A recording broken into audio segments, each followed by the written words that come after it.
On the first day of work, I discovered that the president of the company was a woman with whom I had shared a fleeting night 3 years prior. Furthermore, she had given birth to a pair of twins. As a novice father, there was no need to panic. The signing-in system for fathers had been activated.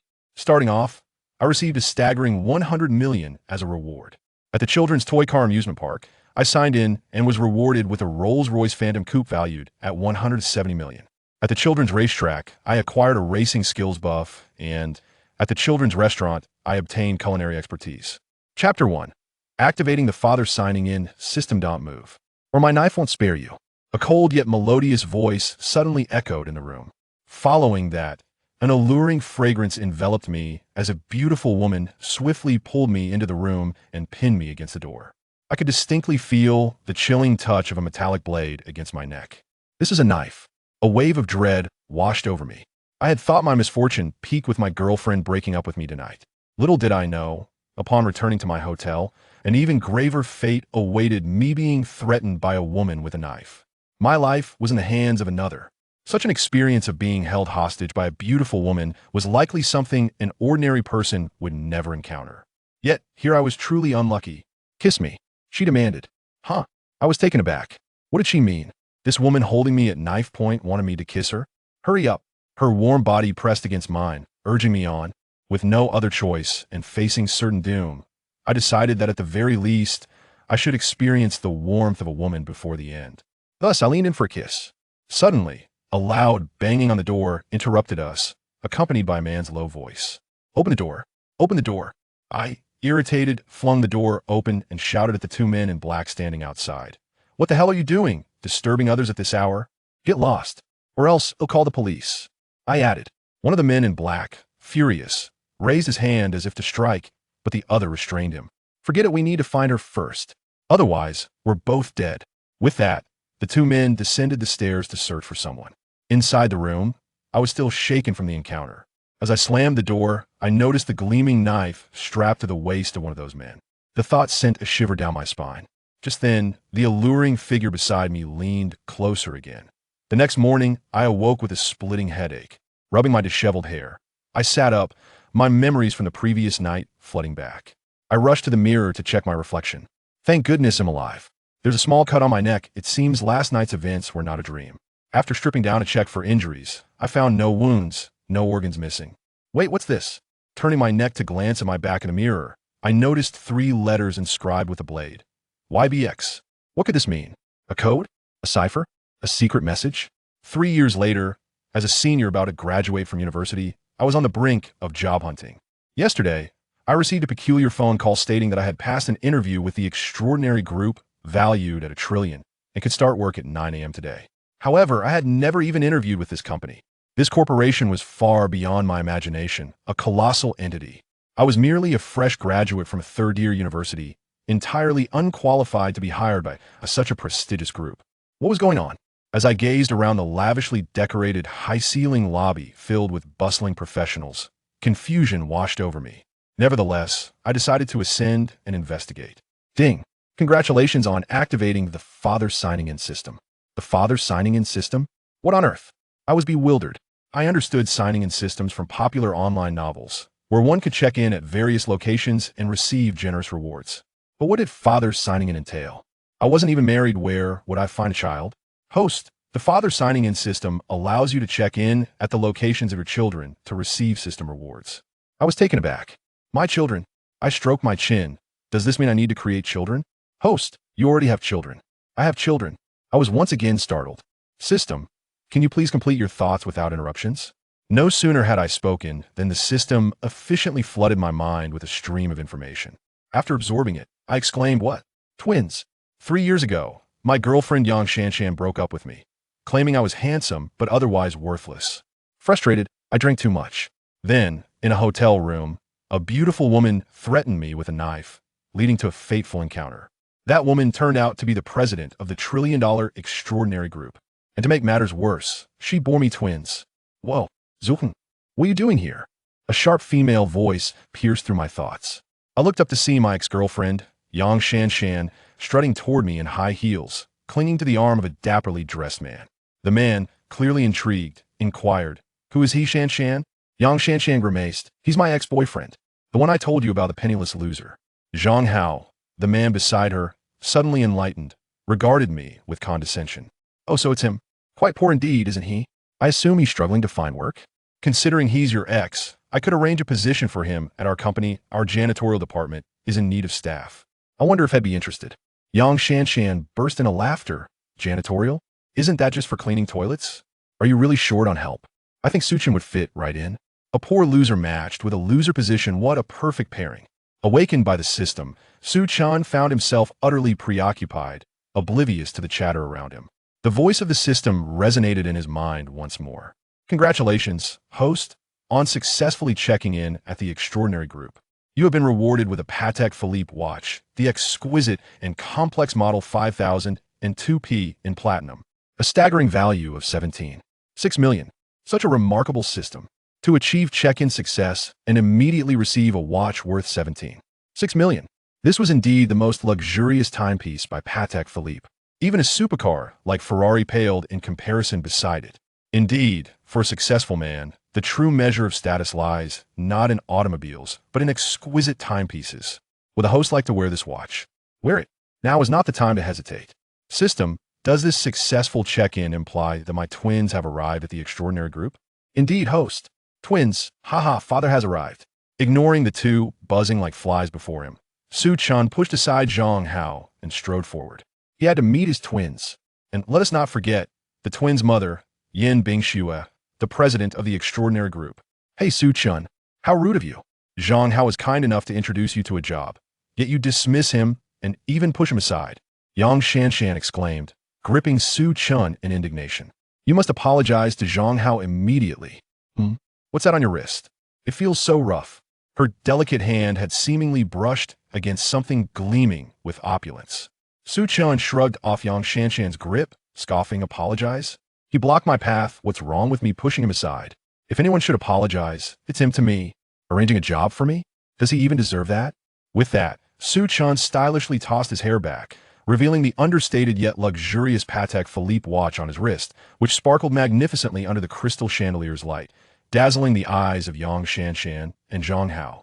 Is it a Patek Philippe watch? And the most expensive model, the 5002P worth 17.6 million. Zhang Hao was left utterly dumbfounded. Wasn't Yang Shanshan the one who claimed Suchan was a mere pauper? How could he possibly afford a watch worth 17.6 million? How many supercars could that buy? Ding, the twins are swiftly approaching. Upon hearing this news, Suchan was filled with joy. His precious little ones were coming. Twins. Mine. He had never encountered twins before. Now he himself was a father of twins. How exhilarating. Chapter 2. The beautiful president of Chauffer Group. Regaining her composure, Yang Shanshan quickly changed her expression and declared, it's rented. That watch must surely be rented. Today, he had come to Chauffer Group, presumably to flaunt his looks and charm women. He likely went out of his way to rent such an expensive watch to masquerade as a wealthy elite, attempting to ascend the social ladder by leveraging his appearance. After 4 years of being classmates in a 2-month romance, how could I be unaware of his background? Indeed, clad in cheap attire, how could he possibly afford a watch worth 17.6 million? It's highly likely that this watch is a counterfeit, although it doesn't appear to be fake. I suspect that replicas have become so sophisticated that they are nearly indistinguishable from the real thing. It's fake. Yang Shanshan asserted confidently. Suchin was at a loss for words. I rented a watch. I leveraged my looks for advancement. My watch is counterfeit. Only you two would conceive such absurd notions. With that, Suchan tossed the employment letter from Chauffer Group into Yang Shanshan's face and followed it up with a purchase order for the Patek Philippe 5002 watch. Striking Zhang Hao on the head. You two better pay close attention. Yang Shanshan stared incredulously at the receipt in her hand. Not only did it bear the exclusive insignia of Chauffer Group, but it was also stamped with their red seal. It explicitly stated, Dear Suchan, congratulations on passing the interview. You are officially hired as a full-time employee of Chauffer Group. Zhang Hao's purchase order was indeed legitimate, clearly indicating that the buyer was Suchan. Suchan had genuinely purchased a watch worth 17.6 million. This was utterly unfathomable. His father wouldn't even dare to buy such an expensive timepiece. Suchan had done it. Could it be that he was a concealed, super-rich heir? At that moment, Yang Shanshan's heart surged with tumultuous emotions. Not only had Su Chun secured a position at Chauffer Group, but he had also indeed purchased a 17.6 million watch. He was a hidden super-rich gentleman, effortlessly outshining Zhang Hao. Had he refrained from buying her luxury items merely to test whether she was a gold digger? Su Chun snatched the receipts from both Yang Shanshan and Zhang Hao, unwilling to let these two contemptible individuals hold on to them for another second. Yang Shanshan felt a pang of discomfort. After all, they had broken up, and she did not wish for Su Chun to fare better than her. However, Zhang Hao was even more distressed at that moment. Without a second thought, he huffed coldly. So what if he got in a Chauffer Group? I thought it was something extraordinary. You pushed me earlier. If you don't apologize, I can ensure you go from employed to unemployed in an instant. Being wealthy is nothing special. He was filled with envy. Yang Shanshan murmured beside him. Zhang Hao's uncle is the head of the Human Resources Department at Chauffer Group. Su Qin, I advise you to apologize to Zhang Hao right now. Whether you can work here depends solely on his uncle's word. Su Chun smirked. Sure, call your uncle. I'd like to see how he can make me unemployed immediately. The president of Chauffer Group is the mother of his child. It was evident that his position had been arranged by her. Who would dare to dismiss someone that she had arranged? All right, I'm calling him right now. Just wait. Zhang Hao fumed, pulling out his phone. After the call, he glared at Su Chun. You're about to be fired. We shall see if your uncle has the capability to do that. With that, Su Chun turned to leave. Zhang Hao obstructed his path, fuming. Where do you think you're going? You're not allowed to leave. Stay here. Ding. Host in danger. Would you like to activate the beginner's gift package lottery? Another gift package? Why not say so earlier? Activate it. Congratulations, host. You've drawn the basic combat skill. Mastering this skill will elevate your combat abilities above the ordinary. Would you like to activate the basic combat skill? Activate. In that instant, Su Chun felt an overwhelming surge of strength coursing through him, as if he possessed boundless power. He could crush a bull with a single punch. All of this transpired in less than a minute. Zhang Hao, seeing Su Chun's silence, assumed he had intimidated him and grew bolder, reaching out to shove Su Chun back. However, as soon as his hand brushed against Su Chun, he was seized by the wrist. With a sharp crack, the sound of dislocated joints echoed. Ah! Zhang Hao cried out in pain. Su Chun effortlessly threw him to the ground, as if he were merely a lifeless dog. Zhang Hao clutched his wrist, writhing in agony on the floor. Security. Get this madman. He hit me. He never anticipated that Su Chun would be skilled in martial arts, and now his wrist felt as if it might break. Today, he would ensure that Su Chun crawled out of here. Yang Shanshan stod by, utterly stunned. She had never imagined Su Chun to be this formidable. He had effortlessly taken down Zhang Hao, who was a solid 140 pounds. How could Su Chun possess such strength? Hearing the commotion, several security guards rushed in. Recognizing Zhang Hao on the ground, they promptly moved to intercept Su Chun, who was heading toward the elevator. Sir, you've committed an assault. Please cooperate and come with us. Zhang Hao, now standing with his dislocated arm, approached Su Chun with a sinister smile. I was merely trying to inform you of Chauffer Group's regulations, and you resorted to violence. A dangerous individual like you cannot be allowed to enter Chauffer Group and harm others. You're definitely fired. Before his words could fully settle, a commotion erupted near the elevator. Zhang Hao and the others turned to see a woman in a custom-tailored professional suit emerging from the elevator. With cascading waves of hair, metallic earrings, stunning beauty, and an air of aloof elegance, she commanded attention. Her long legs were accentuated by 7-inch black stilettos, radiating an undeniable aura. If the most beautiful actress in the entertainment industry scores a 9 for looks and figure, then she was undoubtedly a perfect 10, a vision of beauty and grace. She was the dream girl every man longed for. It was Yin, the president of Chauffer Group. Yin is walking toward us. Zhang Hao exclaimed, feeling breathless, his heart racing. The pain from his dislocated wrist faded momentarily. He hurriedly adjusted his appearance with his other hand, deliberately creating distance from Yang Shanshan, gazing at the approaching Yin with the adoration of a faithful admirer. Chapter 3. Thank you for giving Su Chun to me. In this moment, only Yang Shanshan, Su Chun, and Zhang Hao were present. Though Su Chun was handsome, he was still a newcomer, and Yin had no knowledge of him. Yang Shanshan was female and also new to the company. Yin was even less likely to recognize her. Thus, there was only one possible explanation. Thus, Yin Bingxue had come to find him. How splendid. With Yin Bingxue present, he would not have to wait for his uncle to arrive. He could directly prompt Yin Bingxue to speak and decisively dismiss Su Chun, this new employee. How exhilarating! He could already envision the scene where he would use Yin Bingxue to slap Su Chen's face in retaliation. Furthermore, as the victim, he could play the part of the wronged individual before the formidable Yin Bingxue, eliciting her sympathy. The excitement surged within him. The more he thought about it, the more thrilled he became. He eagerly approached Yin Bingxue. Surely, he could not let such a stunning and powerful CEO walk past him without acknowledging her. Could he? President Yin, Zhang Hao greeted with a gentlemanly demeanor. However, Yin Bingxue did not even cast a glance in his direction. She simply bypassed him and continued her stride. This left Zhang Hao utterly flabbergasted. Like a dazed goose, he turned to see Yin Bingxue standing directly before Su Chun. From the moment Yin Bingxue appeared, Su Chun recognized her as the mother of the child. Thus, he understood she had come seeking him. To speak candidly, Yin Bingxue was truly breathtaking. Yang Shanshan had already been the belle of their school, with a beauty rating exceeding 85.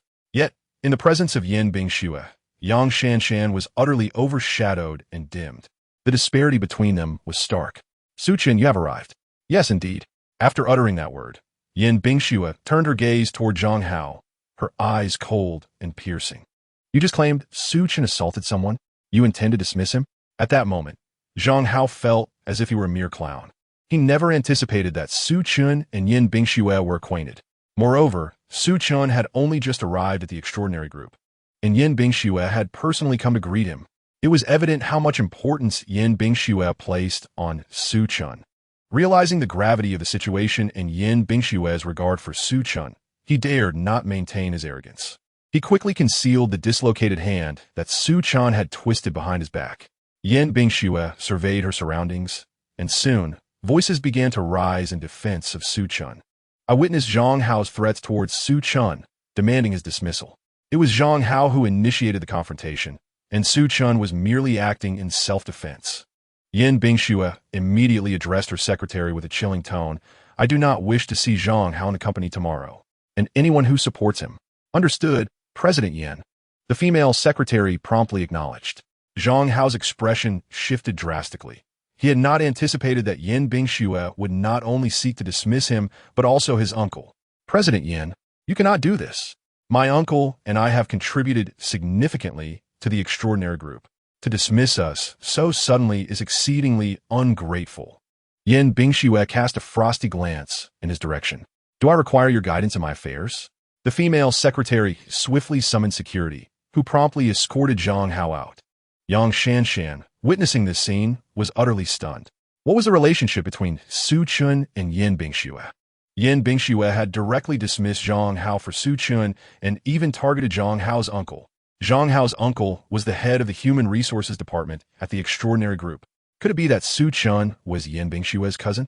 Indeed, Su Chun was a low-profile, yet affluent man. He must be Yin Bingxue's cousin. If she could win back Su Chen's heart, all future riches and glory would be hers. She was unafraid of losing face and quickly dashed to Su Chen's side, confessing her wrongs. Su Chun, I was wrong before. I was deceived by Zhang Hao. Can we start anew? Absolutely not. A good horse does not eat the grass it has previously walked on. I, Su Chun, am a man you can never have. Su Chun replied dismissively. Ah, Su Chun, grant me a chance, please? As she spoke, Yang Shanshan attempted to cling to Su Chen's arm, but before she could, Yin Bingxue seized her wrist and positioned herself in front of Yang Shanshan. Yang Shanshan was left utterly dumbfounded. Yin Bingxue regarded Yang Shanshan coolly. You are Su Chen's ex-girlfriend? Yang Shanshan nodded like a dazed goose. Yin Bingxue continued. Since you are his ex, refrain from disturbing Su Chun any further. From now on, I shall take charge of his life. Thank you for handing him over to me. I am not saying this to boast. It is merely a statement of fact. You have missed out on a truly exceptional man. And in this world, there are no pills for regret. Chapter 4. The billionaire president wants to marry me. But I refuse. Yang Shanshan observed Yin Bingxue and Su Chen's departing figures, unable to regain her composure. She had never imagined that Su Chun was not Yin Bingxue's cousin, but rather the object of her affection. What did this signify? It indicated that Su Chun was extraordinarily exceptional, In this moment, she wished she could consume a pill of regret or be reborn 3 years into the past. Had she known Su Chan possessed such a powerful background and remarkable lineage, she would never have broken up with him, even if it meant death. Regret and resentment consumed her. In the office of the top executive at the Extraordinary Group, Yin Bingxue turned to Su Chan, her demeanor softening as she shed the cold and domineering facade she had displayed outside. "Did you bring the household registration book and identification?" Yin Bingxue inquired. "For what purpose?" Su Chan asked. Yin Bingxue glanced at her watch and replied, "It is currently 10 in the morning, and we have 2 hours until the Civil Affairs Bureau closes. We still have time. Let us obtain our marriage certificate." Su Chan was momentarily taken aback.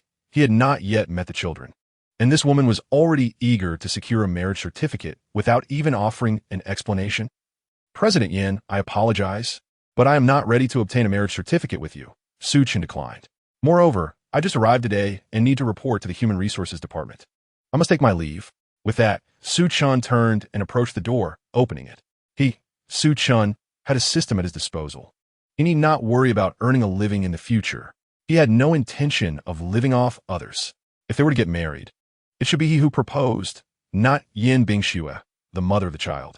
As the door swung open, 2 exquisite little babies tumbled to the floor before Su Chan.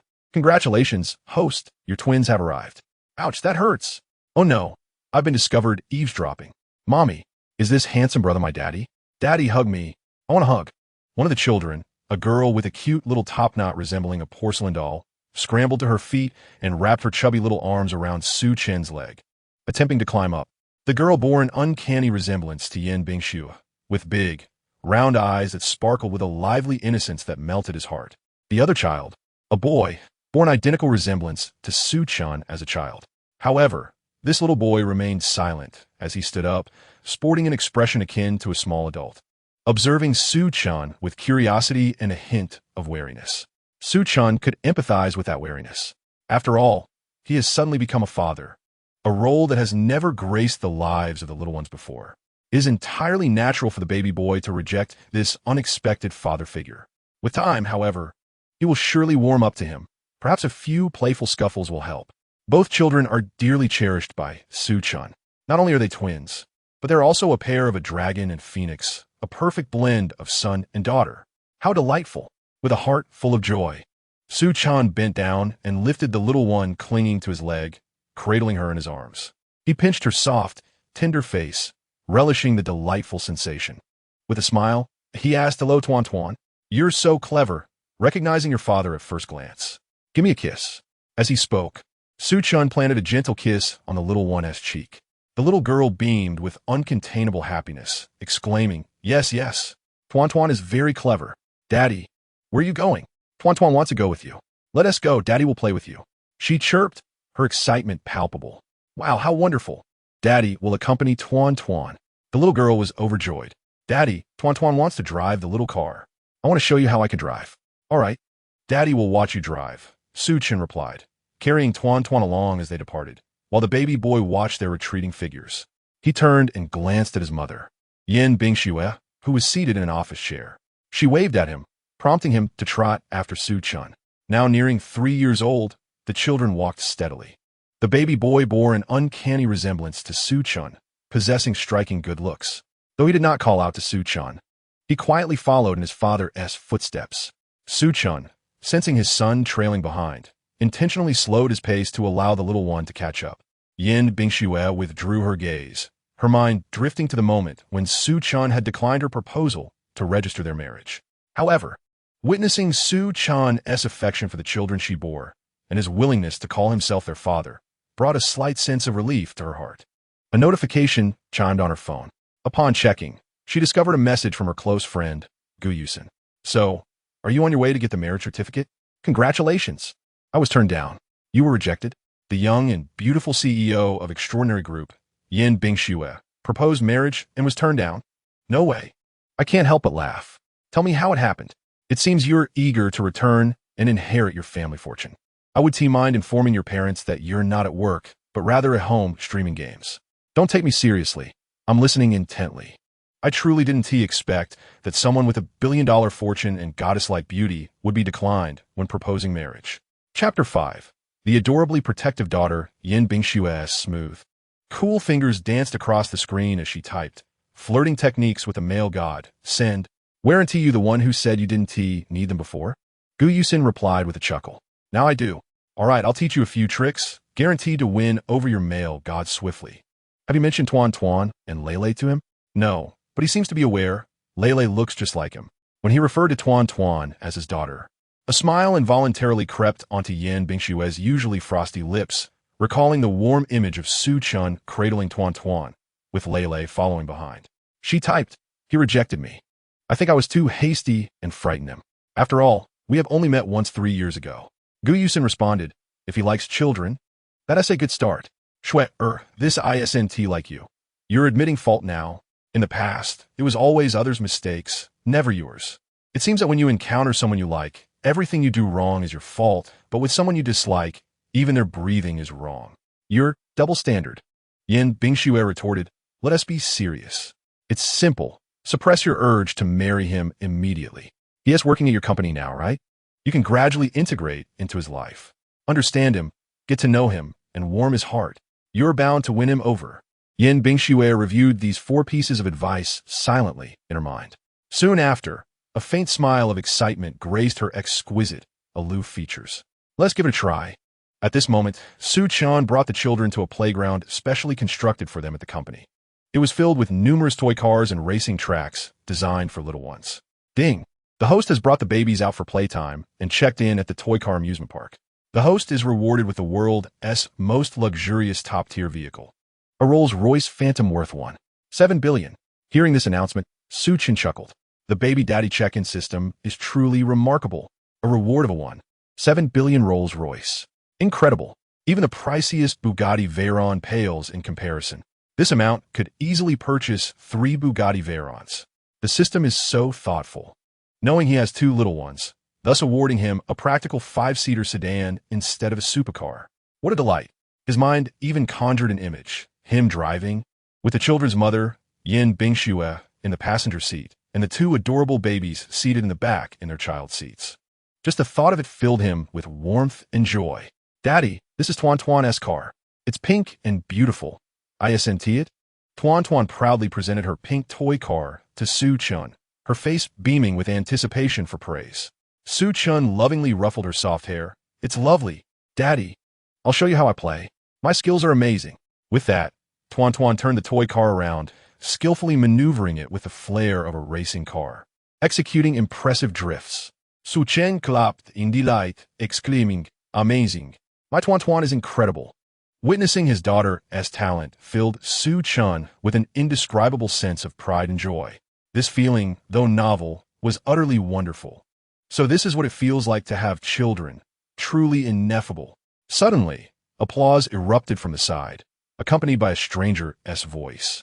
Tuan Tuan has truly inherited all of Shue's qualities. At such a young age, she drives the toy car so well. She will undoubtedly be remarkable as she grows. Upon hearing this, Su Chun turned to see a man around 28 standing nearby. What will happen when she grows up? Why do you care? Do you live by the sea, meddling in matters that don't concern you? Moreover, my mother has explicitly instructed you not to call her Shuer. Tuan Tuan hopped down from the toy car and bounced over to Su Chun, her small hands gripping his long leg. Her gaze filled with hostility towards the man who had praised her. Daddy, his name is Jiang Hui. He is Mommy's suitor. But Mommy doesn't pay him any mind. What a thoughtful little darling. Su Chun affectionately stroked her head. Are you the father of Tuan Tuan and Lele? Jiang Hui asked, furrowing his brows. He had heard the news and rushed over, never anticipating it to be true. Su Chun looked at Jiang Hui, raised an eyebrow, and corrected him. I am the biological father of Tuan Tuan and Lele. Jiang Hui clenched his fists in disbelief. He never expected that the biological father of Tuan Tuan and Lele would be a fresh university graduate. This young man, aside from being a bit younger and more handsome, what else did he possess? How infuriating. However, Yin Bingxue was still unmarried, which meant he still had a chance. Immediately, a smile returned to his face as he addressed Su Chun. Mr. Su, I have heard you are quite adept at fighting. How about we engage in an arm wrestling match for Lele to witness? A man must possess strength in his arms. He had trained since childhood. his vitality now reaching 120 units, and his arm strength capable of lifting 1,000 pounds. He was not someone an ordinary person could compete with. He intended to use his strength to teach Su Chun a lesson, illustrating the stark disparity between an ordinary individual and a member of a wealthy family. Before Su Chun could respond, the adorable Tuan Tuan shielded him protectively with her small frame, placing her hands on her hips and declaring, "Do you think you are worthy to compete against my daddy?" Jiang Hui did not take offense, but instead looked at Su Chun. "Mr. Su, are you afraid? After all, you are merely an ordinary person. It is only natural if you hesitate to challenge me." Su Chen mirli smiled fondly. "This is the first time I have encountered someone seeking humiliation. If that is the case, I shall reluctantly indulge you." Tuan Tuan looked up at Su Chun with concern. She knew that the man before her was formidable, capable of lifting numerous toy cars with a single hand. She feared her father might lose. "Su Chun, you are far too arrogant. If you lose, do not cry in front of the children." The competition commenced. In just a second, Jiang Hui's wrist was pinned down by Su Chun. Jiang Hui was left in shock. How is this possible? It cannot be. His arm strength had reached 1,000 pounds. In his circle, there was no one as powerful as he. He could not believe that an ordinary college student like Su Chun could defeat him so easily. Surely, he had not been prepared. Yes, he would try again. Zhang Yu insisted. Lei looked at Su Chun. Her gaze now mingled with curiosity in addition to her previous disdain. Tuan Tuan joyfully leaped up, cheering, "Daddy won. Daddy is so amazing. Daddy is the best." At that moment, Yin Bingxue smiled, her lips curving as she observed the situation on her computer screen. To monitor the children, she had installed 360-degree cameras in the playground. From her office, she could always see how the little ones were playing. She had witnessed the arm wrestling match between Su Chun and Jiang Hui. Remarkable. He won. Truly worthy of my admiration. A knock interrupted her thoughts. Yin Bingxue quickly closed her laptop and composed herself, adopting her usual aloof demeanor. "President Yin, here is the contract with Rintai for your review." Yin Bingxue stood, placed it on the desk. "The president of Rintai is still waiting in the office to sign the contract. Let him wait. I need to see a man." Her assistant paused momentarily, but Yin Bingxue had already exited her office, her high heels clicking as she made her way to the children's play area. Meanwhile, Jiang Hui requested another match. Tuan Tuan made a face at Jiang Hui, mocking him for being unable to accept defeat. Other fathers from the company, accompanied by their children, chimed in, "This is quite amusing. He asked to compete with Su Chun. Lost, and now claims he wasn't ready. Does he really think he will win in a rematch?" Hearing their remarks, Jiang Hui's face flushed with embarrassment. He glared at Su Chun, determined to challenge him once more, unable to salvage his reputation otherwise. Was the previous defeat not humiliating enough? "You want more?" Su Chun remarked nonchalantly. "Yes." Jiang Hui gritted his teeth. "If you win this time, I will give you 100,000. If you lose, you owe me nothing. That 100,000 is equivalent to 10 months of your salary. What do you say? No matter how you look at it, it is a good deal for you."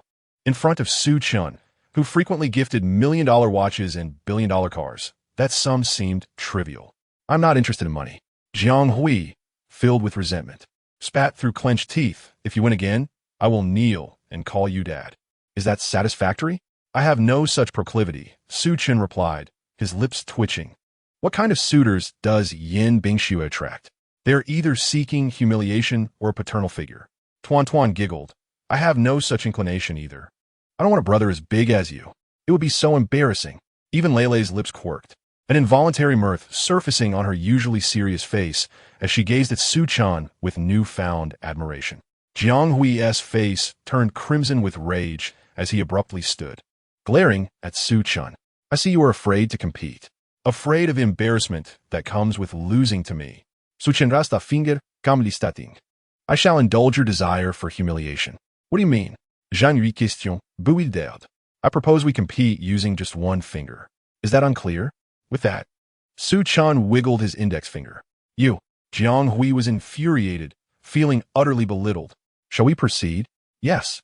This is your own arrogance, not me bullying you." Jiang Hui seated himself, using one hand to compete against Su Chun's single finger. He believed he would turn the tide this time. He would ensure that Su Chun lost utterly in front of Tuan Tuan and Lei, revealing him as nothing more than a boastful, arrogant man. unworthy of being a good father. Nearby, fathers gathered to watch, and the children also approached.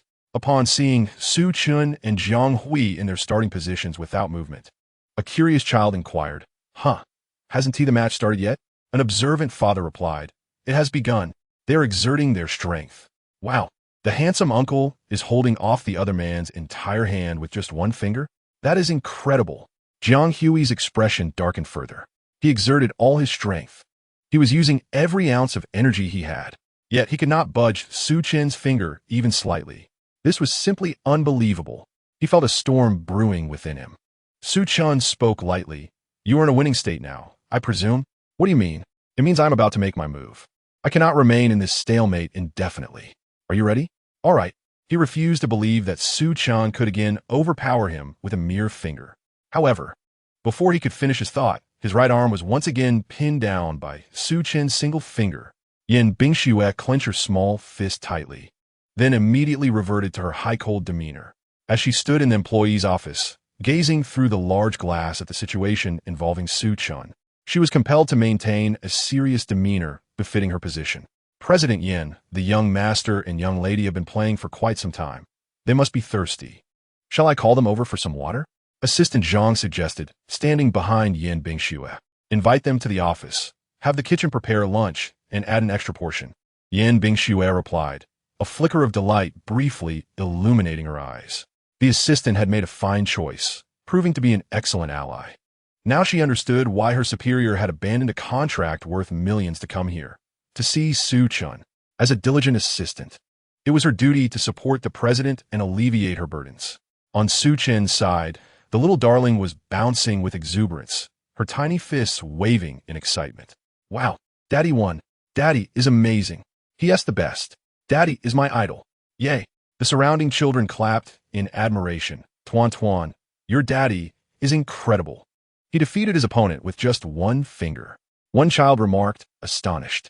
I saw the other side using all their strength. This was a total annihilation. Another chimed in, Lele. Your daddy is so formidable. A child nudged Lele's arm, filled with envy. Lele, gazing at the envious eyes of his peers, managed a shy smile, uttering a single word. Having activated his combat skills, Su Chen's hearing had improved significantly. Amid the cacophony of astonished voices, he certainly did not miss his son's acknowledgement. A smile graced his lips. His son had transitioned from initially rejecting the idea of having him as a father to now accepting him. Although he had yet to call him daddy, Su Chun was confident that with a little more affection, the day would come. Mr. Su, it is time for lunch. President Gu has prepared meals for you, the young master and the young lady. Shall we proceed? Assistant Zhang approached Su Chun with a polite smile. Children, shall we go eat? Su Chun inquired. Tuan patted her little belly. Daddy, I'm a bit hungry. Okay, Lele replied succinctly. It was as if he had inherited Yin Bingxue's dominant genes. This 2-year-old spoke with a maturity beyond his years, which amused Su Chun. He couldn't resist playfully pinching his son's delicate face, causing Lele to frown while Tuan giggled beside him. Jiang Hui observed this tender scene of paternal affection, feeling a pang of discomfort in his heart. Accustomed to being the center of attention, he now felt like an unnoticed fool. At that moment, Su Chun stood out, radiating an undeniable charm that captivated all. Jiang Hui seethed with frustration. How could he have lost so easily? Su Chun was merely a university student, yet possessed such remarkable strength. His physical prowess seemed to exceed 2,000 pounds, and his vitality was nearing the threshold of becoming a martial artist. How could Su Chun effortlessly defeat him with just a finger? Was it possible that Su Chun hailed from a hidden noble family? The thought sent shivers down his spine. The more he pondered, the more convinced he became that Su Chun was indeed of noble lineage, not to mention his extraordinary charisma, which defied mere words of praise. His strength at such a young age, fresh from university, hinted at an extraordinary talent, and the fact that Yin Bingxue had willingly borne his child spoke volumes. All these clues suggested that Su Chun was far from ordinary. He was undoubtedly from a prominent hidden family. Realizing the gravity of his previous actions, Jiang Hui trembled and hurriedly approached Su Chun. With a thud, he knelt before him, exclaiming, Daddy. The room fell into stunned silence, especially Assistant Zhang, who was aware of Jiang Hui's esteemed background as a true heir of wealth in Zhonghai, a bold suitor of Yan Bingxue. She had expected Jiang Hui to retaliate after his earlier humiliation, but was taken aback by his sincere submission. Su Chen himself was astonished. He had never anticipated Jiang Hui would genuinely kneel and call him daddy. Daddy? Jiang Hui, thinking his voice was too soft, called out again, this time with more vigor. His shout resonated throughout the entire floor, echoing off the soundproof glass, leaving the employees bewildered. Who is calling for daddy so loudly? Please rise, Su Chen said coolly, noticing the increasing number of curious gazes. Jiang Hui, filled with gratitude, stood up and bowed. Mr. Su, I truly failed to recognize your strength. It seems we have formed an unexpected bond. Should you require any assistance in the future, do not hesitate to call upon me. I will ensure it is handled with utmost care. As a token of my earlier rashness, please accept this anonymous bank card. The password is 123456, with 10 million inside. With that, Jiang Hui respectfully placed the card in Su Chen's hands and hurriedly departed. The onlookers were left in utter astonishment. Was this truly the Jiang Hui they knew? Kneeling and addressing this handsome man as daddy, and offering a bank card worth 10 million? Jiang Hui's prowess was unquestionable, leaving only one conclusion. The man before them was even more formidable. When did the extraordinary group acquire such an astonishing figure? The staff, peering through the glass, were equally stunned. Assistant Zhang, her eyes wide in disbelief, reflected on the man chosen by their president. This was the father of the young master and young lady, who had effortlessly brought Jiang Hui to his knees, demanding respect. What a remarkable individual, she thought, excited to report the entire incident to her president. Mr. Su, please follow me. Assistant Zhang courteously trailed behind Su Chen and the two children as they ascended the stairs. At that moment, Yan Bingxue, who had just witnessed her partner's successful interaction with Zhang's son, returned to her office. Upon hearing the door open, she composed her expression, her features radiating warmth. Assistant Zhang respectfully guided the trio to the office, bowed slightly, and thoughtfully closed the door behind him. The room was suffused with the delightful aroma of food, a testament to the Michelin chef's culinary prowess. The dishes laid out on the coffee table were a feast for the senses, exuding enticing scents and glistening under the light. Yan Bingxue was the first to approach and take a seat, waving at Su Chen and the two little treasures behind him. Come and eat.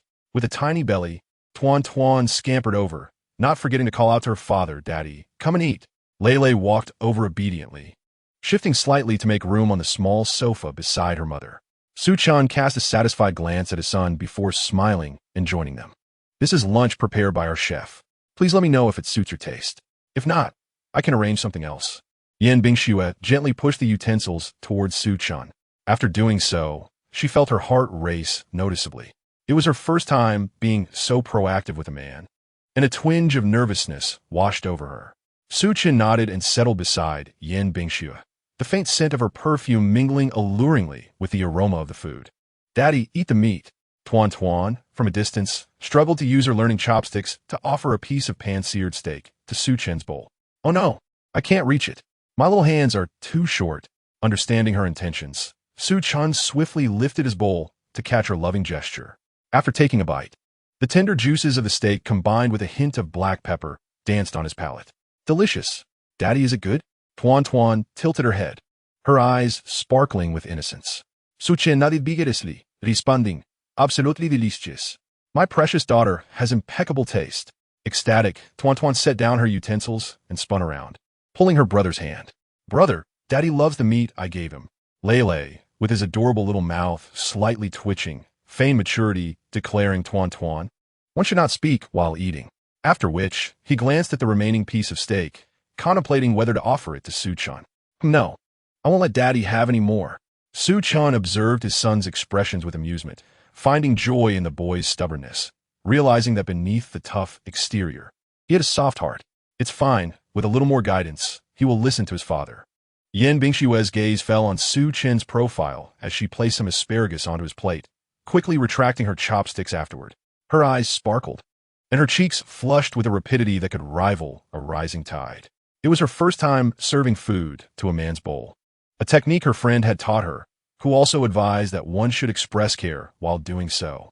However, after placing the asparagus, The words she had prepared about the steak and how the asparagus would cleanse the palate lodged in her throat, unable to escape. The fluttering of her heart added to her nervousness, causing her palms to sweat lightly. Suchin looked down at the vibrant green asparagus, taken aback. He had not expected the illustrious CEO to personally serve him. This treatment must be a dream for many men, and he was effortlessly living it, his vanity thoroughly gratified. With a smile, he reciprocated by placing a piece of asparagus into Yan Bingshue's bowl. In return, "You should eat more. You seem a bit thin." Yan Bingshue gazed at the sudden addition to her bowl, then looked up to find Su Chun already eating. She averted her gaze, her heart fluttering like a little magpie that had just tasted candy, though her expression remained composed. Nonetheless, Tuan Tuan sitting beside her could sense her mother's elation. Giggling beside her, "Mommy and Daddy have such a wonderful relationship," Tuan Tuan exclaimed, reveling in the joy of the moment. Su Chun enjoyed his lunch, savoring the delightful explosion of flavors and the warmth of family around him. As he ate, he retrieved his phone, contemplating an important matter. He opened a certain online shop and initiated a private conversation with customer service. "I would like to order a diamond ring. When can it be delivered? Dear customer, please provide your address. Extraordinary group. Delivery within the 6 districts of the city will be made within 2 hours." 2 hours? Impressive efficiency. Such an occasion as a proposal surely required him, the father of the children, to take charge. "Prepare the ring." Su Chun browsed the website and selected the most extravagant diamond ring, priced at $5.88 million. With the generous sum of $10 million from his son, he placed the order immediately. "Congratulations on ordering the most expensive ring from our store. We also offer a range of proposal service packages. Would you like to add one?" The chat included images of 5 different proposal packages at varying prices. Su Chun marveled at the romantic offerings, envisioning himself and Yin Bingshue in various enchanting scenarios. How delightful! The diamond ring is indeed the pinnacle of proposal rings, and the accompanying services are simply too romantic. He couldn't help but imagine the beautiful CEO shedding tears of joy, reminiscent of a textbook example of a weeping beauty. What excitement! He thought, "I want the most expensive package, the 3 million proposal service, scheduled for tonight. How about place the order?" Simply select the corresponding service products for the package, and proceed with the order and payment in one go. Su Chun reveled in the thrill of spending without hesitation. Tonight, he intended to gift the mother of his children, Yin Bingshue, an unforgettable proposal night. Chapter 9. The roommates are shocked. The billionaire proposes with twins. After lunch, Tuan Tuan, with her round little belly supported, curled up on the sofa, her beautiful big eyes barely visible. The little darling was getting sleepy. Lele, too, was lacking energy, his stomach full and in need of time to digest, making him prone to drowsiness. Suddenly, Su Chin's phone rang, the sound breaking the drowsiness of the 2 little ones. "Yes, okay, I'll come down and get it shortly." After hanging up, he turned to Yin Bingshue. "I've finished eating. I'm heading downstairs to work." Yin Bingshue hesitated, wanting to say something, but recalling her friend's advice, she pressed her lips together. "All right," she nodded gently. Upon hearing that Daddy was leaving, Tuan Tuan instantly shook off her drowsiness, sliding off the sofa to embrace Su Chin's pant leg. Lele also awakened, his gaze fixed on Su Chun. "Is he leaving again? How long will he be gone this time? Will we see him again?" Lele stepped down from the sofa, standing beside his mother, his little hands wringing together anxiously. "Daddy, don't go," the sweet, slightly spoiled voice of his daughter tugged at Su Chin's heartstrings. He looked down to see her round, strikingly black and white eyes glistening with unshed tears. His heart, once hardened, softened in an instant. He scooped her up and affectionately rubbed his cheek against her soft little face. "Daddy isn't leaving, sweetheart. I'm just going to work. But I don't want to be apart from Daddy. Let me work with you, Daddy." She clung to Su Chun's neck, refusing to let go. Su Chun felt reluctant to part with his daughter, yet it was his first day at work. He couldn't possibly bring her along. Yin Bingshue, sensing his dilemma, approached and gently took the child back. "Tuan Tuan, your daddy needs to work and can't be disturbed. Be a good girl." Tuan Tuan pouted in a way that was both adorable and heartbreaking, nodding obediently in her mother's arms while her eyes remained fixed on Su Chun. "Daddy, you must come home early." Su Chun nodded in agreement, forcing himself to leave the office at a brisk pace. Being a father for the first time almost overwhelmed him with the adorable charm of his little girl's antics. Yin Bingshue held her daughter, her gaze following Su Chun until he vanished behind the door. With a deep breath, she turned back to her two little ones. Tuan Tuan, Lele, tell me, do you like Daddy? Without hesitation, Tuan Tuan nodded vigorously, her voice ringing out, yes. I love Daddy. Daddy is amazing. He defeats the bad guys. He has the best.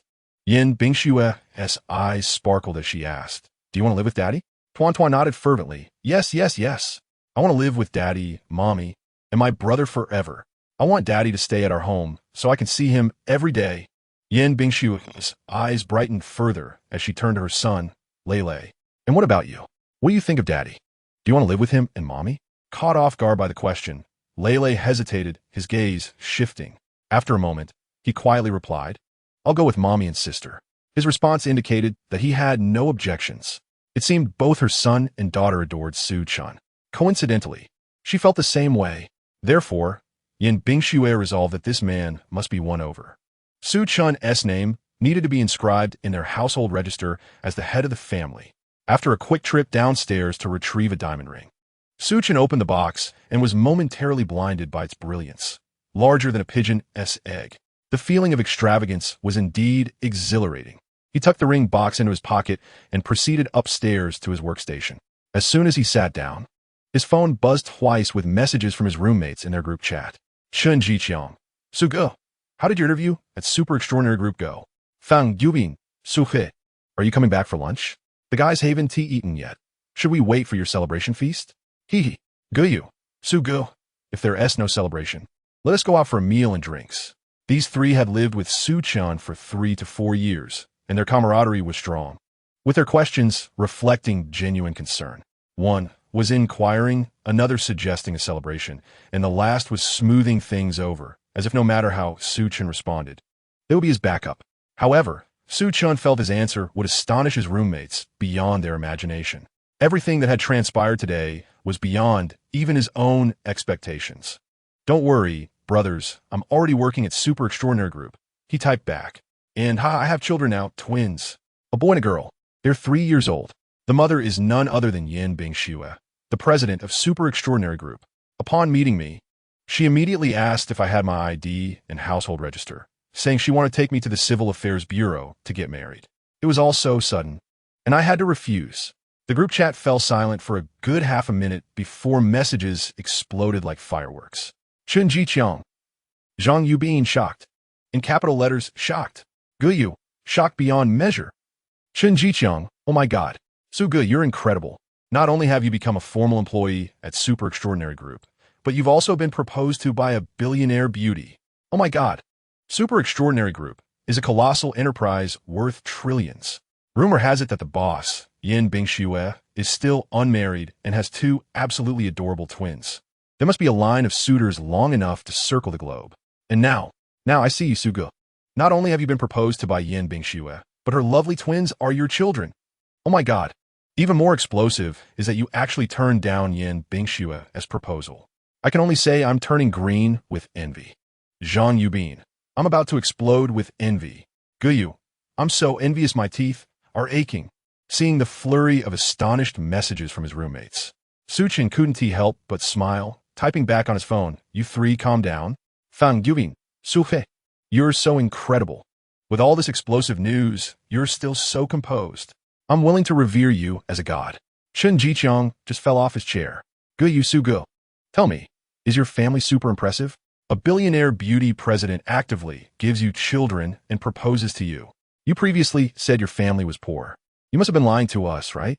The roommates continued to flood the chat with their astonishment. This went on for a full 10 minutes before they gradually calmed down. Chun Jiqiang. Su Ge, you turned down your fiancé's proposal. What are you planning? Su Chun replied, as a man, how can I let the mother of my children bring up marriage? I must be the one to propose first and then marry. She is the woman who bore me twins. I must give her a grand proposal. What other women have, she should have too. While soft rice is delightful, I still prefer hard rice. Haha.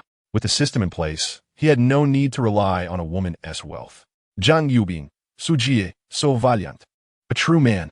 Guyu exactly. As a true man, how can marriage proposals and weddings be brought up by the woman? It must be the man taking the initiative.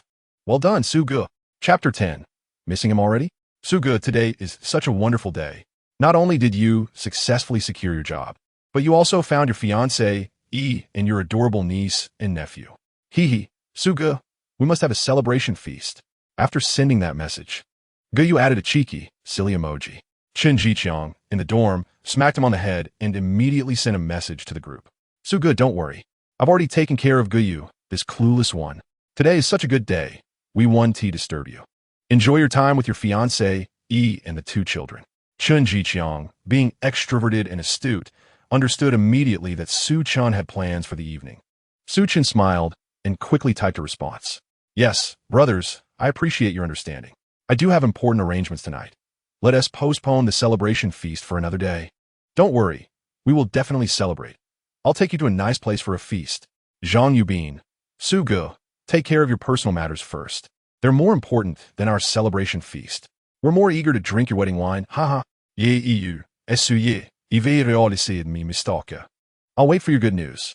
Chen Jiqiang, Su Ge, go ahead and do your thing. If you need any help from us brothers, just let us know. We're all waiting for your good news. Su Chen, sure. The celebration banquet will definitely be held, so you guys just wait for it. After saying that, he sent 3 generous red envelopes in the group chat, each worth 10,000, divided into 3 random shares for them to snatch. Suga is amazing.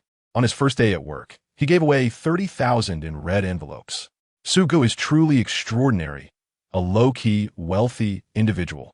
You really know how to keep a low profile. Zhang Yubin, thank you, Suga. I snagged 15,000. Suga is incredible. Suga is powerful. Suga is simply fantastic. Wishing Suga great success with the Chao fan group. Wishing Suga to become a father. Wishing Suga a grand wedding. Chen Xiao, we can finally go out for a nice meal today. I got 8,000. Oh my, I've never won such a large red envelope before. Being Su Ji's roommate is simply delightful. Wishing Suga and his wife a beautiful evening together. As lunchtime ended, more people gradually filled the office. Everyone was at their desks, cautious not to stare too openly. However, many of the young women couldn't help but notice the handsome newcomer, Su Chen. Some bolder ones took the opportunity to walk back and forth for a glimpse of him while pretending to fetch water. Su Chen observed everything with a faint smile. His charm was indeed remarkable. However, he already had the mother of his 2 little treasures, Yin Bingxue. He had even turned down her marriage proposal, rendering any office flirtation utterly uninteresting. On his first day, the HR department provided him with company materials for a brief overview. Chao Fan Group is currently the largest automobile manufacturer in Longhua, with many components exported. The group's market value exceeds $1 trillion, and it has a core research and development department focusing on high technology, an industry vital to Longhua. Colleagues mentioned that they were engaged in mech development and more. The amount of information was substantial, and in the past, Su Chen would have taken a long time to read through it all. However, since activating the daddy sign-in system, he discovered he possessed an exceptional memory. He breezed through the material in less than 20 minutes, which normally would have taken an entire day. Just then, his WeChat chimed. He picked up his phone to find a new friend request. He instantly recognized the sender, Yin Bingxue, her name directly displayed along with her professional avatar. Had it only been a short while since they parted, and she already missed him? Su Chen chuckled and accepted the friend request. Meanwhile, in the president's office upstairs, Yin Bingxue held her phone, her palms slightly sweaty, her usually aloof demeanor replaced by a hint of nervousness. Fortunately, there were no other employees around. If they saw their normally unflappable So looking anxious, they would surely be taken aback. Her nickname was her name, and her avatar was her own image. Surely, Su Chen would recognize her. Would he accept her friendship or, like her marriage proposal, reject it? The very thought made Yin Bingxue's heart race, and she bit her lip, her brows furrowing in tension. Ding! The crisp notification sounded magnified, echoing like a drumbeat against her heart. Startled, she glanced at her phone, took 2 deep breaths, and finally looked down.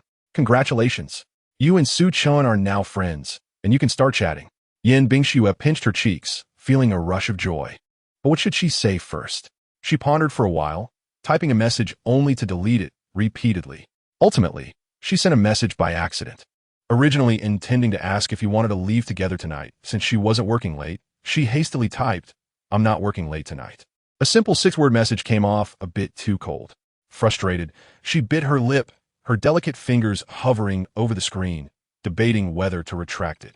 However, Suchin had just added her, so he must be holding his phone too. If he saw it, and then witnessed her attempt to retract, how embarrassing would that be? Suchin read the message and couldn't help but chuckle. What did it mean? Was she hinting that he could invite her out tonight? Leaning back in his chair, he decided that as a man, he should take the initiative. He quickly typed, "Let us have dinner together tonight." After typing, he felt it was inappropriate since he had a grand surprise planned for that evening. He deleted the message and sent something else instead. Yin Bingxue anxiously awaited his reply. Upon seeing Suchin's response, she quickly looked down. "I'm not working late either." Yin Bingxue's mind raced, recalling the romantic novels her friends had suggested about domineering CEOs falling in love with her. She quickly replied, "Then let us leave together after work." Once sent, she felt it was too forward and blushed, adding Tuan Tuan and Lulu want to see you. Suchin couldn't help but laugh heartily at her message. Tuan Tuan and Lulu wanted to see him? Or was it Yin Bingxue who wanted to see him? It seemed he had completely captivated this beautiful CEO. Perfect. He had a surprise for her tonight. All right, we'll leave together after work. He sent a smiley face and added, "I want to see Tuan Tuan and Lila too." Upon reading the first message, Yin Bingxue's lips curved upward. But upon seeing the second message, her cheeks flushed, and her gaze wandered awkwardly. Did she sense that Suchin had said it intentionally? Regardless, they would be leaving together after work, and she was elated, hastily diving into her tasks while glancing at the clock on the wall. This afternoon felt unusually slow.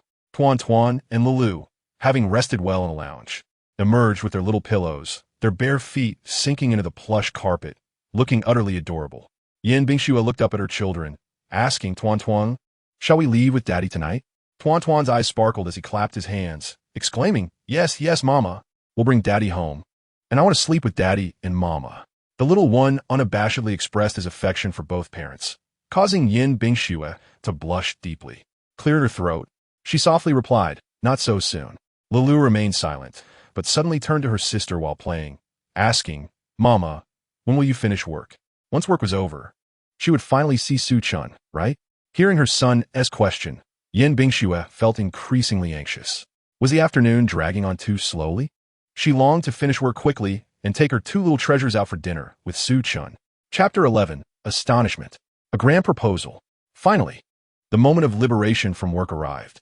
Yin Bingxue promptly stood up, one hand grasping her coat while the other held the small backpacks of her son and daughter.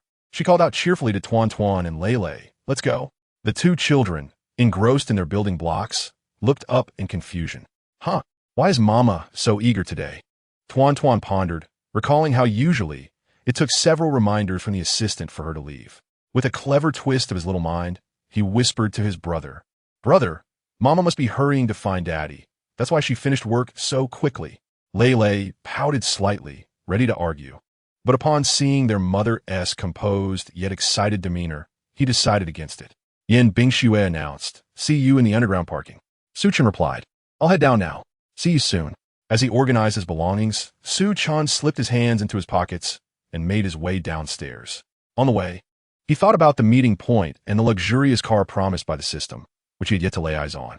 "System, are you there?" "Yes, host. What can I assist you with?" "Where's my Rolls-Royce?" "The system reward is currently being stored. Please specify the vehicle and its storage location for retrieval." The system service was rather considerate. "Please park it in the underground garage and inform me of its location. The keys can remain in my pocket." "Understood. The vehicle has been parked in the subpar group's underground garage, level B1, spot 072. The keys are in your pocket. Please check."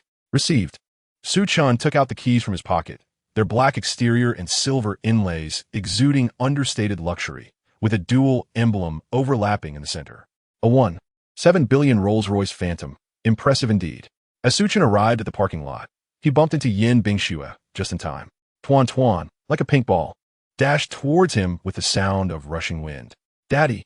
The little one took a running leap, and Suchin effortlessly caught her in his arms. Their synchrony was remarkable, as if they had rehearsed this countless times. Could this be the wonder of blood ties? Yin Bingxue mused. Lele, trailing behind his mother, stole a glance at Suchin. When their eyes met, he quickly averted his gaze.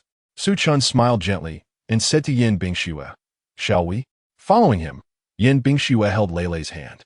As they approached her car, she intended to drive, but was suddenly taken aback by another Rolls-Royce parked nearby. Assistant Zhang, following Yin Bingxue, looked on in mild confusion. President Yin, this is the globally limited high-end custom version of the Rolls-Royce Phantom. Yin Bingxue's own car, a custom Rolls-Royce, was valued at just over 100 million. Yet this high-end custom version, before her, radiated even more opulence. Before she could finish her thought, the luxury car's lights flashed twice, signaling its unlocking. Both Yin Bingxue and assistant Zhang turned to look at Su Chen's hand, specifically the keys he held. Su Chen, is this car yours? Yin Bingxue's lips pursed slightly, and her beautiful almond-shaped eyes widened in surprise. Assistant Zhang was so astonished he struggled to articulate himself, stuttering, "Yes, sir. This car is." The globally limited high-end custom Rolls-Royce Phantom, priced at 1.7 billion, Yin Bingxue stated.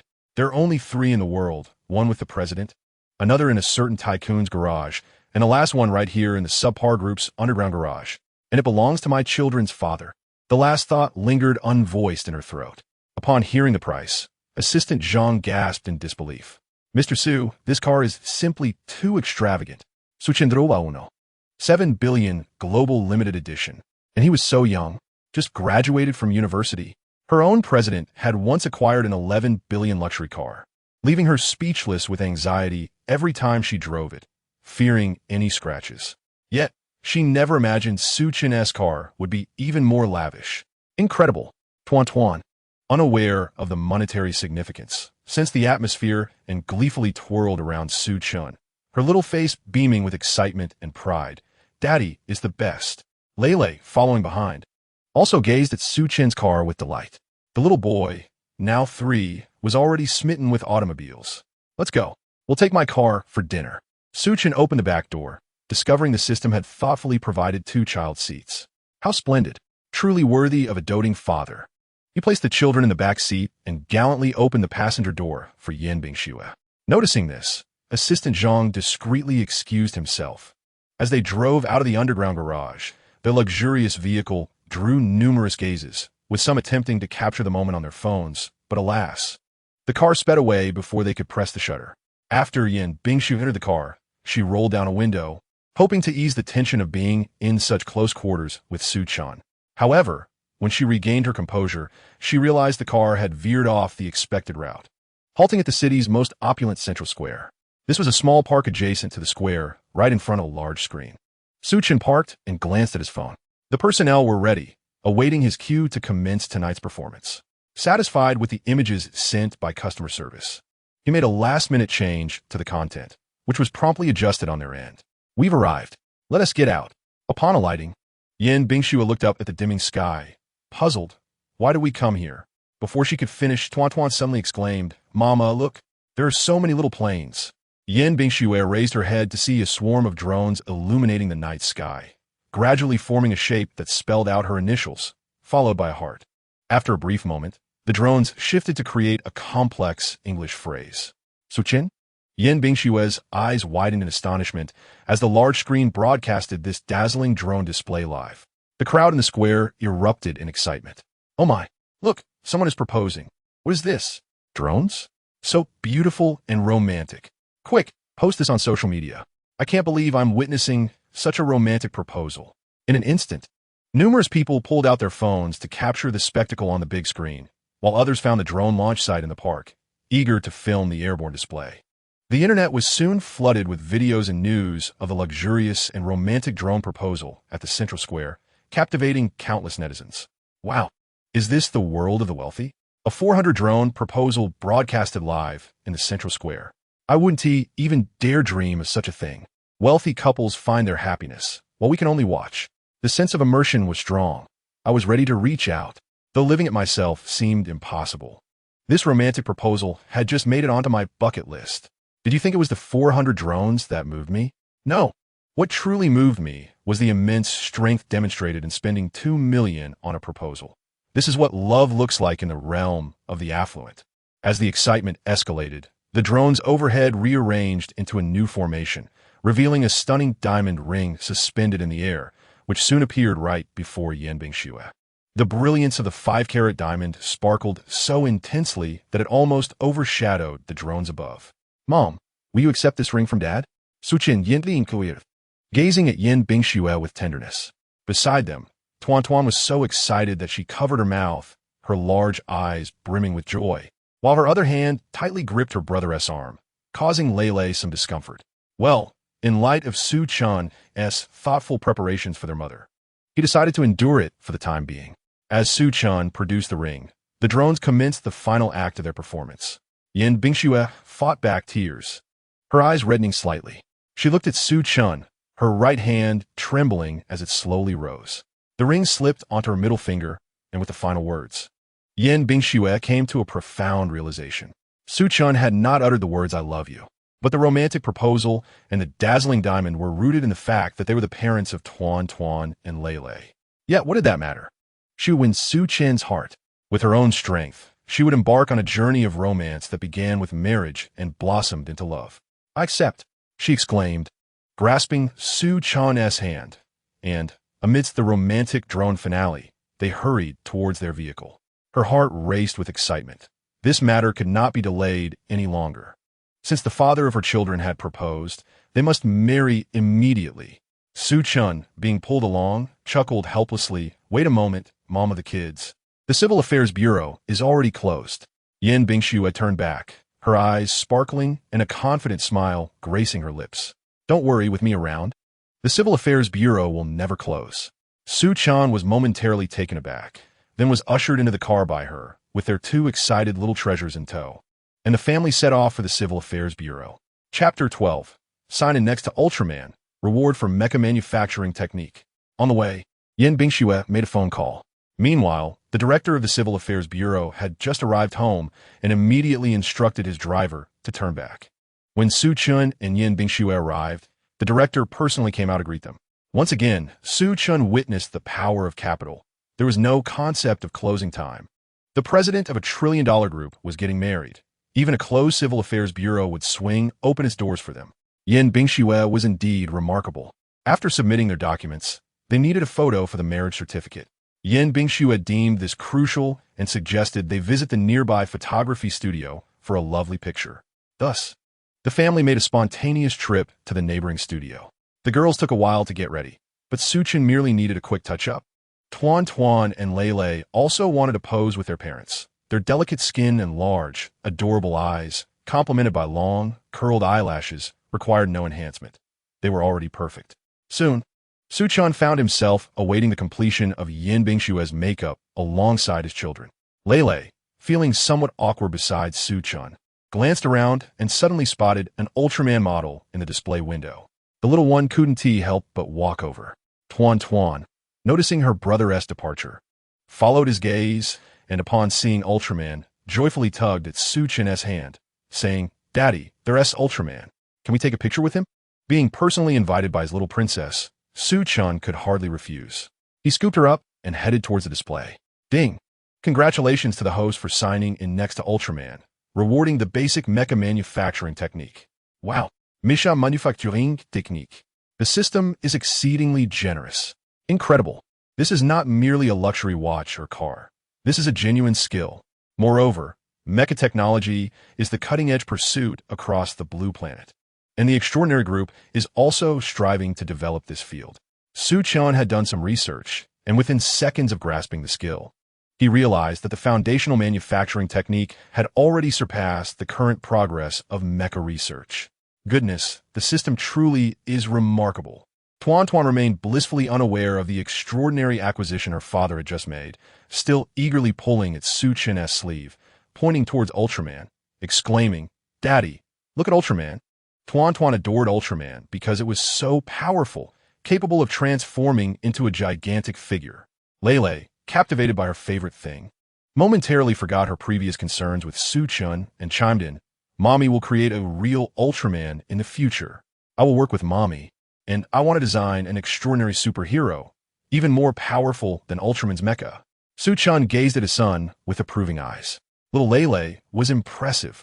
Such a young age and already possessing such clear and lofty aspirations, just like his father.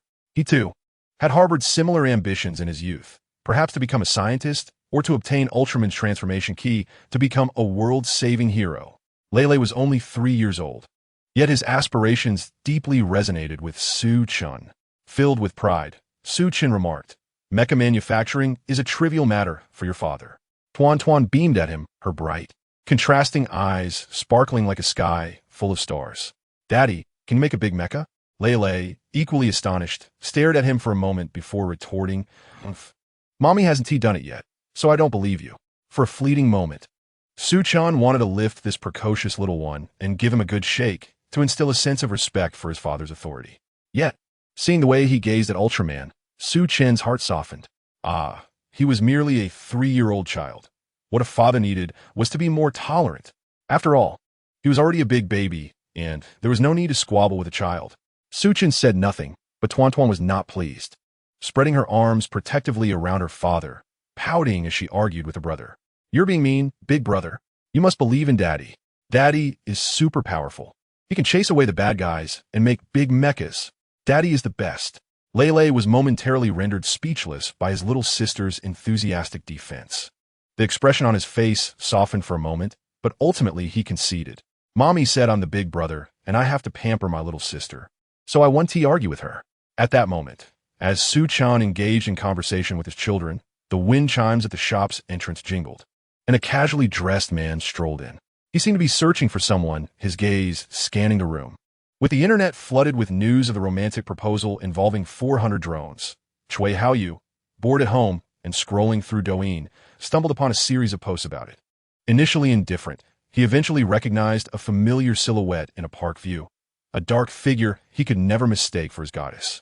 Connecting the dots with the initials he had seen earlier, he quickly deduced that someone was proposing to his goddess, Yin Bingxue.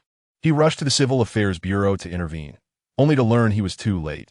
Yin Bingxue was already in the process of taking photos. As he entered, he overheard Su-chan's casual remark about mecha manufacturing being a trivial matter and thought, what kind of person is this? So arrogant? Upon closer inspection, he realized that the two adorable little ones beside Su-chan were none other than Tuan and Lele. Cui Aoyu suddenly comprehended. This was the man who foolishly proposed to Yin Bingxue. Lele, as the elder brother, you truly are more capable than your sister. Everyone knows who is merely boasting. This battle mech is an intricate creation. No one in the world has yet produced a finished product. However, Uncle believes that our Lele, being exceptionally clever since childhood, will undoubtedly create a remarkable battle mech in the future. Lele turned her head to look at Chui Haoyu, furrowing her small brows. Indeed, certain matters require comparison. Su-chan sensed Lele's somewhat aloof demeanor towards him, but observing her evident disdain for Chui Haoyu brought him a sense of relief. A son is indeed a son. Lele turned away, utterly uninterested in Chui Haoyu. Chui Haoyu, feeling the sting of defeat from a 3-year-old, nearly lost his composure. Squeezing his fists a few times to maintain a semblance of a smile, he turned to Su-chan and said, "You're the one who proposed to Bingxue in Central Square, right? Uncle Chui, please refer me as Miss Yin or General Yin. I'm not familiar with your manner of address." Lele rolled her eyes and stated. Su-chan chuckled softly, winking at Lele. His son was indeed quite sharp. Upon seeing Su-chan's expression, Lele quickly averted her gaze. This person, did he think he was assisting him? He simply wished for no one to have designs on his mother. He was steadfastly on his mother's side. Chui Haoyu twitched his lips, looking at Su-chan with gritted teeth. Aside from being somewhat handsome, you appear rather ordinary. His gaze scrutinized Su-chan unfavorably, tinged with disdain. Is that outfit borrowed? The creases of his suit are still visible. Is it rented or lent? 400 drones for a proposal and a large screen. This must cost several million. Young man, let me offer you a piece of advice. Do not inflate your ego beyond your means. There are many lending platforms available, but alas, Miss Bingxue is not the type of woman who can be swayed by mere online loans. Chapter 13. Everyone is shocked. Dad can really build mechs. Dad, don't mind this silly man.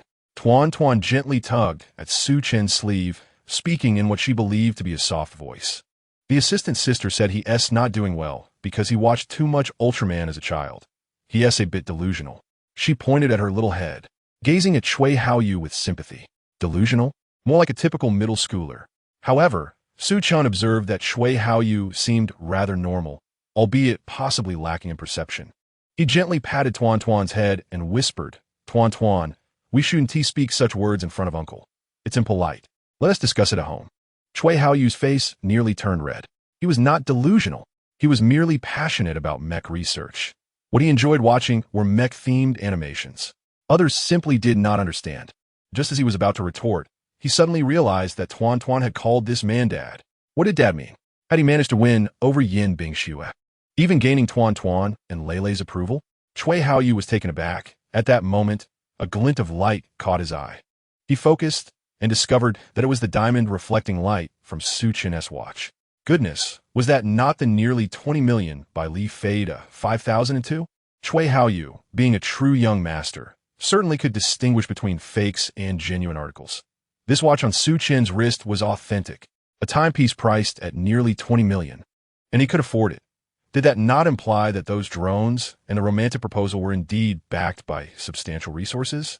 Chui Haoyu began to regard this handsome young man before him with newfound respect. It seemed that economically overpowering him was improbable. However, he had his own expertise and pride. Mech manufacturing. His connection with Yin Bingxue stemmed from mechs. He was an avid fan, having conducted some research, and even published a paper in the Longwood Technology Journal. The mech project at Chao Fan Group was proposed by Yin Bingxue, and they met again at a mech symposium, leading Chui Haoyu to idolize her. He had fantasized countless times about proposing to Yin Bingxue in a mech of his own creation. And yet before he could even construct his mech, this brash young man had stolen his thunder by claiming that battle mechs were trivial.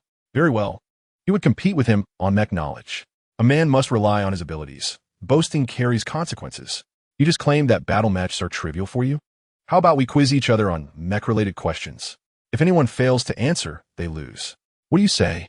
You seemed quite knowledgeable about mechs earlier. Surely you're not afraid to compete now? Su Chan replied coldly.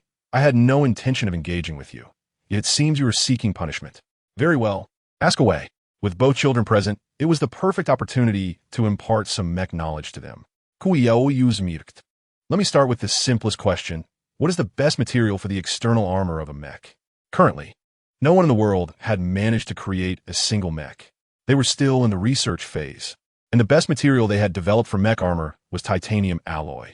This was still under wraps and had not yet been publicly announced. Su Chan would surely be unable to answer.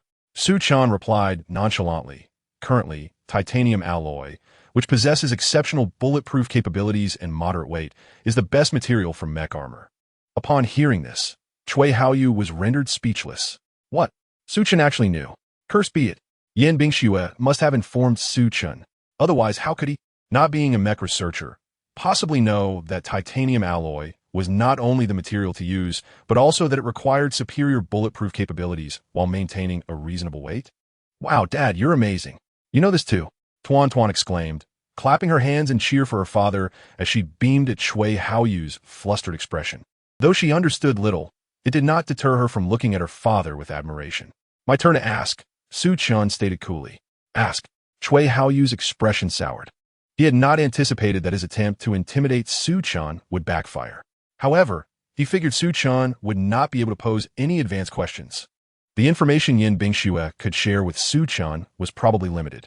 Su Chan likely only remembered the names of those materials, yet without a decade of research into mechs, he would hardly understand the intricacies of mech design. Chui Haoyu was confident he could easily handle whatever question Su Chan posed. Since you just asked me the simplest question, I shall reciprocate with one of equal simplicity. What is the best way to design a mech control cabin? Upon hearing Su Chan's question, Chui Haoyu puffed out his chest confidently. Naturally, the best method is to use mechanical manipulation akin to how a joystick operates in an aircraft cockpit. A joystick to unlock the mech's weapons and buttons to control various functions of the mech. Indeed, this was the simplest question. Any student who is a novice in mechas would be able to answer that. Indeed, Su Chan knows nothing about mechas.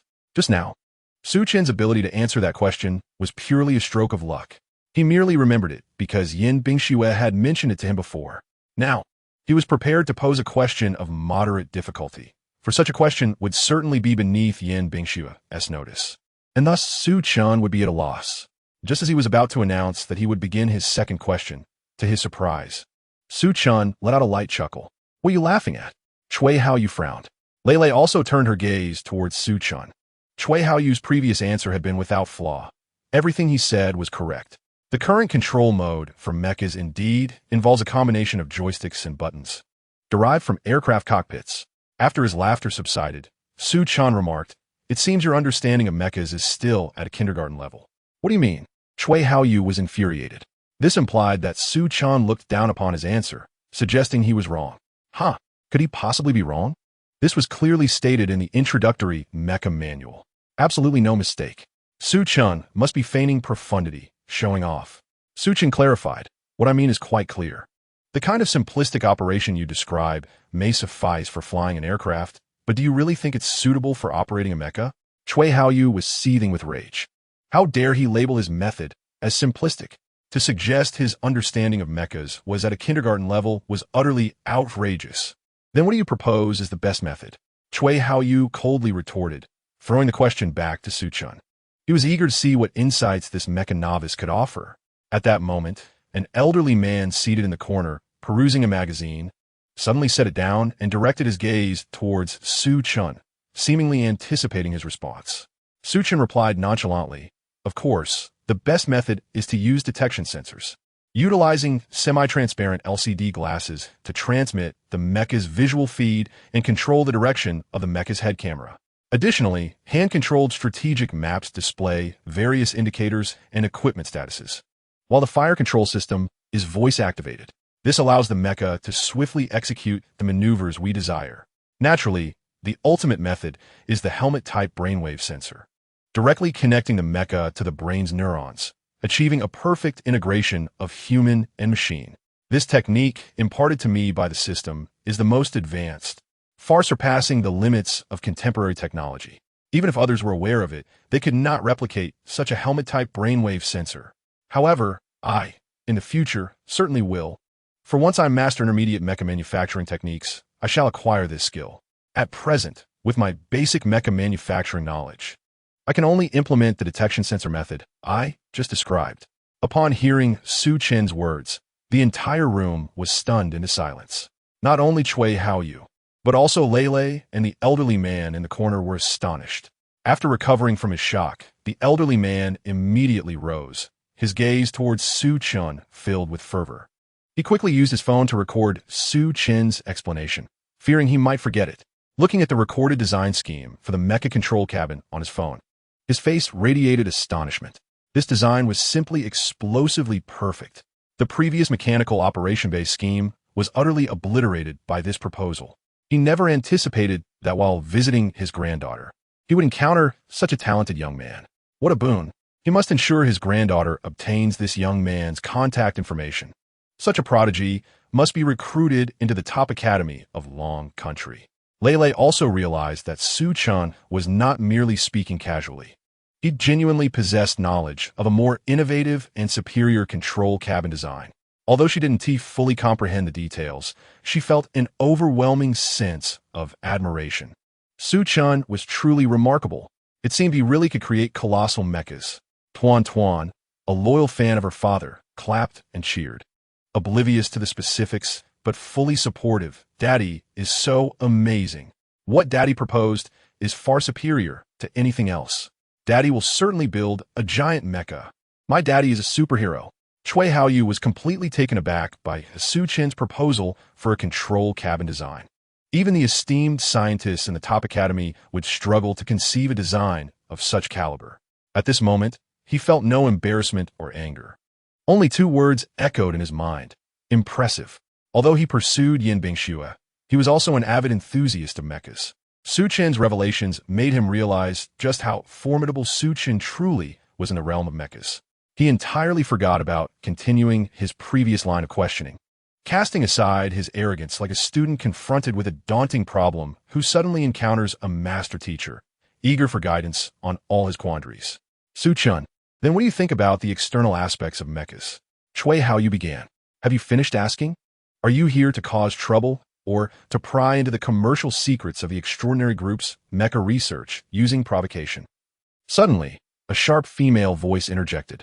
Yan Bingxue, looking stunningly beautiful after her makeup, had appeared without anyone noticing. She walked directly to Su Chen's side, exuding an aura of fierce protectiveness. What other secrets do you wish to uncover from our company? Do you wish to receive a legal notice from our legal department? Chapter 14. Getting married. Chui Haoyu opened his mouth, intending to explain, but Yin Bingxue offered him no chance, not even a glance. Grasping Su Chen's hand with one hand and leading their son and daughter with the other, she headed straight for the photo session. With her makeup done, Yin Bingxue appeared even more enchanting, her commanding presence unmistakable. Su Chen felt elated, for this stunningly aloof and beautiful CEO was soon to become his legitimate wife. One exhilarating day, Su Chen and Yin Bingxue posed for a couple's photo, then took a simple family portrait with Tuan Tuan and Lei Lei. When the photographer prompted them to arrange themselves, Tuan Tuan eagerly extended her arms. Daddy, hug. The little darling's radiant smile resembled a charming sunflower, exuding an irresistible allure. Su Chen joyfully scooped his daughter into his arms, while Lei Lei stood beside her mother, her soft little hand clasped in Yin Bingxue's, occasionally glancing at Su Chen. So, Su Chen is going to marry Mama. He probably won't leave anymore, right? So, should I call him Daddy? The little one's eyes were slightly downcast, her long, curled lashes casting delicate shadows on her fair eyelids. Little aunt is here to take your picture. Can you smile and say cheese with her? Upon hearing the voice, Lei Lei lifted her head, flashing a smile at the camera. The family's portrait was absolutely perfect. Su Ming asked the owner of the photography studio to print a small-size photo to place in his wallet. The process of quickly taking the photos and obtaining the marriage certificate took no more than 5 minutes. Indeed, some matters are easily resolved. As Su Chen held the crimson book in his hand, he found it hard to believe. Am I married? Have I truly wed the stunning CEO of a trillion-dollar conglomerate? And with a pair of adorable twins to boot. Moreover, I have activated the daddy sign-in system. This is absolutely incredible. Yin Bingxue looked at the red book in her hand, her vision slightly wavering. She felt a bit breathless, her heart racing as if struck by an overwhelming surprise, reminiscent of the exhilaration she felt when she topped the physical fitness test in high school. She and Su Chen were married. They had truly tied the knot. And it was Su Chen who had proposed. While she understood that Su Chen's actions were motivated by the twins, the illustrious Ms. Gu Yusin had once stated that love can be nurtured over time. At that moment, Ms. Gu Yusin was applying a facial mask while scrolling through Douyin, having seen multiple videos of drone proposals. She initially thought her phone was malfunctioning until she realized that this was the current trending topic. A wealthy individual had hired 400 drones to propose in the central square, the entire event broadcasted without revealing the couple's identities, providing a witness to this understated yet luxurious display of romance. How pungent the scent of love is. This young lady firmly believed in the mantra of singlehood, impervious to anyone's envy. Wait a moment, Yin Bingxue? A blissful family? How does this sound so much like our dear Bingxue and the twins? Ms. Gu Yusin sprang from the sofa, her masked face contorting into a thoughtful expression, before sending a message to Yin Bingxue. How did your reunion with Mr. Su progress on the first day? Having just exited the Civil Affairs Bureau, Yin Bingxue received Ms. Gu's WeChat message. A smile graced her lips as she discreetly glanced at Su Chen, ensuring he was unaware, and quickly snapped a photo of the marriage certificate to send in the chat. Gu Yusin, no way. Darling, you're married. To Su Chen. So the drone proposal live-streamed at the central square was yours? Yin Bingxue's cheeks flushed slightly as she typed rapidly on her phone. Yes. Oh my. Ms. Gu Yusin hastily removed her mask, exited WeChat, and revisited the trending proposal videos. How romantic that this was indeed Su Chen's surprise for Bingxue. This is too enchanting. She felt like a lemon, sour to her core. What a delightful sweetness this is. A manifestation of her dear Bingxue's blissful romance. Darling, you've done splendidly. A direct shot to Mr. Su's heart. Getting the certificate on the first day of meeting. This caught me completely off guard. I wasn't even prepared to be the bridesmaid. Honestly, sweetheart, Mr. Su is quite impressive. 400 drones, a live-stream proposal at the central square. This romance is extravagantly fitting for my darling. I also find Mr. Su rather commendable. Rejecting your proposal during the day shows responsibility. After all, such matters should indeed be initiated by the man. Well done, darling. I feel reassured and satisfied with your choice. Haha. The renowned Ms. Gu, known for her double standards, couldn't help but shower likes on the proposal videos, wishing to comment on each. Wishing my darling and Mr. Su eternal happiness. As Yin Bingxue read her best friend's messages, her smile grew ever brighter. She gently placed her phone down and glanced at Su Chun, who was lovingly rubbing the head of the beaming Tuanchuan while conversing with him. Under the warm glow of the streetlights, this scene was both beautiful and nostalgic. At the Civil Affairs Bureau's entrance that evening, numerous passers-by were astonished to see Su Chun and Yin Bingxue emerge with the twins in hand, holding the crimson book as they got into a car. What is happening? Isn't the Bureau closed? How could they still obtain a certificate? Is this what they call capitalist privilege? Truly, poverty limits my imagination. Today has been a day of envy. Douyin is filled with romantic proposals from the central square. And here we have capitalists obtaining marriage certificates at night. It's enough to make one green with envy. Look, they even got into that Rolls-Royce. Indeed, they are wealthy. A handsome man, a beautiful woman, and two adorable twins. Is this the blissful life of the affluent? My hands holding this pancake suddenly seem less appealing. Oh, how I wish I were a rich second generation.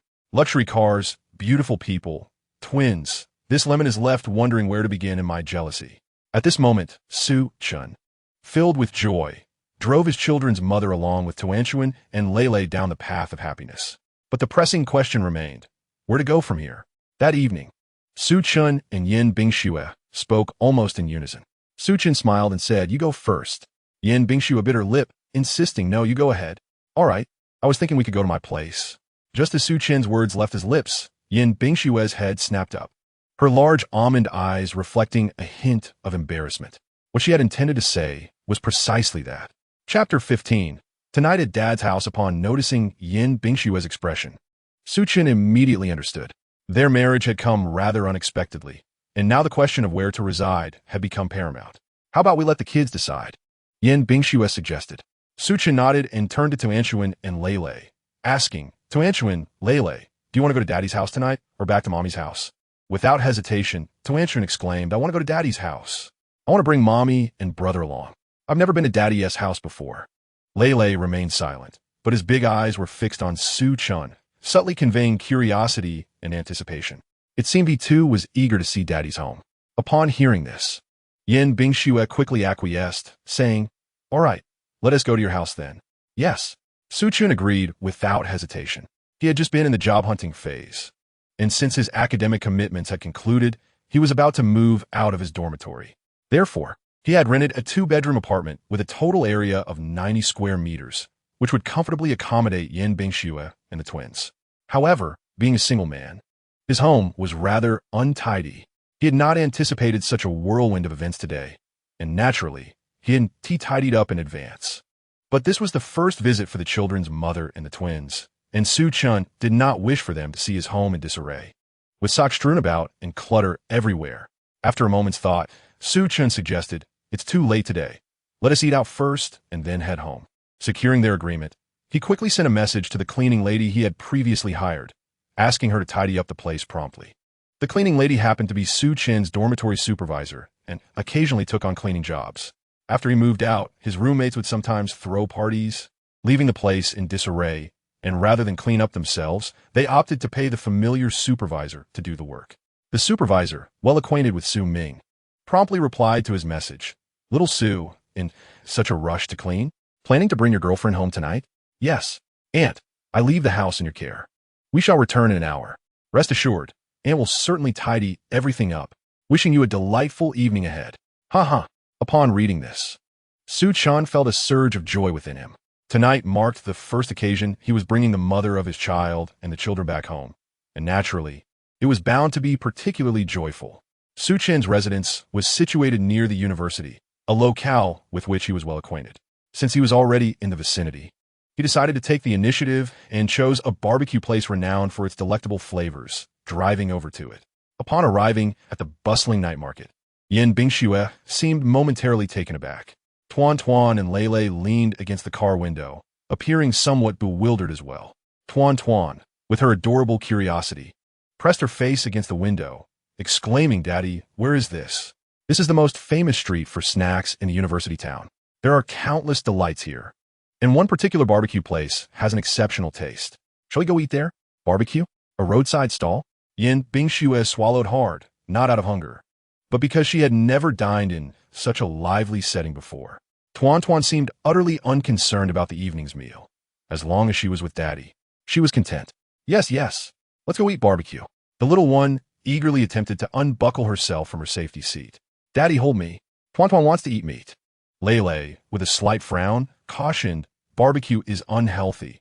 It's not good for the body, and there are so many people here. Cooking on the roadside means the sanitary conditions cannot be guaranteed. Eating such food might upset your stomach. The little one spoke with utmost seriousness, resembling a miniature adult. Although he was merely 3 years old, he had read extensively and understood much. Moreover, Mama had never taken them to such stalls for meals. Su Chan extended his long arm, intending to pat his son's head, but the little one evaded him. He smiled nonchalantly and replied, Lele, a real man cannot be so fragile. Restaurants can serve exquisite dishes, and roadside stalls can too. It all depends on the chef. I believe barbecue is about the flavor, not the environment or location. Fear not, Daddy will take you to a place that is both safe and hygienic, and the taste will be absolutely delightful. I assure you, after one meal, you will yearn for a second. Lele maintained his frown, his gaze filled with trepidation as he surveyed the crowded snack street. Yin Bingxue observed Su Chen's profile and, as if suddenly resolute, clenched her small fist and declared, All right, let us go eat barbecue. Su Chan was somewhat taken aback by her decisiveness. A CEO like Yin Bingxue had likely never dined at such a roadside stall.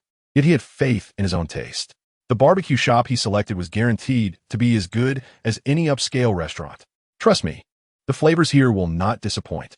They all alighted from the car, with Tuan immediately rushing down, while Lele, though still somewhat reluctant, felt compelled to follow as Mama had already proceeded.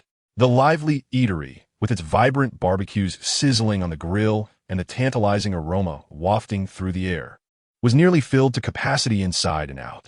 Su Chan found a relatively quiet spot to sit. He wiped the table and chairs with a napkin before inviting Yin Bingxue and the children to take their seats. This thoughtful and considerate gesture caused the corners of Yin Bingxue's lips to lift slightly. Despite the crowd, the chef worked swiftly, and the dishes arrived promptly. 3 large platters of aromatic barbecue, with both meat and vegetables, seafood and fish included. All perfectly charred on the outside, yet tender and juicy within, sprinkled with cumin and sesame, exuding an irresistible fragrance. Tuan could no longer restrain herself. Seeing her grasp a large meat skewer, Su Chan quickly took it away, fearing she might hurt herself with the skewer. Tuan, let Daddy put it in a bowl for you to eat. Thank you, Daddy. Su Chan smiled gently at his daughter, placing the meat into a bowl and pushing it in front of her. Tuan, remember to blow on it before eating. It might be hot. Lele remained still, and Yin Bingxue seemed to be still grappling with her thoughts. Su Chan picked up a fragrant lamb skewer and turned to Yin Bingxue, saying, You should try this. The flavor is truly delightful. Yin Bingxue hesitated. Though the skewer looked appealing, the thought of it being from a roadside stall gave her pause. Yet, Su Chen's earnest gaze compelled her to consider his offer. Chapter 16. 2 Rooms, How to Sleep. Yin Bingxue opened her mouth, her pearly teeth biting into a piece of lamb, the barbecue flavor lingering on her palate. The outer layer was slightly crispy, while the inside was tender and juicy. An exquisite delight indeed. Her eyes lit up, and seeing this, Su Chan raised an eyebrow in triumph, smiling, Did I not tell you? Despite being located in a snack street, this place's flavor surpasses that of many upscale hotels. Indeed, it's quite impressive. Such a skilled chef deserves a better location. Yin Bingxue remarked nonchalantly, glancing at the barbecue chef before turning back. Now, only Lele had yet to try. Mama had tasted it and praised the flavor. Should he give a shot? The little one stared at the barbecue before him, his eyes widening, his mouth slightly agape, a bead of moisture almost ready to fall. Su Chan found his son's predicament amusing. Torn between desire and pride, why must a young man be so stubborn? He lifted his hand, placing the meat skewer directly into his son's mouth. Lele was taken by surprise, his open mouth filled with the savory meat, reluctant to spit it out, yet savoring the delightful flavor that had just graced his palate. At that moment, Tuan took a bite of her meat, deliberately showing off her little teeth to her brother. It's delicious. You should try it. She tugged at the skewer, causing the meat to slide into Lele's mouth. Upon seeing her brother's cheeks puff up as he chewed, Tuan's eyes turned into crescent moons filled with joy. Su Chan, witnessing this, pushed the plate closer to the 3 of them and cheerfully said, Eat up. I ordered plenty, And there's still 2 more plates waiting. Yin Bingxue nodded, a subtle smile gracing her lips. Just then, her phone chimed with a message from Gu Yusin. Gu Yusin, Schwer, sweetheart, what you up to? Where did you go to celebrate after getting your marriage certificate? You've been ignoring me, boo-hoo. Having left the Civil Affairs Bureau without much conversation, Yin Bingxue was still reeling from the myriad of astonishing events of the evening, unsure of how to convey her feelings to Gu Yusin. As another message from Gu Yusin arrived, Yin Bingxue decided to snap a photo of the enticing barbecue spread, with Su Chen's distinctively long fingers visible in the corner. Gu Yusin, is this barbecue? And it's from a roadside stall. Schwer, you actually went to a roadside stall for barbecue because of Su Chen. Is this the power of love? Yin Bingxue, the flavor here is quite good. It's south from the snack street beside Su Chen's university. I'll bring you here next time. Gu Yusin, you refused to accompany me to that small, dingy restaurant. Yet one word from Su Chen and you're off to a roadside stall. Sweetheart, what happened to your principles and fastidiousness? Do they mean nothing in front of Su Chen? Boo-hoo. Yin Bingxue, MMM. His confident and sincere gaze captivated me, and the ambience here is truly delightful. Su Chen has exquisite taste. Gu Yusin remarked, darling, I adore your straightforwardness and cool demeanor. On the other end of the phone, Gu Yusin was nearly exasperated. Yet what could she do? After all, she had chosen this friend and must indulge her. After nearly 2 hours of indulging in barbecue delights, Su Chen settled the bill and returned to the community with Yin Bingxue and the 2 children. The evening air was refreshing, and the community where Su Chen resided had seen better days, housing many elderly residents who relished sitting in the exercise area at the entrance, fanning themselves and chatting. Suddenly, a new vehicle entered, prompting a flurry of discussions among the older folks. Oh, whose new car is that? It looks splendid, exclaimed one. Old Lee, you must be out of touch. That is a luxury vehicle, a Rolls-Royce. The least expensive model is over 6 million. Another replied, what? A car worth tens of millions in our old community? Old son, you must be losing it. Hey, you don't believe it? Let's go take a closer look. My son has told me all about cars, and I'm certain this is a Rolls-Royce. Stop bickering, you 2 old fellows. Let us find out whose relative drives such a fine car. The elderly residents rose with great enthusiasm, trailing after the Rolls-Royce. The vehicle parked in front of the building, and Su Chen stepped out just as the curious elders approached. Among them was Aunt Lin, Su Chen's neighbor, who, upon spotting him, exclaimed, Little Su? Su Chen had moved in over a month ago, and Aunt Lin lived directly across. They often exchanged greetings. She was warm-hearted, frequently gifting neighbors with homegrown vegetables. Although Su Chen didn't cook and had never accepted her vegetables, he had received fruits from her. Aunt Lin, enjoying the cool evening? He asked. Indeed.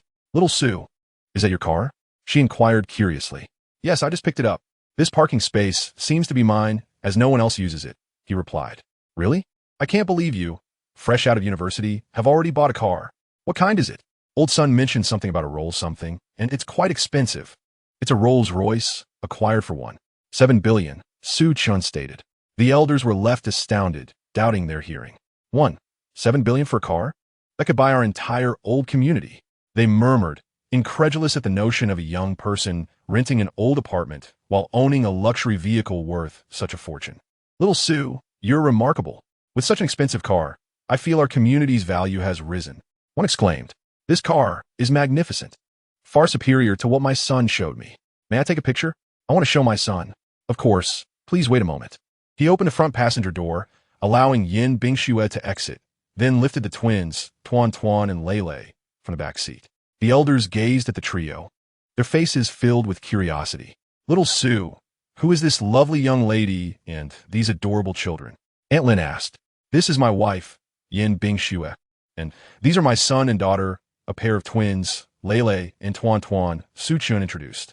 The elders were astonished. Little Su, you're married. What a beautiful wife you have. You are indeed fortunate. And twins, no less. Little Su, you and your wife are quite the couple. Look at these 2 little treasures. How charming they are. Little Su, it's hard to believe you're already married with children and have bought such an expensive car. Now, we old folks can boast when we go out.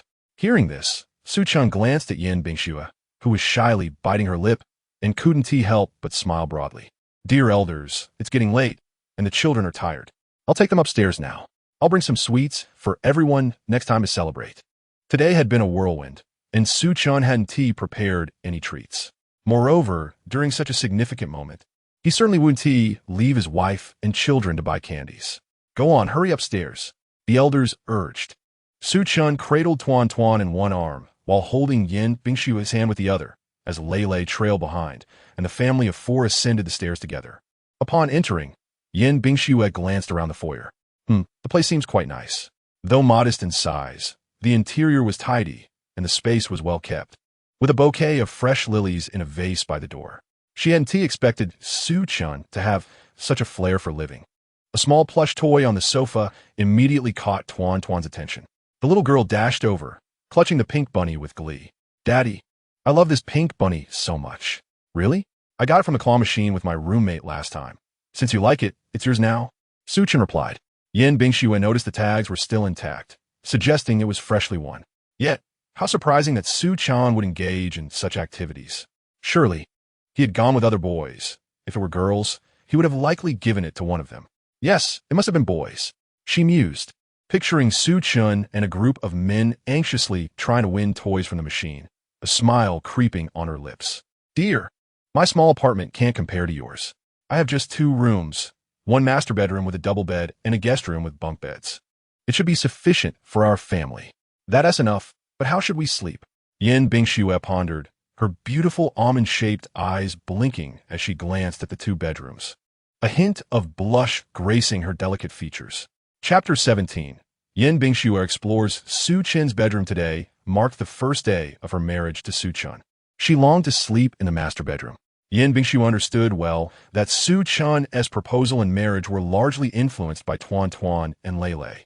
However, she desired more than just a name on a household register. She yearned for them to become a true family. She wanted Su Chun to fall in love with her. Thus, she aimed to seize every opportunity to nurture their bond. As Mrs. Gu advised, she intended to gradually integrate herself into his life, becoming his habit and preference. Yet, could she openly express this? After all, she was a woman. Yin Bingshu gazed hopefully at Su Chun, wishing he would consider these feelings when deciding their sleeping arrangements. Unfortunately, Su Chun was oblivious to her thoughts and said, "How about this? You and Tuan Tuan can sleep in the master bedroom, and Lei Lei and I will take the guest room." He then turned to Lei Lei. Lei Lei, you can take the bottom bunk and I'll sleep on the top. Does that work for you? Their separate sleeping arrangements were acceptable, of course. Just as Lei Lei was about to respond, Yin Bingshu, standing behind Su Chun, gently shook her head. Lei Lei pouted, declaring, "No, I don't want to sleep with you. I want to sleep with my sister." Su Chun laughed heartily. "Silly Lei Lei, you're getting older. You shouldn't share a room with your sister. I sleep above, and my sister sleeps below," Lei Lei declared with righteous indignation. "All right, you little rascal. Is that how you want to counter me?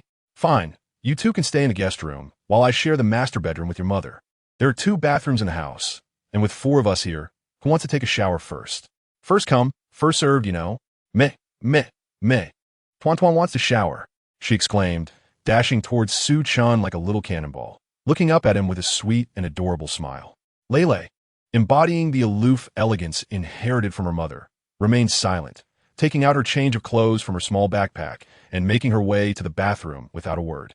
Su Chun, holding his daughter, pointed at the little one's retreating figure and asked, "Can Lei Lei and Tuan Tuan shower by themselves?" "Yes, they usually shower on their own at home. Tuan Tuan only bathes with me during bubble baths," Yin Bingshu replied. Su Chun beamed. "Our 2 little treasures are so clever. At just 3 years old, they can shower and dress themselves. Tuan Tuan, Daddy will take you to the master bathroom to shower. If you need anything, just call for Mommy or Daddy, okay?" Although his daughter could shower independently, Su Chun remained a bit anxious, as this was their first time visiting his home, and many things were different. He feared they might not be accustomed to it. So, while the children bathed, Su Chun stayed in the living room, and Yin Bingshu awaited in the bedroom, ready to handle any unexpected situations. Yin Bingshu glanced outside and gently closed the door. After locking it, she happily wandered around the room, her steps light and cheerful as she surveyed the small space of around 30 square meters. In the middle of the room stood a 2-meter-wide double bed, neatly made with 2 pillows, one slightly wrinkled, the other looking brand new. It seems Su Chun usually slept alone here. Unable to contain her joy, Yin Bingshu approached and gently caressed the slightly wrinkled pillow, which must be Su Chun's. She closed her eyes and took a deep breath. The faint scent of shampoo reminded her of Su Chen's hair. Near the window stood a desk adorned with books from Su Chen's field of study, mostly mechanical engineering texts. Flipping through them, she noticed his neatly written notes. His handwriting was beautiful, strong, and vigorous, evoking images of Su Chen's long, powerful hands with clearly defined veins, a pair of hands imbued with strength. On the opposite side of the bed, facing the master bathroom, there was a large wardrobe, and the bathroom was concealed. Yin Bingxue bit her lip, her almond-shaped eyes darting around. Let me take a peek into Su Chen's wardrobe. I hope there's nothing amiss. She wanted to understand his preferences so she could select suitable gifts in the future. With a glint in her eye, she stood before the wardrobe and opened it. Inside, the clothes were hung neatly, not many in number, but each one was perfectly arranged, creating a pleasing sight. Her delicate fingers glided over the garments. Yin Bingxue formed a certain impression of Su Chen's style. He seemed to favor casual attire. The formal wear he wore today was likely for an interview. A smile curved her lips as she pondered that the company's dress code might need some adjustment. Extraordinary Group wasn't a sales company, and there was no need for formal attire every day. Ordinary casual wear would suffice as long as it wasn't outlandish. Su Chen's handsome face and physique would surely appear even more youthful and charming in casual clothes. After the two little ones finished their showers, Su Chen brought the hairdryer to the living room to dry Tuan's hair. The little girl's hair was fine and soft, yet abundant, promising to be a thick, lustrous mane in the future. Su Chen's heart swelled with affection as he watched his daughter, his movements gentle and tender. Tuan thoroughly enjoyed having her hair dried by her father, playing with her pink bunny toy while occasionally glancing back at him with a smile. All right, Tuan, your hair is dry now. Thank you, Daddy. Tuan turned around and planted a loud, affectionate kiss on Su Chen's cheek, the gesture filling him with happiness. No need to thank me. This is what Daddy should do. From now on, I'll always dry your hair. Su Chen replied cheerfully. Tuan nodded vigorously. Okay, Daddy will always dry my hair. I love it when Daddy dries my hair, she exclaimed happily, sitting sweetly beside Su Chen. His heart brimmed with joy. His daughter was truly a little sweetheart, utterly adorable. No wonder so many men wish for daughters. Who could resist such a charming and soft little creature? With both a son and a daughter, a pair of twins no less, his life was truly beautiful. As Su Chen thought of his son, he looked up to find Leilei's hair still damp, dripping water, but the little one seemed unconcerned. Leilei, come here. Daddy will dry your hair too. Leilei shook his head stylishly. No, my hair will dry soon. Before he could finish speaking, Su Chen had already pressed him down. The hairdryer emitted a gentle warmth. Not too hot, with a soft breeze that felt soothing as it caressed his hair and occasionally brushed against his cheek. Leilei's small mouth slowly relaxed. This feels quite nice. After settling the little ones and bidding Tuan good night, Su Chen turned off the lights in the room, leaving a warm yellow wall lamp as a nightlight, before leading Yin Bingxue back to his room. I'll shower outside. You can use the bathroom inside. I've left a fresh towel for you, and take your phone with you. Just call me if you need anything. He waved his phone before heading out with his change of clothes. By the time Yin Bingxue finished her shower and emerged, Su Chen was already lying on the bed. Seeing her come out, he patted the space beside him, come over and lie down to sleep. Chapter 18. This night, restless Yin Bingxue slowly walked over, circling around to lie on the other side of the bed. I turned off the lights. Okay, Su Chen replied, and with that, the room was enveloped in darkness. However, slowly, visibility began to return. The full moon outside cast a soft glow through the window, bathing the room in a gentle silvery light. Su Chen and Yin Bingxue lay side by side, not touching. Both kept their eyes open, clearly unable to sleep. So much had happened today that neither could find rest. Su Chen's heart raced with excitement. In a single day, he had a wife and children, luxury cars, remarkable skills, and an impressive system. His life had taken a sudden and exhilarating turn. Yin Bingxue gazed at the unfamiliar ceiling, her palm resting on her chest as she felt her slightly quickening heartbeat. I met Su Chen, married him, and now I'm sleeping in his home. Everything had unfolded so rapidly, catching her off guard. She felt that bringing Su Chen into the extraordinary group was indeed the best decision she had ever made. Moreover, the surprises Su Chen offered seemed to far exceed her expectations. From the information she had gathered, Su Chen was merely an ordinary senior student. Yet throughout this day, He had exhibited signs of luxury watches, fancy cars, and extraordinary expertise in mechas. Clearly not the behavior of an average university student. How many secrets lay hidden within Su Chan that she was yet to discover? With a creaking sound, Su Chan turned over, accidentally resting his arm on Yin Bingshue's shoulder. Both of them, still awake, were momentarily startled. Oh no, he had forgotten that there was another person beside him today. How could he turn over so carelessly as he usually did? This sudden physical contact caused Yin Bingshue's eyes to widen, her breath momentarily caught, and her heart raced like a drum. Not asleep yet? Su Chan asked, quietly retracting his arm. Yin Bingshue replied softly. What's wrong? Are you having trouble sleeping in a new place? Su Chan turned to face her, looking at her openly. Yin Bingshue's face flushed instantly, but fortunately, the night concealed her embarrassment. No, I'm just a bit hungry. Are you hungry too? Shall we go grab some late-night snacks? Su Chan rubbed his belly and said, now that you mention it, I'm a bit hungry too. Let us go downstairs for a late-night snack. The two dressed quickly and got out of bed. Before leaving, Su Chan mentioned he wanted to check on the two little ones next door. Under the warm glow of the wall lamp, the two little treasures were soundly asleep. Tuanchuan was cuddling a pink rabbit, her tiny feet kicking the covers off. On the upper bunk, Lele lay flat, his quilt perfectly arranged without a wrinkle, his hands resting outside the blanket. Su Chan suspected that this child probably never needed to make his bed in the morning. Yin Bingshue tucked the blanket around her daughter, and the two quietly exited the room. At midnight, the street food stalls were bustling with activity. Outside the community, a long street was lined with various food stalls, mostly selling barbecued skewers, fried rice, noodles, dumplings, and oden. Stalls stood shoulder to shoulder, with sizzling pans on one side and pots of rich broth bubbling on the other, releasing an enticing aroma. A few patrons were enjoying their late-night meals, some savoring barbecued treats with beer, while others, accompanied by children, relished a bowl of fragrant chicken soup noodles, warming both heart and stomach. Seeing this scene, Yin Bingshue couldn't help but raise her delicate brows slightly. Who would have thought she had eaten street food twice in one day? If acquaintances were to see her, they would probably be astounded. What do you feel like eating? There's barbecue, fried rice, fried noodles, various soups, dumplings, and oden over there. And there's grilled cold noodles, and liampi too. Su Chan was evidently familiar with the offerings, listing the food items effortlessly. I'm fine with anything. What do I want to eat? Yin Bingshue inquired, truly unsure about which items were actually appetizing. Su Chan glanced at the sizzling barbecue and rubbed his nose, saying, let us have some chicken soup noodles. We had barbecue for dinner, so let us opt for something nutritious for a late-night snack. Okay. Yin Bingshue nodded and followed him to the noodle stall. The owner, standing by a large pot, smiled brightly upon seeing Su Chan. Oh, young man, switching from barbecue to noodles tonight? What would you like? 2 bowls of chicken soup noodles, he replied before turning to Yin Bingshue. Do you have any dietary restrictions regarding green onions or cilantro? Yin Bingshue shook her head, indicating she did not.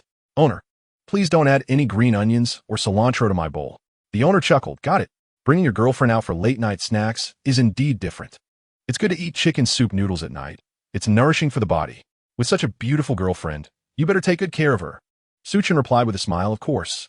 I'll take good care of my wife. Yin Bingshue was momentarily taken aback, turning to gaze at Su Chan's profile, her heart swelling with sweetness. He openly acknowledged their relationship. He said he would cherish her. The two packed the noodles and returned home, sitting at the coffee table to eat. The rich aroma of chicken broth filled the room. Yin Bingshue's long hair appeared somewhat inconvenient, and noticing her struggle, Su Chan stood up to fetch a large plastic clip, typically used for hanging blankets. Scratching his head, he said, "This is all I have at home. If not, you can manage with it?" Before she could react, Su Chan stepped behind her, gathering her thick waves of hair and securing them back with the clip. The result was quite satisfactory. Su Chan clapped his hands in delight. Yin Bingshue touched her hair, feeling an unprecedented sense of wonder, her lips curving upward as she thanked him. After finishing a bowl of hot chicken soup noodles, both felt a light sweat but were completely satisfied. At that moment, the guest room door suddenly opened, and little Tuanchuan, barefoot and rubbing her sleepy eyes, emerged with a sniffle. "What is that delicious smell, Daddy and Mommy? What are you secretly eating?" The little one rushed over, peering at the 2 bowls of noodle soup, her small mouth pouting before bursting into tears. "What? Daddy and Mommy are being naughty, eating without leaving any for Tuanchuan. What? Tuanchuan wants to eat too." Su Chun, taken aback by the scene, quickly scooped his daughter up, holding her icy little feet in one hand while soothing her. Tuanchuan, don't cry. Tomorrow morning, Daddy will buy you something delicious, okay? Author's note. Thank you to the reader, Iko Chingri, for the generous reward of 1,500 coins. Chapter 19. Mom calls early in the morning the next morning. Su Chun was awakened by the sound of a ringtone. After a late-night snack and soothing his daughter, he had only managed to sleep for a few hours. Feeling severely sleep-deprived, he groggily answered a video call from his mother. Are you up yet, son? Didn't you have an interview at Extraordinary Group yesterday? Why didn't you text me last night? How did the interview go? Son, are you still sleeping? Su Chun replied with his eyes closed, his hand shifting, causing the camera to turn slightly. Although it was just a brief moment, Su Mama immediately noticed that there was a long-haired girl lying beside him. Su Mama was momentarily taken aback. Then her face lit up with surprise as she looked at Su Chun. She cleared her throat, saying, Son, did you suddenly? Su Chun jolted awake, recalling what had happened yesterday. Yan Bingxue was lying right next to him. He instinctively reached to end the video call, but upon turning, he realized that Yan Bingxue had already awakened, her beautiful eyes wide open, curiously observing him. Su Chun paused, then quickly switched the camera to face the ceiling. He blurted out, Mom, I'm all grown up now. Could you please choose a different time to call next time? I'm not dressed and sleeping. It would be quite inappropriate if you happen to see something you shouldn't. By now, Yan Bingxue was fully awake, and upon hearing Su Chun mention his mother, she felt a wave of nervousness. She intended to tidy her hair a bit to appear more presentable, but was taken aback by Su Chun's words. Did he not want his mother to know about her existence? Yet, they were already married. Was Su Chun still struggling to accept her? Yan Bingxue bit her lip and lowered her eyes slightly. Hearing her son's words, Su Mama laughed heartily. Yes, it seems I called at the wrong time. Haha, son, I won't disturb you any longer. Call me back when you're free. Bye-bye, son. After hanging up the phone, Su Chun couldn't help but smile. It seemed that his mother had seen something that prompted her hurriedly to end the call. However, he truly hadn't anticipated that she would video call him so early. He had not yet figured out how to inform her that he was already married with 2 children. Following the call, Su's mother hurriedly grabbed her phone and dashed to the study, joyfully telling Su's father, Old Su, I told you I heard magpies chirping this morning. Surely, it heralds great news. I was right. Su's father, engrossed in calligraphy, looked up and inquired, What great news? Did our son pass his interview? Oh dear, I forgot to ask that. Su's mother exclaimed, tapping her forehead in frustration. Su's father, shaking his head in amusement, replied, Wasn't your intention in making the video call to inquire about the interview? Indeed, but I just realized there is an even bigger piece of news. Su's mother beamed, glancing at Su's father with a hint of mystery. I just saw our son with a long-haired beauty sleeping beside him. Su's father's hand trembled, leaving a large blot of ink on the rice paper. What? Our Chun has a girlfriend? With a proud smile, Su's mother replied. They must have been together for quite some time if they are sleeping in the same bed. That little rascal has been keeping this from us. Did you see the girl? Did you talk to her? Su's father inquired eagerly, setting down his brush. No. Our son was probably still half asleep and didn't notice her presence. The camera shook a bit, and I couldn't see her clearly. Only her long hair and fair skin. She must be quite lovely. He seemed a bit shy and quickly turned off the camera, claiming it was too early for video calls and that he wasn't dressed. It seems we have a daughter-in-law. Su's father rubbed his hands together, unable to conceal his excitement. Wonderful, my dear. Our son has graduated from university. It is indeed time for him to find a partner. A young man should establish a family before pursuing a career. We can support him, and who knows, we might soon be holding our grandchildren. You, old man, are dreaming even more beautifully than I am. Su's mother teased, her own joy evident. Old Su, do you think we should visit our son and meet our future daughter-in-law? Su's father pondered for a moment before shaking his head. Let us wait a bit. This matter cannot be rushed. Our son is grown and surely knows what he is doing. Once he is ready, he will inform us, and we will bring our savings to buy him a house and welcome our daughter-in-law. Meanwhile, Su Chun had fully awakened, ruffling his tousled hair. He turned to Yan Bingxue and asked, Did I wake you? Yan Bingxue shook her head, a fleeting smile crossing her lips. It's nothing. After a moment, she looked up earnestly at Su Chun. Su Chun, we are already married. Huh? Yes, indeed. Su Chun blinked in surprise. Since we are already husband and wife, I believe I should pay a visit to Uncle and Annie. Su-chun caught a glimpse of her fleeting emotions and suddenly realized that Yin Bingxue might feel she was hiding the relationship from her mother. This girl was quite sensitive to such matters. He chuckled heartily and said, "Certainly, but cannot be like this morning. We will go as your children's father. We shall dress appropriately and bring some gifts to visit." Upon hearing Su-chen's words, Yin Bingxue glanced down at her attire, realizing that after a night's sleep, her silk nightgown had slipped off her shoulders. If she had met her future mother-in-law looking like this, it would have been mortifying. Her face flushed, and she quickly pulled the covers over herself. Su-chen laughed heartily. "Good morning. I'm off to freshen up." He leaped out of bed and, still in his pajamas, headed to the bathroom. As he brushed his teeth in front of the mirror, he couldn't help but envision bringing Yin Bingxue and their twins home, where his parents would discover they had a daughter-in-law and a pair of 3-year-old twins. They would surely be overjoyed.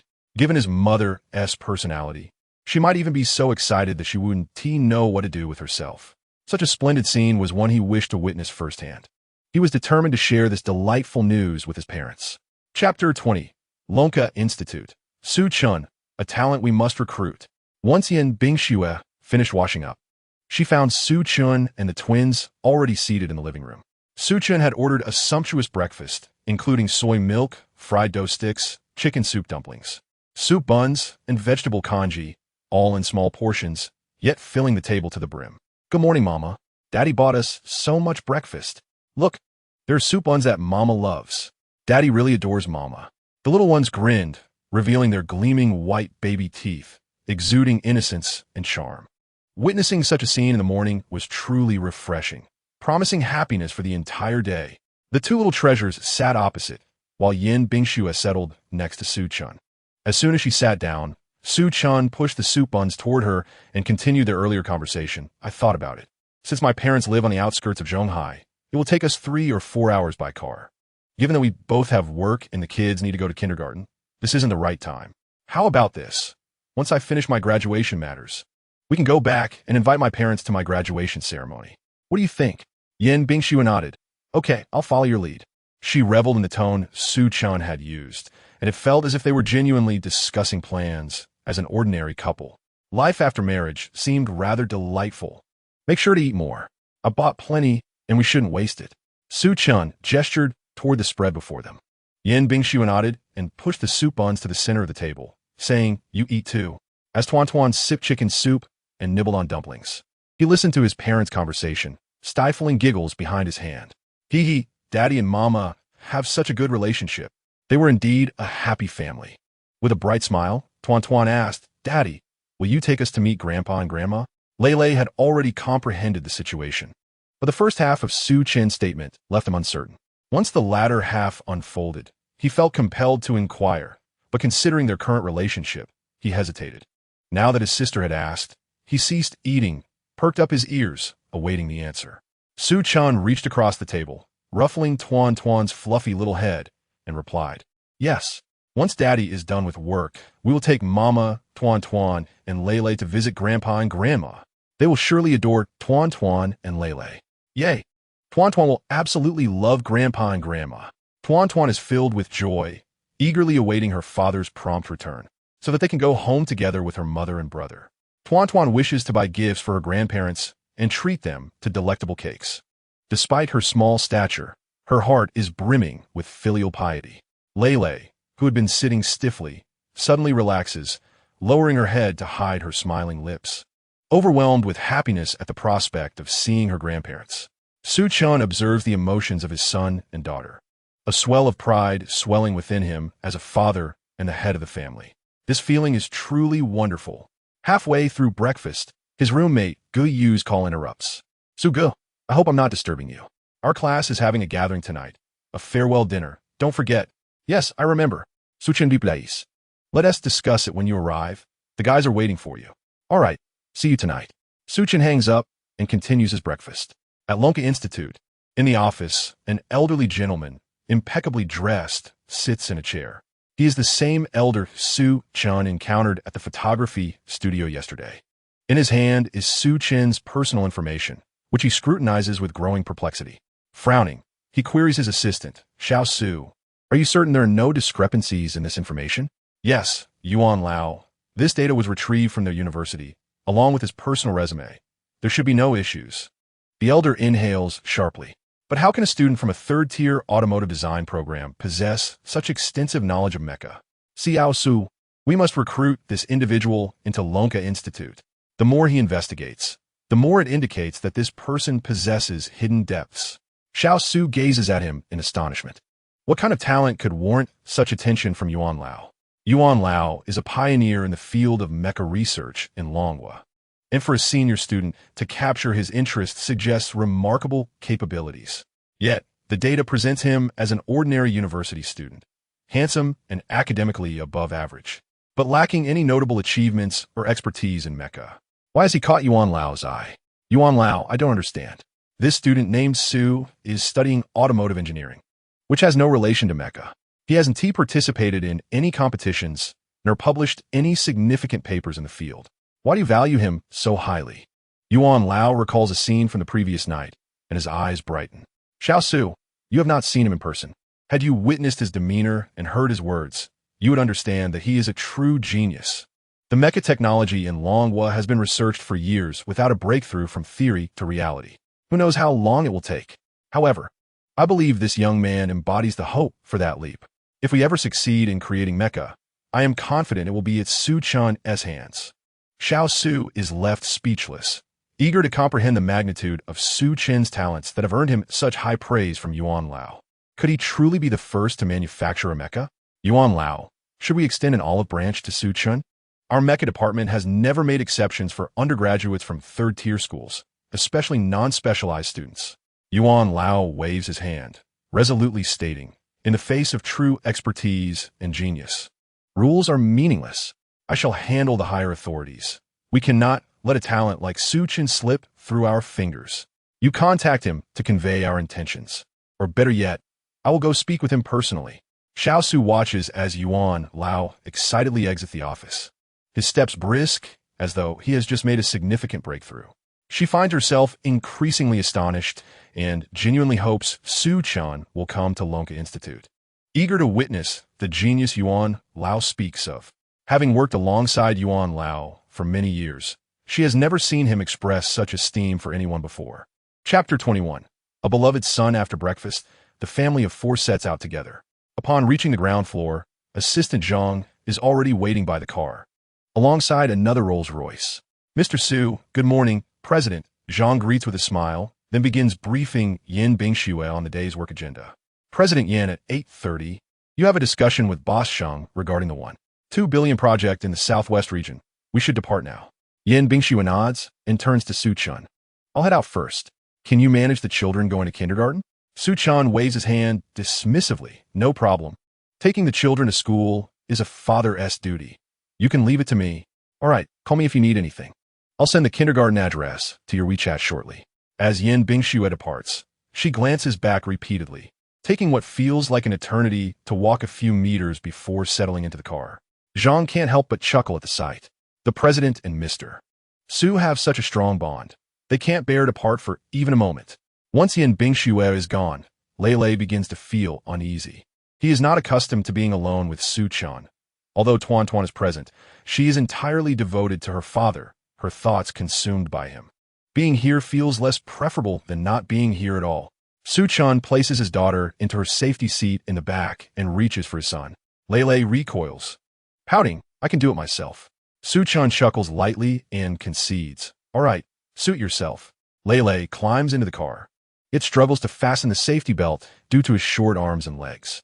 Embarrassed, he glances at Su Chen, whose amused smile only fuels his frustration. In a fit of exasperation, he tosses the belt aside, declaring, forget it. I'm a big kid now. I don't need a safety seat. I want to sit in the front. As he attempts to climb down, Su Chen gently restrains his shoulder, suppressing his laughter. Article 34 of the Traffic Management Regulations in Zhonghai City clearly states that minors under 12 years old cannot sit in the front seat of a vehicle. Lei, you're not qualified to sit in the front yet. Even in the back, a safety seat is required. Of course, you can always choose to walk to school. You. Lei pouts, his tiny fist clenched, his cheeks puffed up adorably like a little balloon. Su Chen bursts into laughter, Teasing. I'm just playing with you. Buckle up. We mustn't be late for your first day of school. He quickly secures Leilei's safety belt before getting into the car and driving towards the kindergarten. Leilei continues to pout, yet as he catches a glimpse of Su-chan's smiling face in the rearview mirror, his heart softens and his anger dissipates. Tuan whispered softly from behind, "Daddy is taking us to kindergarten? How delightful. Let us ask Daddy to take us inside later." Leilei, momentarily taken aback, seemed to recall something and gently nodded. Though they spoke in hushed tones, Su-chan heard every word clearly. He had assumed his son would be resistant, given the boy's evident hostility towards him, always displaying an awkward demeanor. Yet, astonishingly, he agreed to let Su-chan escort him into kindergarten. How peculiar. Su-chan drove to the address provided by Yin Bingxue. No matter where the luxury car went, it drew attention. The kindergarten teacher stood at the entrance to greet the children, surrounded by parents accompanying their little ones. The opulent Rolls-Royce parked at the entrance inevitably captured everyone's gaze. "Teacher Fan, do we have new children in our kindergarten? I've never seen this car before. Is a Rolls-Royce?" I recall Tuan and Leilei's mother driving one as well, but it doesn't seem as lavish as this. One parent inquired, "Teacher Fan, is this car belonging to a new student?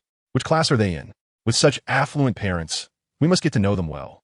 Teacher Fan shook her head in confusion. "No, we don't have any new children in the kindergarten." "Huh? Then whose newly acquired luxury car is this?" The crowd's curiosity piqued as they noticed a tall, handsome young man emerging from the driver's seat. "Wow, he is so handsome. Why must I encounter such a striking man at the kindergarten entrance? Oh heaven, it feels deliberate to make one envious. Another day of admiring someone else's husband. Isn't that Tuan and Leilei?" Teacher Fan exclaimed in surprise. Meanwhile, Su-chan had locked the car, holding Tuan's hand with the other reaching for Leilei. To his astonishment, Leilei hesitated but then obediently allowed Su-chan to take her hand. It was as if the sun had risen in the west. How had his son suddenly become so docile? "Good morning, Tuan and Leilei." Teacher Fan greeted the children before turning her gaze towards Su-chan. "Hello. May I ask who you are?" "You must be Teacher Fan. I've heard about you from the children's mother. I am Su-chan, Tuan and Leilei's father." A gasp of surprise rippled through the crowd as parents and Teacher Fan stared at Su-chan in astonishment. "You are Tuan and Leilei's father?" "Yes." Su-chan confirmed. Tuan joyfully announced, "Teacher, this is my daddy." Leilei unexpectedly chimed in, "Teacher, this is our daddy." "Hello, Mr. Su." "My goodness, how could Tuan and Leilei's father be so dashing? No wonder they are so adorable." "Leilei looks just like you, Mr. Su. She has been a handsome child since birth. Mr. Su, your remarkable ability to produce such lovely twins is truly enviable," exclaimed the other parents. "Mr. Su, you must come often to drop off Tuan and Leilei. It would be a treat for us parents." "Mr. Su, your car looks magnificent. Which model of Rolls-Royce is this? I don't think I've seen it online. Could it be a custom version?" One of the fathers focused intently on Su-chan's vehicle. Su-chan nodded. "Yes, it's a globally limited high-end custom model." "Limited high-end custom model. Wow, that must be worth over 100 million. Mr. Su, you are truly impressive." Mr. Su is both wealthy and handsome. "Have you joined our parents' group? Let us exchange WeChat, and you can join us." Upon hearing this, Tuan immediately raised her small hand to interrupt, while Leilei positioned herself between the parent and her father, adorably asserting, "Annie Xiaoxiu, my mommy has already joined the parents' group. Daddy and mommy are always together. So daddy doesn't need to join. Oof. Daddy and mommy have a super strong bond." Chapter 22, Astonishment. The man behind Su-chan is actually the CEO. In the morning, Su-chan was diligently working at his desk when a message from WeChat popped up on his phone. "Are you busy? Please come to my office." Yin Bingxue, a smirk crept on his Su-chan's lips. This girl truly couldn't stay away from him for even a moment.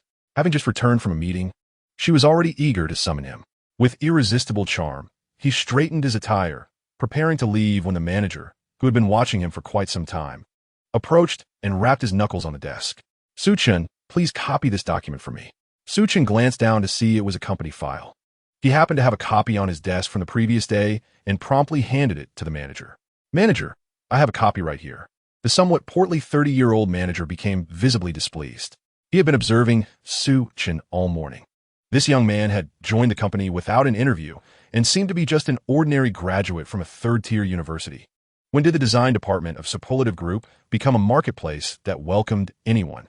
Moreover, Su Chan possessed an exceptionally handsome face that could only be described as dangerously charming. Just a day after his arrival, the female colleagues in the office had collectively dolled themselves up, clearly in hopes of catching Su Chan's eye. With numerous male colleagues in the design department, including this 30-year-old eligible bachelor, the women had previously shown little interest in them. Yet, with Su Chan's arrival, they had suddenly become enthusiastic, leaving the manager feeling quite embarrassed. Thus, he seized the opportunity to make things difficult for Su Chan. So you think you're clever, huh? I ask you to make a copy, and you simply hand me the one from your desk?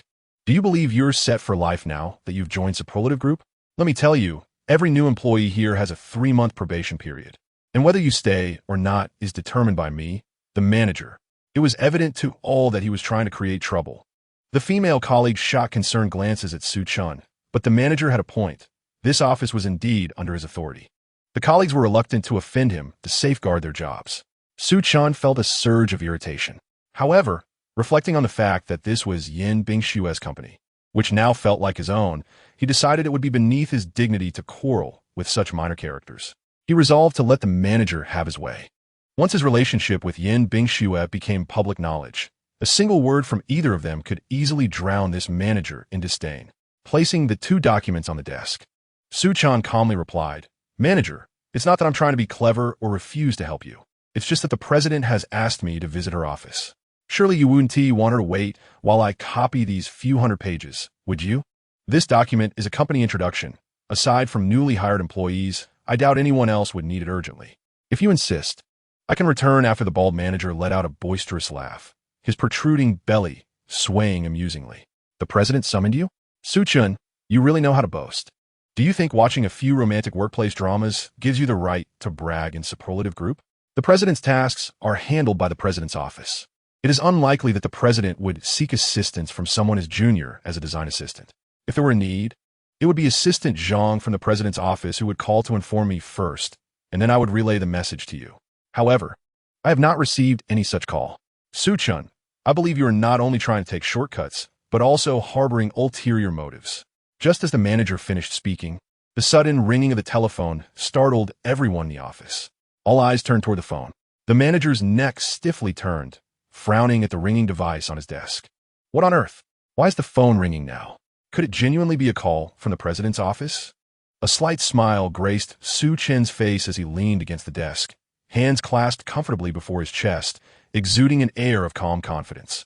The female colleagues gasped in surprise, one of them blushing as she answered the call. "Hello, this is the design department of Chow Fan Group. Is this the president?" The young woman's face turned pale, her eyes wide with shock as she hurriedly called out to the manager, "Manager, come take the call." The manager's expression turned serious as he approached, asking, "Who is it? The president's office?" The young woman shook her head. The manager sighed in relief. As long as it wasn't the president's office, he had no fear of who it might be. Before answering, he shot a glare at Su Chan, a silent promise to address the lie later. "Hello, I'm the president of the design department, Zhang." "Yes, all right, I will summon him right away." The previously arrogant manager now appeared even paler than the young woman, his hands trembling as he turned to Su Chan, saying, "Mr. Su, the president wants you on the line." Su Chan walked over with an air of grace, his demeanor far more elegant than the previous 2. It was as if the voice on the other end was not that of the strikingly beautiful president of Chow Fan Group, but rather a gentle and caring wife at home. "Yes, I understand. I was slightly delayed by something, but I will come up now. See you shortly." After hanging up, Su Chan glanced back at the manager, who appeared as if he had seen a ghost, hastily averting his gaze. Su Chan approached him, smiling. "Manager, I'll head upstairs now." The manager stammered, "Yes. You go ahead. About these documents?" Su Chan raised an eyebrow, prompting the manager to hastily clutch the papers to his chest. "I'll photocopy them myself. I'm going right now." Watching Su Chan enter the elevator, the manager's knees felt weak, nearly causing him to collapse. He barely managed to brace himself against the desk, preventing an embarrassing scene in front of his subordinates. The arrival of this newcomer was indeed extraordinary. The president personally called for him. Who would have thought? After 3 years at the company, it was my first time conversing with the president, and my legs felt weak. Her voice was simply enchanting. "I suspect our manager has bitten off more than he can chew this time." A daily workplace lesson. never underestimate any new intern, for you can never know the powerful connections they might possess. As Su-chan entered the office upstairs, he donned a charming smile. The sunlight streamed in, casting a soft, golden hue on his handsome features. Yin Bingxue paused momentarily, her expression softening. Su-chan, I was impressed by what you said about mechas yesterday at the studio. I mentioned it in today's internal meeting, and the head of our research department was astonished and admired your ideas. Are you upset that I shared your insights without your permission? Yin Bingxue inquired. After all, such knowledge can be protected. Mechas are currently a hot research topic. Su-chan's theories from yesterday could usher in a new era if they fell into the right hands. Su-chan chuckled. Why would I blame you?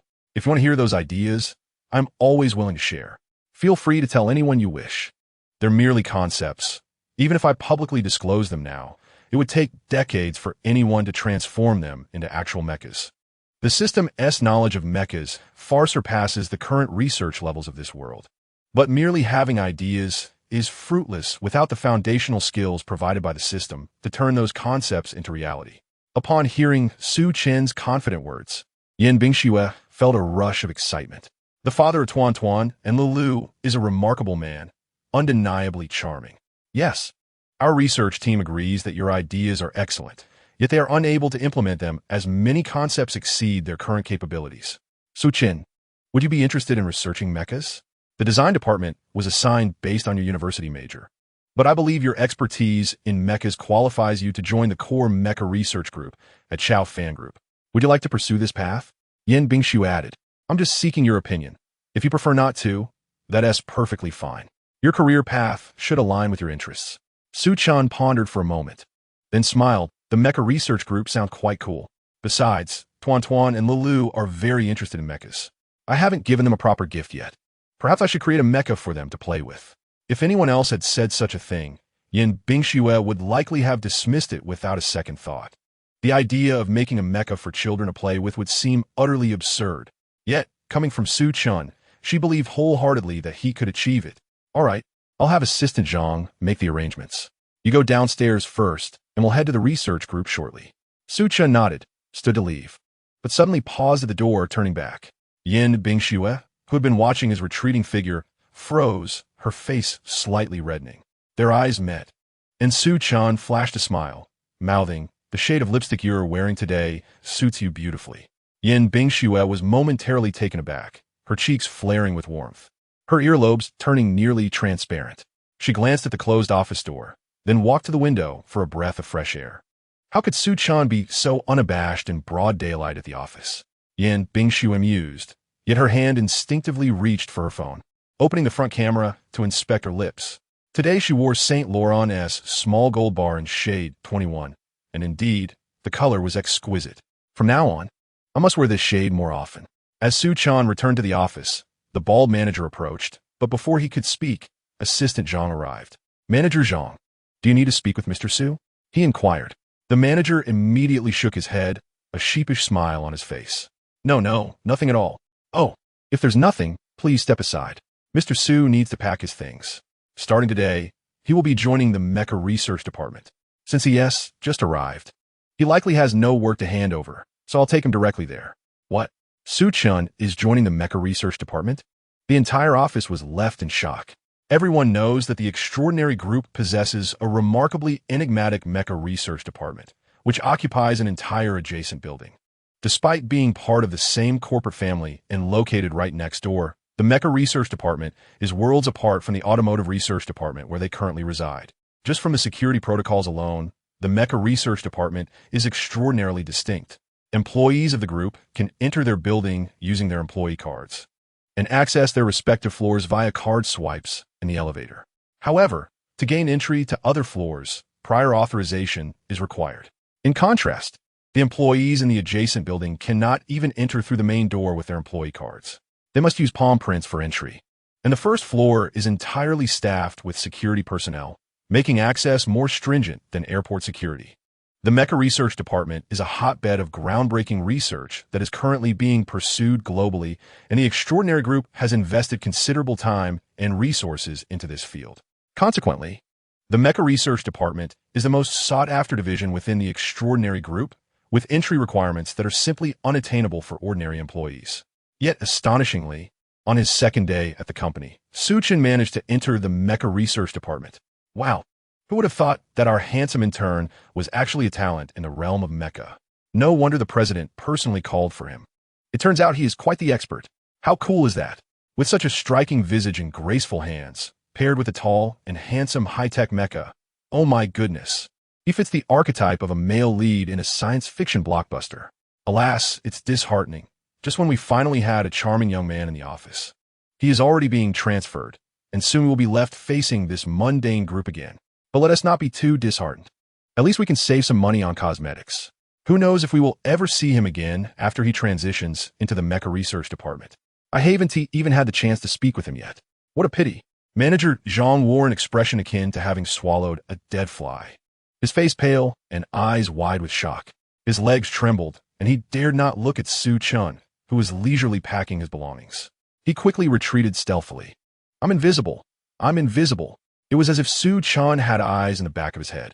Just as Manager Zhang had retreated to the doorway of the break room, Su Chun suddenly turned around and said, by the way, Manager Zhang, didn't you ask me to copy some documents earlier? I haven't left yet, so how can I copy anything? Assistant Zhang inquired. Su Chun chuckled as he observed the sudden shift in Manager Zhang's countenance and scoffed. It seems the manager has already taken care of the copying himself. Having been startled by Su Chun, Manager Zhang's legs finally gave way, and he collapsed into the break room with a thud, prompting the entire design department to stifle their laughter. Assistant Zhang glanced over, understanding the situation. That same day, just half an hour after Su Chun had moved to the adjacent building, Manager Zhang was dismissed from the company due to ineffective management. Chapter 24. The high-tech mecha research department of the extraordinary group Su Chun had little to pack, so he followed Assistant Zhang to the next building empty-handed. Upon entering the building, he immediately felt an overwhelming sense of pressure. His combat skills, provided by the system, were indisputable. However, the security personnel on the first floor exuded an aura of martial prowess that was far beyond ordinary guards. Unfazed, Su Chun trailed behind Assistant Zhang until they reached the front desk, where the receptionist greeted them warmly upon recognizing Assistant Zhang. This must be Mr. Su, she said with delight. Please follow me, and we will record your palm print so you can access the first floor freely. Wait, the palm print only allows access to the first floor? Su Chun queried as he approached. Recording a palm print was far more cumbersome than a fingerprint, but it also made duplication significantly more difficult. Fingerprints are small enough to be concealed within the palm, making it feasible for someone to slip in undetected. Yet a palm print requires the entire palm, making it a much larger target that would likely result in capture before even gaining entry. Is the security system on this first floor really this stringent? After the palm print was recorded, Su Chun followed Assistant Zhang into the elevator. As they ascended, Assistant Zhang explained, Mr. Su, the internal access system for our entire building requires both a personal fingerprint and iris recognition. Neither can be absent. With that, she placed her finger on the scanner and then brought her eye close to the detection device. Level 2 access verified. Elevator privileges fully unlocked. Assistant Zhang pressed the button for the 27th floor. Mr. Su, our building's access cards are categorized into different levels. The special access card is the highest and allows unrestricted access throughout the entire building. Currently, only the president possesses a special access card. My card is level 2, granting access to any floor but not to the core research areas. The team leader in the research department has a level 1 access card, allowing entry to the research department but not to the core chamber. Thus, the lower the access level, the further from the core one can reach. Su Chun nodded in acknowledgement, inwardly astonished. Although he was already aware of the extraordinary group's endeavors in mecha research, he anticipated the seriousness with which Yin Bingxiu approached it. With such a stringent security system, there must be even more astonishing developments within. When the elevator stopped on the 27th floor, Su Chun felt as though he had suddenly shrunk. Upon closer inspection, he realized the ceilings here were exceptionally high, likely around 20 meters. This height was indeed suitable for housing mechas. The expansive glass exterior wall appeared delicate, yet was anything but fragile. As Su Chun approached, he noticed that Assistant Zhang had halted at the door. What's wrong? He inquired. Mr. Su, this is the core department. My access card does not permit entry. I have already messaged the president. She will come to escort you. No sooner had she finished speaking than a wall adjacent to them suddenly slid open, and Yin Bingxue emerged from within. Goodness, is that an invisible door? Judging by the height, this must be Yin Bingxue's office. So, the two buildings indeed share some commonalities. What a clever design. Yin Bingxue approached and scanned the instruments inside, and the seemingly seamless glass wall suddenly split in the center. Once Su Chan stepped through, it seamlessly restored itself, with not a trace left behind. Truly, this is advanced technology. Su Chin, welcome to our company's most core mecha research department. They traversed an open area and arrived at an imposing steel door, which was indeed visually impenetrable. Yin Bingxue used her access card to enter, and suddenly the interior opened up to reveal researchers in white uniforms diligently working at their respective stations. Virtual projections appeared out of thin air, gliding along as the operators maneuvered their instruments. A towering mecha projection slowly rotated on a large screen, with one or two components being replaced intermittently.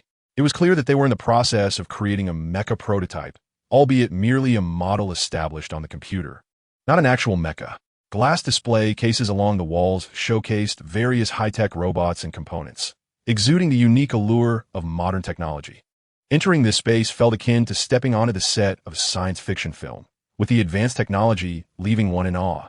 Su Chan surveyed the area with a relatively calm demeanor, for the technology he had mastered in his mind far surpassed the current level. Two men, aged around 40 or 50, approached Su Chan and Yin Bingxue. President Yin, you've arrived. The elder greeted Yin Bingxue, while the man beside him eagerly fixed his gaze on Su Chan. Mr. Yin, this must be Mr. Su, correct? Good day, Mr. Su. I am a deputy team leader of the research department. I listened to your mech theory this morning and found it incredibly enlightening.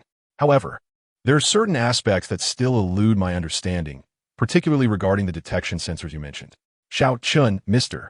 Su has just arrived and is still familiarizing himself with the environment. You will have plenty of time to ask him those questions in the future. The deputy team leader, visibly excited, scratched his head in embarrassment and looked at Su Chan. I apologize, Mr. Su. I should have been more considerate. Haha, no worries.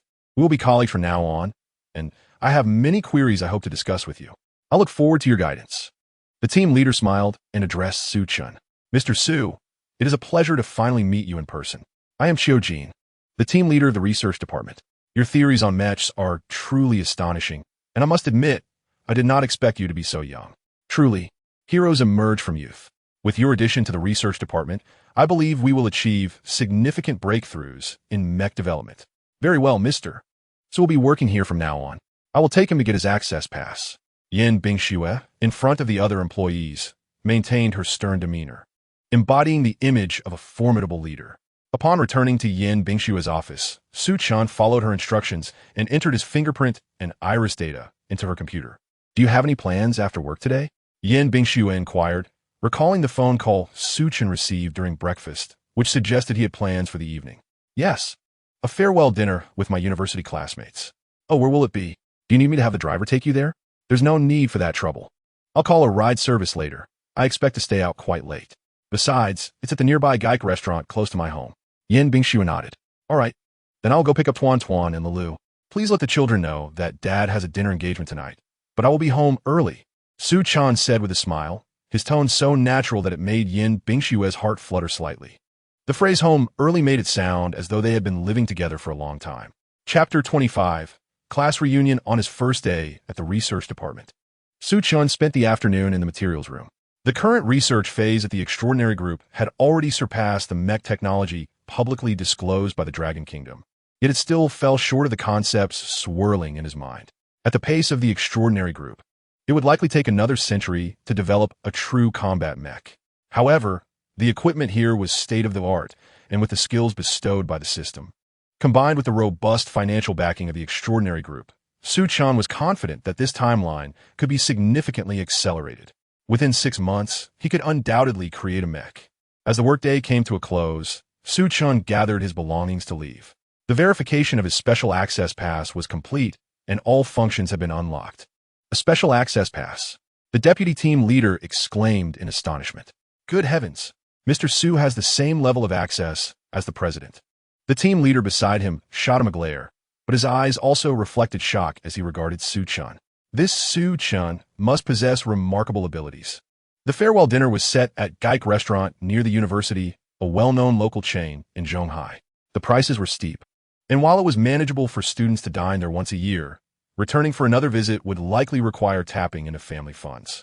During their 4 years of university, Su Chun and his peers had only visited once, when they had just arrived at university, naive and excited about newfound financial independence, only to spend half a month's allowance on that single meal. After that lesson, they had never returned. This farewell dinner was proposed at Gaik, and everyone felt obliged to accept. Though they were all recent graduates, some still without jobs, they held on to their meager funds for rent and job searching, so attending this dinner was essential to maintain appearances. Hey, I haven't even received my first month's salary yet, and tonight's meal is going to consume 2 or 3 days' worth of my income. Wan Pin lamented theatrically, subtly reminding everyone that he had secured a job. And not just any job. His salary was quite decent, as the average cost at Gaik approached 600, likely exceeding 1,000 when alcohol was factored in. As his classmates gathered around, they bombarded him with questions. Wanga, what kind of job did you land? Is your starting salary over 10,000? Wan Pin smiled proudly, waving his hands dismissively. Oh, it's nothing extraordinary. I merely joined Hongxian Group as a junior design assistant. My internship salary is over 7,000, and I'll hit 10,000 after 3 months. Impressive, Von Ye. You actually got into Hongxian Group. It's the second largest automotive manufacturer in Zhonghai, aside from our unreachable extraordinary group. Wan Ge, with such a great opportunity, your future is certainly bright. We'll be relying on you to take care of us. Still, Wan Ge is the best among us. He quietly secured a fantastic job. He must be doing better than all of us. Wan Pin feigned modesty, but internally, he was nearly grinning from ear to ear. Oh, there are still many classmates without jobs. Perhaps your prospects are even brighter. By the way, isn't there a certain young master among us? At the mention of the young master, someone in the crowd asked, Is Linda Xiao coming today? Our gatherings are always at his discretion. It's hard to say whether he will grace us with his presence today at Gaik. Speaking of which, it seems Linda Xiao missed our spring recruitment, and we haven't seen him around campus lately. Could it be he has returned home to inherit the family fortune? That's a certainty. Although Lin's group may not rival Extraordinary or Hongxian, it's still a billion-dollar enterprise. Besides, as the heir, wouldn't it be much more appealing than working for a living? Oh, how enviable it is to be born with a silver spoon. As Wan Pin listened to these conversations, he couldn't help but feel his smile twitch. Damn, I merely mentioned Lin Tianxiang to be modest, but now the discussion has shifted entirely to him. What is so great about the young master? I earned my position at Hongxian through merit. Classmates, let us head to the private room. I've reserved a great spot on the second floor, with large windows offering a view of the entrance. If anyone arrives, we'll see them immediately. Wan Pin was eager to divert the conversation back to himself and avoid any further praise for others. A group of early arrivals ascended the stairs, taking their seats while keeping an eye on the entrance, engaging in light conversation. Suddenly, a bright red Maserati sports car pulled up outside. The classmates' attention was instantly captured. It's Linda Xiao. Oh my, that new car is absolutely stunning. Lin Tianxiang emerged from the vehicle, whistling charmingly as he tossed the car keys to the nearby valet. Park it in the best spot. As the door to the private room swung open, Lin Tianxiang entered, arm in arm with the class beauty Qin Qianqian, instantly becoming the center of attention. Linda Xiao, we saw your new red Maserati sports car. It's so cool. That car must have cost a fortune. Lin Tianxiang chuckled dismissively. It's just a car, worth around 5 million. As the general manager of Lin's, is it not normal to drive a $5 million car? His classmates gasped in astonishment, covering their mouths in disbelief. Lin Xiao is indeed extraordinary. Fresh out of graduation, he has already ascended to the position of general manager at Lin's company. Lin Xiao, you are now reaping the rewards of both career and love. Congratulations on your union with the stunning Qin Qianqian. With a beaming smile, Lin Tianxiang turned to the bashful Qin Qianqian in his arms and said, Qianqian and I are about to get engaged. You all should come along when the time comes. Let me introduce you to the finer things in life. We shouldn't confine ourselves to the local eateries near the campus for every gathering. How upscale can those places be? You are all about to step into society. Our dining venues ought to reflect a certain elegance. If it weren't for the occasion of a farewell dinner, I wouldn't even consider dining in such a place. By the way, Where is everyone else? Has Su Chen not come? He scanned the crowd, but Su Chen was nowhere in sight. It was important to note that he had come specifically for Su Chen. Wan Pin had personally called him yesterday, emphasizing that Su Chen would attend, which is why he had made the trip. Lin Tianxiang was rather good-looking and, as a wealthy heir, had always been the pride of his family. However, during university, he had been overshadowed by Su Chen, who had captivated the campus's beauty for 4 consecutive years. The thought of it left him feeling quite frustrated. Without Su Chen, would he have pursued Qin Qianqian for over a year before winning her affections? Qin Qianqian was indeed enamored with Su Chen's appearance. However, while her vision may not have been the sharpest, her intellect was commendable. When everyone was searching for jobs, she finally realized the importance of wealth and gravitated towards him.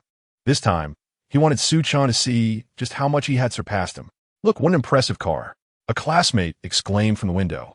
Everyone turned their attention to the fleeting emblem of a Rolls-Royce. "Wow, I can't believe we can see a Rolls-Royce near our school. This car starts at $6 million. That vehicle just now must be worth much more than that. It looks like a high-end custom edition. I remember seeing it on Douyin. What was it called? Ah, I got it. Incredible. That is the one. 7 billion Rolls-Royce Phantom. The emblem is red. It's unique and exceptionally eye-catching. Only a 1.7 billion custom Rolls-Royce Phantom would have such a distinctive color for its spirit of ecstasy emblem. My goodness, that car alone could purchase 20 Rolls-Royce Phantoms." Chapter 26. I have to come clean, this one. 7 billion car truly belongs to me, Su Chen. Everyone was abuzz with discussion. After all, it was a super luxury car. Many had never seen a 1.7 billion top-tier vehicle in their lives. Moreover, men are particularly fond of discussing cars. So the excitement was palpable. "I wonder who the owner of that car is." A male classmate's question was abruptly interrupted as the door to the private room swung open. Su Chen stood at the entrance, his handsome features and model-like physique immediately capturing the attention of all the girls present. Many female classmates stole glances at Su Chen, only to shyly avert their eyes, their cheeks flushed with embarrassment. The class beauty, Qin Qianqian, found her gaze drawn to Su Chen, reflecting inwardly, "Su Chen is truly handsome. It's a shame he lacked prospects and wealth. During college, I could harbor a crush on him, but now that we've graduated, the importance of financial stability takes precedence. Thus, I chose the wealthier Lin Tianxiang." The male classmate who had been speaking earlier noticed that Su Chen had stolen the spotlight from him and quickly shifted his tone, sarcastically saying, "Hey everyone, just as the luxury car passed by, our class heartthrob, Su Chen, arrives.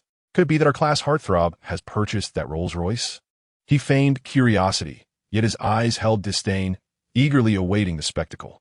This classmate, Chen Guang, was Lin Tianxiang's roommate and harbored a strong dislike for Su Chen. Lacking his own resources, he had grown accustomed to basking in Lin Tianxiang's glory, which had inexplicably inflated his ego. Su Chen found it perplexing that Chen Guang could be so arrogant, riding on another's coattails. After all, that car truly belonged to him, Su Chen. Lin Tianxiang suddenly chuckled and addressed Chen Guang. "Guangzi, don't spout nonsense. That car was a globally limited high-end custom Rolls-Royce, with only a few available worldwide. Priced at 170 million. How could our class heartthrob possibly afford such a top-tier luxury vehicle?"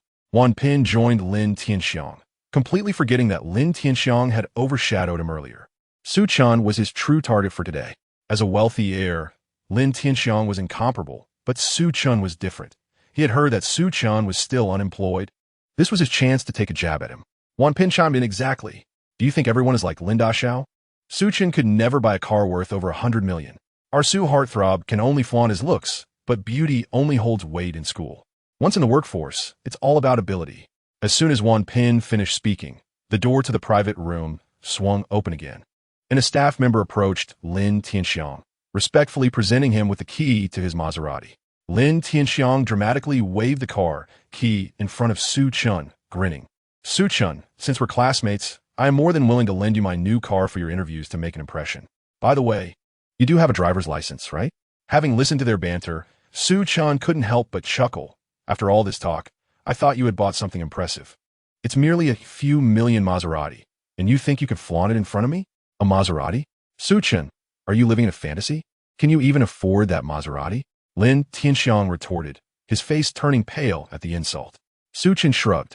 A Maserati worth over 5 million might have seemed significant to me a few days ago, but now, driving a Rolls-Royce worth over 1 billion. How could I even look at a Maserati? Frankly, even if you gifted me that Maserati, I wouldn't bother driving it. I have my own car. Huh. Wan Pin laughed, as if hearing the most absurd joke. Su Heartthrob has bought a car? What did you get?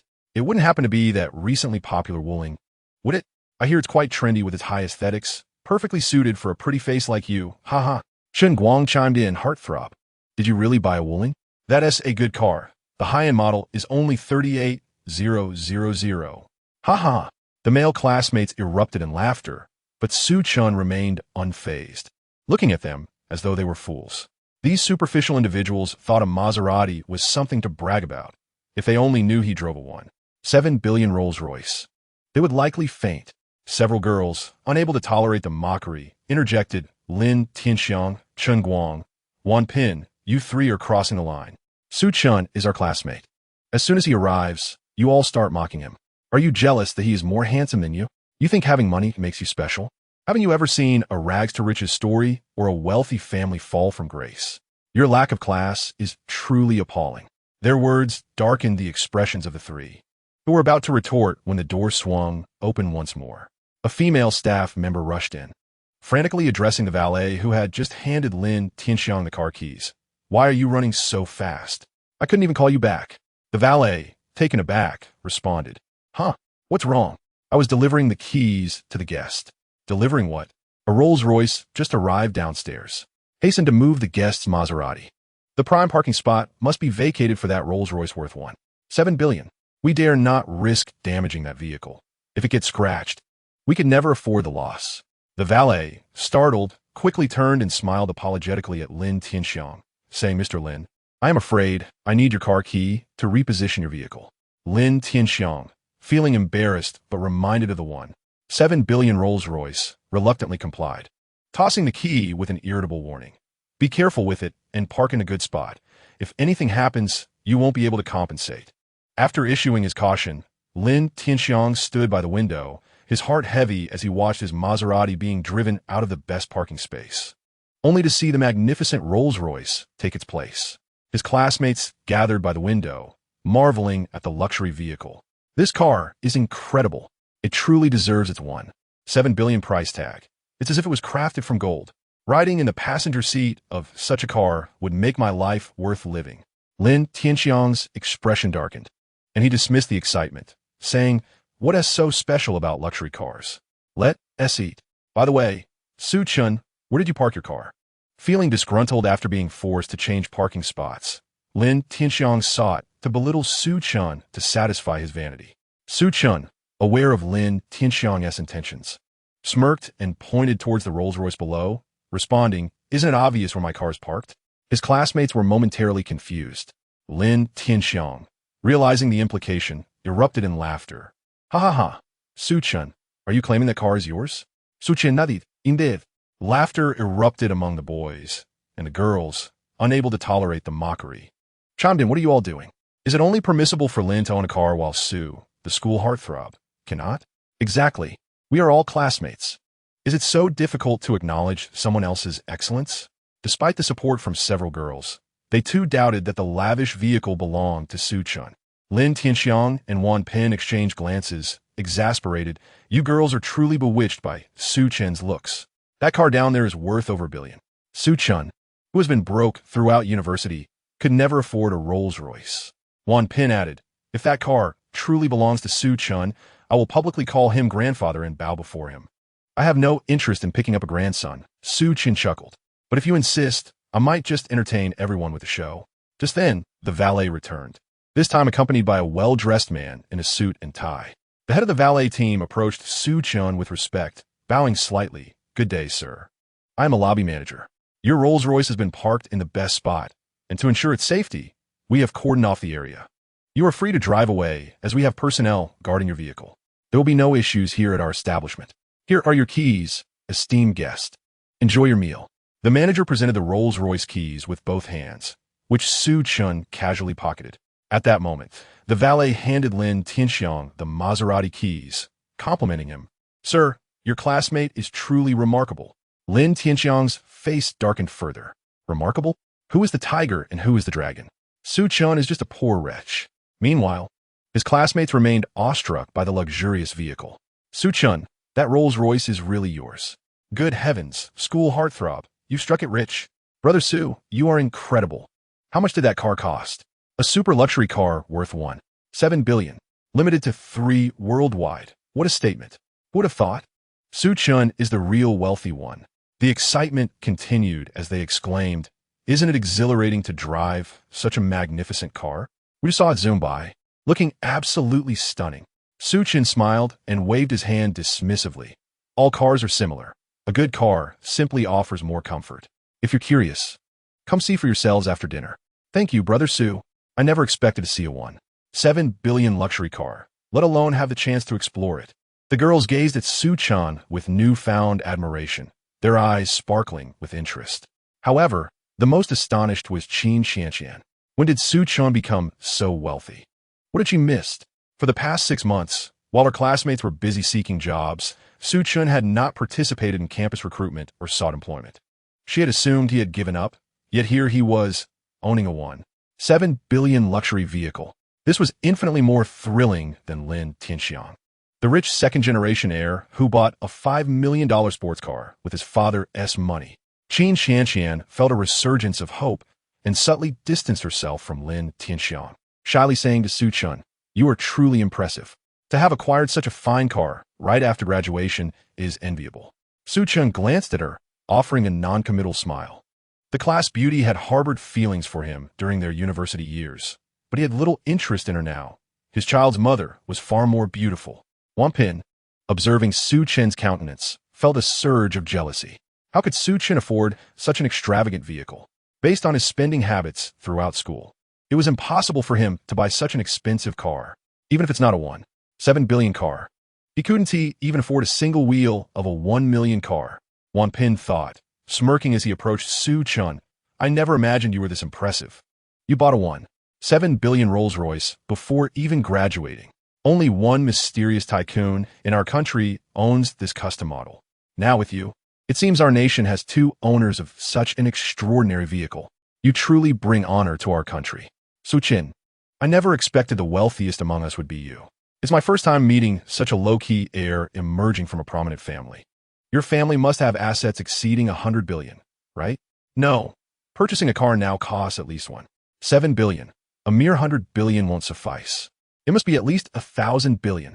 Chen Guang immediately concurred. Lin Tianxiang, having previously felt out of sorts, quickly regained his wits upon hearing the words of Wang Pin and Chen Guang. He realized that they did not believe that the car truly belonged to Su Chun. Indeed, he had been foolish earlier, genuinely thinking that a 1.7 billion car was Su Chen's. Although the vehicle had been driven by Su Chun, there were too many faux wealthy second-generation individuals renting luxury cars to flaunt their status. It was entirely possible that this car was merely rented by Su Chun for show.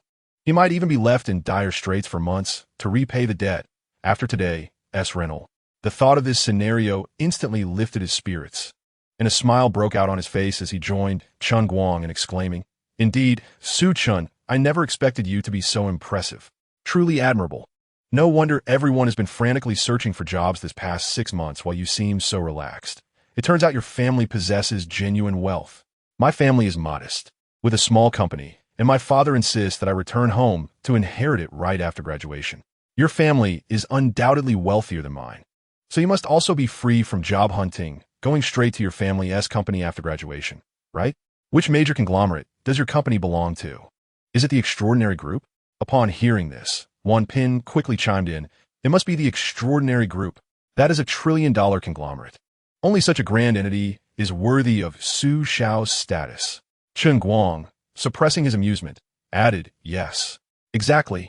Only a $1 trillion extraordinary group is deserving of our Su Xiao's identity." The female classmates, witnessing the trio's flattery that bordered on mockery directed at Su Chun, cast worried glances his way, eager to defend him, yet unsure how to articulate their thoughts. As they calmed down after the initial excitement, especially upon hearing Lin Tianxiang and the others, they began to realize the likelihood that the 7 billion car driven by Su Chun was indeed rented. Now, their discussions about Su Chen's employment and family background left him in a precarious position, almost forcing him into embarrassment. How cruel! Su Chun, however, had not anticipated that Lin Tianxiang and his friends would regain their intelligence and not simply belittle him, but also engage in this mockery. It was rather amusing to see them behave like jesters.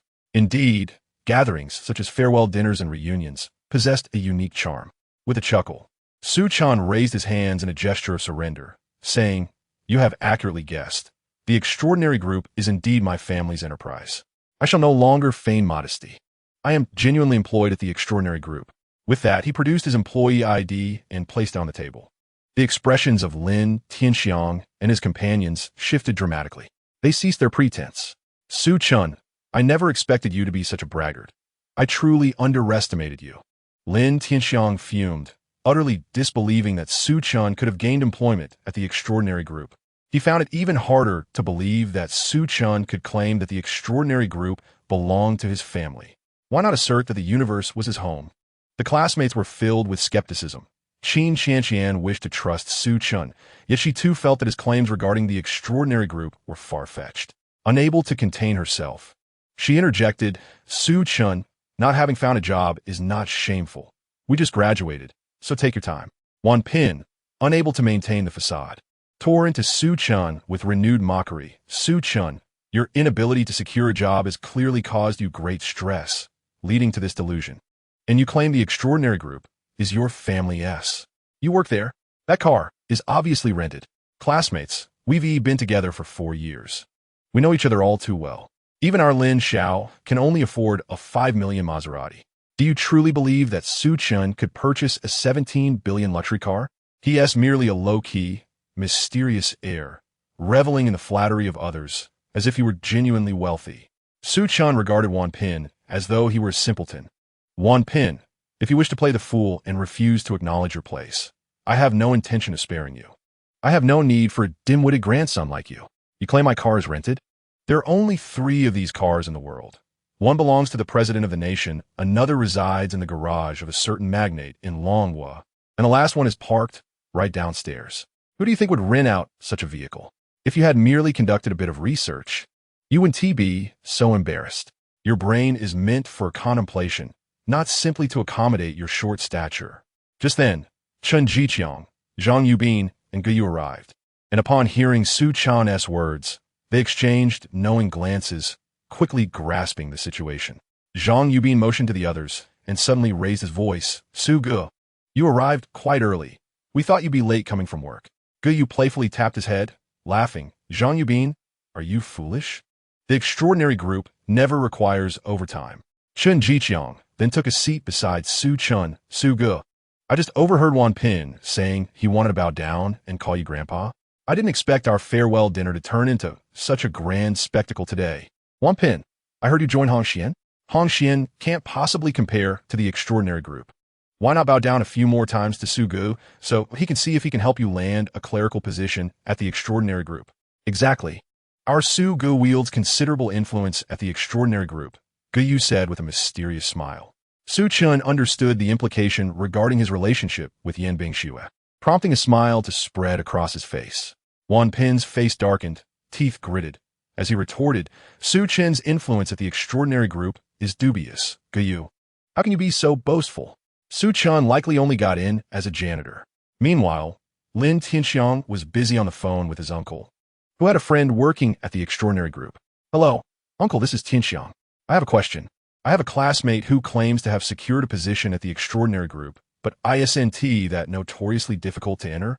I wanted to check if he has truly been hired." "Yes, it's my university classmate named Su Chun. You know Su from Suzhou with a character for dust. Could you inquire about this for me?" "All right, I'll await your call." Once the call ended, he comfortably settled into his chair, casually wrapping an arm around Qin Xianxian. She glanced at Su Chun, seeming to want to resist, but hesitated upon hearing Lin Tianxiang's words. "Classmates, my uncle's friend at the extraordinary group is checking on Su Chen's status. However, he mentioned that their recruitment process is exceedingly strict. Only top-tier elites in the industry are hired without passing an exam. Su Chun, did you not anticipate my capabilities?" "Haha, The grand claims you made are about to be dismantled. Indeed, your situation seems quite dire.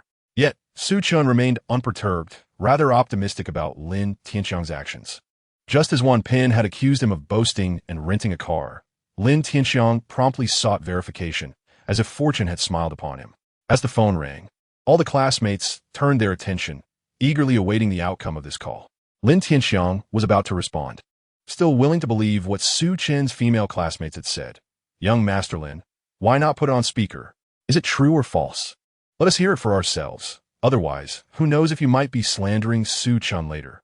Lin Tianxiang had originally intended to dismiss any answer by claiming Su Chun was deceiving everyone, but he was cornered by a few female classmates and reluctantly turned on speakerphone. Hey, Tianxiang, I just asked my extraordinary friend, and they said there's no new employee named Su Chun at the company. Your classmate must have been deceived. Oh, I see. Thanks, uncle.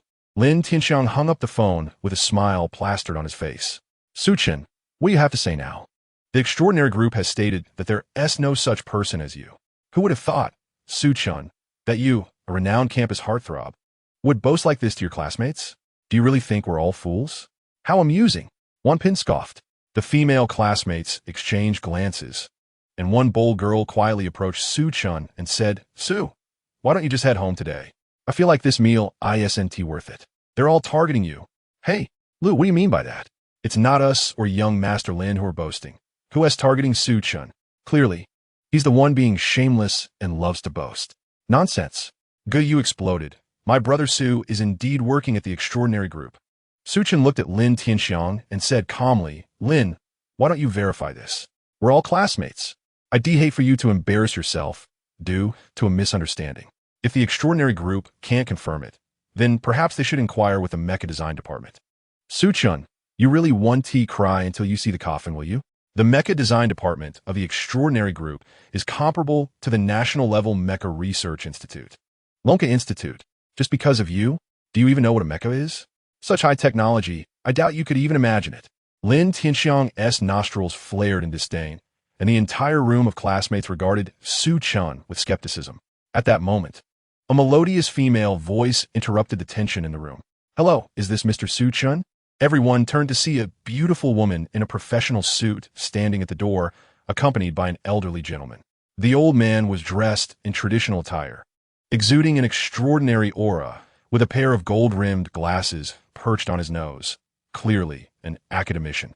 It's me, Su Chun replied nonchalantly. Mr. Su, hello.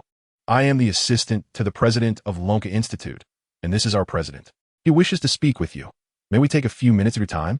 The assistant smiled warmly. In an instant, the entire room was engulfed in shock. Chapter 29. Joining Lonka Institute. Su Chun looked at the elderly man in traditional attire, his brow slightly furrowing. He had seen this man yesterday at the photo studio while taking wedding pictures with Yan Bingxue, though it was just a fleeting glance. He had activated the system, and his memory had greatly improved, allowing him to remember even those he met only briefly. To his surprise, this elderly gentleman was the president of Lonka Institute. It seemed that the president had come to find him after hearing about his insightful remarks regarding mechas during his conversation with Chui Haoyu at the photography studio. Realizing this, he nodded at the elderly man and said, Certainly, Lonka Institute has made immense contributions to the nation of Longhua. In today's world, which is dominated by high technology, the prowess of a nation's technological advancements determines its influence and ability to garner benefits and protections. Thus, Su Chun held great respect for the scientists at Lonka Institute. After Su Chun left with Elder Yuan, his classmates erupted in a chorus of astonishment. Oh my gosh, the president of Lonka Institute came to find Su Chun. You want to talk to him? Lonka Institute is home to the most elite researchers in our nation, engaging in the most mysterious and advanced mecha research. Could it be that Su Chun's earlier claims about working in the mecha research department of the Extraordinary Group were not mere boasting, but the truth? It has to be true. Oh my gosh, Su Chun is incredible. This is so shocking. While we study automotive engineering at school, Su Chun is quietly engaged in mecha research. Wan Pin listened to the girls and felt a surge of frustration. You women are so naive. I see you've been blinded by Su Chun's looks. Didn't you just hear what young Master Lin's uncle said? Su Chun is just boasting. He never worked at the extraordinary group. As for this old man claiming to be the president of Lonka Institute, do you really believe him? He could very well be an actor hired by Su-chun. Gu, you scoffed. Wan Pin, you truly are a frog in a well. How could you possibly comprehend my brother Su's greatness? Wan Pin rolled his eyes. A frog in a well? Huh, if I'm a frog in a well, then you must be a foul insect at the bottom. Gu chose not to continue the argument, casting Wan Pin a look of disdain. His current concern was that the president of Lonka Institute had personally come to seek out his brother Su. It seemed his brother was truly extraordinary. He was bringing glory to their dormitory. Suddenly, a classmate pointed at the television, which had gone unnoticed, with a look of shock. Oh my gosh, look, the person on TV is that old man. Everyone turned to see a CCTV interview program airing. The elderly man was being interviewed, and below his image, it read, President of the Mecha Research Division, Lonka Institute. It's true. He really is the president of Lonka Institute. This is a CCTV interview. It absolutely cannot be fake. Oh my gosh, this is so incredible. A figure as esteemed as the president of Lonka Institute appeared right in front of me, and I witnessed it with my own eyes. What is even more astonishing is that he came specifically to find Su-chun. He must want to discuss mecha research with him. Su really can build mechas. This is just too cool. Regardless of gender, aside from Lin Tianxiang, Wan Pin, and Cheng Wang, the other students were all exhilarated, their eyes sparkling with admiration for Su-chun. At that moment, an abrupt ringing of a cell phone interrupted the astonishment among the students. It was Lin Tianxiang's phone. Feeling disgruntled, he saw it was his uncle calling again and deliberately turned on the speakerphone, wanting everyone to hear that even with the president of Lonka Institute personally seeking out Su-chun, he was still just boasting. Tianxiang, I'm sorry, but a friend from the extraordinary group just called again. They confirmed that there's indeed a new employee named Su-chun. However, he joined the Mecha Research Department right after arriving. As you know, the Mecha Research Department is quite mysterious, so regular employees are often unaware. He only learned about it from higher-ups. Tianxiang, your classmate is impressive. Is he your university classmate? You should maintain a good relationship with him. Who knows? He might look out for you in the future. With a thud, Lin Tianxiang's mind exploded as he hastily hung up the phone. But all his classmates had overheard the conversation. No way. Su Gu is truly no joke. He has entered the Mecha Research Department of the Extraordinary Group, and even the president of Lonka Academy has come to seek him out. How impressive is that? It's astonishing that our three institutions could produce such a remarkable talent in mecha engineering. Su Gu is truly extraordinary. The three roommates wore proud expressions, challenging Wan Pin and Lin Tianxiang. What do you think? My Su Gu is indeed impressive. Now, do you understand? Meanwhile, the outstanding Su-chun was in another room conversing with Elder Yuan. Are you saying that you heard me discuss a theory about mechas yesterday, and now you wish to recruit me into the Mecha Research Division of Lonka Academy? Suchin Koyev. Elder Yuan nodded. Mr. Su, I noticed you seemed in a hurry to obtain a marriage certificate at the time, so I refrained from interrupting you. However, upon returning, I spent a sleepless night filled with joy. With a young talent like you, possessing such profound insights into mechas, I firmly believe that our nation's mecha technology can achieve breakthroughs. I understand that you have already joined the Mecha Research Department of the Extraordinary Group. The leaders of our nation wholeheartedly support the research conducted by the Extraordinary Group in the field of mechas, and the work of private enterprises does not conflict with that of Lonka Academy. If a talent like you is willing to join us, even as a consultant without needing to come in daily, that would be more than acceptable. Furthermore, regarding remuneration, what Lonka Academy offers transcends mere financial and material benefits. Mr. Su, should you decide to join us, feel free to propose all your requirements. A base salary of $2 million per year is just the beginning. If you achieve significant breakthroughs, all intellectual property and income will belong to you personally. Additionally, our nation places great importance on high-tech talents, and we can assist you with housing in Zhonghai. Would you be willing to join Lonka Academy? I extend my sincere invitation to you. Zhonghai's current housing prices are astronomical, with prime locations costing hundreds of thousands per square meter, and even less desirable areas commanding tens of thousands. Some people toil for a lifetime without being able to afford a home, especially with the restrictive purchasing policies in place. Having money does not guarantee a purchase. Housing is undoubtedly the foremost concern for contemporary graduates, and now the state has directly resolved this issue for Su-chun. However, Su-chun did not place much value on this, as he had a system backing him, and with luxury cars worth billions at his disposal. Securing housing was undoubtedly not a concern. To be honest, Su Chun was extremely excited. As a man and a young citizen of Longhua, he was personally invited by the president of Lonka Academy to join the institution. This was a matter of great pride. It felt even more glorious than obtaining the system, as it represented the pride of being a citizen of Longhua. He earnestly replied to Elder Yuan, "Elder Yuan, I am willing to join Lonka Academy. The nation has nurtured talents like us, and I eagerly await the day I can repay my country. I am currently employed at the Extraordinary Group, but I can serve as a mecha consultant at Lonka Academy. Although I may not be able to work there daily, whenever there is a need, Su Chun, will surely respond." He continued, "I will share all my knowledge regarding mechas to help advance the nation's mecha technology." Elder Yuan looked at him with excitement. Deeply moved by Su Chun's patriotic spirit, he exclaimed, "Excellent. Mr. Su, you are truly the pride of our nation. Rest assured, Longhua will not treat you unfairly." Then it's settled. I will make time to visit Lonka Academy to complete the formalities. Today is my university classmates' farewell dinner, so I must excuse myself for now. All right, I shall see you off. Elder Yuan personally stood up and walked with Su Chun towards the exit. Chapter 30. The arrival of the overbearing CEO Yin Bingxue. Inside the room, the classmates were fervently discussing Su Chun's situation. Qin Qianqian had unknowingly distanced herself from Lin Tianxiang. She now firmly believed in Su Chun.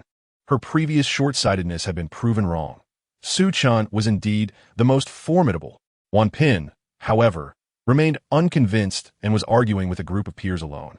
How can you be certain that Su Chun can truly enter Lonka Academy? Lonka Academy is a national institution. What qualifications does he have to gain entry? I suspect he is merely a lowly errand runner in the mecha research department of the Extraordinary Group. You people are so gullible. Just because the president sought out Su Chun, you genuinely believe he can enter Lonka Academy? What a joke. A female classmate could no longer tolerate his comments and retorted, "Isn't it impressive for the president to personally seek him out? When you secured your position at Hongxian, did the big boss come find you? I think not. Whether Su Chun enters Lonka Academy is not the main issue.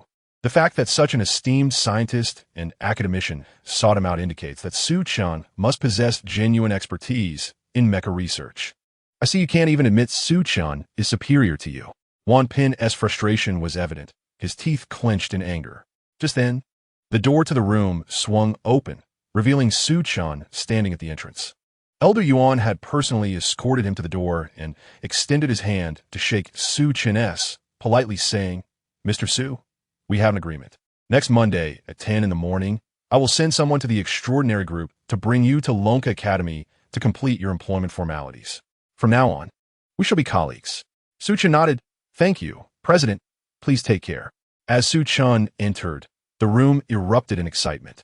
Wan Pin's face, previously filled with skepticism that Su Chun could join Lonka Academy, now looked as though he had consumed something unpleasant. However, no one paid him any mind. Everyone rushed to surround Su Chun. "Suga, you are incredible. So, not only have you joined the Mecha Research Department of the Extraordinary Group, but now you're also going to work at the Mecha Research Division of Lonka Academy. Wow, what a fantastic job. Su Chun, you research mechas? That is so cool. I can already picture it. Su Chun, looking so dashing piloting a massive mecha, must be super awesome. Even cooler than the male lead in American blockbusters. Suhe, you've truly ascended to great heights. Don't forget to take care of us, your university classmates." Surrounded by his classmates, Su Chun felt a sense of euphoria. Was this what it felt like to have one's face slapped with admiration? It was undeniably delightful. This was the first time he had become the center of attention, and it felt wonderful. Meanwhile, amidst the crowd, someone covertly attempted to slip away while everyone was focused on Su Chun. Su Chun, endowed with combat skills from the system and possessing extraordinary senses, quickly caught sight of Wan Pin's furtive movements. He called out one classmate, "Why are you in such a hurry to squeeze through? Surely you're not seeking a quiet spot to bow down and pay homage to me?" At his words, the crowd automatically parted, creating a clear path for Wan Pin.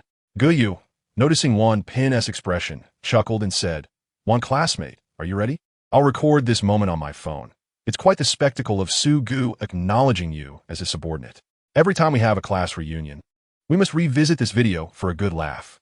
Everyone could see that Wan Pin wanted to escape, but he was caught off guard as Su Chun seemed to have eyes in the back of his head. He stood awkwardly in place, tempted to curse, but also wanted to act shamelessly. However, given Su Chan's current status, he dared not. Su Chan was now so formidable that if he truly offended him, not only would Wan Pin's standing at Hongxian be jeopardized, but he might also find it difficult to survive in all of Zhonghai. Wan Pin gritted his teeth, and without hesitation chose his future over dignity. He immediately donned a sycophantic smile as he approached Su Chun, saying, "Grandpa Su, your wisdom is unmatched. I couldn't hide this little act from your keen eyes. I merely wished to find a spacious place to kowtow to you. Thank you, dear classmates, for making space for me." Su Chun remained silent, observing Wan Pin with a smile. The classmates stifled their laughter, with many taking out their phones to record the moment. Undeterred by the gazes and cameras, Wan Pin maintained his grin. With a thud, he knelt down and bowed thrice to Su Chun, exclaiming, "Grandpa Su, from now on, I shall be your devoted grandson. How's my bowing technique? If you're dissatisfied, I can redo it. If you're pleased, please overlook my small faults. In the future, remember your humble grandson when good fortune comes my way. I shall certainly honor you well." His obsequious demeanor made the female classmates shudder, not wanting to look at him any longer. Su Chan found it overly greasy and waved his hand, saying, all right, just kneel there quietly. This is too much. It's ruining my appetite. Okay, then I shall rise." Wan Pin laughed as he stood up, bowing and scraping while following Su Chun. He realized that once he knelt, his mindset became stable. With Su Chan's impressive stature, flattering him could only bring benefits. What was a mere kowtow in comparison? Having such an extraordinary grandpa brought him joy. The atmosphere seemed to settle, and everyone returned to their seats, preparing for their farewell dinner. However, Lin Tianxiang, still unsatisfied, scoffed after everyone settled down. "Su, you seem quite fond of adopting grandsons. After all, you're just a single dog without a girlfriend. Who knows when you'll have children or grandchildren?" He then pulled Qin Qianqian over, eager to flaunt his own love. But Qin Qianqian swiftly slapped his hand away, displeased. "There's so many classmates present. Don't make a scene." After saying this, she cast a hopeful and gentle gaze towards Su Chun. Lin Tianxiang felt awkward, about to retort when the door to the private room suddenly swung open. A cute little girl dashed in like a cannonball, landing in Su Chun's embrace. "Daddy," she chirped in a sweet voice, her adorable features stunning everyone in the room. Immediately following her was a little boy, equally charming but with a slightly serious expression. Tuan, didn't mommy say not to run around?" he admonished. "Giggle, come here.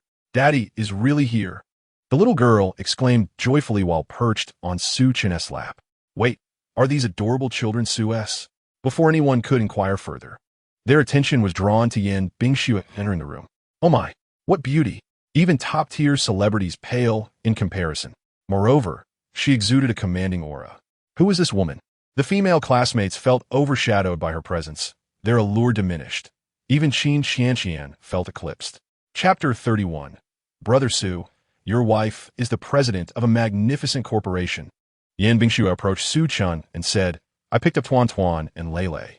They didn't want to go home with me and insisted on finding Daddy, so I brought them along. I hope I didn't interrupt you." Su Chun shook his head, standing up with Tuan in his arms. "Not at all. We haven't started eating yet." He then addressed everyone. "I apologize. My two little treasures are quite clingy. I've brought my family to the farewell dinner. I hope you don't mind." The classmates immediately shook their heads, their eyes sparkling with excitement as they gazed at Yan Bingxue and the two little ones.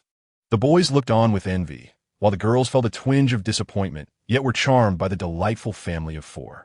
Chen Jiqiang, who had been sitting next to Su Chun, quickly vacated his seat, moving aside to make room for the children. "Brother Su, so this is our sister-in-law and the little niece and nephew?" Su Chun nodded, pulling out a chair for Yan Bingxue. "Please take a seat." As Su Chun's family settled down, the atmosphere in the room ignited with excitement. "Su, you're married, and your wife is stunning, with such adorable twins. How it? Brother Su, these little cuties are just miniature versions of you and your wife. Such a blessing, you must have more."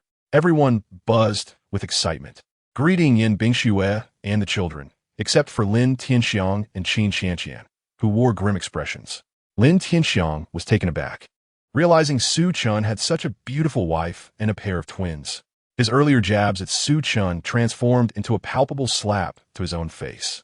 Even if no one paid attention to him, he felt utterly embarrassed. He had intended to mock Su Chun for being single throughout university. But Tuan Tuan and Lei were undeniable replicas of Su Chun and Yin Bingxue, making it impossible for him to speak further. Qin Qianqian felt a pang of regret, as if she had missed out on fortune. If only she had been bolder back then, perhaps she would be sitting beside Su Chun now, with the twins in tow. Alas, there is no remedy for regrets in this world. With this unexpected turn of events, Lin Tianxiang decided to flee, declaring, "Classmates, I have something to attend to. I'll take my leave." He hurriedly exited, forgetting even his proud girlfriend. Qin Qianqian sat awkwardly, glancing at Su Chun before covering her face and following Lin Tianxiang out. This brief interlude hardly affected the lively atmosphere in the private room. "Hey, your sister-in-law looks somewhat familiar. Is she a celebrity?" One female classmate exclaimed in surprise. Guyu, wearing a knowing smile, responded, "What are you saying? Our sister-in-law isn't just any celebrity. She is a powerful businesswoman. You might have seen her on financial channels. She is the president of the extraordinary group." The female classmate gasped in astonishment. "Oh my, she is the esteemed President Yen.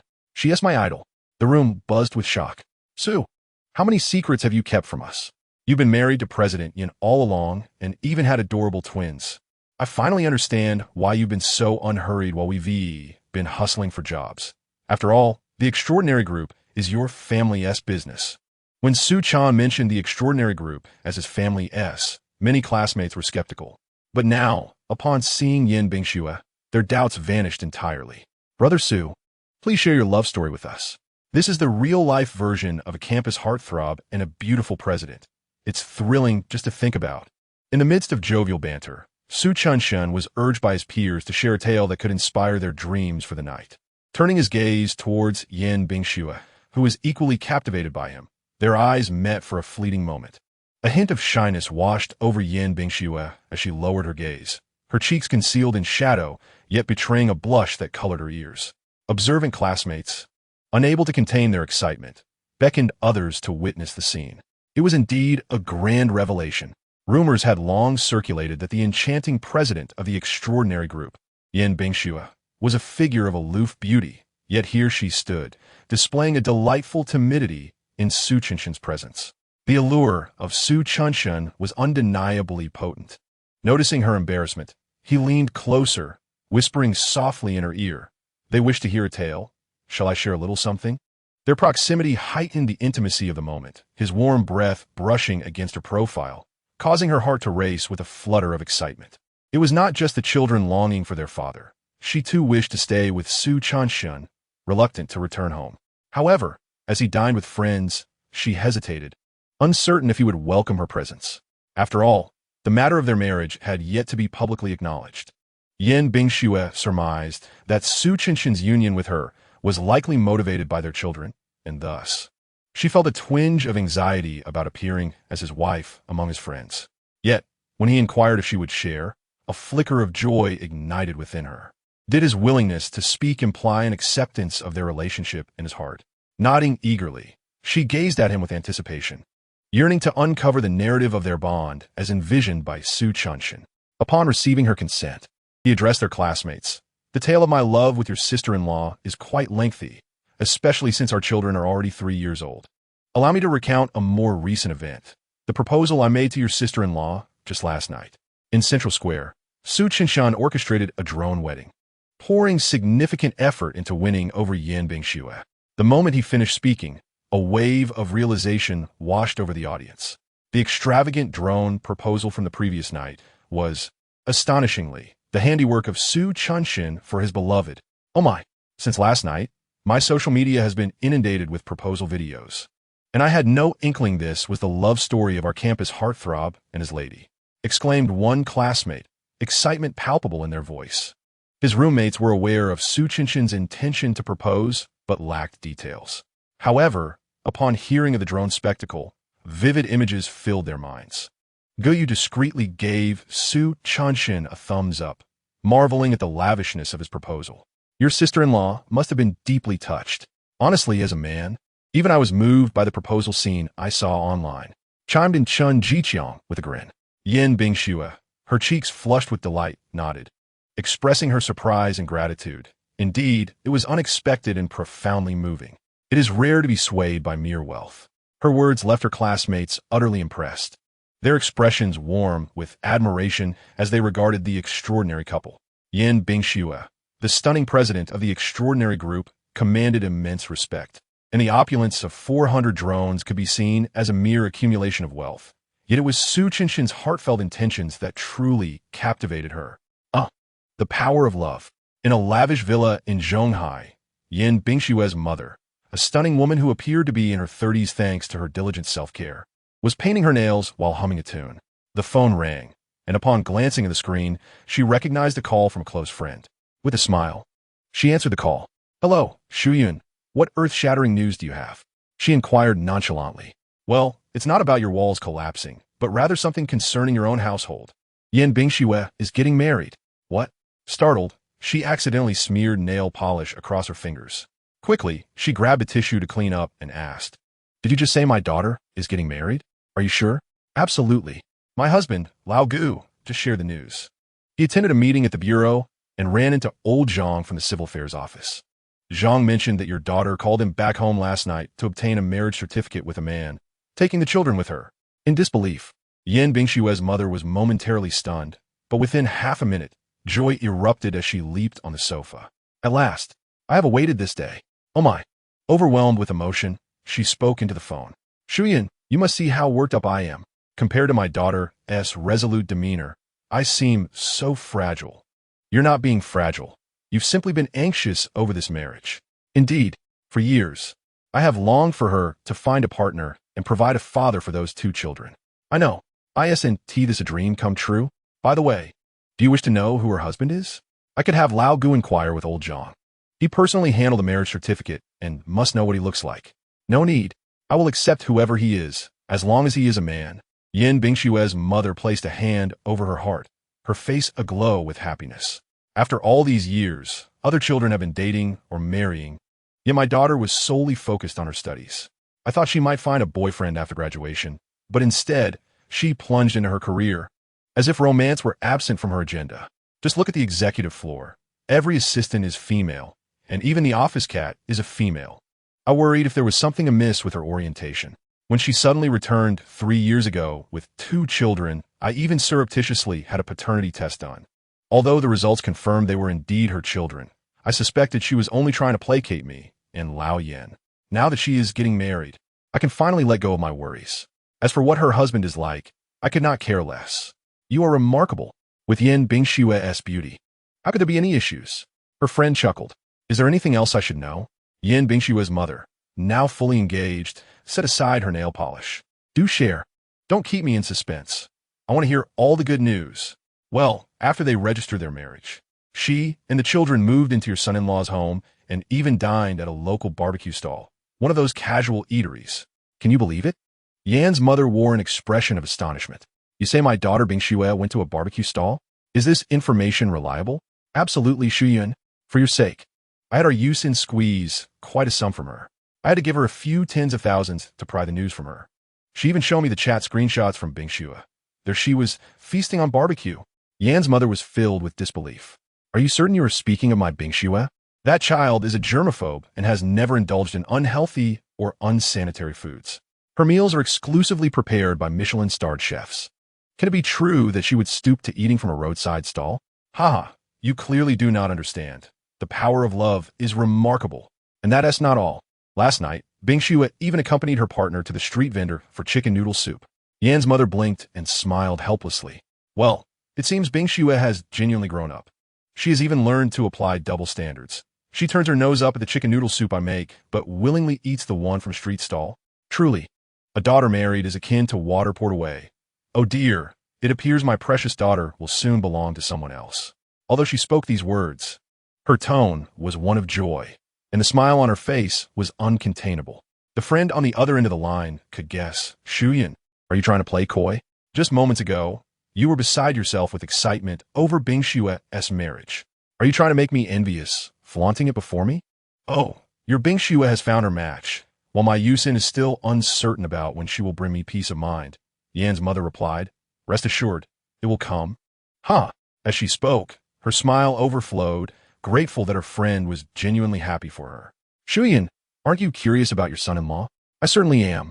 I wish to know what kind of man could win over your Bingxue. Yan's mother's gaze reflected a hint of anticipation as she mused, of course, I am curious. Since he is now my son-in-law, I must meet him. However, it cannot be done overtly. What is the matter? I only know that the son-in-law is typically nervous to meet his mother-in-law.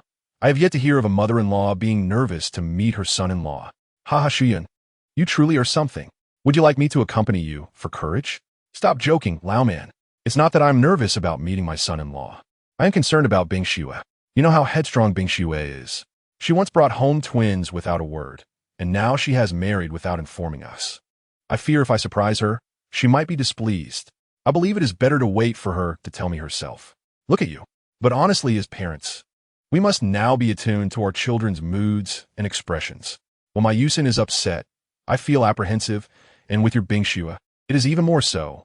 I dare not be too audacious when I see her, ha. Yan's mother thought of her daughter, her expression softening with tenderness and affection.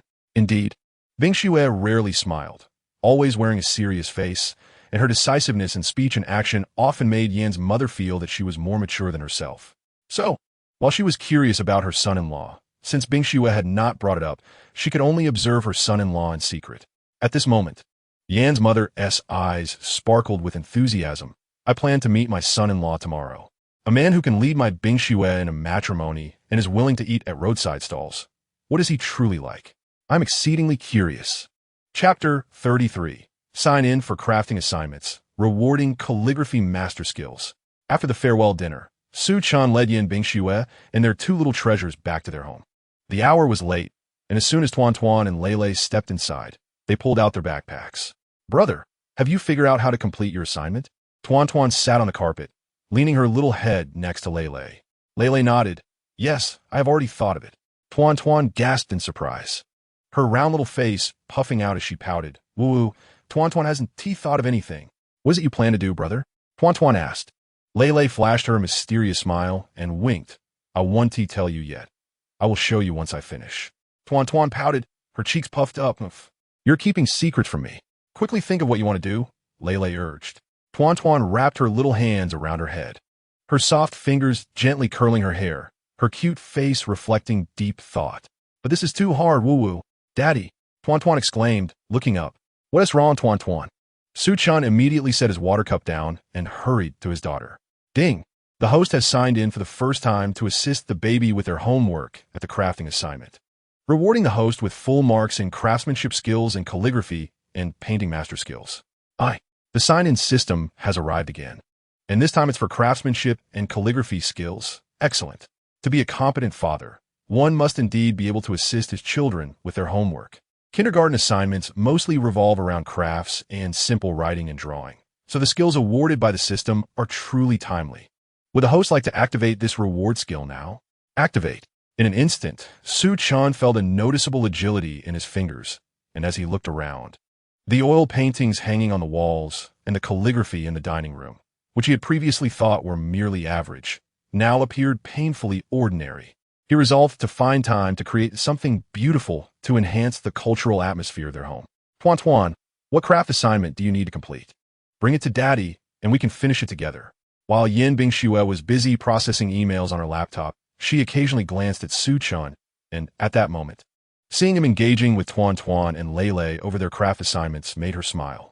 This scene felt incredibly warm. She turned back to her work, feeling invigorated. Indeed, as Ms. Shuyun had said, establishing a family before pursuing a career is not without merit, for family can indeed bestow immense strength. Tuan Tuan tilted her little head, snuggling against Su Chen's arm. Daddy, our teacher asked us to create a craft project themed around simple toys to share with our classmates tomorrow. Lele says he already knows what he wants to make, but I haven't thought of anything yet. Daddy, please help Tuan Tuan. The little girl seemed disinterested in her assignment, playfully fiddling with Su Ming's watch as she snuggled. Su Chen realized that she wasn't lacking ideas. Rather, she simply didn't want to put in the effort. This one do. Tuan Tuan, this is your assignment from the teacher. not for Daddy to do. Your brother thought of his project on his own. Daddy can help you, but you must decide what you want to create. Even though his daughter was still in kindergarten, it was essential to instill the habit of taking her studies seriously from a young age.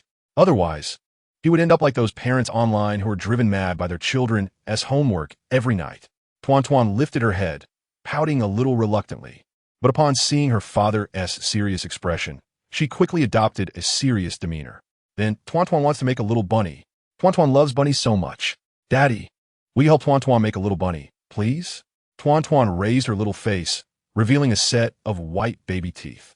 Every aspect of this little creature was a miniature version, yet her eyes were large and bright, adorned with long, curled lashes that fluttered like the delicate wings of fluttering butterflies.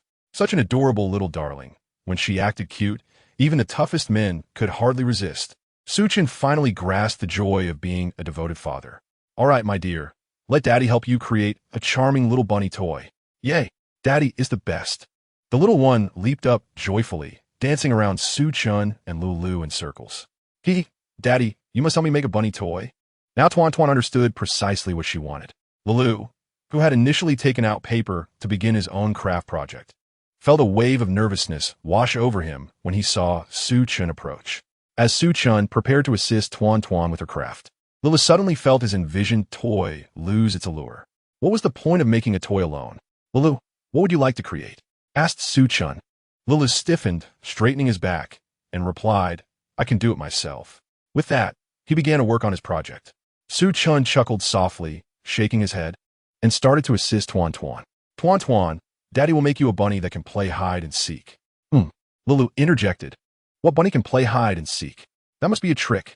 Su-chun retrieved a paper cup and 3 straws from the refrigerator, securing one end of the straws with tape and puncturing holes in the sides and bottom of the cup. After completing these steps, he drew a large circle, 3 smaller circles, and 2 elongated ears on a sheet of paper. Tuan Tuan, please help Daddy cut these out.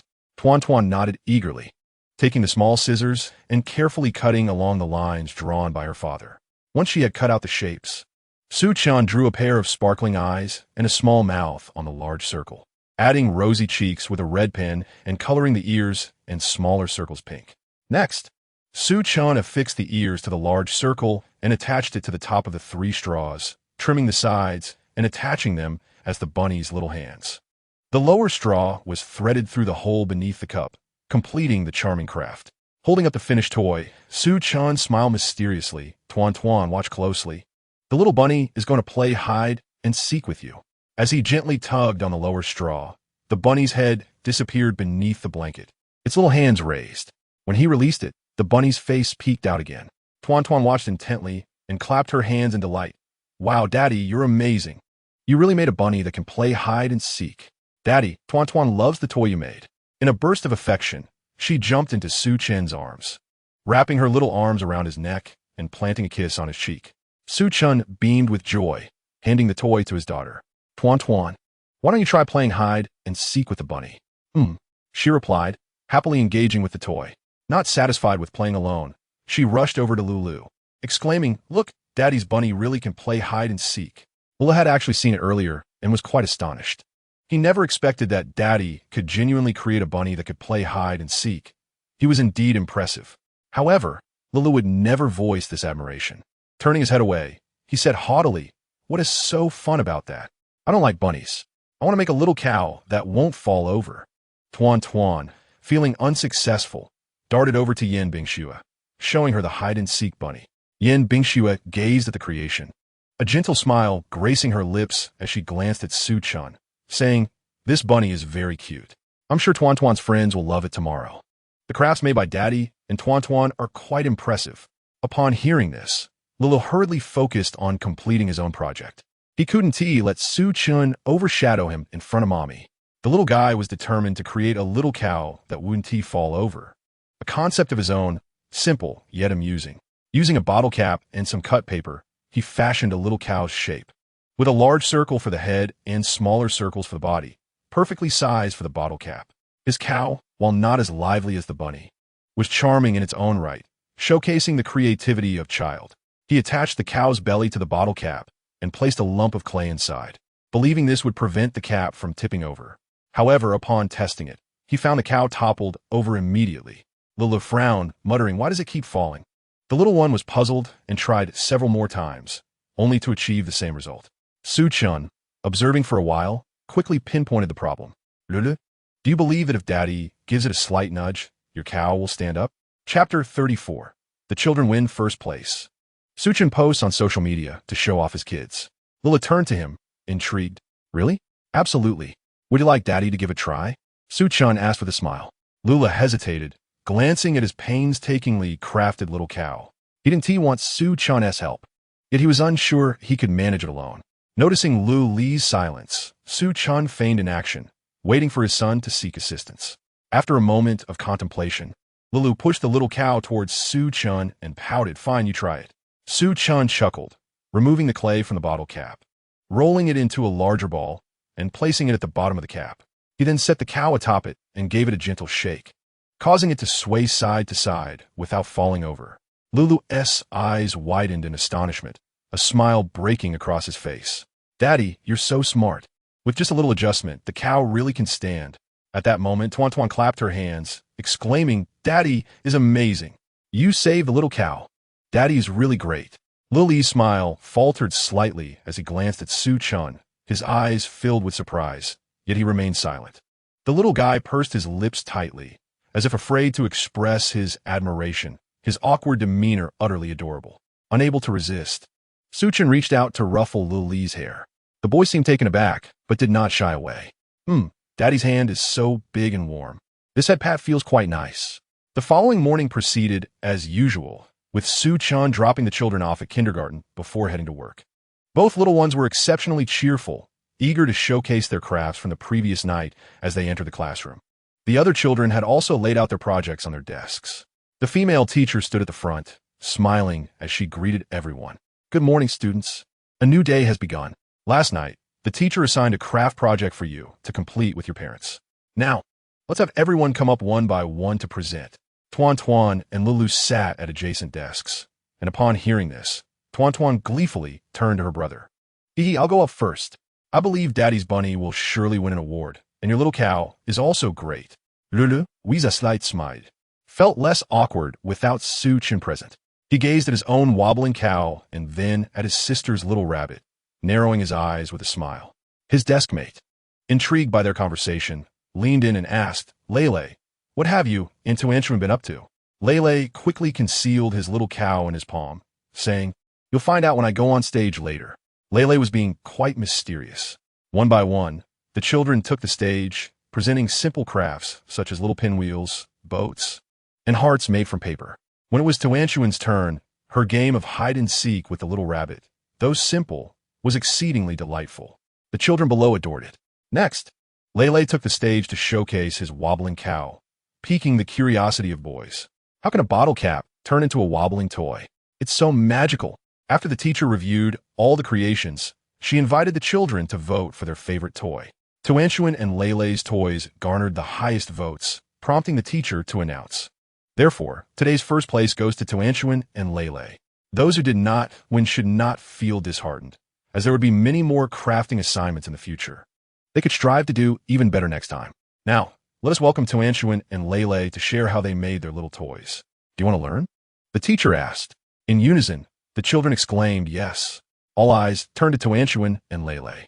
Even the 3-year-olds felt a sense of pride. Tuan, thrilled to have won first place, beamed with joy, her adorable face radiating happiness as she held her little rabbit and approached the stage to share. Lele, too, was elated, his usual serious demeanor replaced with a smile as he followed his sister on stage. Tuan demonstrated how to make the little rabbit, adding, "This was made with my daddy's help. My daddy is super talented at crafts."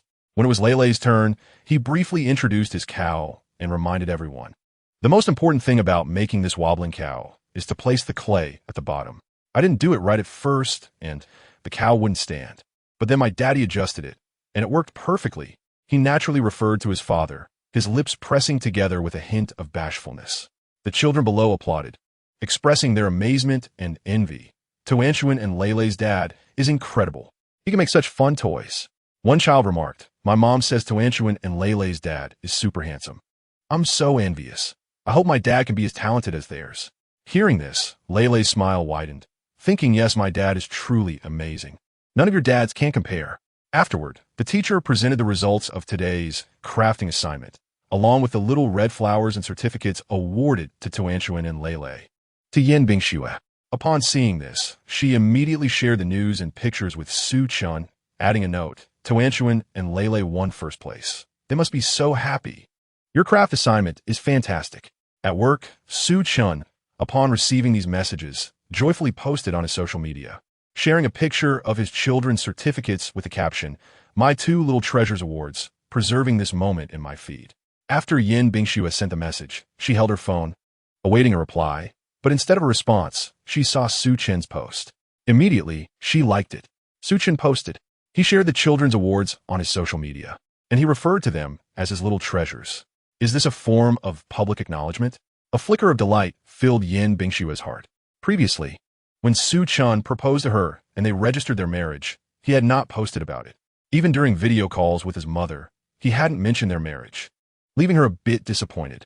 She understood that Su Chen's actions were likely motivated by Tuanshuan and Leilei. Now that he shared this post, she felt it was a step forward. She resolved to continue working to win Su Chen's heart. Today he posted about Tuanshuan and Leilei. She hoped that next time, he would share about their family. After Su Chen's post, his phone buzzed incessantly. With his handsome looks, generous personality, and a good number of friends, he rarely posted on social media, making each post create quite a stir. This one was no exception, given the sensational nature of the news. The likes poured in, and he skipped over most, lingering only briefly on Yin Bingxue's name before diving into the comments. Guyu wrote, Congratulations, Su. Tuanshuan and Leilei look like such clever kids. Your home will likely be filled with awards in the future. Chun Jichang added, so envious. Su, your niece and nephew are simply outstanding. His college classmates and roommates, aware of his children, filled the comments with congratulations, while others, unfamiliar with Yin Bingxue and the kids, were astonished by the revelation. Su Chun, is this your account? You have children? When did this happen? Are you married and have kids? Tuanshuan and Leilei, a boy and a girl. Are they twins? Wow, Su, you're impressive. You've managed to have children without telling your friends. Chapter 35. The mother-in-law arrives. Reading these comments, Su Chen couldn't help but grin from ear to ear. Huh, these people are quite amusing. I never expected sharing about the kids would be this enjoyable. No wonder those older friends of mine, before having children, wouldn't post for months, but after becoming parents, they can't stop sharing multiple times a day, all about their kids. Su Chun had never understood this before, but now he did. Showcasing his children was simply delightful. With Tuanshuan and Leilei being so adorable, he would have plenty of opportunities to share their growth. Documenting the journey of his little ones was undoubtedly the most enjoyable endeavor. After basking in his joy for a while, he responded to a few comments and then set his phone aside to return to his work. In front of him lay a 24-inch digital screen, where the outline of a battle mech was beginning to take shape. This was the project he aimed to complete today. For his first mech, Su Chun had a clear vision. He intended to create the best battle mech to emerge from Dragon Country, adhering to the current standards. This existing standard was, of course, based on the mech knowledge provided by the system in his mind. The screen displayed the tall mech divided into sections: head, shoulders, chest, upper arms, forearms, thighs, and calves. Each segment distinctly outlined to enhance flexibility. As for the internal mechanics, he planned to employ gear-driven mechanisms, utilizing precision gears for optimal joint movement. The external material he had previously mentioned was titanium alloy, known for its exceptional strength and bullet-resistant properties, making it ideal for the current technological level of mechs. He also had ideas for the internal components and power systems. Once the exterior was designed, he would focus on the internal systems. Su Chun believed that with his current level of knowledge, combined with the advanced technology from the Mecha Research Department of the Extraordinary Group and the Mecha Research Branch of Lonka Institute, he would be able to produce the first armor vehicle for Longwa within a few months. As he contemplated the future, a surge of motivation flooded through him. Approaching noon, he received a message from Yin Bingxue. Su Chun, I need to fly to Yancheng for an urgent meeting, and I cannot determine my return time. I will try to be home before 10 tonight. I've asked my assistant to arrange lunch for you. As Su Chun was about to reply, assuring her that she need not worry about his meal, Assistant Zhang arrived. Mr. Su, the president is heading to Yancheng for a meeting. I have arranged lunch for you. Is there anything specific you would like? Su Chun thought to himself how considerate Yin Bingxue was taking care of his lunch despite her absence. Assistant Zhang, there's no need to fuss over my lunch. You should accompany President Yin. As her personal secretary, she will surely need your support. Assistant Zhang hesitated, her expression reflecting uncertainty. She had always been by Yin Bingxue's side, managing her affairs, but now Su Chun had taken precedence in her mind. Mr. Su, let me at least arrange your lunch before I leave. No need for that. I will eat in the cafeteria. I haven't had the chance to visit it since arriving at the company. But no buts. I will speak to President Yin myself. You should go with her. Grateful, Assistant Zhang nodded, realizing that Mr. Su also cared for President Yin and that they shared a mutual affection.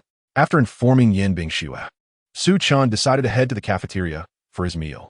Shortly thereafter, outside the cafeteria's glass doors, Tang Shuyan, her head wrapped in a silk scarf and donning large sunglasses and a mask, stood fully disguised, peering through the glass at Su Chun, who was dining inside. Suppressing her excitement, she asked her assistant, "Is that him?" "Yes, madam. That is Mr. Su Chun, personally brought in by President Yin," Secretary Qi confirmed. With this confirmation, Tang Shiyun's face broke into a radiant smile. Cough, cough. Secretary Qi, I need to make a discreet visit to the cafeteria. Please inform the staff to maintain discretion. Secretary Qi furrowed her brow in confusion, but complied with her directive. Who exactly was Su Chun? He had been specially recruited by President Yin and went directly to the mecha design department, now even attracting the interest of Madam. How intriguing. She promptly sent a message to the staff. Madam is visiting incognito. Please ensure confidentiality. After making the necessary arrangements, Tang Shuyan donned a set of work attire from the extraordinary group and entered the cafeteria. Upon her entrance, the management staff noticed her and brightened, approaching to greet her. But Tang Shuyan cleared her throat and gestured for them to remain silent. Understanding the message, they promptly fell silent and stood still. The other staff, having received the memo, became more diligent in their work, though their eyes discreetly followed Tang Shuyan. What was happening? Why was Madam suddenly visiting the staff cafeteria incognito, with her recognizable face? Most employees would know her, so what was the point? It seemed she had a specific purpose today. Tang Shuyan, with a tray in hand, casually wandered near Su Chun before stopping in front of him, smiling as she asked, "Is this seat taken?" "Madisitere." Su Chun looked up and saw a woman in her 30s, exceptionally elegant and beautiful. Though she wore a similar uniform to others, her features were striking, and her complexion was impeccably maintained. Of course, Su Chun replied with a smile. Once seated, Tang Shuyun did not rush to eat, but instead engaged Su Chun in conversation. "Are you a new employee at our company? I don't believe I've seen you in the cafeteria before. Is she trying to flirt?" Su Chun thought to himself, amused. His charm seemed potent enough to attract the attention of a woman in her 30s. Her eyes sparkled with suppressed excitement, clearly directed at him. "Yes. I just joined the day before yesterday," Su Chun replied, smiling. "I thought so. A young and handsome fellow like you. If you had always been at the extraordinary group, I surely would have known." Tang Shuyun beamed, her gaze fixed on Su Chun, growing increasingly pleased. This young man was truly handsome. When he stood alongside her daughter, Bingxue, and their children, it formed a picturesque family. "Why are you dining alone? Is your girlfriend not accompanying you?" Tang Shuyun inquit tentative. Su Chun realized this was a typical probing question, aimed at discovering his relationship status. However, he was not just a married man. He had 2 adorable children as well. Thus, he dismissed other women entirely. "Actually, I'm married, and my 2 kids are already 3 years old." "Ah," Tang Shuyun gasped, her expression brightening with joy. Su Chun had called her sister, which was endearing. Moreover, he had directly admitted to being married and referred to his children as his own. Such a responsible young man. Su Chun noted her delight and felt a twinge of confusion. Wasn't she trying to flirt? Why was she so pleased to hear he was married with children? Tang Shuyun regarded Su Chun as a mother-in-law would her son-in-law, growing increasingly fond of him. A son-in-law of such quality was not to be easily overlooked. She was determined to assist her daughter in winning Su Chen's heart. "You're married with 2 3-year-olds? I would never have guessed. Young man, you are quite remarkable." After a round of compliments, Tang Shuyun began her meal, continuing to inquire, "Do you find our cafeteria's food to your liking?" Su Chen nodded, "It's decent. Far better than school cafeterias. Here, we have professional chefs, and the daily specials vary. Today's offerings include sweet and sour pork and steamed base. What flavors do you usually prefer? Spicy or sweet?" I'm not picky. I enjoy a bit of spice, Suchin responded. Ah, you like spicy food? That's good. Given the humidity in the south, a bit of spice can help. May I ask, what type of girl do you prefer? You're married at such a young age. Your wife must be exceptionally beautiful. I'm truly curious about the kind of girl who could find a husband as handsome as you. The other party was quite enthusiastic, and Su-chan engaged in casual conversation while eating. Indeed, my child's mother is a stunning beauty. But what about her personality? Is it the type you prefer? Tang Xuin easily inquit. She was aware that her daughter had a somewhat aloof demeanor, yet seeing her accompany Su-chan to a street stall, she wondered if perhaps her daughter would change once she fell in love. Maybe she would be gentle with Su-chan. That question delved a bit too deeply, and Su-chan smiled without responding. Tang Shiyun did not press further and instead asked, Young man, you mentioned university. You must not be very old, right? Did your family agree to your early marriage? By the way, who else is in your family? Su-chan gradually realized that the questions posed by this woman bore a resemblance to a household registration inquiry. This did not seem like a typical casual chat. Sensing the situation, he quickly tidied up his plate and said, Big sister, I've finished eating. You take your time. With that, he took his plate and left. Tang Shuyun watched his retreating figure, a smile gracing her face. Although she hadn't gleaned much that could assist her daughter, she felt that meeting Su-chan was worthwhile. After lunch, Su-chan returned to his afternoon work. During a break, he glanced at his phone and saw a message from Yin Bingxue sent a few hours prior, stating she had safely arrived in Yangcheng, but there were no further updates. Presumably, she had become busy. Su-chan replied, You carry on. I will pick up Tuan and Lulu this afternoon. The kindergarten dismissed early at 4:30, while the extraordinary group finished work at 5:30. Su-chan completed his tasks ahead of time and left early. On the way to the kindergarten, he felt elated. Cheerful music played in the car as he hummed along while driving. The feeling of picking up the children after school was delightful. He was now a parent of 2 preschoolers. When Su-chan arrived at the kindergarten at 4:10, the area outside was already filled with cars, as parents of the little ones had mostly arrived early. Tuan and Lu Li's teacher was discussing yesterday's craft assignment. The parents sat beside their children, listening attentively. When Tuan turned her head and spotted Su-chan outside, she immediately waved joyfully. Daddy! The little one sat obediently on her chair, refraining from rushing out. Yet her eyes sparkled with excitement and eagerness as she gazed at Su-chan. The teacher noticed Su-chan and promptly approached him with a smile. Mr. Su, you're here. Please come in and sit. Upon entering, Lula shifted aside, creating space between himself and Tuan, his gaze shyly avoiding Su-chan's. This little one still had a touch of awkwardness about him. Su-chan sat between his son and daughter, and the teacher announced, Dear parents, this handsome gentleman is the father of Tuan and Lulu. The 2 craft projects that were showcased as tied for first place were completed with Mr. Su's help. The crowd of parents turned to Su-chan, showering him with admiration. Mr. Su, your handiwork is incredibly skillful. Such clever and simple crafts. How did you come up with these ideas? My husband and I racked our brains last night and could only manage a simple paper boat.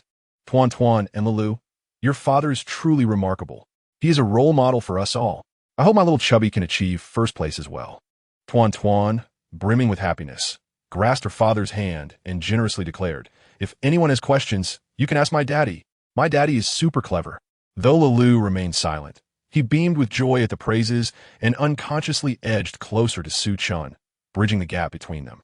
At 4:30 sharp, school let out. Su-chan secured Tuan and Lulu in their safety seats in the back and took the wheel. Tuan chattered excitedly throughout the drive, like a cheerful little yellow Oriole recounting her day at kindergarten. Daddy, today my brother and I were super happy. We both received little red flowers and first place certificates. The other kids were so envious of us, and they all wanted to make the toys we created, but I forgot how to make them. Lucky le remembert. And he taught everyone. When Lulu was suddenly called upon, he caught Su-chen's gaze, and his little face flushed red, awkwardly turning away while his hand instinctively touched his warm ears. Su-chan found this scene delightful. The little lad may not say much outwardly, but he had evidently absorbed all the skills from last night. Tuan, Lulu, your mother is on a business trip today and will be back later. Tonight, it will just be the 3 of us at home. How about I ask the chef not to prepare dinner, and I will cook for you instead? Tuan eagerly nodded in agreement. Yes, I want to eat the food Daddy makes. Lulu, however, seemed a bit apprehensive. But can Daddy really cook? Chapter 37. Acquiring Culinary Skills. It was already the third day since they moved in. Every morning, they had bought breakfast, and dinner was prepared by the home chef. Su-chan had never cooked before. While he lacked confidence in his culinary abilities, he reasoned that the children's meals were not complicated. He thought he could easily find recipes online and learn. After all, the food prepared by their father was bound to taste better. Su-chan discovered that he was increasingly enjoying the role of a father. He wanted to learn to cook and prepare delicious meals for Tuan and Lulu. With ingredients available in the fridge, Su-chan brought the two little ones back home. Lulu seemed a bit worried and followed Su-chan into the kitchen. The moment they stepped inside, Su-chan's mind was filled with the system's voice. Ding! Detection of the host preparing to cook for the little ones. First-time check-in in the kitchen successful. Reward, culinary god skills. The system was incredibly generous. He no longer needed to learn how to cook. With the culinary god skills, he could effortlessly satisfy the children's appetites. Activating the skill, Su-chan felt a transformation within himself as he opened the fridge. Faced with the array of ingredients, his mind became a sophisticated machine, instantly devising dozens of meal combinations. There were even helpful prompts indicating which dishes were suitable for 3-year-olds. After considering, Su-chan decided that young children could not handle overly strong flavors and would likely prefer something sweet. He planned to make sweet and sour ribs, followed by chicken wings and cola, with a medley of shrimp and vegetables, sauteed corn with pine nuts, garlic broccoli, and a light soup of Westlake beef. This combination ensured a balanced diet perfect for the three of them. With the three of them dining together, Su-chan prepared small portions for each dish, mindful that leftovers would need to be discarded, as reheating food could pose health risks for the children. With his culinary god skills, Su-chan felt as if he were an artist wielding a brush, a warrior grasping a sword. The frying pan and spatula danced in harmony in his hands, and seasoning was a breeze. Lulu observed for a while, noticing Su-chan's adeptness. Feeling he could not contribute much, he went outside to wait for dinner with his sister. Dinner was served, and Tuan and Lulu sat at the dining table, gazing in astonishment at the delectable spread before them. Wow, Daddy made so many delicious dishes, including my favorite chicken wings, the little one exclaimed. Without hesitation, Tuan reached for a piece of cola chicken wing, but soon found using chopsticks cumbersome and decided to eat with her hands instead. So fragrant and delicious. Daddy, you are amazing. It's even better than what Annie makes at home. Lila listened to his sister's exaggerated praise with skepticism. Mom said Annie is a professional cook. How could Dad possibly be better than her? Tuan must be just flattering Daddy. Lila picked up his own chopsticks, determined to taste the food for himself. He delicately picked up a shrimp, intending to savor it slowly, but the moment it touched his tongue, the exquisite flavor burst forth. It was so fresh and tender that Lily's eyes sparkled with delight, and Su-chan observed everything with a knowing smile. Although his son didn't explicitly praise his cooking, the fact that Lila polished off 2 bowls of rice was the greatest affirmation of his culinary prowess. It was evident that his chef skills had successfully captivated the appetites of both little treasures. By 8 in the evening, Tuan and Lulu had finished their baths. Yet Yin Bingxue had not returned. The children felt a sense of disappointment as they played in the living room, occasionally glancing at the door. Su-chan understood that the little ones had grown up under Yin Bingxue's care. While they managed well during the day, they surely felt uneasy at night without her presence. However, since she had mentioned she would be late, Su-chan refrained from bringing it up, choosing instead to spend some time playing with them before helping them settle down for the night. Tuan nestled in Su-chan's arms, her usual chatter replaced by a slight pout. Su-chan's heart ached for her, so he comforted her until she fell asleep in his embrace, after which he gently placed her back into bed. Lulu, being a boy, was not accustomed to being held by Su-chan and had already laid down by himself. Yet, as Tuan drifted off to sleep, he found himself still awake, feeling somewhat downcast. Su-chan adjusted Tuan's blanket before standing up, contemplating for a moment before softly stroking Lily's head. The little one instantly opened his eyes, looking at him like a startled deer. Su-chan smiled gently and whispered, "Lulu, Mama will be home after finishing her work. If you sleep early, you will surely see her in the morning, okay?" Lulu gazed at Su-chan, and his unease faded away. He nodded and gently closed his eyes. Su-chan waited until they were both asleep before turning off the lights and stepping out. In Yangcheng, in the conference room, Yin Bingshua's expression was far from pleasant as she frequently glanced at the time on her watch. It was getting late, and the unexpected nature of the day's events had led to an impromptu meeting where several leaders deflected responsibility, and after hours of discussion, no viable solutions had emerged. If this continued, she estimated she wouldn't make it home until midnight. Remembering her promise to Su Qian about being home by 10, she felt a surge of frustration. She glanced at the bickering leaders below and suddenly spoke sternly. I hired you to solve problems, not to pass the buck when issues arise.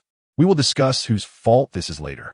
For now, you have 30 minutes to provide me with a solution. If not, you can all go home. The moment the beautiful CO raised her voice, the room fell silent. No one dared to argue. Instead, they focused intently on finding solutions, some even making discreet phone calls. Half an hour later, each person presented a plan. Yin Bingxue reviewed them and selected the best one, suggesting a few modifications before concluding the meeting. Without a moment's pause, she stood up and exited the room in a hurried manner. As soon as she left, a wave of relief swept through the conference room. Someone quietly inquired, "What's going on? Why was Yin so furious today? Is there something wrong at headquarters?" Another added, "Our issues are minor. Typically, she wouldn't react this way. She's usually quite patient with work matters. Why the urgency today?" In the elevator, Yin Bingxue checked her watch. She had already exceeded her expected arrival time by half an hour. If she followed her original plan, she wouldn't get home by 10. Not wanting to break her promise or keep Su Qian waiting, she instructed her assistant, Zhang, arrange for a helicopter immediately. "I must reach the airport as planned." A few minutes later, a helicopter swooped down onto the rooftop of the Yangqing Extraordinary Group S branch, attracting a crowd of onlookers. Oh my! Did the CEO really call for a helicopter? Is she in such a hurry? Chapter 38. A warm bowl of noodles in the late night, thanks to the helicopter. Yin Bingxue finally arrived at Su Qian's community before 10. Standing at the foot of the building, she slowed her pace. Looking up, she noticed that Su Qian's home was on the 3rd floor, and the living room light was still on. The warm yellow glow stood out against the surrounding darkness, casting a comforting ambience that was especially inviting in the late hours. A smile crept onto her lips as she stepped inside with a lightened heart. Using the keys Su Qian had given her, she opened the door and immediately spotted him tidying up in the living room. Many of the children's toys had been moved over, and the once tidy space was now scattered with their belongings. Su Qian had done most of the cleaning, with only a few stray items left, which he was preparing to put away. Hearing the door open, he turned to see Yin Bingxue standing there. The wind had picked up this evening, causing her long hair to scatter about, and a few strands clung to her delicately pale face, giving her a charmingly disheveled appearance. She looked a bit weary, likely from her hurried journey back. Su Qian noted that it was exactly 10 o'clock, realizing she had made it just in time. A warmth spread through him, akin to the gentle sting of a bee, a pleasant surprise. Su Qian rose and walked to the door, gently embracing Yin Bingxue. It was a fleeting embrace, and he quickly let go. "You're back? It's windy outside. Are you cold?" Yin Bingxue maintained her position. Her cheeks flushed as she shook her head. "Not all. It's quite warm. The wind is strong, but at that moment I felt enveloped in warmth."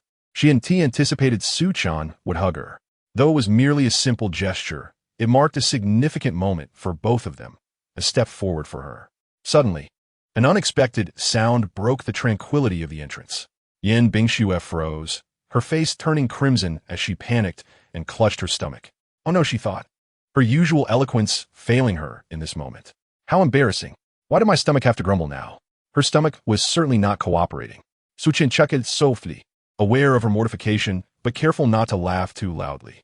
To be candid, Yin Bingxue is undeniably adorable in her current state. It is likely that no one would ever anticipate that the icy beauty, President Yin, could experience the pangs of hunger and feel utterly flustered. Su Qian felt fortunate tonight. Having worked so late without a meal, he would certainly be displeased if this continued, as it seemed he was neglecting the needs of his beloved wife's appetite. "Wait on the sofa over there. I shall prepare for you a bowl of either tomato and egg noodles or shredded meat noodles. Which would you prefer?" Yin Bingxue, both bashful and delighted, pouted her rosy lips and replied, "Either is fine."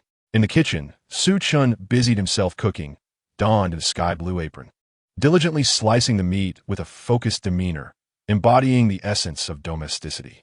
Yet his strikingly handsome features seemed somewhat incongruous in this setting. It was a scene reminiscent of a romantic drama, a dashing man cooking in the kitchen.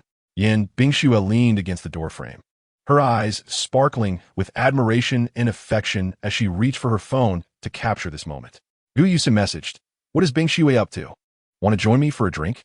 Upon seeing this, Yin Bingxue promptly snapped a picture of her handsome husband at work in the kitchen, capturing him from behind as he diligently prepared dinner, his muscular arms subtly visible beneath his shirt.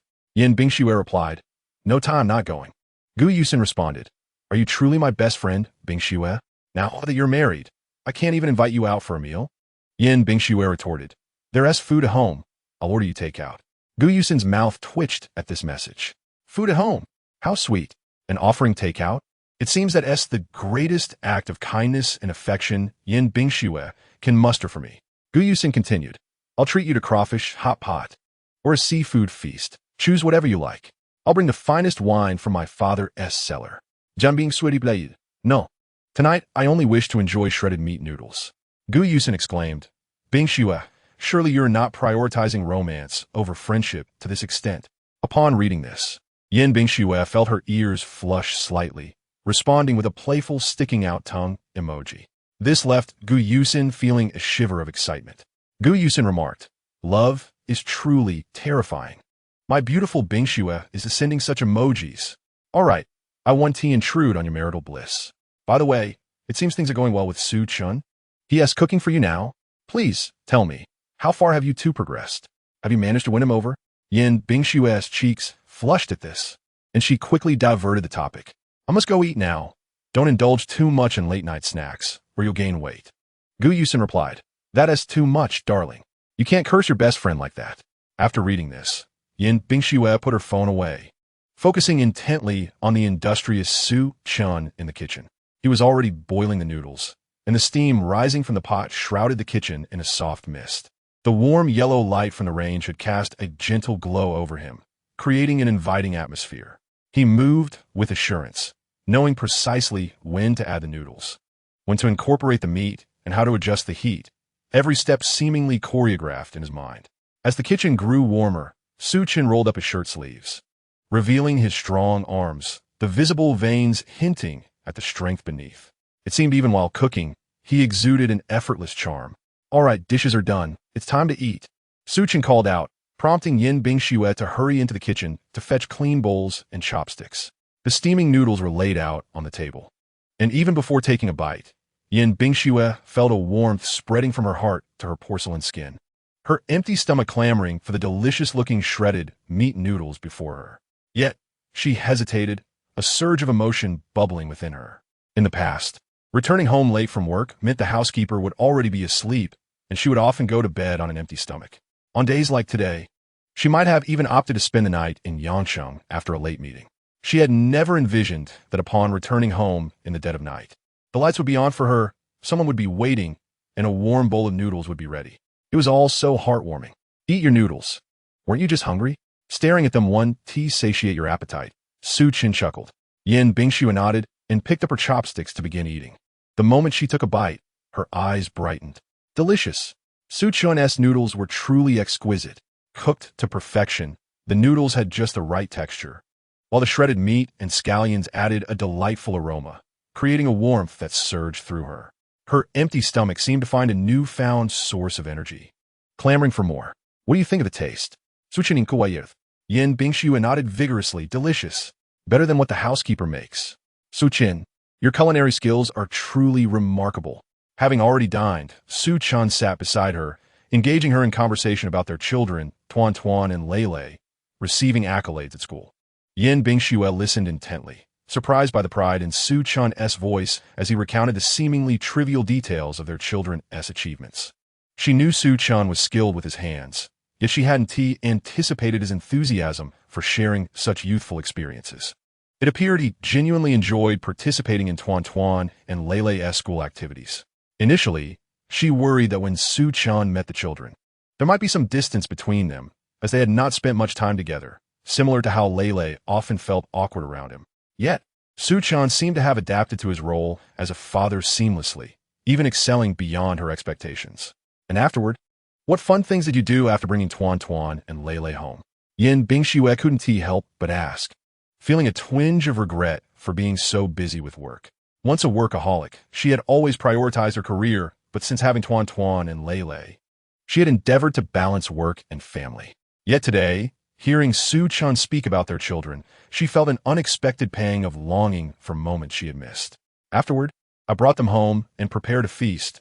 Today, Lele devoured 3 bowls of rice, and Tuan Tuan had 2. I made 5 or 6 dishes along with soup, and they almost finished it all. Those 2 little rascals can really eat. Su Chen laughed. Yin Bingxue gazed at him in astonishment. You cooked for the children? What about the housekeeper? Why wasn't he anything prepared? I told her not to prepare anything. I went to pick up the children, and since you weren't home, the 3 of us had nothing to do, so I decided to cook for them myself. I Haven T spent much time with the little ones, so I had to seize the opportunity to bond with them. As the saying goes, to win a person's heart, one must first capture their stomach. If the children enjoy the meals I prepare, it's the first step to winning their affection. Yin Bingxue listened in amazement, glancing down at her bowl of noodles. To capture a person's heart, one must first win over their stomach. Was Su Chun attempting to win her heart with this bowl of noodles? Yin Bingxue's cheeks flushed slightly as she hurriedly lowered her head to eat her noodles, too shy to meet Su Chen's gaze. Her heart was a whirlwind of emotions, elated, excited, and tinged with a hint of doubt, fearing she might have misinterpreted the situation. Observing her rapid consumption of a meal, Su Chun chuckled. Slow down. No one is competing with you. No sooner had he spoken than Yin Bingxue choked on a mouthful, quickly covering her mouth and coughing gently. Su Chun handed her a tissue and lightly patted her back, amusedly remarking, I've noticed that while you present yourself as a cold and formidable so, in private, you're quite similar to a carefree child when it comes to delicious food. Is it that my cooking is so delightful that you cannot help but indulge? In truth, Yin Bingxue had merely been startled by his words, causing her to choke on the broth, and after a few coughs, she regained her composure. However, Su Chen's next comment caught her off guard and rendered her truly flustered, her face blooming with embarrassment. What on earth are you saying, Su Chen? Such words are utterly scandalous. She was uncertain whether he spoke with intent or innocently, as his statement was laced with double entendre. Why you cough? Stop talking. Enough. Su Chun was momentarily taken aback. As a seasoned, straightforward man, he quickly realized where the misunderstanding lay. He had meant it as a casual remark and was surprised that the adorable Yin Bingxue had taken it otherwise. Bursting into laughter, he looked at her, who had ceased coughing but still bore a rosy complexion. I never imagined our dear child's mother is not solely focused on work. You seem quite knowledgeable about popular topics. This vehicle is certainly not one meant for a kindergarten. Yin Bingxue shot him a playful glare. You shouldn't say such things. That's not my statement. I merely stated the truth, and you were the one who prompted it. Ha ha. Su Chun continued to chuckle. I haven't said anything. It's your thoughts that are questionable. I'm full now. I'm off to take a shower. After declaring this, Yin Bingxue feigned calmness as she stood up, pushed her bowl away, and turned to head towards the bathroom. As soon as she entered the room, she promptly closed the door, feeling vexed as she lightly tapped her forehead with her fist. Yin Bingxue, what nonsense are you thinking? How could you say something like that? And let Su Chen notice. The embarrassment was overwhelming. Couldn't he possibly think I'm experienced in such matters? Could he? I truly know nothing. Frustrated, she brought her clothes and phone into the bathroom, filling the tub with water and immersing herself to alleviate her fatigue. While soaking, her mind was occupied with thoughts of earlier events. She worried that Su Chun might perceive her as a knowledgeable woman, perhaps even suspecting she had past experiences akin to what they had just discussed. This made her feel anxious and restless. Consequently, she took out her phone and resumed chatting with Gu Yusin. Gu, I need to ask you something. Gu Yusin, perpetually glued to her phone, replied almost instantly, Oh, have you finished your noodles? Finally remembered you have a bestie. Let's get serious. I need your advice. Ask away, even though you favor romance over friendship. I promise to remain steadfast for you. Whatever the issue, feel free to inquire. I guarantee complete honesty. Yin Bingxue typed. I have a friend who accidentally misinterpreted a conversation with a man she likes, and he noticed. Do you think he might view her as a less than decent woman? Gu Yusin teased. Darling, are you fabricating a story about a friend? All right, fine. It's about me. Wow, my darling has finally admitted it. I must say, Su Chun is quite remarkable for making you so concerned about this. I'm genuinely intrigued to meet him. Keep talking like that, and I'll share the novels you read with your mom. With that light-hearted threat, Yin Bingxue struck at Gu Yusin's weak spot. After all, Gu Yusin was an avid reader, and if her parents discovered the novels hidden on her phone, it would lead to an embarrassing revelation. Just kidding. Don't be so serious, darling. Now, do tell me what happened, and I'll offer my counsel once I hear it. Yin Bingxue recounted the incident, and even while typing, she felt her face burn with embarrassment. That's all? I thought it was something major. Darling, this is merely a classic case of love, making one a tad foolish. You simply had a playful exchange with Su-chan, and he initiated that comment. So don't worry. Are you sure it's nothing? I don't want him to misinterpret things, considering I've never spoken like that to anyone else. Oh dear, my little ancestor, you're merely scaring yourself. A playful exchange between couples is just a little romance. You're simply inexperienced, which is why you're treating such a trivial matter as significant. Here, let me recommend a few books. What books? They're instructional. Bingxue, you should read what experienced people have written. It'll broaden your horizons and prevent you from being so adorably naive next time. If we want to win over Su-chan, we must first lay the groundwork. You want to get past this last hurdle without it. Let us build on the knowledge of those who came before us to see further. Shall we? Hurry and read these. They're all gems I've saved for you. Once you're done, you'll be unstoppable. As Yin Bingxue gazed at the message and the accompanying compressed file, she tossed her phone aside. Covering her face with her hands, her heart racing rapidly. When did she become like this? Perhaps it was since she met Su-chan. Previously, in the business arena, she had interacted with numerous men, viewing them merely as partners or competitors, maintaining a strictly professional demeanor without error. Yet with Su-chan, it was all too easy to misinterpret things. Was it truly her lack of experience that made her susceptible to the allure of a handsome man? Submerging her face in the water for a moment to collect her thoughts, she eventually retrieved her phone and accepted the file. After washing the dishes, Su-chan headed straight for the shower. When he entered the room to grab his clothes, Yin Bingxue intentionally turned her back to him. Aware of her lingering embarrassment, Su-chan simply announced, "I'm going to take a shower," before stepping into the bathroom. Once he closed the door, Yin Bingxue turned to glance back at him. She pulled out her phone and opened a book, but the sound of the water from the bathroom made it impossible to focus. Her gaze frequently drifted toward the bathroom door. At that moment, her phone rang, startling her enough that she nearly dropped it. Upon realizing it was her mother calling, she quickly composed herself and answered. "Hello, Schwer, what are you up to?" "Mom, I just returned from Yancheng, took a shower, and was about to sleep." "At home? Perfect timing. Let us have a video chat." Upon hearing this, Yin Bingxue straightened in her seat. "No, we can't do a video chat. This is Su-chan's home. Mom, let us do another day. I'm a bit tired today. I'll just chat for a while before sleeping." On the other end, Tang Shuyun beamed with delight. She had heard that Yin Bingxue was living at Su-chan's home, and now her daughter refused to video chat. It seemed that this matter was indeed true. How wonderful. However, her daughter was still keeping it from her, and she needed to devise a way for her to confess. Tang Shuyun pondered for a moment and suddenly came up with a plan. "All right, let us have a phone chat.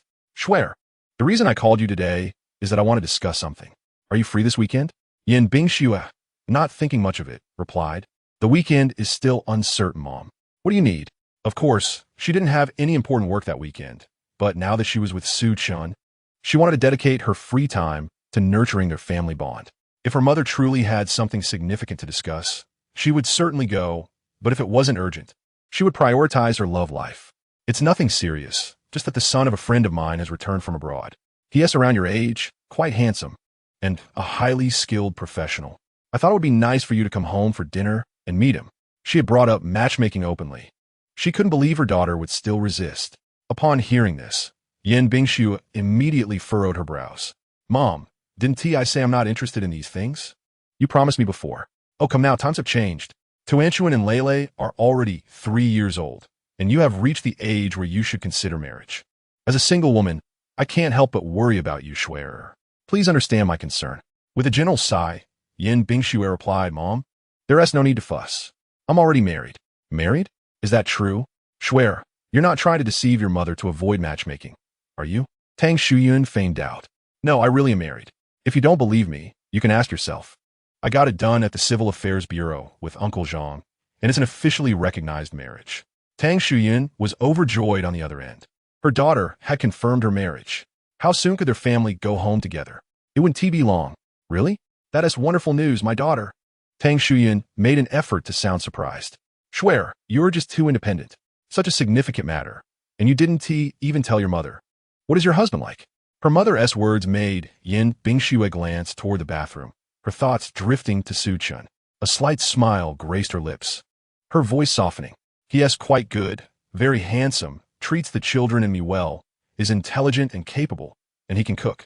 Tuanshuan and Lele love his cooking.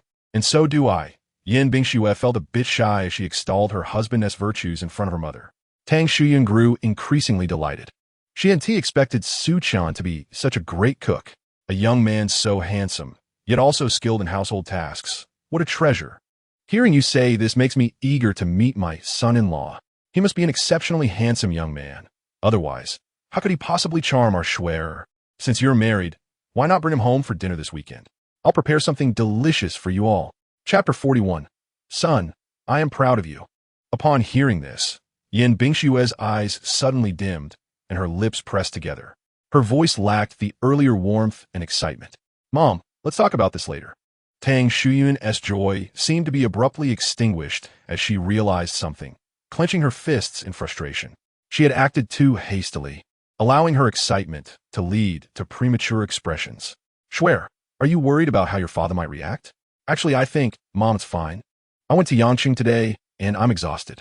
I need to sleep. Let us discuss this later. Tang Shuyun sighed softly and replied, All right then, get some rest, dear. Don't just focus on work. Take care of yourself and your husband. We have plenty of time ahead. Good night. Good night, Mom. Yin Bingxue hung up the phone, lowering her head, feeling somewhat dejected. Her marriage to Su Chan had come so suddenly, and she hadn't thought it through. She wondered what her father would think. The bathroom door creaked open, and Yin Bingxue immediately turned her head. Su Chan emerged, clad in a bathrobe, the neckline loose enough to reveal his toned chest. His damp, tousled hair glistened as droplets of water trickled down. What a stunning sight to behold. Yin Bingxue recalled a novel she had recently read, suddenly feeling an urge to turn their unconsummated relationship into something more tangible. However, they already had Tuanshuan and Lele. Their unconsummated bond should have long since matured. What did that make the current state? This question lingered only briefly, as Yin Bingshue's mind fixated on a singular thought, to pounce on him, to claim him as her husband. But she hesitated. The decisive Yin Bingxue in business suddenly found herself timid. As Su Chan approached the bed, she quickly stood up, her eyes flustered. I'm thirsty. I'll go boil some water. With that, she dashed out of the room. Su Chan couldn't help but chuckle. This girl was still flustered, so easily shy. He continued drying his hair when his phone on the bedside vibrated. It was a call from his mother. Oh, why has Mom suddenly been calling me so frequently these past few days? At home, Su Dad anxiously asked, How is it? Did our son answer? Su Mom shook her head. Not yet. The call hasn't connected. Don't worry. A few minutes earlier, while Su Dad and Su Mom were preparing to rest at home, they received a call from a friend who mentioned seeing photos of Su Chan's children on social media, expressing surprise that Su Chan had married and had children without informing them. Completely unaware of the situation, Su Dad and Su Mom had quickly brushed it off and hurried to call their son. What should I ask him? Su Mom's palms were sweating with anxiety. Su Dad pondered for a moment, rubbing his hands together. Just don't be too direct. We can't ask about the children right away. If our son hasn't mentioned it, there must be a reason. We should pry. Su Mom nadith. Then how should I ask? Start by asking about his job search. Isn't he busy looking for work after graduating? Once he talks a bit, we can then inquire about the children. All right, stop talking. The call is connecting. Hello, Mom? Why are you still awake so late? Missing your son? Su Chan cheerfully asked, upon hearing her son's voice. Su Mom felt her tension ease, a smile spreading across her face. Of course I miss you. You're my son. Have you been busy with your graduation and job search? Did you rent a place? Your dad just got paid, and we want to know if you need money. Mom, I'm fine. I found a job. You and Dad don't need to worry about that, Su Chan replied. Found one? So soon? What kind of job is it? Which company? Su Mom asked excitedly. Su Dad leaned in close to the phone, straining to hear what his son was saying. Anxious to get the details, Su Mama nodded, while telling her son to put away his phone and switch on the speaker. Mom, I've joined the Extraordinary Group, the one frequently mentioned on the finance channel, a major corporation. Su Chan was aware of his parents' concerns regarding his career, so he endeavored to reassure them. The extraordinary group? Came Su Papa's voice. Is it the one engaged in automotive research? Yes, Dad, that's the one. Su Mama and Su Papa's faces lit up with surprise. She couldn't help but gently punch Su Papa's arm, exclaiming how their son had actually entered such a prestigious company, a clear sign of a promising future. Su Papa also beamed with pride and joy, yet maintained his composure as a man, nodding and saying, "Your major is somewhat related. To join such a large company, you must work diligently, my son." Su-chan smiled and replied, "Dad, my role at the extraordinary group isn't directly related to my major. I'm working in the mecha research department." Mecha research department? What is that? Su Mama asked, puzzled. Su Papa, in disbelief, exclaimed, "Son, you're in the mecha research department? That department is state-approved and is currently the most valued sector of the extraordinary group. But son, didn't you study automotive design? Do you understand mecha?" Su Papa was unaware of his son's talents in this area. "Well, I know a bit. I have a passion for it. So, I self-studied and researched it in university. Dad, I have some insights in this field, and not only have I entered the mecha research department of the extraordinary group, but I'll also be taking up a position at the mecha research branch of Lonka Institute next Monday." Lonka Institute. Su Papa and Su Mama were rendered speechless with astonishment. Though Su Mama did not comprehend the significance of mecha, she knew that the Lonka Institute was a national entity, far superior to ordinary corporations. Their son's entry into the Lonka Institute meant he would be securing a government job, akin to holding a solid position for life. Su Papa, rubbing his hands together in excitement, stammered, "Son, what on earth is happening? You understand mecha so well and are going to work at the Lonka Institute's mecha research branch?" "Well, they invited me, but since I had already joined the extraordinary group, I'll merely be serving as a consultant at Lonka Institute for additional income, right? Mom and Dad, I'm doing well at work, so you need not worry about me," Su-chan stated over the phone. Su Papa was so moved that his eyes reddened, and while Su Mama didn't fully grasp the greatness of mecha, she understood from her husband's expression that their son must be incredibly accomplished. "Son, this is wonderful. I never expected you to achieve so much," Su Papa said with joy, wiping away a tear as his voice choked with emotion. Chapter 42. Su Papa and Su Mama's Jacht. Grandchildren. Hearing his father's voice, Su-chan felt a warmth in his heart. "Dad, please don't cry. This is a good thing. My future looks bright, and you and Mom will enjoy a good life with me. Indeed, my son will surely be successful. Mecha is the cutting-edge technology of our time. I never imagined you'd be so remarkable. I'm happy. Your father is happy." Su Papa exclaimed excitedly, while Su Mama handed him a tissue. Her eyes also glistened with tears as she addressed her son over the phone. "Chun-chun, I've never seen your father this happy. Though I may not understand, I know you must be exceptional. You are our pride and honor, and a great source of joy for the Su family." Listening to the emotional tones in their voices, Su-chan felt a lump in his throat, nearly moved to tears himself. However, this was a moment of joy. He wouldn't cry. Real men don't shed tears easily. "Son, knowing you have such a wonderful job puts your mother and me completely at ease. You must work hard at the Lonka Institute and the Extraordinary Group. I believe in your capabilities. Perhaps one day, our family will produce a nationally renowned hero who designs genuine mechas," Su Papa declared, his fists clenched, eyes filled with hope for the future. Su-chan chuckled on the other end. "Dad, your vision is limited. Who knows, I might be the first to design a mecha and become a globally recognized hero." "Haha, you silly boy, you're quite proud. But your mother and I believe in you. In our eyes, you are the best." Su Mama wiped her tears and suddenly remembered something important, tentatively saying, "Son, since your job situation is settled, shouldn't you also consider matters of family?" In truth, the reason Mom and Dad called so late was that Aunt Chun had just informed them about seeing the awards of children posted on Su-chan's social media. "So, what's going on? Whose children are those?" Su Mama asked. Naturally, she hoped those were her son's children, but felt it was too significant to assume. Upon hearing this, Su-chan instantly understood. No wonder his parents called so late. They had just discovered the awards he posted. If it didn't get answers tonight, they probably wouldn't sleep well.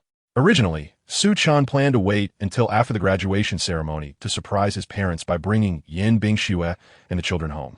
But since they already knew, there was no need to hide it any longer. He directly stated, "Dad, Mom, those aren't other people's children. They are mine. They're your grandchildren." "What?" Su Mama was taken aback.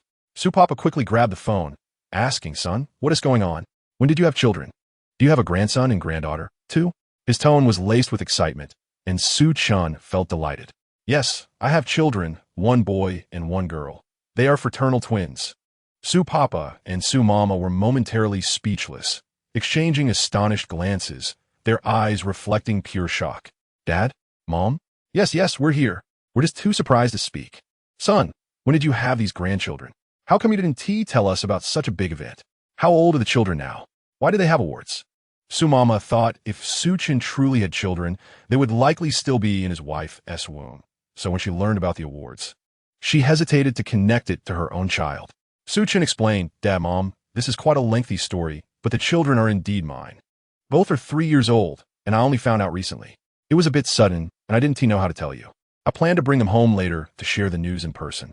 "You silly son, what's wrong with sharing such news? We would be thrilled to hear you have children. If both are 3 years old, does that mean your wife has been raising them all these years by herself?" "Yes," Su Chin replied. Su Mama sighed softly. "Son, you've never raised children, so you may not realize how challenging it is, especially with fraternal twins. Raising two simultaneously requires not just financial resources, but also time and effort. Your wife must have endured quite a bit. You must not take her for granted." Despite her happiness, Su Mama couldn't help but feel a pang of sympathy for the mother of the two children. Over the past 3 years, she had likely faced numerous hardships while raising them alone. Su Chun thought of Yin Bingxue, and his heart was filled with both emotion and tenderness. He spoke earnestly, "Mom, I understand. After meeting her, I immediately married her. We have already obtained our marriage certificate. Is that so?" "Son, such significant news should have been shared with us sooner. Merely obtaining a certificate is not enough. The wedding must be celebrated properly. Your daughter-in-law must have endured hardships over these 3 years. Our family cannot neglect her just because our child has grown." "I comprehend. Rest assured, Mom. I will certainly treat your daughter-in-law well. I had originally planned to return with the family to see you once I finish my graduation matters." Yes, we must prepare gifts for your daughter-in-law and the grandchildren," Su's mother said joyfully. At this point, Su's father finally regained his composure, grinning from ear to ear. "All right, then we shall return together. But it is getting late. Mom and Dad, you should go to bed early. I need to sleep as well since I have work tomorrow. Good night." After Su Chun hung up, Su's parents were so excited that sleep eluded them. Su's mother paced around the house, her lips constantly moving. "Wonderful, Lao Su, this is truly splendid. Today is indeed a good day. Our son not only has a promising job, but also a daughter-in-law and 2 children. I'm so overjoyed that I hardly know what to say." Su's father retrieved a bottle of wine from the cupboard along with the leftover peanuts from dinner, cheerfully proclaiming, "My dear, let us raise a toast. You old man, we've already had dinner. What more do you want to drink?" Su's mother chided with a smile. "I'm just so happy. Our son's major life milestones have been resolved in one go. How could I not be delighted? And they're even having twins, a son and a daughter. They certainly know how to reproduce." "Nonsense. Having twins is determined by genetics. Our family has that gene," Su's mother began, but her voice trailed off suddenly. Su's father paused as well. They both realized the unintentional topic they had touched upon, and with a tacit understanding, they shifted the conversation. "My dear, how much savings do we have left? Now that our son and daughter-in-law have gotten their certificate and have good jobs, I estimate we will soon need to prepare for a wedding. We must also provide them with a new home." Chapter 43. "Mom, what are you doing?" Su's mother nodded in agreement. "Yes, I checked our savings recently. We have accumulated over 600,000 over the years. Weddings and dowries will certainly require funds.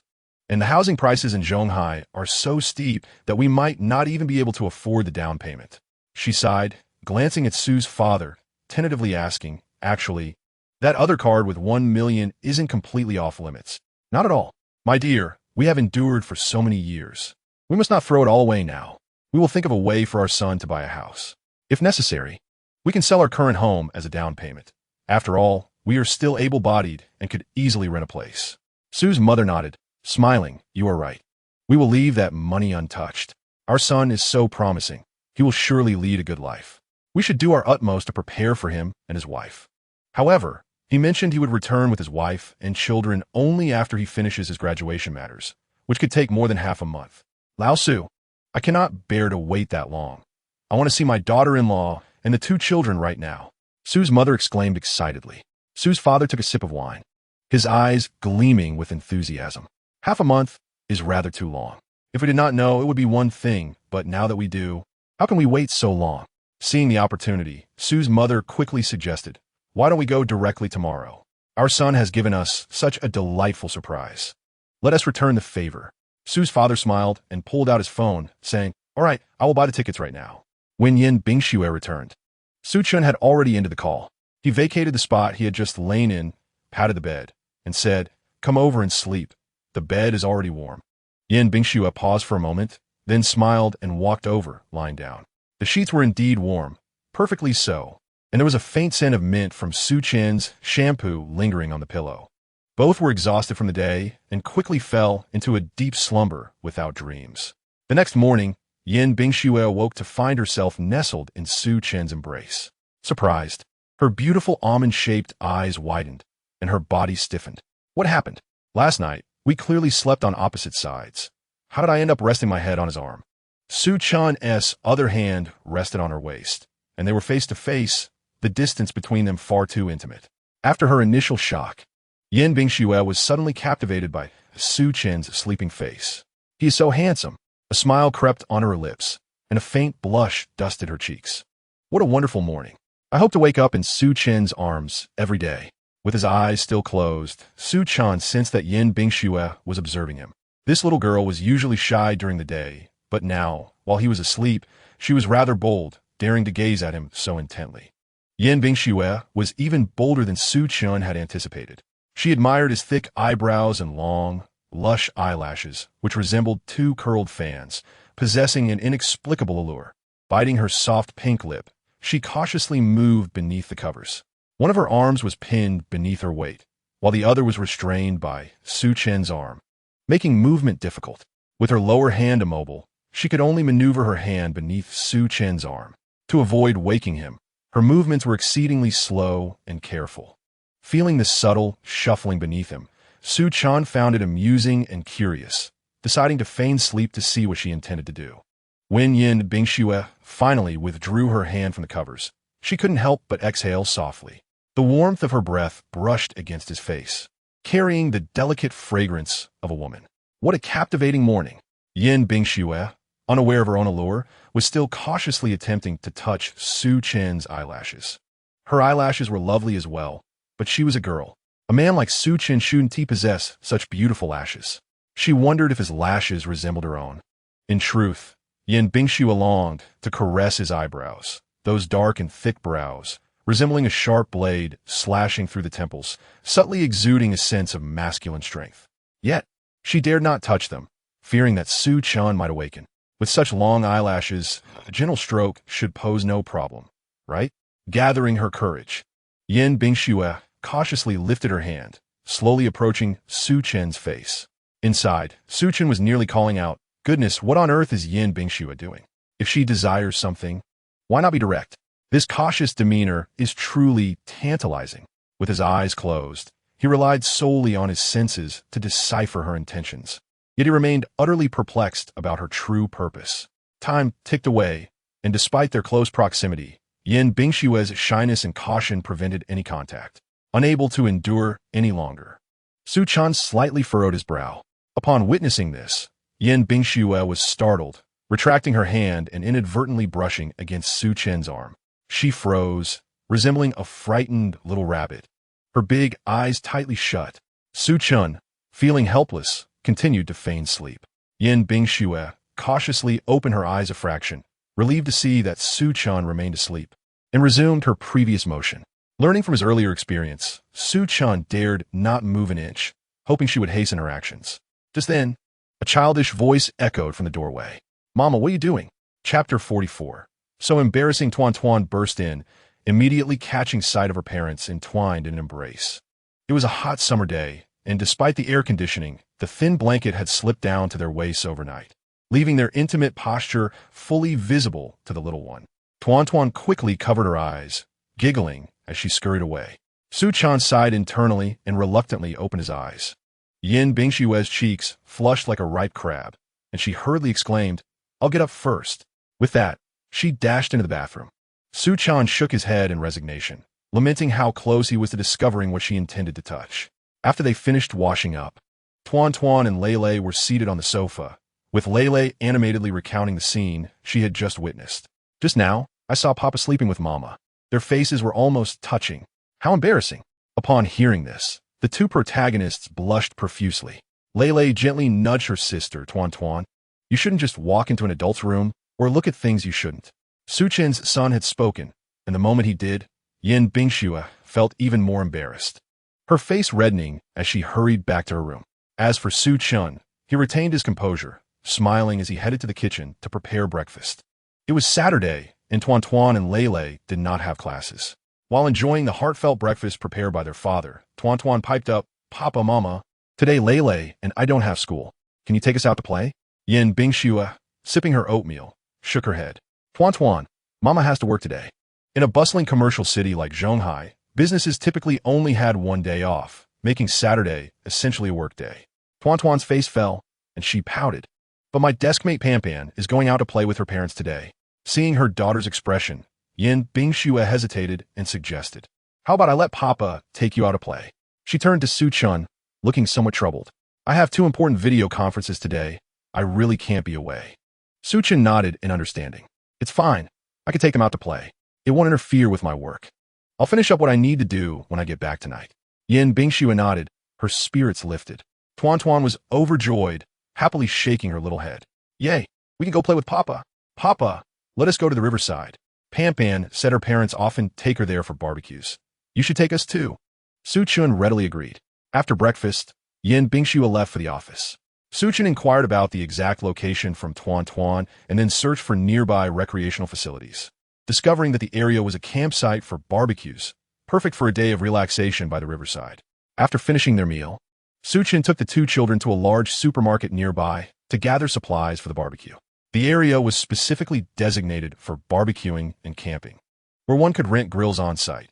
However, it was essential to bring their own ingredients, as purchasing them there was both costly and often less fresh.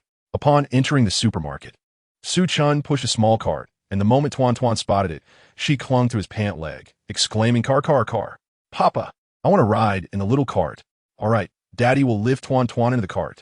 Suchin hoisted his daughter onto the cart, where her little legs dangled from the sides, facing him as she gently swung them back and forth. Sitting in the cart, Tuan beamed at Suchin, who was experiencing this delightful moment for the first time, smiling back at his daughter. Suddenly, he noticed his son gazing at them enviously. Lele, would you like to hop in? Suchin gestured toward the cart. You can sit inside while your sister sits on top, and I can push you both. Lele quickly turned away, her cheeks reddening, as if caught in a guilty secret, and protested, I don't want to. That's silly. With that, the little one trotted ahead. Suchin gritted his teeth, muttering, oh, that cheeky little rascal. Tuan, what would you like to eat? Suchin asked, pushing the cart while keeping an eye on Lele, who walked alongside them.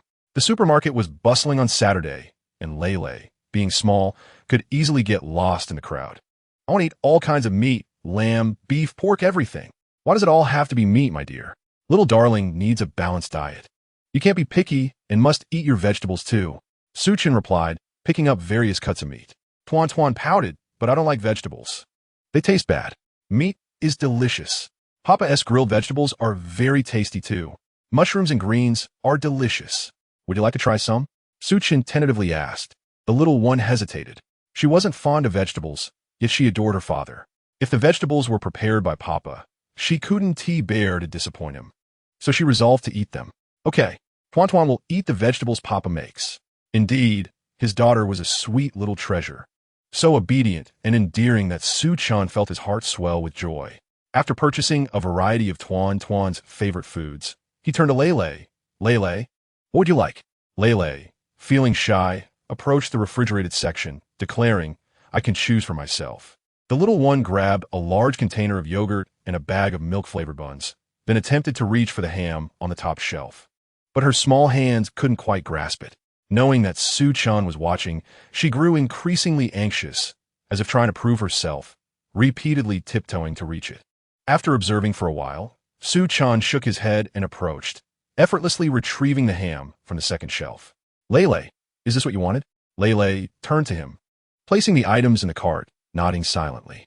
Frustrated, she huffed, wishing she could grow taller and be as tall as Su-chun. He certainly did not want his assistance. It would be too embarrassing. Su-chun led the two of them to purchase a plethora of snacks and beverages, arriving by the riverbank only by late morning. The exquisite Rolls-Royce, with its distinctive engine growl, immediately became the center of attention upon halting. Pampan, unfamiliar with luxury cars, simply thought it was beautiful and felt a sense of déjà vu. Her father, brimming with excitement, exclaimed, "I never expected to see such a lavish, custom Rolls-Royce here. This car has been all the rage lately. I saw someone post about it on Douyin from the university town. It's rumored to be worth 1.7 billion. My, the wealthy folks in Zhonghai are truly abundant. To spend 1.7 billion on a car, goodness, we ordinary people can hardly fathom such a lifestyle." Ponpon's mother chimed in while adjusting her outfit. As they chatted casually, Pampan suddenly spotted Tuan Tuan descending from the vehicle, exclaiming, "Oh, it's Tuan Tuan and Lele." Ponpon's mother turned to look, genuinely surprised. "Indeed, Pampan, I didn't expect we would run into your classmates today." She quickly washed her hands and led Ponpon's father, holding their daughter, towards them. "Tuan Tuan, Lele, Mr. Su, what a coincidence." Chapter 45. The barbecue my father makes is absolutely delicious. Su-chun had little recollection of his family of three, but seeing his daughter rush over, he greeted them politely. Ponpon's mother introduced, "Mr. Su, I am Ponpon's mother. Pampan and Tuan Tuan are classmates in kindergarten. Just a few days ago, during a craft assignment, you even spoke on stage. This is Ponpon's father." "Oh, I remember now. Greetings." Su-chun acknowledged, though he couldn't quite recall their faces. He understood they were parents of classmates, and thus greeted them courteously. "Child's father, this is the Mr. Su I mentioned. His handmade works are exceptional. Tuan Tuan and Lele won first place. That little rabbit in hide-and-seek was crafted by Tuan Tuan, and she taught Pampan how to make it." This remark instantly bridged the gap between the two parents. Ponpon's father smiled. "So that was Mr. Su's creation. It's truly impressive. Your craftsmanship is remarkable, Mr. Su. Did you come here to have fun on the weekend as well?" Su-chun nodded. "Yes, Tuan Tuan said this place is enjoyable, so I brought them along." Tuan Tuan, holding Ponpon's hand, cheerfully told her father, "Daddy, it was Pampan who said her parents often bring her here, which made me want to come." Su-chun laughed, "Ah?" So it was little Pampan who discovered this splendid place. Flattered by the compliment from the handsome uncle, Pampan immediately beamed with joy. Meanwhile, Ponpon's father, familiar with the surroundings, accompanied Su-chun torrent a barbecue grill. Tuan Tuan had already begun playing with Pampan. Pampan was an unremarkable-looking girl. Her parents were both working professionals, and their looks were quite ordinary. She resembled her father with a slightly square face, sporting two ponytails that made her appear rather cute. However, Pampan was acutely aware that she lacked Tuan Tuan's beauty, as all the children in class adored Tuan Tuan, yet not everyone held the same affection for her. Although she was young, her heart was heavy with thoughts. She noticed how lovely Tuan Tuan was, and that her mother was quite wealthy. They could not compare, which led her to often tell Tuan Tuan that her parents frequently took her out for barbecues, treating her exceptionally well. Little did she know, Tuan Tuan's father had brought them along today too. The only aspect where she felt she could compete with Tuan Tuan had now dimmed in comparison. She gazed at the busy Su-chun, her lips slightly pursed. "Tuan Tuan, my parents often bring me here for barbecues. My father's skills are incredible," Pampan said with a hint of pride. The innocent Tuan Tuan failed to recognize the subtle boast in Ponpon's words and cheerfully replied, "Pampan, my daddy's cooking is also super delicious." Pampan felt increasingly upset and couldn't help but raise her voice. "But your daddy has definitely never made you barbecue.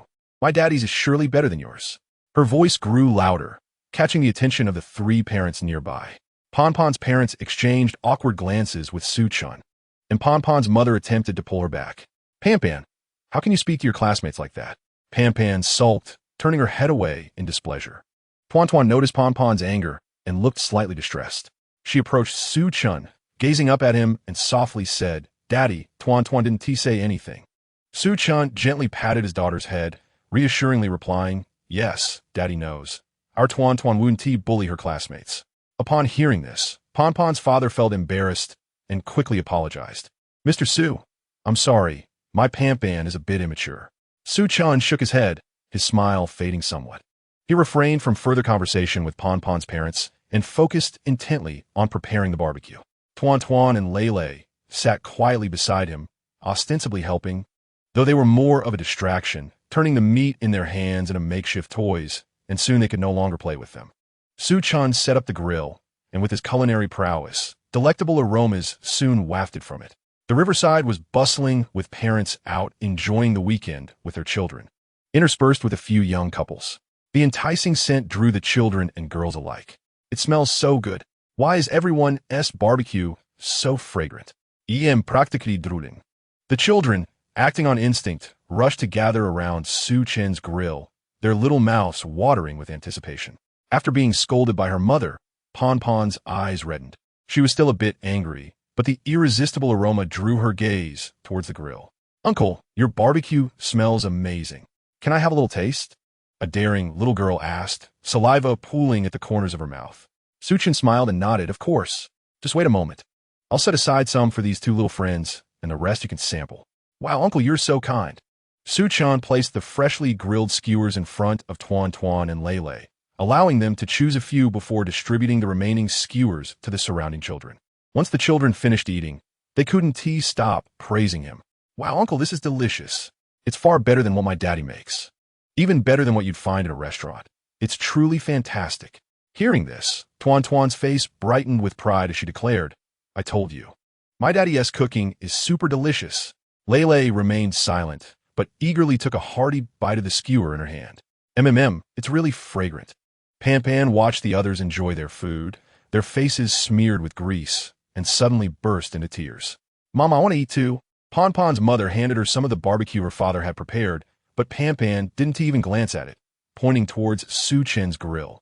"I want to eat the skewers that Tuan's daddy made. I also want to eat something delicious, You child." Pon's mother exclaimed helplessly, kicking her husband under the table. Pon's father sighed in resignation, awkwardly approaching Su-chan. "Mr. Su, I'm truly sorry. Could you please set aside a couple of skewers for my Pan? She can be quiet." Su-chan chuckled, gesturing toward his grill. Pon's father. "I'm afraid I've already given away the first batch. Why not ask Tuan? She still has quite a few left." Pon's father felt even more embarrassed, fully understanding Su-chan's implication. Pan had just hurt Tuan's feelings. Now, approaching for food would depend on whether Tuan was willing to forgive her. He initially intended to leave, but upon hearing his daughter's heart-wrenching cries, he steeled himself and asked Tuan, since Pan made a mistake earlier, would you be willing to share some of your skewers with her? Uncle can bring you more later, and your daddy grills them even better. Without hesitation, Tuan handed over her skewers, saying, "Of course, Uncle, give these to Pan. I can wait for Daddy to grill me more." Pan's father accepted the skewers, touched and remarked, "Tuan is truly a wonderful little friend." He returned with the skewers, and Su-chan glanced at Tuan, affectionately ruffling her hair. "You did a fantastic job today, so Daddy has decided to reward you with more meat later, okay?" The mention of meat instantly brightened Tuan's eyes, and she nodded joyfully. Pan, having received her long-desired barbecue, immediately stopped crying. However, Pan's father took the opportunity to educate his daughter. The little girl, aware of her wrongdoing and still feeling unjustly scolded by her mother, began to feel guilt as she realized that Tuan had willingly shared her skewers. Though she had been upset with Tuan, it was she who was the good child for sharing. Pan, after enjoying the skewers, "Don't you think you should apologize to Tuan? Pan nodded vigorously, clutching the skewers as she ran toward Tuan. "Tuan, sorry. I was wrong. I should have been angry at you. I just thought you were so cute and prettier than me, and your family seems wealthier. You even said your daddy's meat is better than mine, which made me sad. But I truly was wrong to be upset with you." Chapter 46. Su-dad and Su-mom arrive at Su-chan's doorstep. Pan was shedding tears like golden beads when Tuan rushed over, took her hand, and gently wiped her tears. Pan, it's okay, I forgive you. I'm not angry. We're good friends." Pan nodded earnestly, and the two little friends happily sat beside each other to enjoy their skewers. Pan's father sat on a small stool next to Su-chan, apologizing. "Mr. Su, I truly feel so embarrassed." Su-chan shook his head. "It's all right, Pan's father. Just look at the two children. They are perfectly fine now. It was merely a small matter. You're quite magnanimous." Indeed, sometimes as parents are not as perceptive as the children. Tuan, like you, is a generous little girl. Pan is fortunate to have such a friend, and both her mother and I are very pleased. with the children reconciled and the parents harboring no ill feelings. Pan Pan's father decided to bring over the barbecue grill to learn from Su Chun, as his grilling was simply exquisite. The two fathers barbecued while discussing parenting insights, and Su Chun, the novice father, listened intently. Mr. Su, raising children is indeed challenging, yet rewarding. Watching these little ones grow day by day is a truly miraculous experience. By the way, Mr. Su, I noticed that Tuan Tuan seems to enjoy meat quite a bit and isn't fond of vegetables. Is she a bit picky? Su Chun nodded. Yes, Lele is fine. He eats both vegetables and meat, but Tuan Tuan only likes meat. Pan Pan's father chuckled. It's quite curious that our daughters both prefer meat. Children don't worry about their figures. Meat certainly tastes better than vegetables. Su Chun agreed. Indeed, to correct this picky eating habit, my wife and I have tried countless methods. Now we seem to have found some success. I blend vegetables and meat together in a food processor, then mold them into meatballs. Kids are easily fooled. They can hardly tell the difference. Haha. Su Chun smiled appreciatively. That's a splendid idea. Even if they think something is amiss, they 1T suspect a thing seeing its meat. I shall certainly try it as well. Engaging in this parenting discussion, Su Chun's hands remained busy, transforming his small barbecue stand into a bustling eatery. The children gathered around, making the parents shyly approach to exchange raw skewers for Su Chun's grilled delights. Yet, those little ones, having savored Su Chun's skewers, played joyfully with Tuan Tuan and Lele. As they prepared to leave, Tuan Tuan gleefully said to Pan Pan, Pan Pan, this place is so much fun. I want to come back. Next time, I'll bring Daddy and Mommy too. My mother has to work today to earn money, so only Daddy could come with us. When Mommy has a day off, we'll all come out to play together. Pan Pan nodded. All right, then we should all go out to play together next time. Tuan Tuan happily hooked her pinky with Pan Pan's, while Lele smiled faintly beside them. When Su Chun returned home with Tuan Tuan and Lele, Yin Bingxue had already come back. After her video conference, she had some tasks that were unnecessary to handle at the office, so she simply took her computer home. Once at Su Chun's place, she realized she felt much happier at home than at work. Whenever possible, she preferred to be near Su Chun and the two children. The sound of the door opening echoed from the entrance, and Yin Bingxue immediately looked up, catching Tuan Tuan's jubilant voice. Daddy, today I was super happy. Pan Pan told me that your barbecue is the best in the world. Yin Bingxue quickly stood up to greet them. You're back. Mama. Tuan Tuan dashed into her arms, and Lele joyfully joined her, standing beside their mother. Su Chun changed his shoes and walked over. Yes, we're back. You came home quite early today. Yin Bingxue nodded. I brought back some work to finish after my meeting. Tuan Tuan and Lele didn't misbehave today, did they? Before Su Chun could answer, Tuan Tuan chimed in, no. Mama, Lele and I were super well behaved. Mama, we had so much fun today. Daddy's barbecue was incredibly delicious, and all the kids loved it. She eagerly shared the delightful stories of their outing, including her quarrel with Pan Pan and their subsequent reconciliation, her little mouth running nonstop. Yin Bingxue listened, casting occasional glances towards Su Chun, who was sipping tea. Upon hearing Tuan Tuan mention that Su Chun had grilled many skewers for the surrounding children, she looked at him with a hint of concern. You must have worked hard today. Su Chun shook his head. It wasn't hard at all. I enjoyed playing with Tuan Tuan and Lele. Besides, if this is considered hard work, then what must your previous endeavors have been like? Yin Bingxue lowered her gaze slightly, a smile gracing her lips. He truly understands her. She realized that he considered her to have worked hard raising Tuan Tuan and Lele to the age of 3. It's peculiar how, during her solo parenting of Tuan Tuan and Lele, she never felt burdened.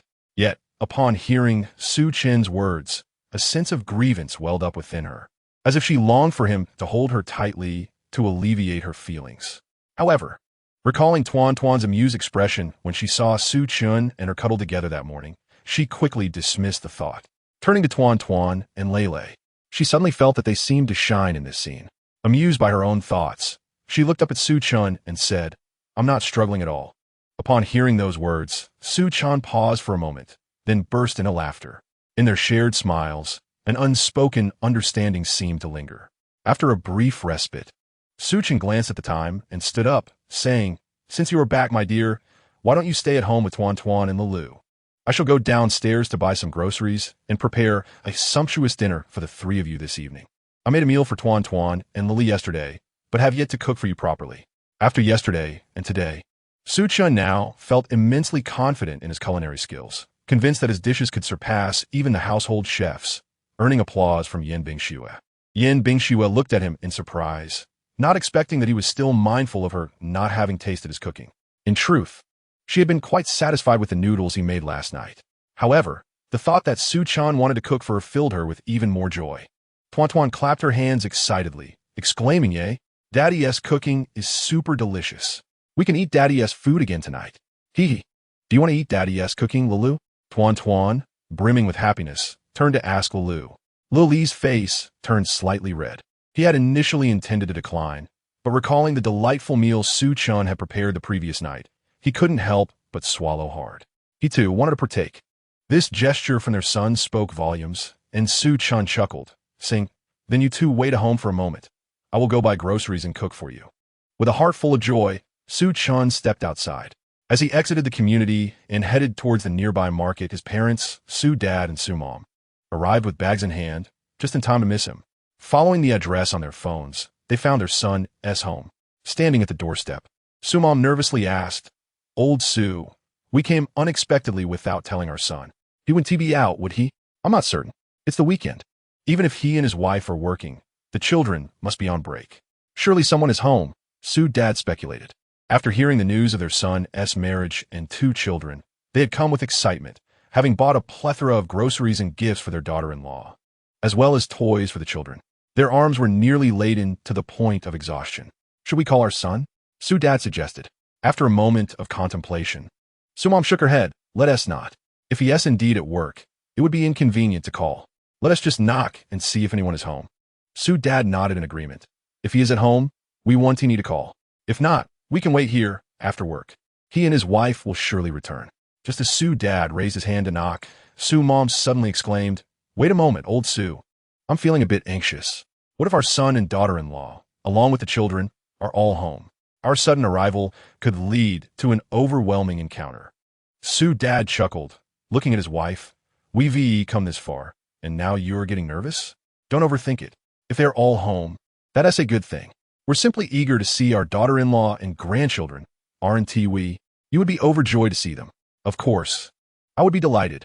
I'm just a bit anxious. Old Su, our grandchildren are already 3 years old, and we only have Chun Chun. I've forgotten all the ways to interact with children. How can we win their affection?" Su Mom expressed her concerns, feeling a wave of apprehension as they stood at the door. Su Dad, with a resigned smile, pointed to the small building blocks in her hands. "If all else fails, just play with the kids using those blocks. Children love to play, so let's join them. Now, I'm going to knock." Without waiting for Su Mom to hesitate further, Su Dad raised his hand and knocked on the door. Inside, Yan Bingxue heard the sound and stood up in confusion. Was Su Chun back already? Had he forgotten something? She walked to the door and opened it wide. The moment the door swung open, the 3 individuals outside and inside found themselves face to face. Yan Bingxue had expected to see Su Chun, while Su Dad and Su Mom had anticipated encountering their son. In a moment of surprise, they all stared at each other in astonishment. Su Mom was the first to regain her composure, immediately breaking into a radiant smile. "Hello, you must be Chun Chun's girlfriend, right?" She initially intended to say daughter-in-law, but quickly amended her words to avoid startling Yan Bingxue. Yan Bingxue blinked in surprise and nodded. "Hello, I am Su Chun's wife. May I ask who you two are?" "We are Su Chun's parents." Su Dad introduced himself. Yan Bingxue's eyes widened in disbelief, and she felt a whirlwind of panic. "Why are my in-laws here? This is so sudden." She had not prepared for this moment at all. In that instant, she felt her heart racing as if it might burst from her chest. Maintaining her composure proved a challenge, and she hurriedly stepped aside, saying, "Uncle, Auntie, please come in." Su Chun just went downstairs to buy groceries. Yan Bingxue felt that Su Chun had chosen the worst possible time to leave.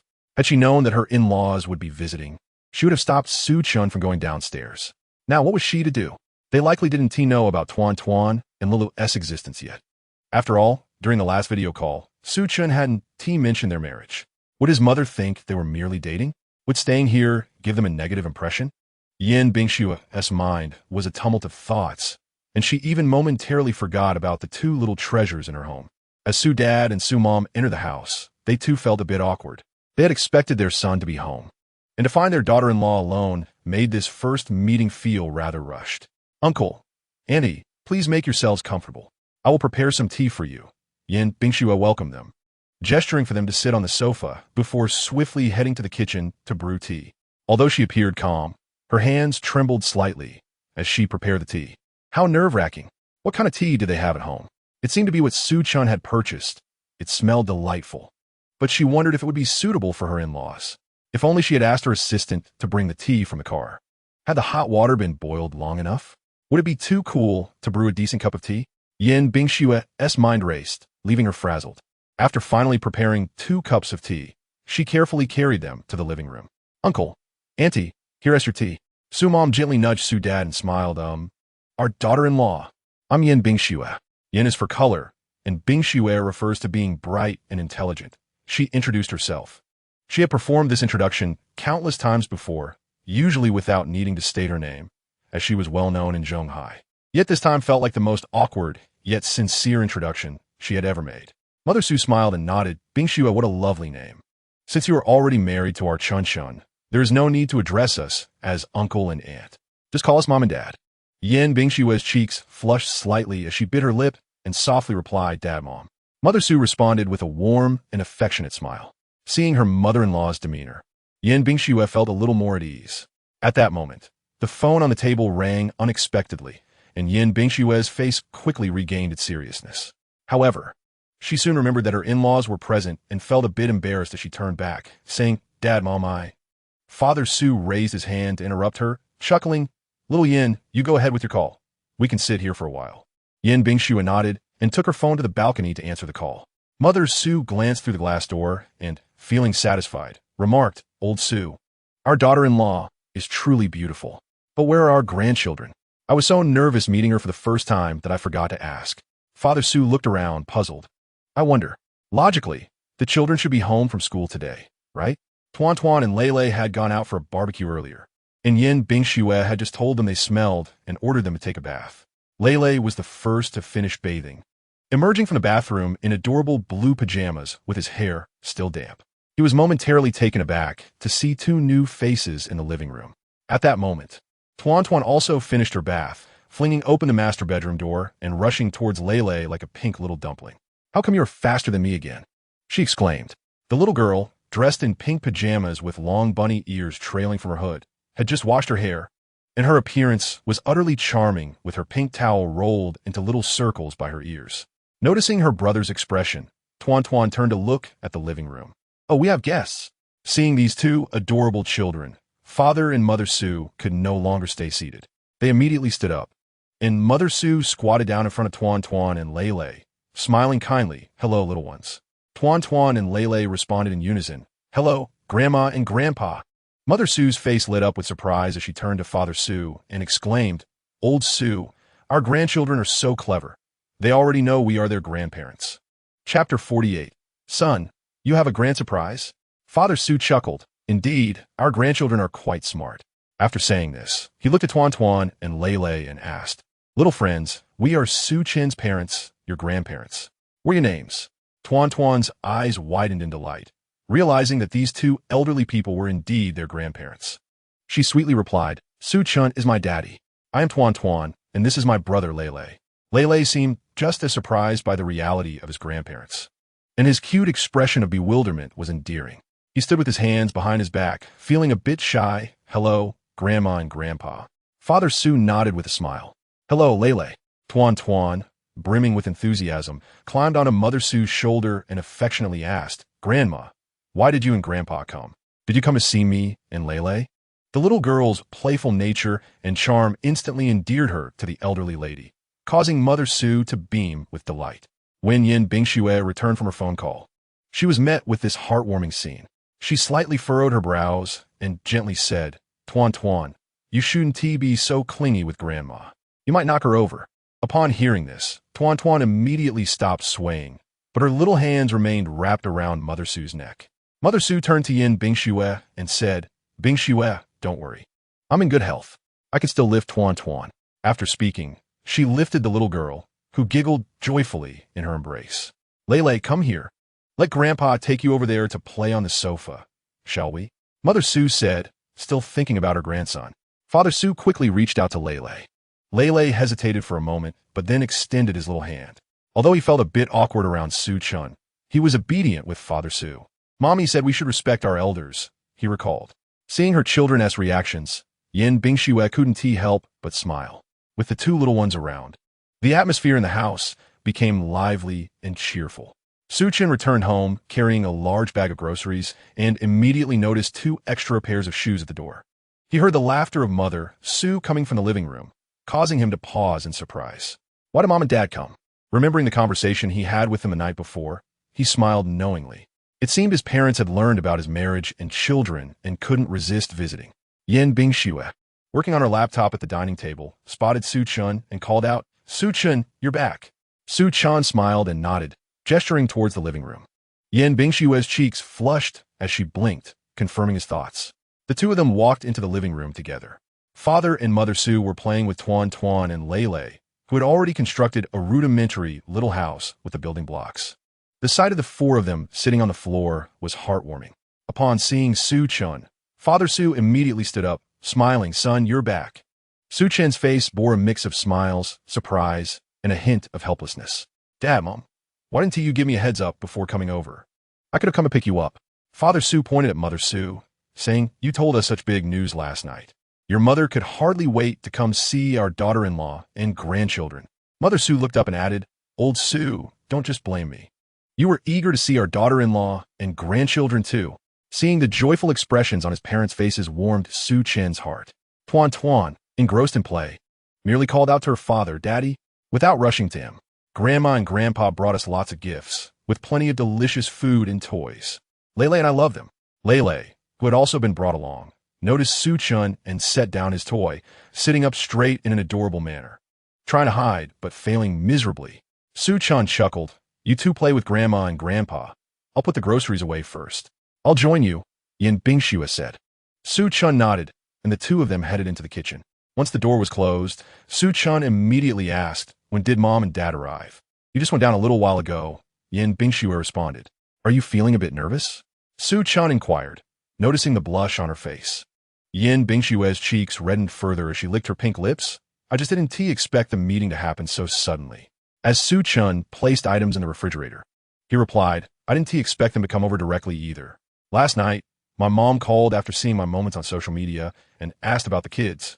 I ended up telling her everything. I didn't anticipate they would arrive today. Don't be anxious. My parents are quite amiable. They will surely like you and Tuan Tuan and Lei. Yin Bingxue nodded. Yes, they seem very nice. Mama Su stretched her neck to glance at the kitchen and said to Papa Su, Old Su, I'll go prepare dinner shortly. You should take the opportunity to have a good chat with our son. This boy, keeping such significant matters to himself until now. Papa Su nodded. Yes, I understand.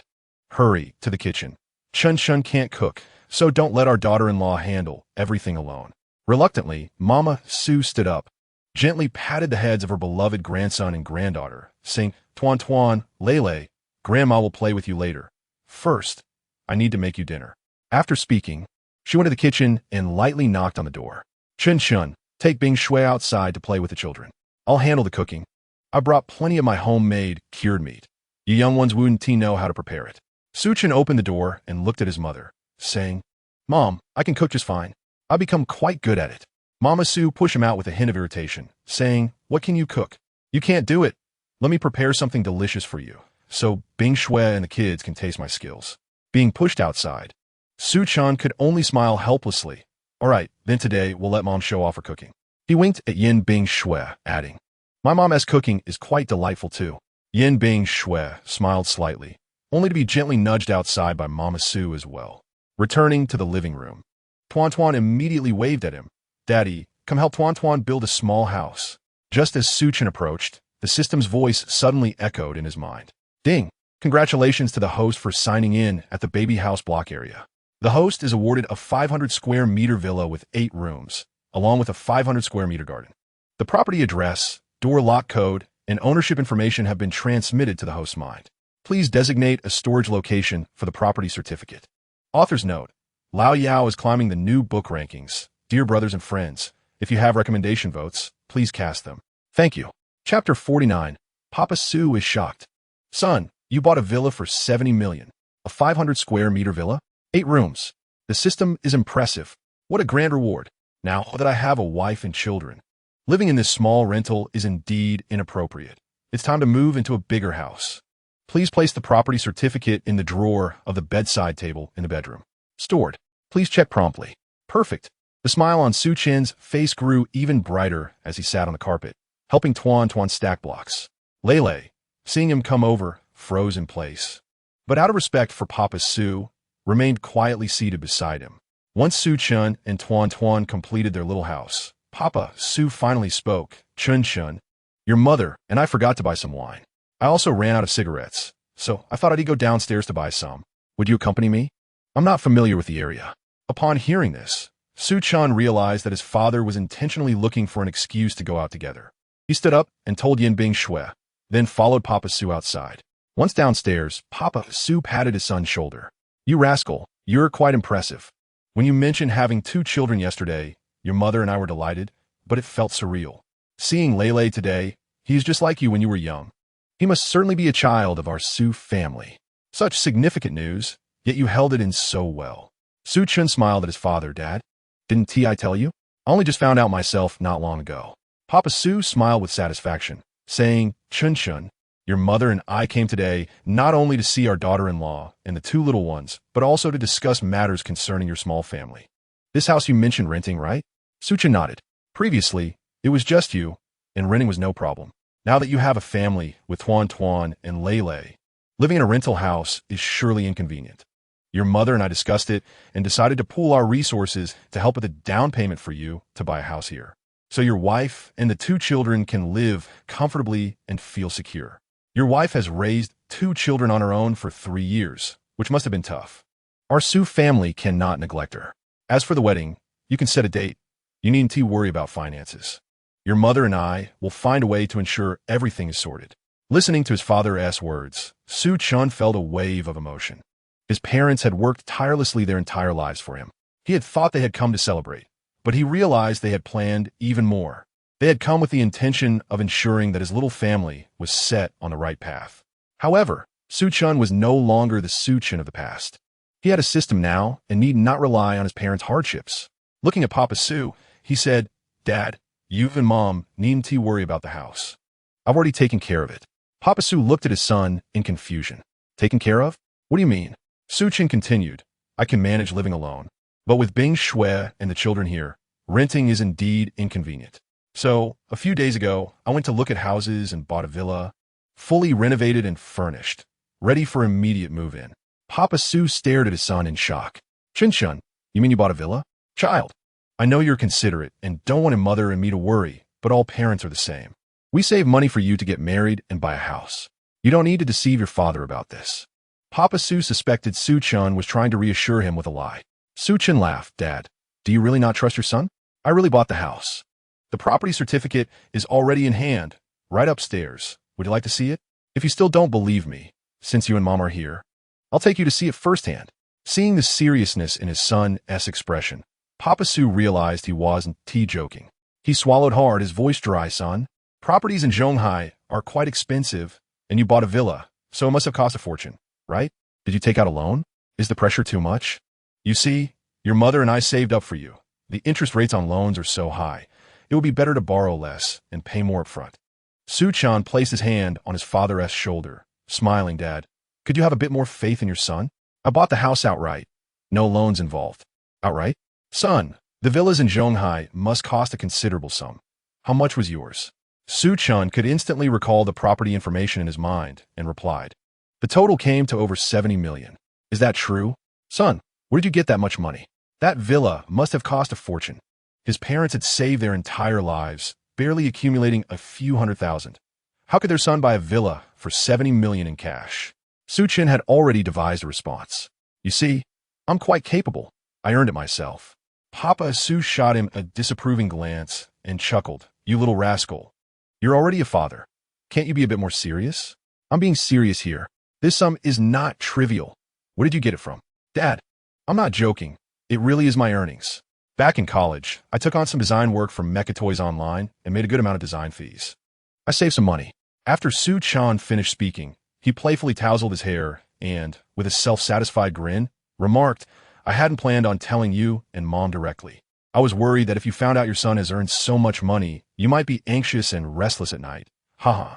Su's dad shot a disapproving glance at his son, then exclaimed in shock, "Son, the mech design you've created truly earns that much? Just making a few toys can accumulate enough for a villa?" Indeed, mechs are currently the cutting-edge technology worldwide, and in recent years, they have gained popularity in Longwo as well. I've seized this new opportunity. Previously, mech toys only brought in modest sums, but once I design a genuine combat mech, the profits will be substantial, Suchin confidently replied. Su's dad's gaze shifted from disbelief to astonishment, eventually filling with pride and contentment. His eyes glistened with unshed tears. Chin-chun, you have truly grown up. Your mother and I never dared to dream that you would achieve such success. You are the pride of our family. We're getting old now, and we struggle to understand the things that young people do, but I know my son is exceptional. As your father, I am genuinely delighted and proud. Su's dad exclaimed joyously, clutching his phone, eager to share the wonderful news with old friends. His son had not only purchased a villa worth over 70 million in Zhonghai through his own abilities, but would also design authentic combat mechs in the future. His son was a talent in high technology. Seeing his father's eyes glisten with emotion, Su-chan felt a surge of excitement as well. Chapter 50. Yin Bingxue surprise at home. Yin Bingxue stood hesitantly at the kitchen door, contemplating for a long time before finally knocking and stepping inside. "Mom, I'm here to help you." Su Mama, who was washing vegetables, hurriedly replied, "Oh, Bingxue, you don't need to help. It's a bit chaotic here. You might get wet. Why don't you go play with the kids outside? I can manage this." Yin Bingxue remained steadfast, understanding that Su Mama's hands were wet, making it difficult for her to push her away. "Mom, Tuan and Lele are outside watching TV and playing with the toys you bought them. They are behaving well and won't cause any trouble. I've finished my work, so let me help you. It's tiring for one person to manage the meals for the family." "Oh, Bingxue, you are such a considerate child, but really, you don't need to help. I've managed just fine all these years, haha. You should take a break." So Mama chirfeli insistiv. Yin Bingxue shook her head. "I'm not tired, Mom. Let me help you pick the vegetables. You and Dad traveled a long way and brought so many gifts. You must be exhausted. I can help with the vegetables. It won't tire me out." Seeing her determination, Su Mama smiled and agreed. "All right, just help me pick the vegetables. But be careful not to get your hands wet or oily." "Understood," Yin Bingxue replied, sitting down on a small stool and diligently picking vegetables beside her. Su Mama occasionally glanced at her, her heart swelling with joy. Her daughter-in-law was not only beautiful, but also thoughtful, caring for her so well. She would undoubtedly treat her son even better.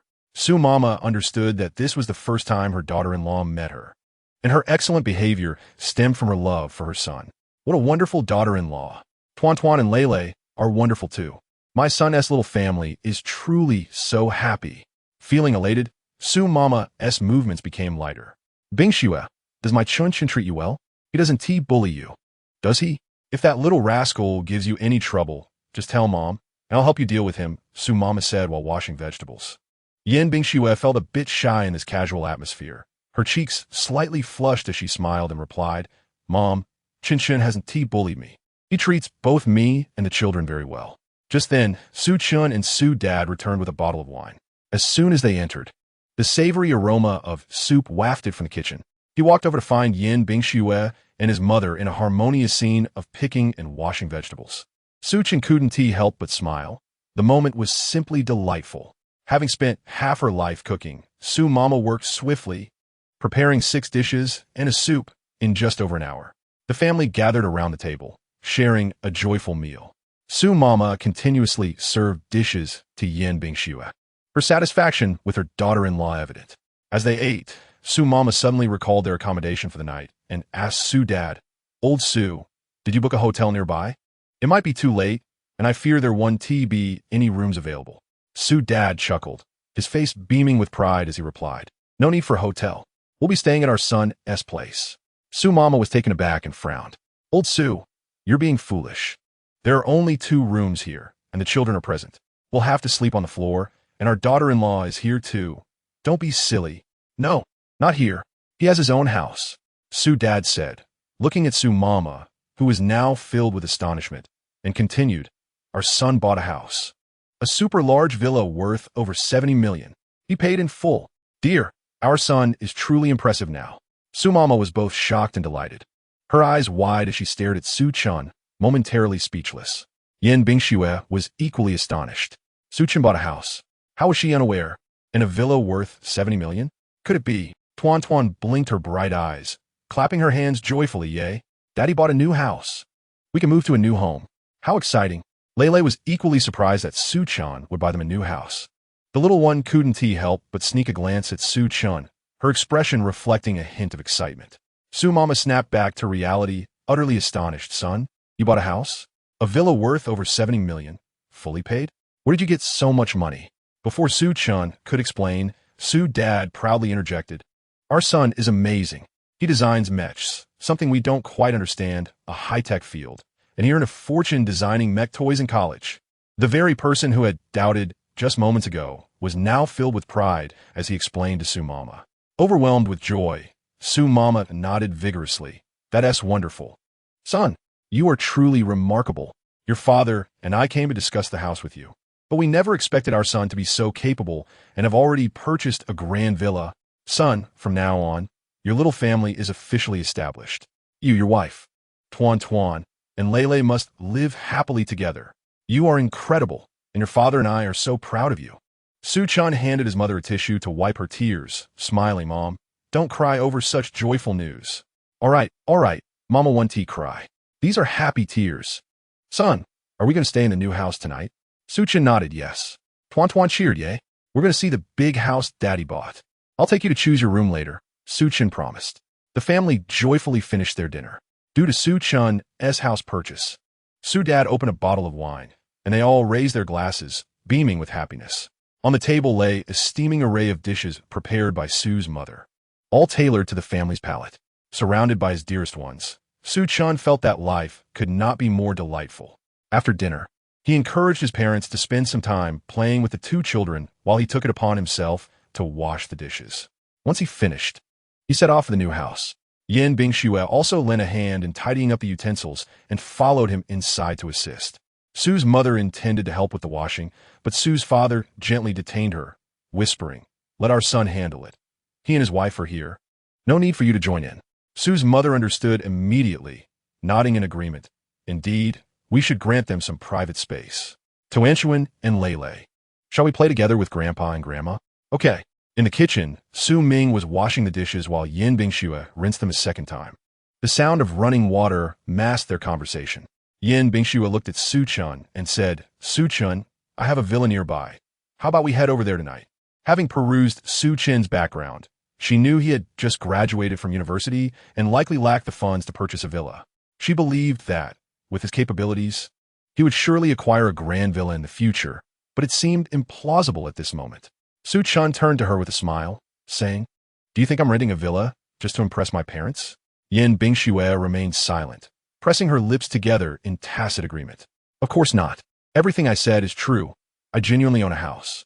The property deed is in the drawer of my bedside table, and I will show it to you shortly. Yin Bingxue was slightly taken aback. Really? Then how come? If you were so wealthy, didn't it show during university? I was living alone, ensuring my own needs were met. Why would I concern myself with purchasing a house? This property was bought after I learned of Tuanshuan and Lele's existence, and it is fully furnished and ready for move-in. Yin Bingxue felt a swell of emotion at this revelation. Was it truly the case that Su Chun had bought this house for her and the children? She found it hard to believe, feeling as though she were in a dream. Unable to restrain herself, she gently pinched her arm, but misjudged the pressure, resulting in a sharp pain that drew a gasp from her. What's wrong? Su Chun exclaimed, quickly setting down the dishes and inspecting her arm.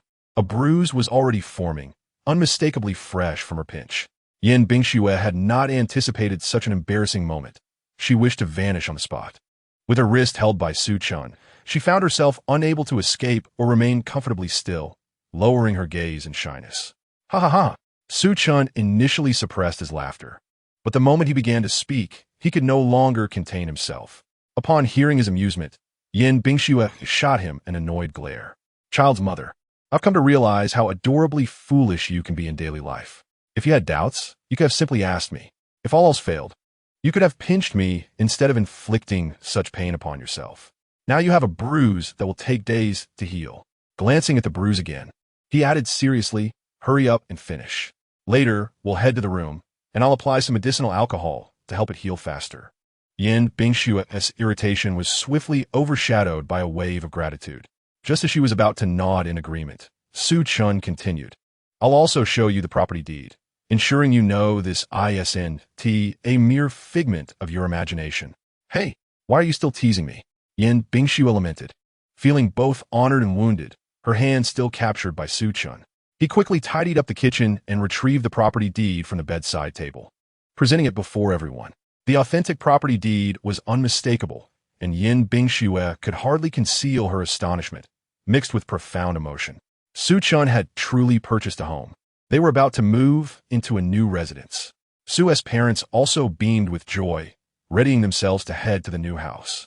That evening, having indulged in a bit of drink, and with the group being rather large, a single Rolls-Royce could not accommodate everyone.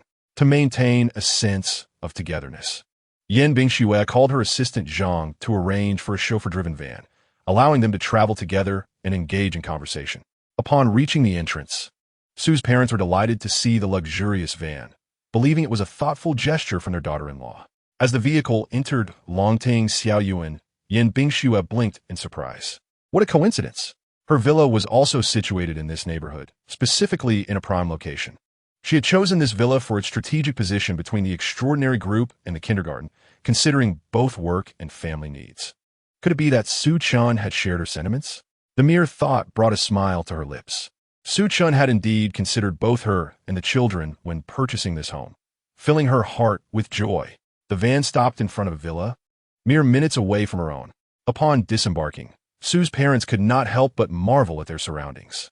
Chun, this villa is truly magnificent. The expansive garden is simply delightful. The children will surely thrive here. And look, there's a swimming pool. How convenient. This yard is vast enough to cultivate beautiful flowers and plants. It already looks splendid. Su Chun chuckled. Just wait until you see the interior, Mom and Dad. Let's head inside. Though it was his first visit, he knew well that the quality of the system's offerings was unparalleled. This villa must be extraordinary. As he entered, the smart home system illuminated the lights, revealing a bright and spacious villa. The first floor alone spanned over 500 square meters, with a living room exceeding 100 square meters, offering breathtaking views. Su's mother beamed, unable to contain her excitement, exploring the space. Upon reaching the kitchen, she called out, "Old Su, come see." Chinchin's kitchen is simply splendid, so spacious, equipped for both Chinese and Western cooking. Just envision the pleasure of cooking here. And this living room rivals our own, with a dining area large enough to accommodate any number of guests. Goodness, there's even an elevator. This villa, valued at 70 million, is indeed luxurious and impressive. Su's mother exclaimed, full of admiration. Tuanchuan and Lele were equally thrilled, with Tuanchuan tugging at Su Chen's sleeve, playfully demanding, "Daddy, take me to see my room. I want to choose my own little bedroom." Su Chun lifted his daughter, saying, "The rooms on the first floor are guest rooms. The master bedroom and other bedrooms are upstairs. The basement hosts the nanny's quarters, while the third floor features a relaxation area and a sunroom. Let's go upstairs now to select rooms for Tuanchuan and Lele." As Su's parents prepared to follow, Su's mother's phone suddenly rang. "Shen, please take Tuan, Lulu, and Bing Shui upstairs to see the rooms. Aunt Yang sent me a video, and I will chat with her for a bit before joining you." "All right, you and Dad can take the elevator up later." Su Chun led Yin Bing Shui and the two children upstairs. Suma connected the video call, and Lao Yang on the other end smiled and said, "You and Lao Su have arrived at Chen's place, haven't you?" "Yes, we arrived in the afternoon, and we've already had dinner," Suma replied happily. "Your smile is nearly reaching your ears. It seems you have already met your daughter-in-law and grandchildren." "Yes, we had dinner together. My daughter-in-law is exceptionally beautiful and well-behaved, and the two children are adorable, haha." Suma couldn't help but laugh. Aunt Yang was happy for her, but looked at the camera with curiosity, asking, "Oh, where are you?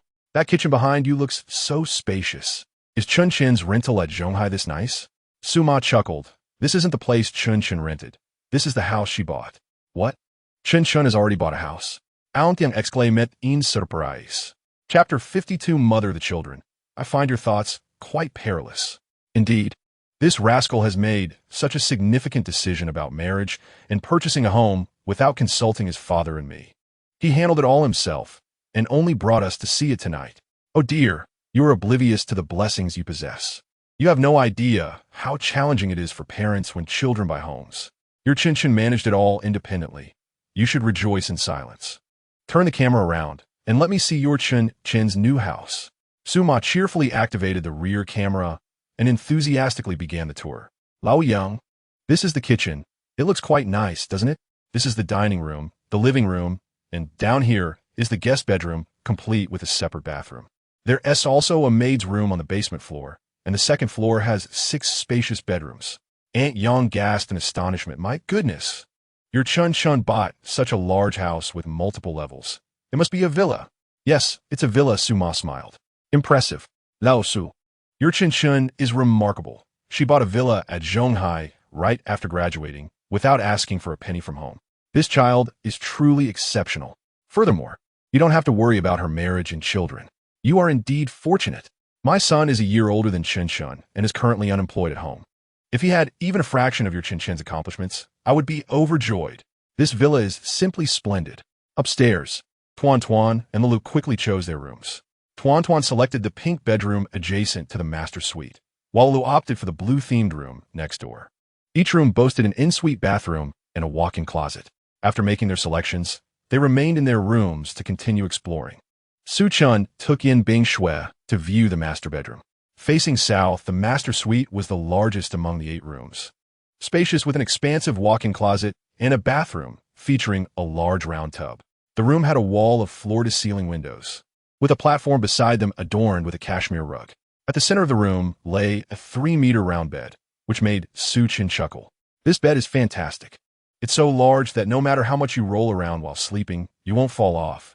Upon seeing the grand round bed, Yin Bing Shui's imagination conjured an amusing scene of herself and Su Chun playfully rolling around on the bed, causing her cheeks to flush as she stammered. You're being ridiculous. Su Chun was taken aback. What am I being ridiculous about? It's a perfectly good bed. How could one possibly fall off? Yin Bing Shui raised her head, her rosy cheeks and bright, round eyes making her unexpectedly adorable. Su Chin couldn't help but laugh, raising an eyebrow. Mother of the children, I find your thoughts quite perilous. I was merely commenting on the size of the bed. You seem to have taken it elsewhere, he teased, leaving her feeling flustered. Why do I always overthink things? How annoying, she exclaimed, hastily declaring, I'll go check on Tuan and Lulu, and hurriedly sped off. Su Chan stood at the bedroom door, laughing heartily at her retreating figure. This little one seems to have quite the imagination. It appears she is eager for a little more intimacy. When Su Chan exited the room, Yin Bing Shui was already waiting for him in the hallway with Tuan and Lulu. Tuan excitedly ran over, looking up with wide eyes. Daddy, our new home is truly amazing. Can we sleep here tonight? Tuan was utterly enamored with the place, but before she could finish, Yin Bing Shui interjected. Tuan. She was aware of what her daughter wanted to say, but felt it was better to discuss it with Su Chin herself. Yin Bing Shui took Lily's hand and approached the two, saying softly, Tuan, Lily, why don't you go downstairs to see Grandpa and Grandma? Your father and I need to talk for a moment, all right? Tuan covered her mouth with her hands, her eyes twinkling with mischief. Okay, Daddy and Mommy are going to have a secret conversation. We mustn't eavesdrop. The little ones giggled and ran off. Su Chun chuckled. Slow down. Be careful not to fall. Once the children were out of sight, he turned to Yin Bing Shui. She had sent the kids away. What was it she wanted to discuss? Was it about the previous topic? Su Chun, actually I also have a villa in this neighborhood, right in front, the central building. Yin Bing Shui confessed. Su Chun paused for a moment, then smiled. Really? What a coincidence. We truly have a connection. We both chose homes in the same neighborhood. This must be a reward from the system, conveniently located for the children and Yin Bing Shui. Could there be another layer of significance simply because Yin Bing Shui's house was also here? Su Chun, have you told your parents about my job? Yin Bing Shui inquired. Su Chun shook his head. Not yet. Yin Bing Shui continued. I feel they might have some misconceptions. When your mother and I were cooking in the kitchen, she kept saying how hard I was working and how tired I must be on weekends. The way she looked at me was rather strange. Do you think we should clarify that my job isn't that exhausting? Her unique position, being 3 years older than Su Chun, meant she hadn't disclosed much to Su Ba and Su Ma yet, which made her uneasy.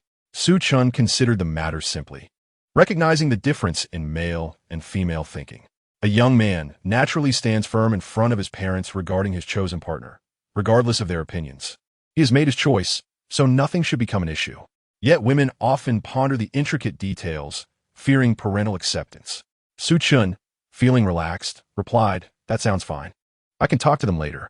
Yin Bing Shui contemplated for a moment and then said, "Su Chun, perhaps we should leave it for now." She hesitated, biting her lip, deciding to postpone the conversation.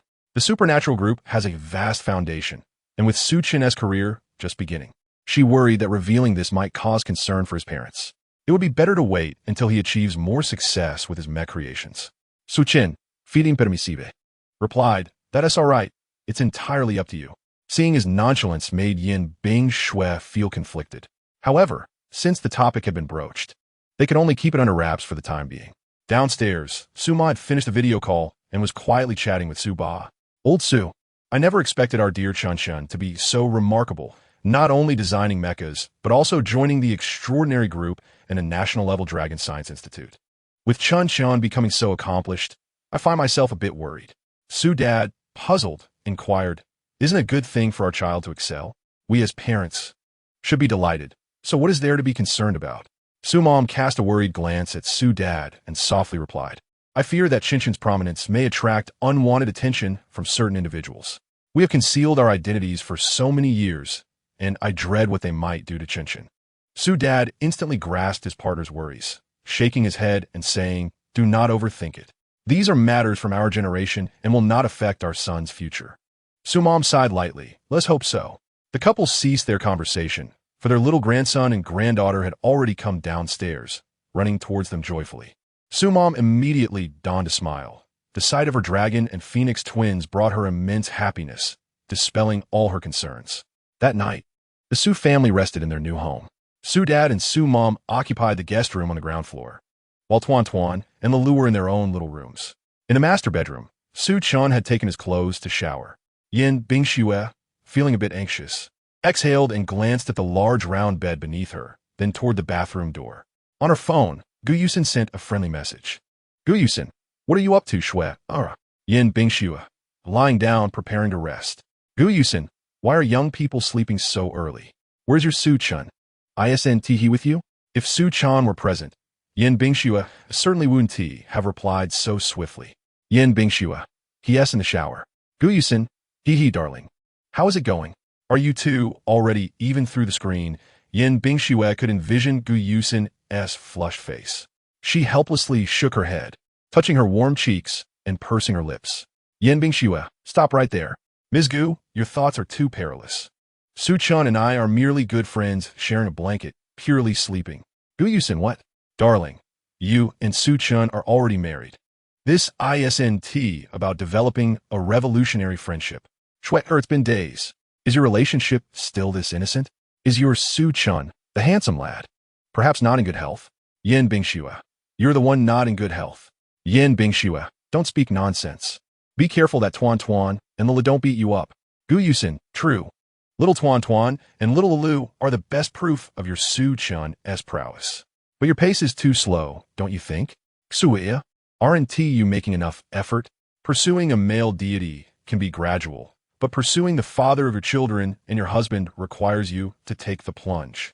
Yin Bing Shui, "How do I take the plunge? How would he know how?"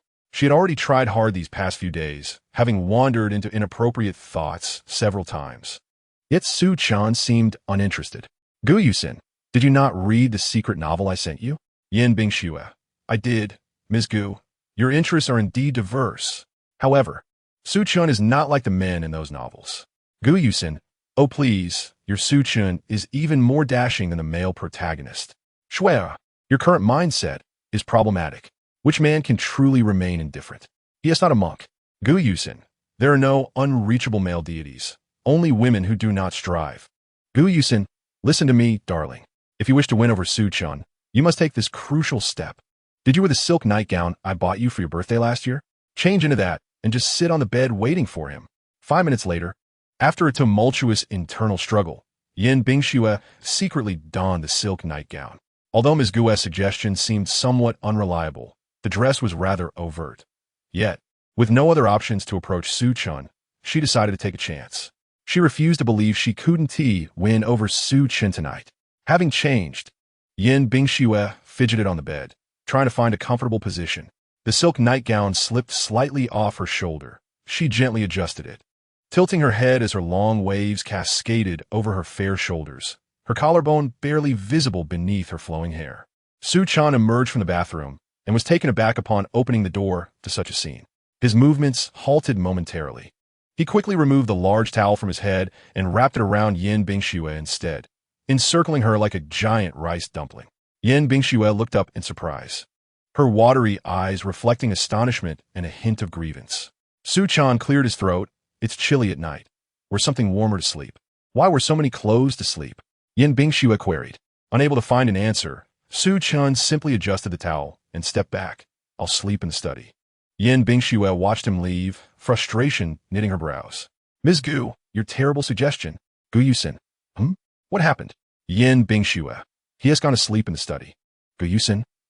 Once in the study, Su-chan exhaled deeply, glancing down and shaking his head helplessly before heading back to the bathroom for a cold shower. The cool water cascaded over him, gradually cooling his heated mind. Having a stunningly beautiful wife, yet not being able to sleep beside her was truly unbearable. It wasn't that he didn't want to sleep.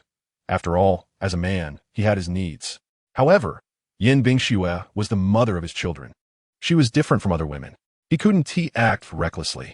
His marriage to Yin Bingxue was partly due to Tuan Tuan and Lilu's presence, and also because he genuinely had feelings for her. A beautiful and aloof female, CO, willing to bear his children and remain loyal for 3 years was indeed a commendable woman.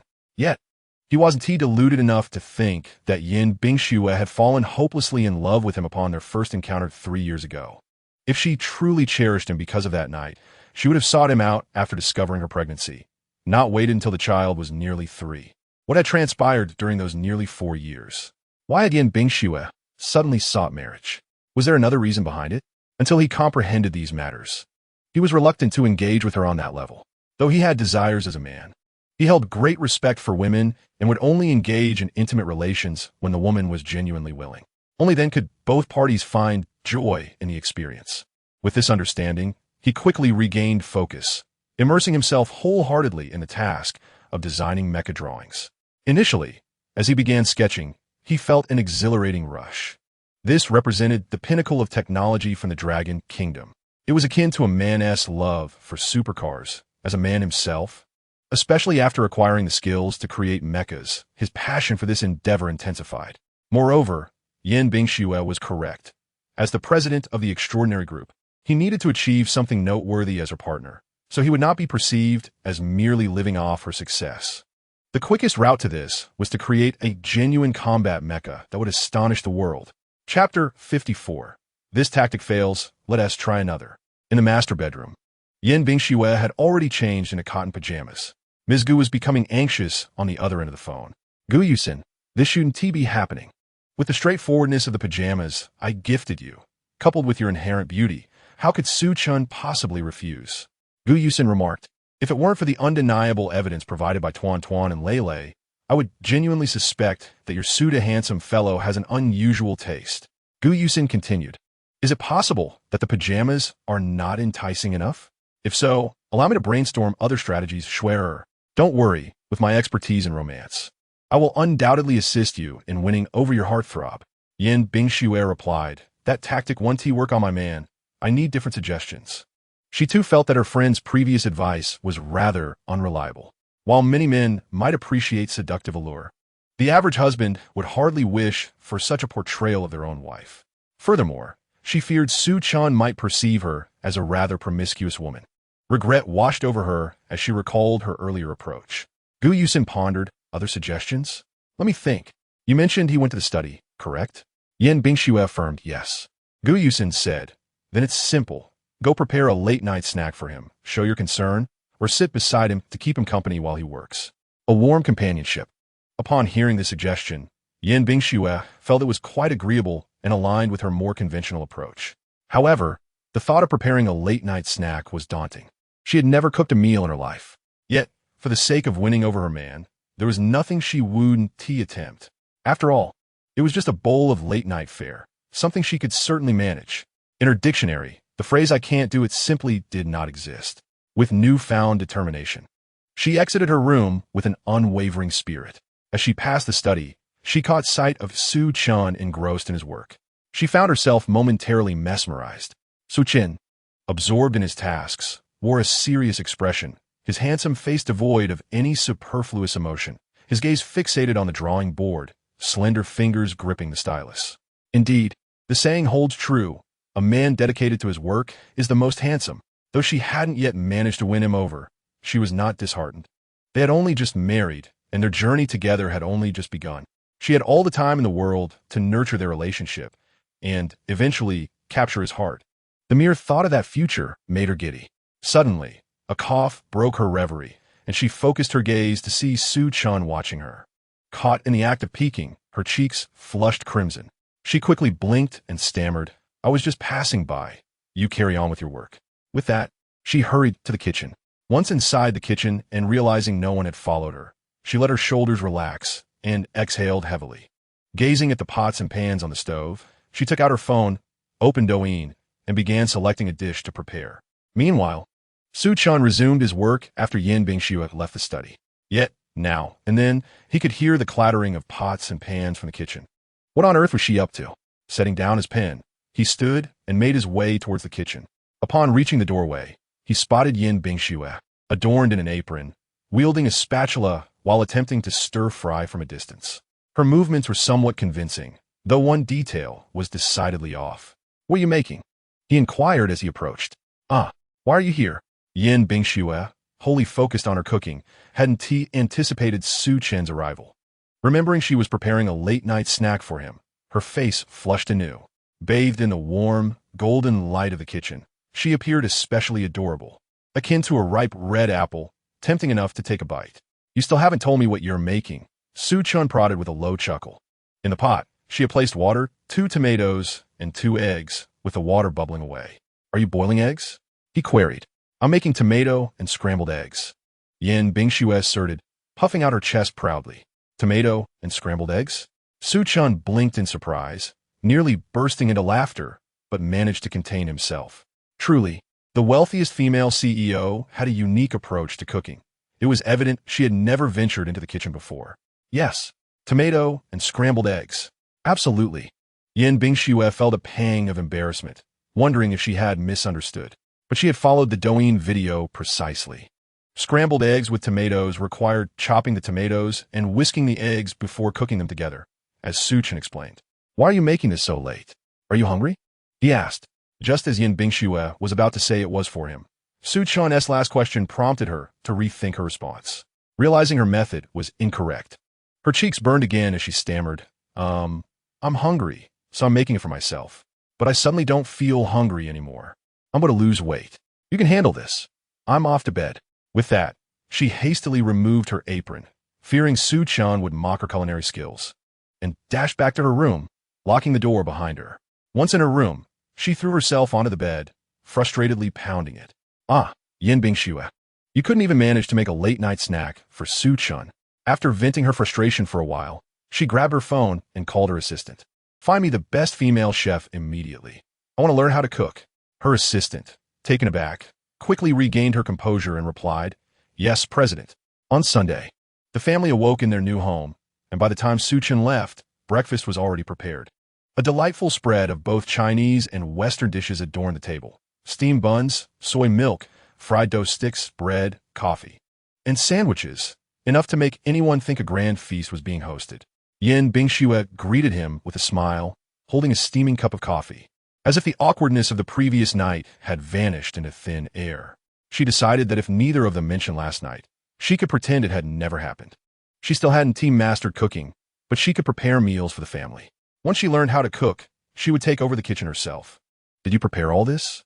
Su Chen asked in astonishment.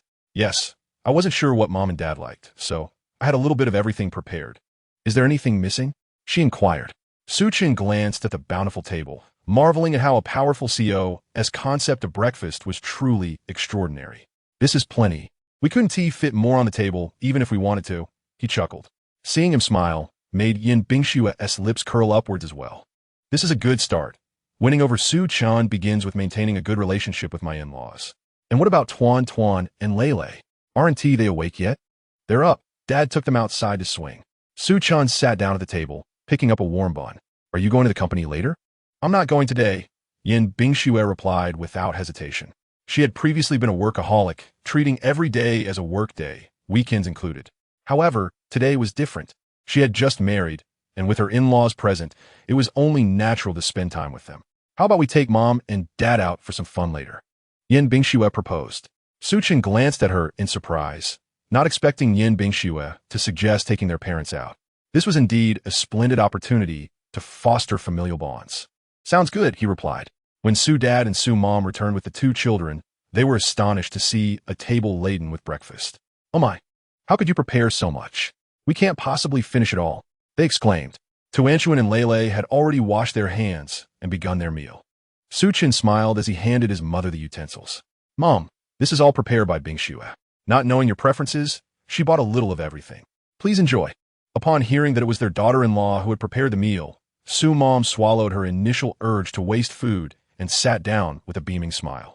After breakfast, Su Chan informed his parents that the whole family would be going out together. While the two elders had yet to respond, Tuanchuan was already spinning in delight. Yay! It's wonderful that today Daddy, Mommy, and Grandma and Grandpa are all taking us out. I feel so lucky to be with Daddy after our barbecue yesterday. And now I can play with the whole family. Su Chan picked up his daughter, laughing as he asked, Where does our Tuanchuan wish to go today? I want to go to the amusement park and ride the big airplanes and drive the little cars. Tuanchuan replied gleefully. All right, then we shall take Tuanchuan and Lele to the amusement park, Su Chan said indulgently. Yin Bingshue, overhearing this, turned to Su Dad and Su Mom. Mom and Dad, do you want to go to the amusement park? It might be a bit noisy. If you're not keen, we can find a quieter spot. She was concerned that the elderly might not appreciate the lively atmosphere of the amusement park, which was more suited for the young and children. However, Su Dad and Su Mom, enchanted by their beloved grandchildren, were eager to follow wherever the children wished to go. Listening to Tuanchuan, we would love to visit the amusement park too. We've never been, they said. Yin Bingshue felt a surge of joy at this scene. Su Chan's parents cherished Tuanchuan and Lele. Thus, the family set off for the newly opened Disneyland at Zhonghai. As they left, the nanny van from the previous night was parked in the yard. Su Mom glanced at it and whispered to Su Dad, Old Su, did the kids rent this vehicle? It's the same one as yesterday, and such a nice car must cost quite a bit to rent for several days. Su Dad nodded in agreement. Indeed, this vehicle must be worth millions. Renting it for a day cannot be cheap. After a moment of contemplation, Su Mom suggested, Old Su, we should find an opportunity to tell our son that we'd like to contribute some money to help him buy a car. He has purchased such a large house, and we haven't been able to assist him. The funds could be used for a vehicle that would make commuting and picking up the children more convenient. All right, I'll look for a chance to discuss it with Chun Chun, Su Dad replied. Seeing that the same nanny van had been used last night and today, they assumed that Su Chun and Yin Bingshue had not yet bought a car. In reality, the couple's own vehicle was too small to accommodate the entire family, prompting Yin Bingshue to have the nanny van brought over. The Disneyland park was utterly packed on this weekend, and finding a parking spot took quite a while. Upon witnessing the crowd, Su Dad and Su Mom quickly scooped up Tuanchuan and Lele into their arms, fearing that the children might get lost in the throngs of people. Chun Chun, Bingshue, with so many people, will we be able to buy tickets? Su Mom asked with concern. Yin Bingshue smiled reassuringly. Don't worry, Mom. We don't need to buy tickets. I have an annual pass here. Moreover, it was a black gold pass. Upon presenting her card at the entrance, the staff promptly opened a side door, inviting the entire family inside, much to the envy of the tourists lined up to purchase tickets. How fortunate it is to have money. With a black gold pass, one can enter Disneyland without waiting in line. How enviable. Su Mom felt a swell of pride upon hearing this, admiring her daughter-in-law. Her daughter-in-law was thorough in her arrangements for the outing. However, she knew that such a black gold card must have cost a fortune. It seemed that Yin Bingshue had managed to provide well for the children while raising them alone over the past few years, which must have been quite a challenge for her. Upon entering, they were met by a store, and the moment Tuanchuan spotted the adorable plush toys, she became transfixed. struggling in her grandmother's embrace to buy a headband adorned with characters from Disney. The amusement park featured many such headbands, each representing a beloved character. Tuanchuan was particularly fond of the purple plush Duffy hat, and she quickly donned it, turning to show everyone her delight. "Look, everyone, I'm Duffy." With her fair skin and large eyes, the little girl appeared even more enchanting in the purple plush hat, her face outshining even Duffy. Sue Dad and Sue Mom were overjoyed and immediately began snapping pictures. "Go, you wear this," Tuanchuan insisted, selecting a plush hat with Duffy's head for Lele. Lele gazed at the plush headband with disdain, wanting nothing to do with it. Nevertheless, Tuanchuan, undeterred, tiptoed over and placed the hat on her head. Lele attempted to escape, but could only indulge his sister's joy when he saw her beaming face. This scene painted a beautiful picture of sibling affection in the eyes of the adults. "Wow, Gogo, you're so cute." Gogo is Duffy's best friend. Tuanchuan clapped her hands in glee. Lele's mouth twitched in a mixture of annoyance and amusement. Grandma and Grandpa also bought something for the little ones and sought to recommend it to Sue Dad and Sue Mom. The elderly couple quickly waved their hands, saying no, we want tea, wear that. Tuanchuan, Grandpa and Grandma styled their hair this morning. Wearing hats would mess it up. Why don't you ask Daddy and Mommy to wear them instead? Sue Mom shot a knowing glance at Su Chun and Yin Bingxue, her face radiating happiness. Tuanchuan, not wanting to trouble her grandparents, took hold of the Minnie and Mickey headbands and ran towards her parents. "Daddy, you wear Mickey. Mommy, you wear Minnie. Mickey and Minnie are a pair, just like Daddy and Mommy." The little one's innocent words made Sue Mom beam with delight. Her granddaughter was so clever, even at such a young age, to play matchmaker for her parents. Su Chun looked at the childish headbands in his daughter's hands, feeling somewhat conflicted. As a grown man, he truly wished to refuse such items. However, just like Lele, he found it impossible to resist the adorable and earnest gaze of Tuanchuan. Thus, he resolved to indulge his daughter's whim. He donned the Mickey headband first, then held up the Minnie headband in front of Yin Bingxue. "Come on, dear mother of our child, you should wear this too." Yin Bingxue looked up to see Su Chun wearing the two oversized bows on his head and couldn't he help but laugh, her smile illuminating the surroundings like stars in the ocean. "This is too childish. I don't want to wear it," she replied candidly.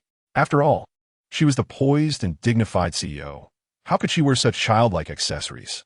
Su Chun pointed himself and said, "Look, I'm wearing it. Just consider it a way to accompany me." Tuanchuan affectionately tugged at her mother's hand, saying, "Mommy, you should wear it too. If you put it on, you'll match Daddy's Mickey." Yin Bingxue smiled at her daughter, thinking that if wearing the headband could connect her heart to Su Chen's, she would certainly wear it every day. "Let me help you put it on," Su Chun said, lowering his head to lift the headband. Yin Bingxue paused slightly, her face flushing as she looked down.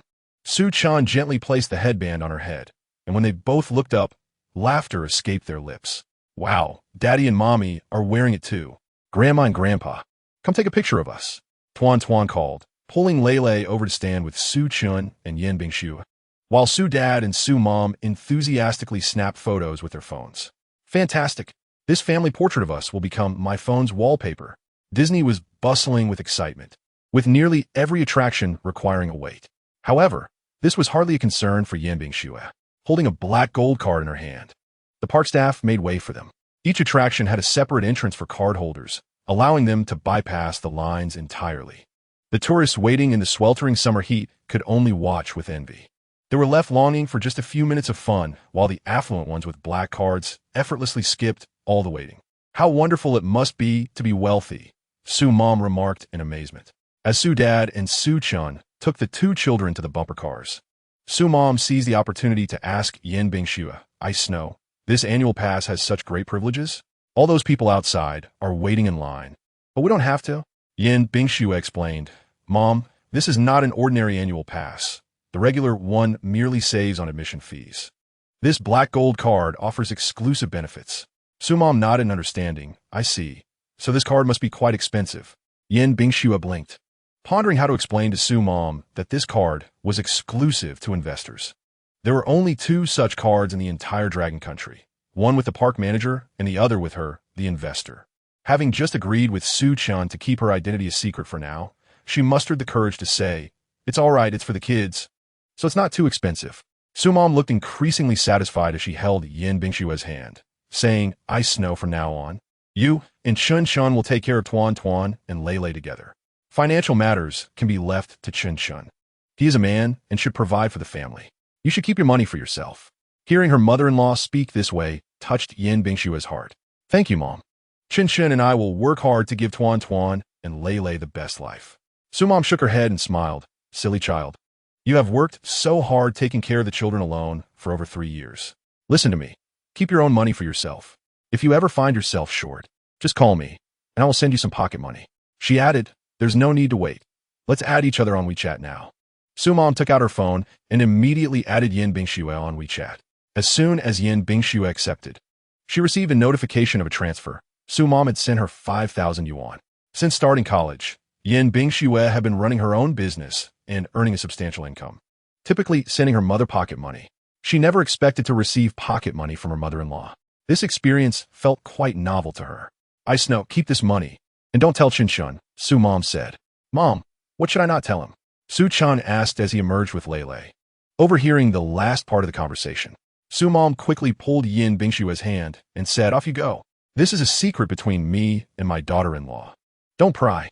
Chapter 56, Strengthening Bonds. After enjoying several attractions, it was soon noon, and since they had only explored half the park, the family decided to have lunch within the park.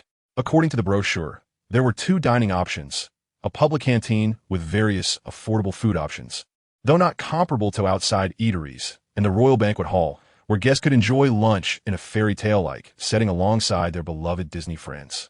Naturally, Tuan Tuan and Lei Lei chose the latter.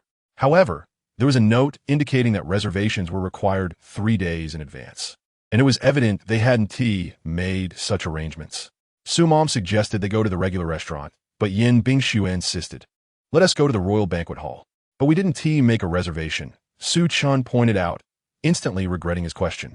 With President Yin present, what did a reservation matter, considering they hadn't waited in line for anything so far, and with dedicated staff clearing their way? It was clear they were receiving VIP treatment. "No worries, we can just go directly," Yin Bingxue said. Tuan Tuan and Lei Lei seemed accustomed to their mother's privileged lifestyle, stepping onto the staff-provided shuttle without hesitation. The Royal Banquet Hall resembled a castle, and when they entered, they found the place devoid of patrons. Su Mom exclaimed, "Oh, why is it so empty here? Just earlier, we passed the public dining area, and there were people waiting in line." Yin Bingxue linked her arm with her mother's and replied, "Mom, isn't it nice that it's empty?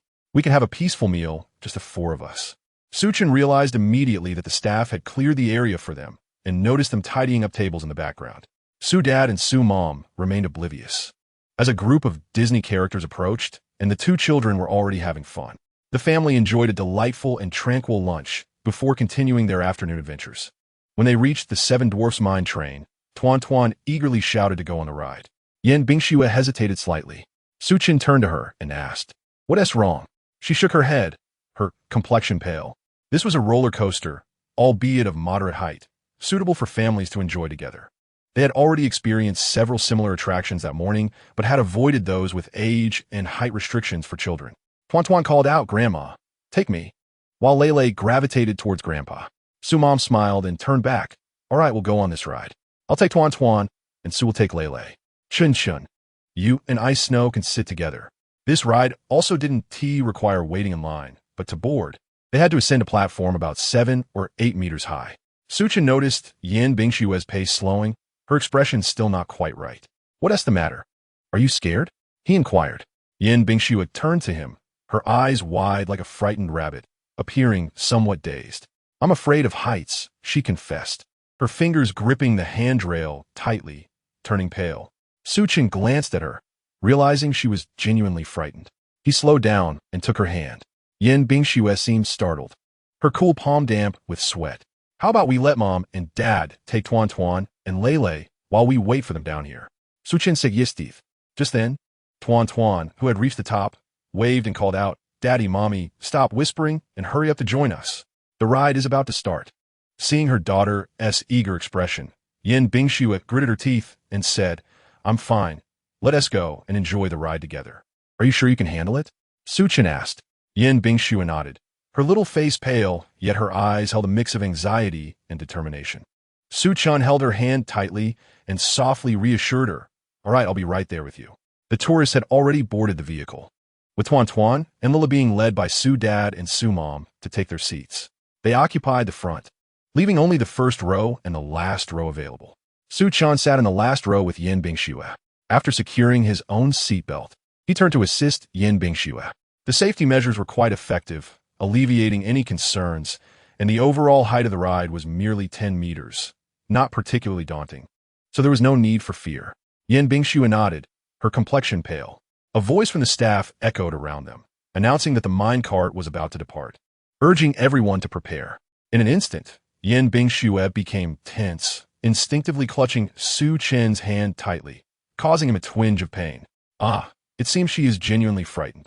It was unexpected that someone as aloof as Yin Bingxue would be afraid of roller coasters. The vehicle began to move slowly, gradually ascending. This process was quite excruciating, as everyone knew they would soon reach the apex, leading to a rapid descent, the weightlessness of that moment being the most exhilarating. Yin Bingxue clenched her jaw tightly. Her eyes filled with terror, yet she did not close them. Her large, almond-shaped eyes were wide open, reflecting a pure, innocent fear reminiscent of Tuan's age. Su-chan gazed at her with concern, oblivious to the scenery around them, his focus solely on Yin Bingxue. "If you're scared, don't clench your teeth. Just let it out. Scream your fear away and let the wind carry it off. I will hold you, so just close your eyes and shout. The descent will be over in a flash."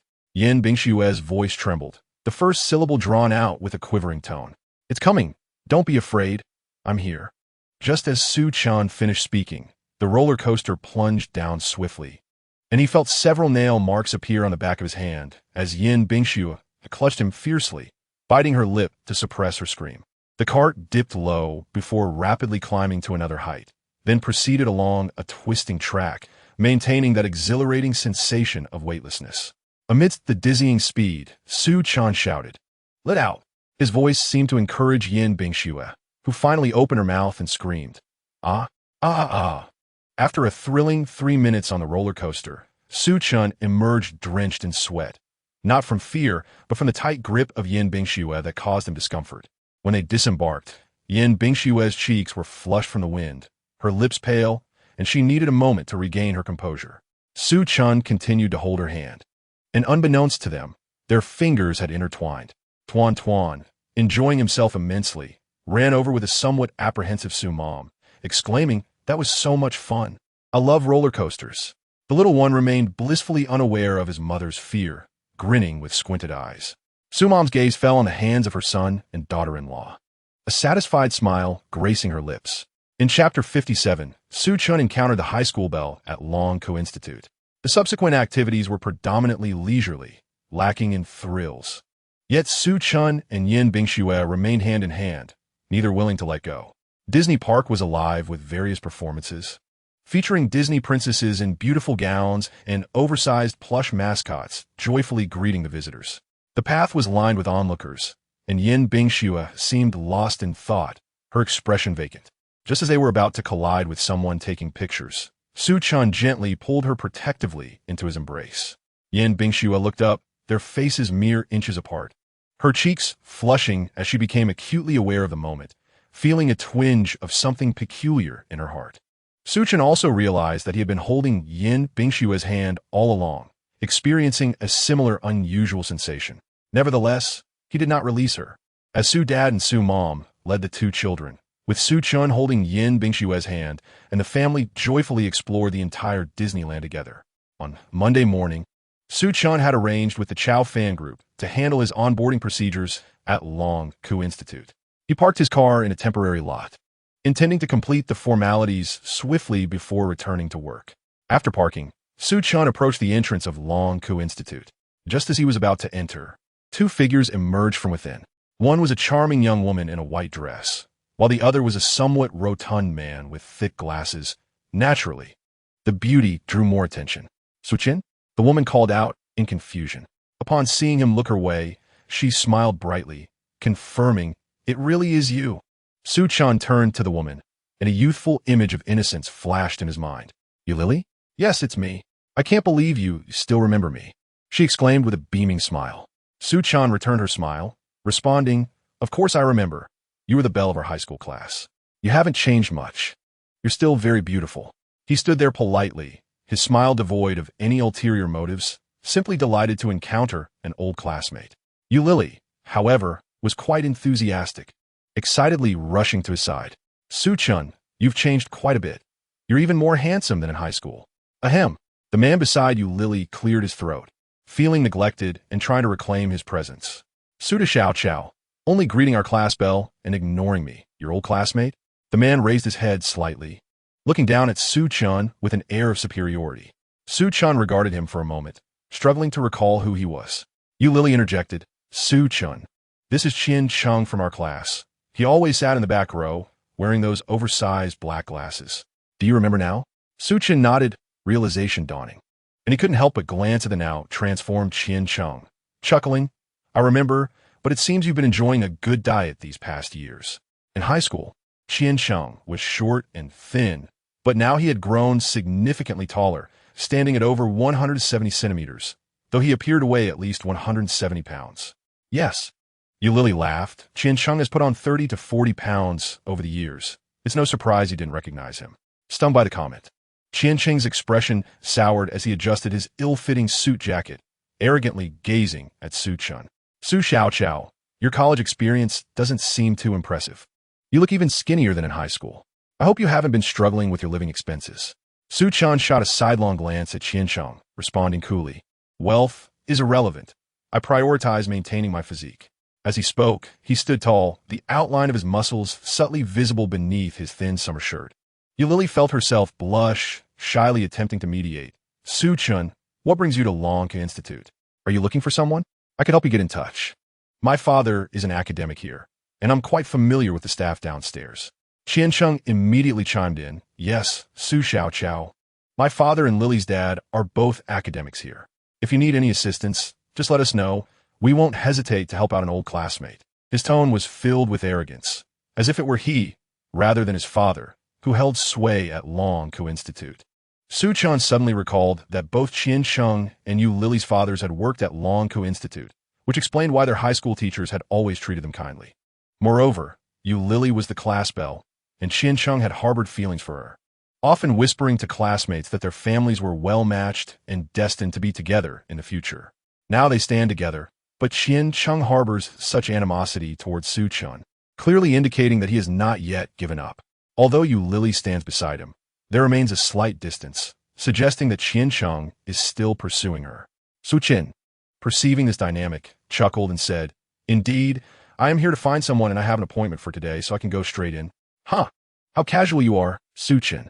I recall you graduated from a rather ordinary third-tier university this year. You probably haven't even secured a job yet. It's quite normal not to know what Lanka Institute is like," Qian Chung retorted mockingly. Lanka Institute is the pinnacle of scientific research in Long Country, where cutting-edge technologies are studied. The security system is top-notch. Visitors must undergo extensive checks, and even those with appointments need to be personally escorted by someone inside to gain entry. "Su-chan, are you perhaps intending to do something nefarious here? It's quite suspicious that you don't even understand the basic rules. Pray tell, who are you looking for?" "My father is an academician here, overseeing many individuals. I frequent this place, so tell me who you seek, and I shall verify your story. It would save you from being stopped by the security over there," Qian Chung said. Lily shot a disapproving glare at Qian Chung, expressing her displeasure. "Qian Chung, what are you doing? We're all old classmates. Why speak so harshly? Su-chan certainly wouldn't deceive us." Upon locking eyes with Lily, Qian Chung instantly donned a flattering smile. "Lily, one can know a person's face, but not their heart. I understand your kindness, thinking we are all old classmates, but we haven't seen Su-chan in 4 years. Who knows what he has been up to during that time? Consider this. A graduate from a third-tier university, studying automotive design. How could he possibly know anyone at Lanka Institute? You mustn't be naive. I only wish to protect you from potential heartbreak," Qian Chung insisted. "Lily, don't be upset. I am merely looking out for you since our families have a future together." "Qian Chung," Lily retorted, flustered, glancing at Su-chan, her lips pouting, "Stop talking nonsense." "I am not speaking nonsense. Didn't uncle you say our families are quite close?" "That's what my father mentioned. I never agreed." Lily interrupted him, her gaze repeatedly darting towards Su-chan. Qian-chung, not lacking in perception, recognized Yu Lily's interest in Su-chan. After all, back in high school, they were the belle and the handsome boy of the class, often discussed as a perfect match. Now, after 4 years apart, Su-chan still appeared strikingly handsome, and it was only natural for Yu Lily to harbor a few thoughts. However, he would not allow Su-chan to succeed. After years of pursuing Yu Lily, and with their parents' support, the possibility of a union between their families was quite high. He would not let Su-chan, a latecomer, thwart his plans. Thus, Qian-cheng's hostility towards Su-chan intensified. Su-chan, tell me, who exactly are you looking for? If you cannot provide clarity, I will have to call someone to escort you away. The entrance to Lonka Institute is not a place for just anyone to cause a ruckus. Su-chan remained unperturbed. There was no need to be angered by a rabid dog. He casually crossed his arms and replied, "All right, old classmate, since you were so eager to assist, please summon Director Yuan from the Mecha Research Division at Lonka Institute." Chapter 58, Astonishment. Su-chan is indeed the genius advisor personally invited by old Yuan. Su-chan maintained his composure, as there was no need to be angered by a rabid dog. He leisurely crossed his arms and said, "All right, old classmate, since you were so eager to assist, please summon Director Yuan from the Mecha Research Division at Lonka Institute." Ha! Ha ha ha! Qian-chung burst into laughter as if he had heard the greatest joke, his jowls quivering with mirth. "Director Yuan? Su-chan, why not just head to the Southwest Sea in the capital? You are clearly here to cause trouble. Security, come here." Recently, in an effort to curry favor with Yu Lily's father, and with his own job prospects uncertain, Qian-chung had been frequenting Lonka Institute, so the security staff recognized him well. He gestured to the security personnel like a captain, pointing at Su-chan and instructing, "This person claims he wants to see old Yuan. You know what to do." The security nodded and approached Su-chan aggressively, saying, "Who is this impoverished wretch? Do you think anyone can meet Director Yuan? Get lost, or don't blame us for being rude." One of them brandished a stun baton, deliberately flicking the switch to produce a crackling sound. Yu Lily, furious, stomped her foot and exclaimed, "Qian-chung, what are you doing?" Qian-chung, still attempting to be agreeable, looked at her and said, "Lily, please don't be mad. It's not that I disregard our friendship. Look at Su-chan. His lies are just too outrageous. Director Yuan is someone our fathers wouldn't dare offend. He is the head of the Mecha Research Institute. How could Su-chan possibly know him? Lily, don't let Su-chan's face deceive you. If he knows Director Yuan, then I will. And what will you do?" Su-chan interjected with a cold smirk. Qian-chung, glaring at him, quickly adopted a menacing demeanor. "I will post in our high school group 100 times that I am a fool." Su-chan nodded, smiling. "That's unnecessary. Just shout it 3 times and change your name to Fool for a year without reverting it. You want to show off, but your classmates won't even bother to read your spam." Su-chan, you. Qian-chung fumed, his chubby face contorted in rage. Su-chan took out his phone and dialed Director Yuan's number. At that moment, Director Yuan was listening to reports from Yu Lily's father and Qian-cheng's father. Upon seeing the incoming call, he immediately brightened up. "Don't say a word. The genius advisor I invited is calling." Academician Yu and Academician Qian exchanged curious and excited glances. Director Yuan had been mentioning this advisor for several days, bringing him up multiple times in morning meetings, claiming that he would undoubtedly help Long Country develop mechas. Both academicians, being the foremost researchers in this field, were naturally filled with curiosity and anticipation regarding Su-chan. Having heard that Su-chan was coming today, they had deliberately prolonged their reports to catch a glimpse of this genius. Upon learning that this advisor had just graduated from university, they couldn't help but marvel at the fact that heroes emerge from youth. "Hello, Mr. Su, have you arrived?" While Su-chan was on the phone, Qian-chung continued to mock him, saying, "Ha, you really don't see the coffin until you weep. Security brothers. Let us wait a bit longer for him to put on a show." Ignoring him, Su-chan spoke to Director Yuan on the line. "Director Yuan, I have arrived at Lonka Institute, but it seems I'm not very welcome here. I can't even get through the door." Upon hearing this, Director Yuan's expression changed dramatically. He quickly stood up and rushed outside, saying, "Mr. Su, I am truly sorry. I had specifically informed the front desk. They must not have recognized your identity.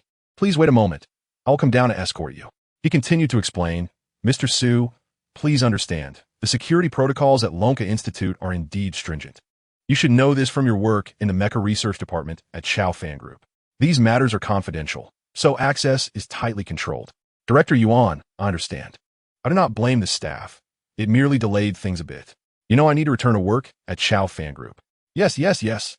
I have already entered the elevator. Please wait a moment. I'll be down shortly. As Su Chun hung up the phone, the security personnel on the other end were taken aback. Is this individual truly from the Extraordinary Group? The mecha research technology of the Extraordinary Group is among the finest in the world. Could it be that he genuinely has an appointment with old Yuan? The guards dared not move, stepping back cautiously. However, Qian Chung remained oblivious, still wearing a mocking expression as he remarked, Su Chun, you really are something.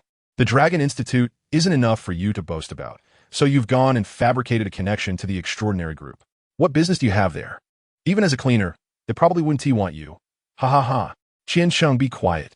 As Qian Cheng's father arrived downstairs, he immediately heard his son's words and could not help but intervene in anger. Su Chun, isn't that the name of the genius consultant invited by old Yuan? Upon hearing his father's ire, Qian Cheng's smile faltered, and he awkwardly turned to look. There, he saw old Yuan approaching with two other individuals, leaving him completely stunned. How did old Yuan and the two fathers arrive? Could it be that Su Chin's call was indeed the reason for their presence?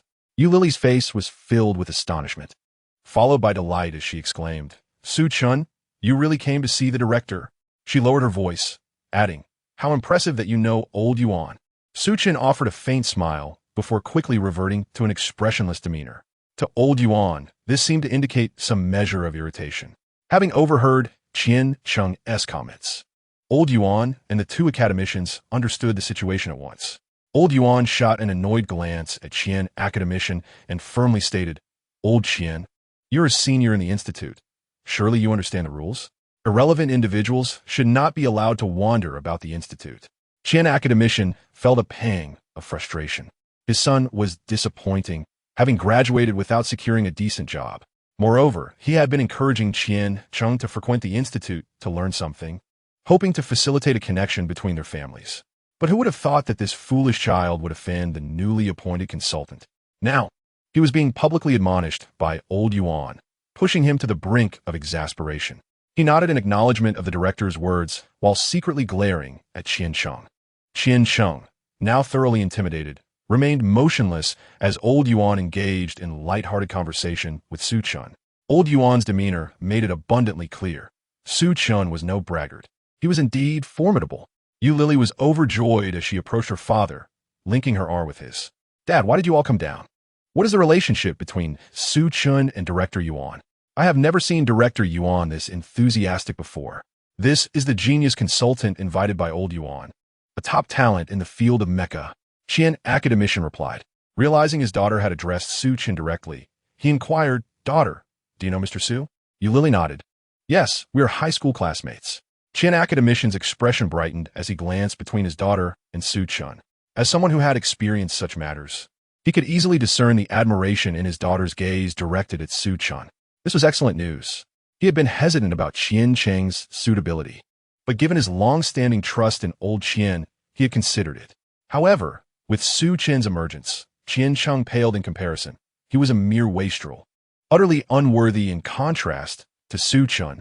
If his daughter held affection for Su Chun and they were classmates, their union would indeed bring honor to their families. With this thought, Qian academician stepped forward, positioning himself behind old Yuan with a smile directed at Su Chun. Recognizing the shift in dynamics, Qian Cheng realized Su Chun was someone to be reckoned with. He had long aspired to join the Dragon Institute. Yet his father's status as an academician made a challenge. If Su Chun were to speak a favorable word on his behalf to old Yuan, his employment aspirations might just come to fruition. Then he could propose to Yu Lily with legitimacy, overcome with eagerness. He momentarily forgot his earlier contempt for Su Chun and approached with an obsequious demeanor, saying, Su, you see, it seems like the flood has overwhelmed the Dragon King's temple. A family no longer recognizes its own. I tend to speak without thinking. Please don't take my earlier words to heart. You're working at the Dragon Institute, and my father is here too. Soon, our families will be intertwined in the Institute. Su Chun regarded Qian Cheng with a cold smile and replied, Qian Cheng, what are you trying to ingratiate yourself for? I am here as a consultant specifically with old Yuan. The affairs of others are of no concern to me. This remark, tinged with irritation, instantly altered old Yuan's expression. He turned to Qian academician and said, "Old Qian, the Dragon Institute is not your backyard. Resolve your family matters at home, and refrain from bringing them here." "Yes, yes. Director, Mr. Su, it is my failure as a parent. I shall certainly discipline this insufferable child when I return home," Qian academician declared, simultaneously kicking Qian Cheng's backside with a forceful shove, exclaiming, "You wretched boy, I will settle accounts with you at home. Now be gone." "Dad," Qian Cheng protested, but seeing his father's furious gestures, he could only retreat in shame. As Su Chan watched him walk away, he suddenly turned and called out, "Qian Cheng, don't forget to change your name in the class group." Fuming, Qian Cheng begrudgingly retrieved his phone and, acknowledging Su Chen's newfound status, sent 3 messages to the class group proclaiming, "I am an idiot," while also altering his WeChat name to reflect the same sentiment. The classmates were left puzzled, bursting into laughter in the group chat. Su Chen paid no mind to their banter, as old Yuan was already leading him further inside. "Old Qian, mister. Su will henceforth serve as our top consultant. You must all learn from him diligently." Qian academician nodded enthusiastically. "Director, Mr. Su is a young talent. We will certainly strive to learn from him." He then turned to his daughter, saying, "Lily, since you are classmates with Mr. Su, this is a splendid opportunity. You should learn from him as well, understood?" Lily nodded gently, accompanying them to the elevator before quietly departing. Though she was not a staff member of the Dragon Institute and had no right to enter, she marveled at how remarkable Su Chan had become. For years had passed, and not only was he even more handsome, but he also possessed extraordinary abilities, surpassing even her father. Old Yuan warmly guided Su Chan through a tour of the Mecha Division. This was the Mecha Research Institute of Long Country, far larger than the Mecha Research Division of the Extraordinary Group, equipped with cutting-edge technology, much of which was reserved solely for military use. The iris recognition system at the entrance not only controlled access, but also monitored the number of individuals passing through. Su Chun, initially standing beside Old Yuan, triggered an alarm from the weight detection system as they entered. Old Yuan winced and said, Su, my apologies. I was so excited that I forgot to set the limit on the number of people." Suddenly, a door appeared on the inner side, and the outer door closed, trapping them in this confined space. Old Yuan re-identified the system, using his fingerprint and password to access the internal controls. After resetting the limit, both doors finally reopened. Upon witnessing this scene, Su Chan could not help but lament the stringent nature of the national-level academic system. Upon entering, the interior space was astonishingly vast. The walls appeared to be mere white surfaces, yet a closer inspection revealed a layer of specialized graphene material, the lightest and strongest nanomaterial known, exhibiting exceptional thermal and electrical conductivity.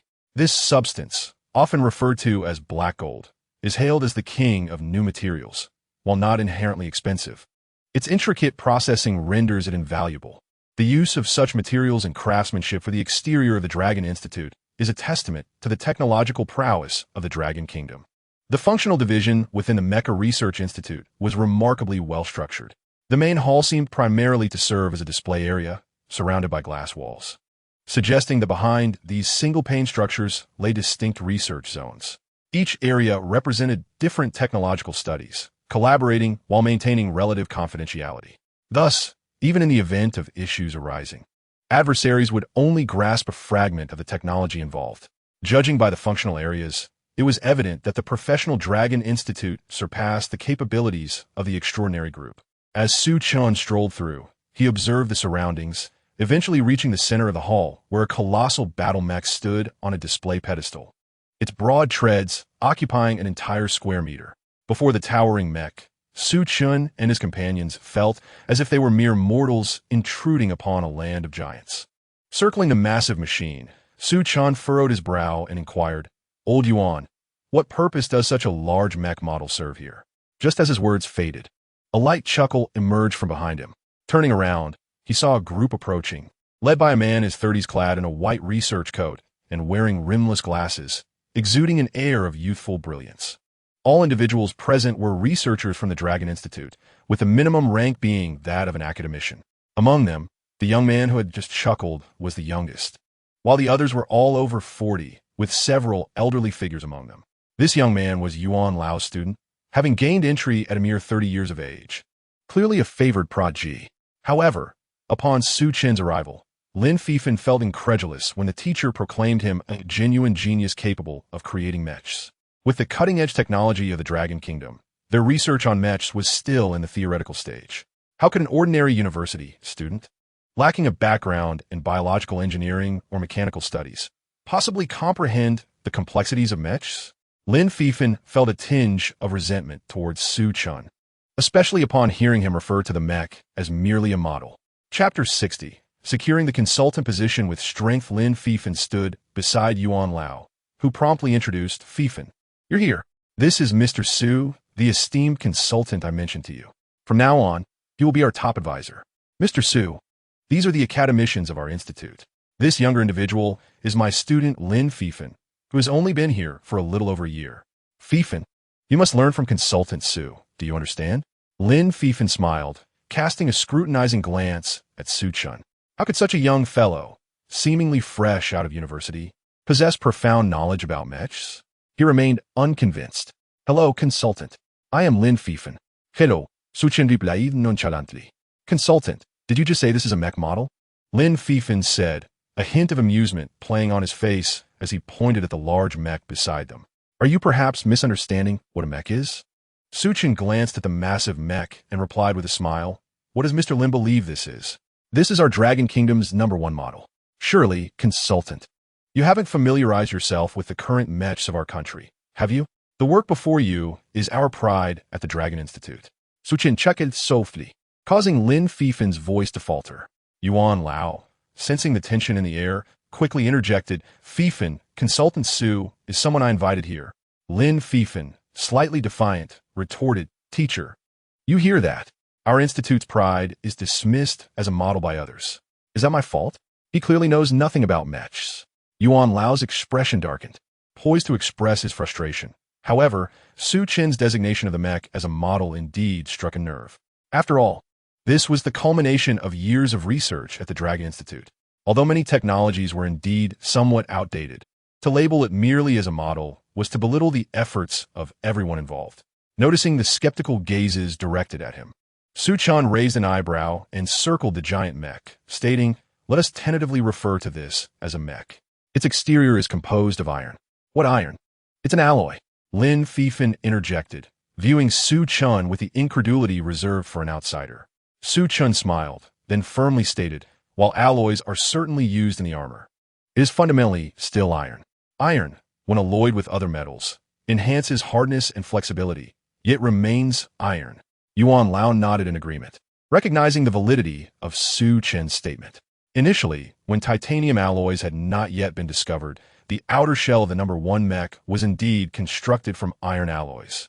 Su Chen continued, thus, from the perspective of external materials, it is essentially a subpar product. While the iron alloy has improved hardness and flexibility, its excessive weight demands a high energy requirement, rendering it cumbersome during operation. Examining its components, the first dual treads exhibit poor adaptability, unable to adjust to varying combat environments. Do you believe the battlefield will accommodate the transformations of your mech? Secondly, the hip joint's singular design limits control to only the hips, with no separate waist joint established. In combat, if you need to attack an opponent behind you, you must turn the entire mech around. In real warfare, time equates to life. Thirdly, lacking a control chamber means any mechanical weapon without one can only be termed a robot, incapable of responding promptly to human actions during battle. This is a significant flaw. Even if the mech's control system is flawless, it cannot perform effectively in combat due to its limited adaptability. Moreover, there are numerous issues with the skeletal and joint configurations. I do not intend to target any individual. However, the distinction between a mech on the battlefield and a model lies in the fact that the former may endure for a few extra seconds. As Su Chen completed his remarks, the entire hall fell silent. Yuan Lao's expression transformed into one of elation, his eyes gleaming with excitement. He had indeed not misjudged Su Chen. The mere fact that he could identify so many issues with just a glance indicated that his understanding of mech surpassed their current comprehension by leaps and bounds. His assertion that #1 was merely a model was not a lack of understanding, but rather a commentary on the inadequacy of the technology when put to practical use. Some individuals look down on others out of arrogance, while others possess genuine strength, standing taller and seeing further. Thus, a casual remark from them may sound like mockery to your ears, but in reality, they are merely stating facts. In essence, Lin Fifin's skepticism stemmed from his own inadequacies. The surrounding academicians were thoroughly convinced, their eyes shining with admiration as they regarded Su Chun. The future of the Dragon Kingdom's mech research appeared bright. With this young man as a top consultant, it was conceivable that the Dragon Kingdom could indeed become the first nation in the world to produce mechs. At this moment, Lin Fifin's expression had completely transformed. He was both embarrassed and astonished, with a hint of excitement. Individuals engaged in academic research often possess a somewhat obsessive personality, as their deep focus on a singular subject can render them peculiar in the eyes of others. He genuinely adored mechas and was fervently dedicated to their study. Perhaps just a few minutes prior, he had indeed doubted Su Chun's capabilities, but now, Su Chun had become his idol. Academician Yu raised his thumb in admiration towards Su Chun, exclaiming, "Advisor Su is truly remarkable. What you just articulated perfectly embodies the saying that listening to one wise speaker is worth a decade of study." With Advisor Su on our side, our research is bound to achieve breakthroughs swiftly. Advisor Su, the future of true combat mechas in Longwa relies on you. Lin Fifin, amidst the crowd that revered Su Chun, approached with his head lowered and face flushed, extending his hand earnestly. "Advisor Su, I owe you an apology. I was too superficial, feeling envious and displeased due to your youth and the fact that the esteemed professor personally brought you here. However, I now understand that your abilities truly speak for themselves. I hope you can forgive my earlier behavior, and I wish to learn from you moving forward. Is that acceptable?" Lin Fifin's demeanor was serious, devoid of flattery. His admiration was genuine. Su Chun perceived him as a person of sincerity. Thus, he readily reciprocated the handshake. In that moment, no excessive words were necessary. Everything was conveyed through that simple gesture. A group gathered around Su Chun, and old Yuan cheerfully announced, "Save your questions for later. I will first take Advisor Su to complete his onboarding. He hasn't even seen his office yet." The crowd reluctantly dispersed. But when Su Chun finished his paperwork and proceeded to his office, he found everyone waiting at the door, each clutching a small notebook and pen, resembling eager students ready to learn. Despite their ages, they appeared endearingly enthusiastic. Su Chun's office was private, featuring a workspace and a cozy lounge area with a restroom. A truly luxurious arrangement. After Yuan finished showing him around, the crowd excitedly closed in. "Advisor Su, I have a question regarding energy. I'll be Sorsu. About the hip joint in relation to the lumbar joint." Chapter 61. Spreading Love. Su Chun had not anticipated spending an entire day at the Lonka Institute. The multitude of inquiries and their fervor persisted even during lunch, where they insisted on treating him, turning the meal into yet another session of questioning. Su Chun found it both amusing and delightful. These esteemed academicians possessed a genuine passion for mechas and an unwavering dedication to their research. As they listened to Su Chun, it was as though they had returned to the classroom, diligently taking notes, a sight that was utterly endearing. Thus, time slipped away, extending until the end of the workday. Several individuals remained in Su Chun's office, their questions still unaddressed. Old Yuan, displeased, approached to usher them out. "It's time to go. Why are you still here?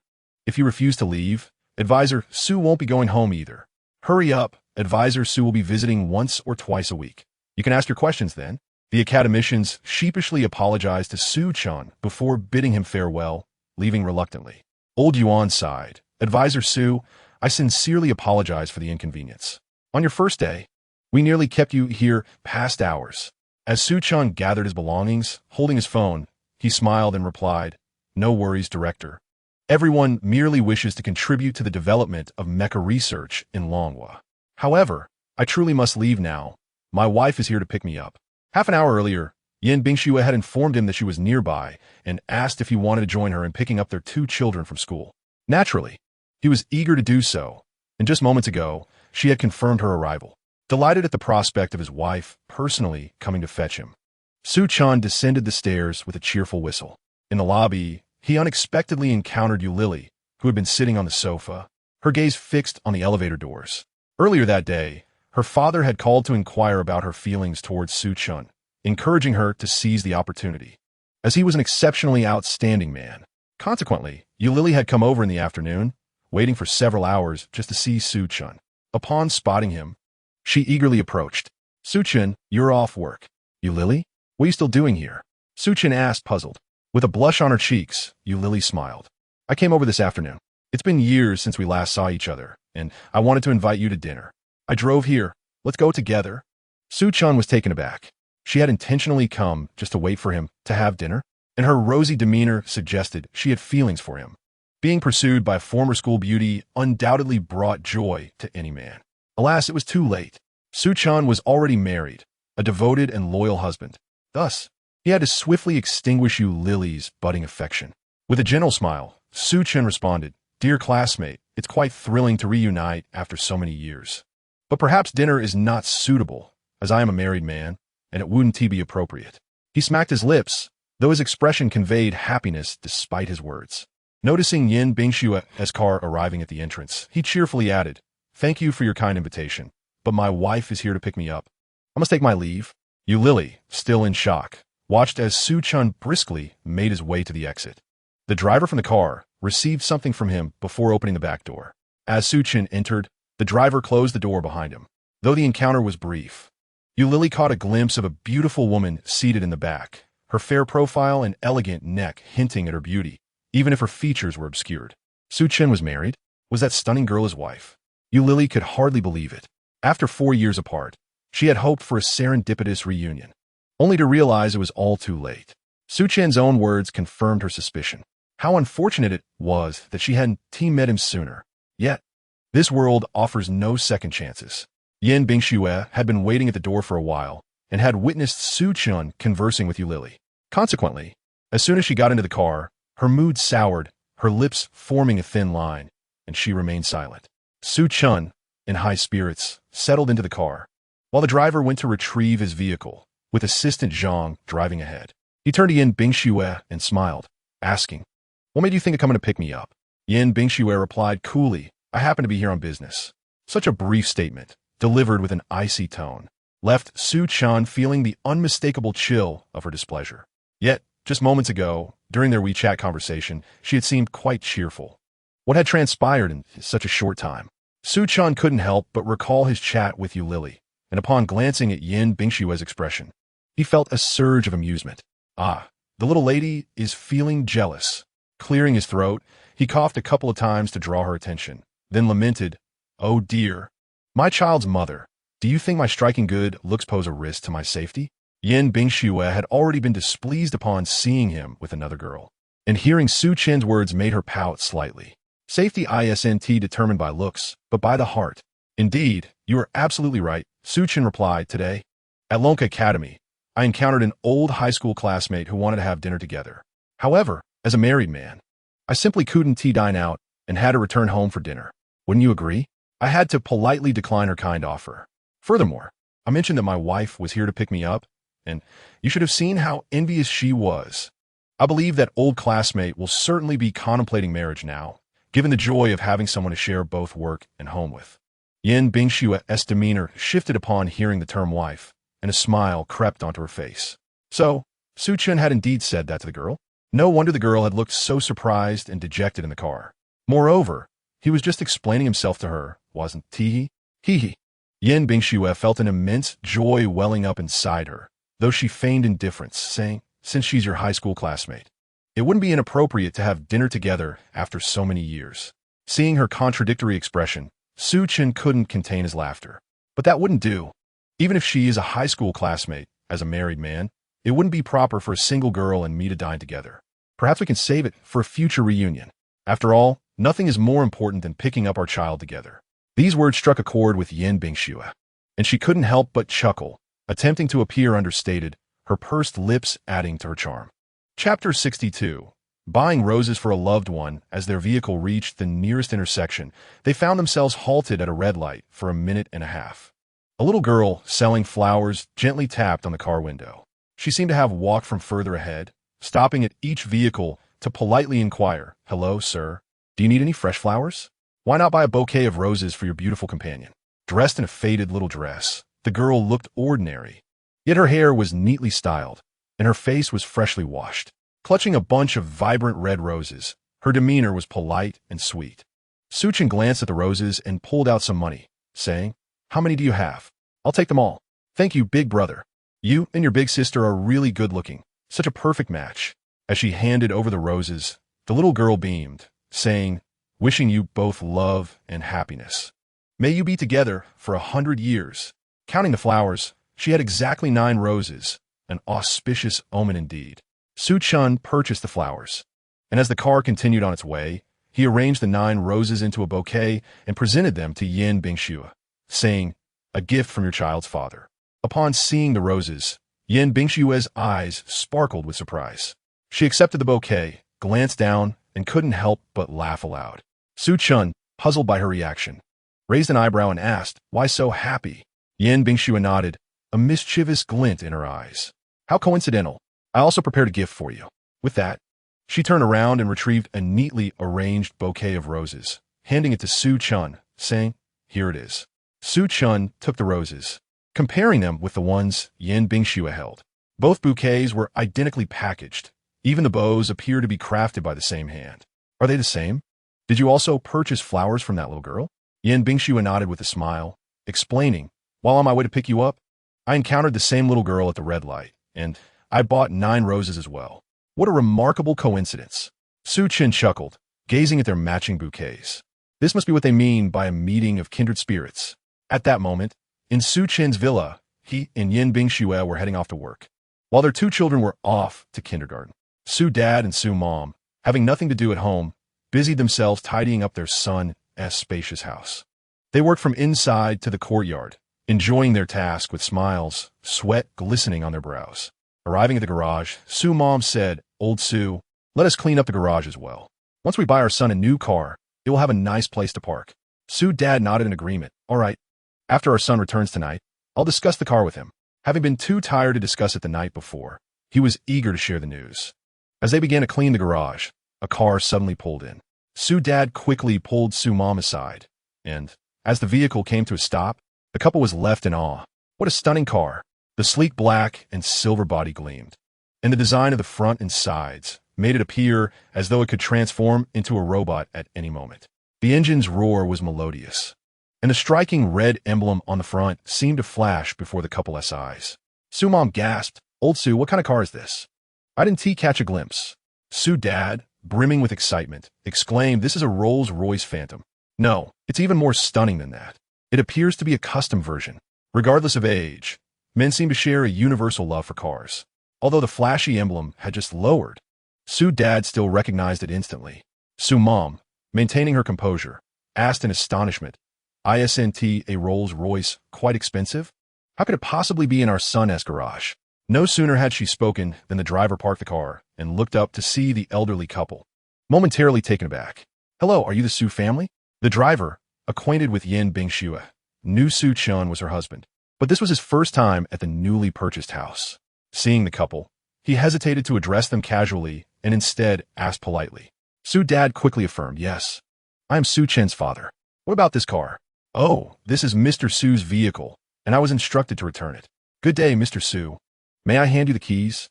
Upon receiving the keys, Su Dad's certainty solidified. "Isn't this a Rolls-Royce?" After the driver left, Su Mom tugged at Su Dad, who was still mesmerized by the car, her brow slightly furrowed. "Old Su, is this car particularly expensive?" "Absolutely. This is a Rolls-Royce. It looks like a Phantom, but it's somewhat different, perhaps a custom model or a part of another series. Regardless, it must be incredibly pricey. Even the cheapest models start at 60 million. 60 million. Su Mom gasped, nearly exclaiming in disbelief.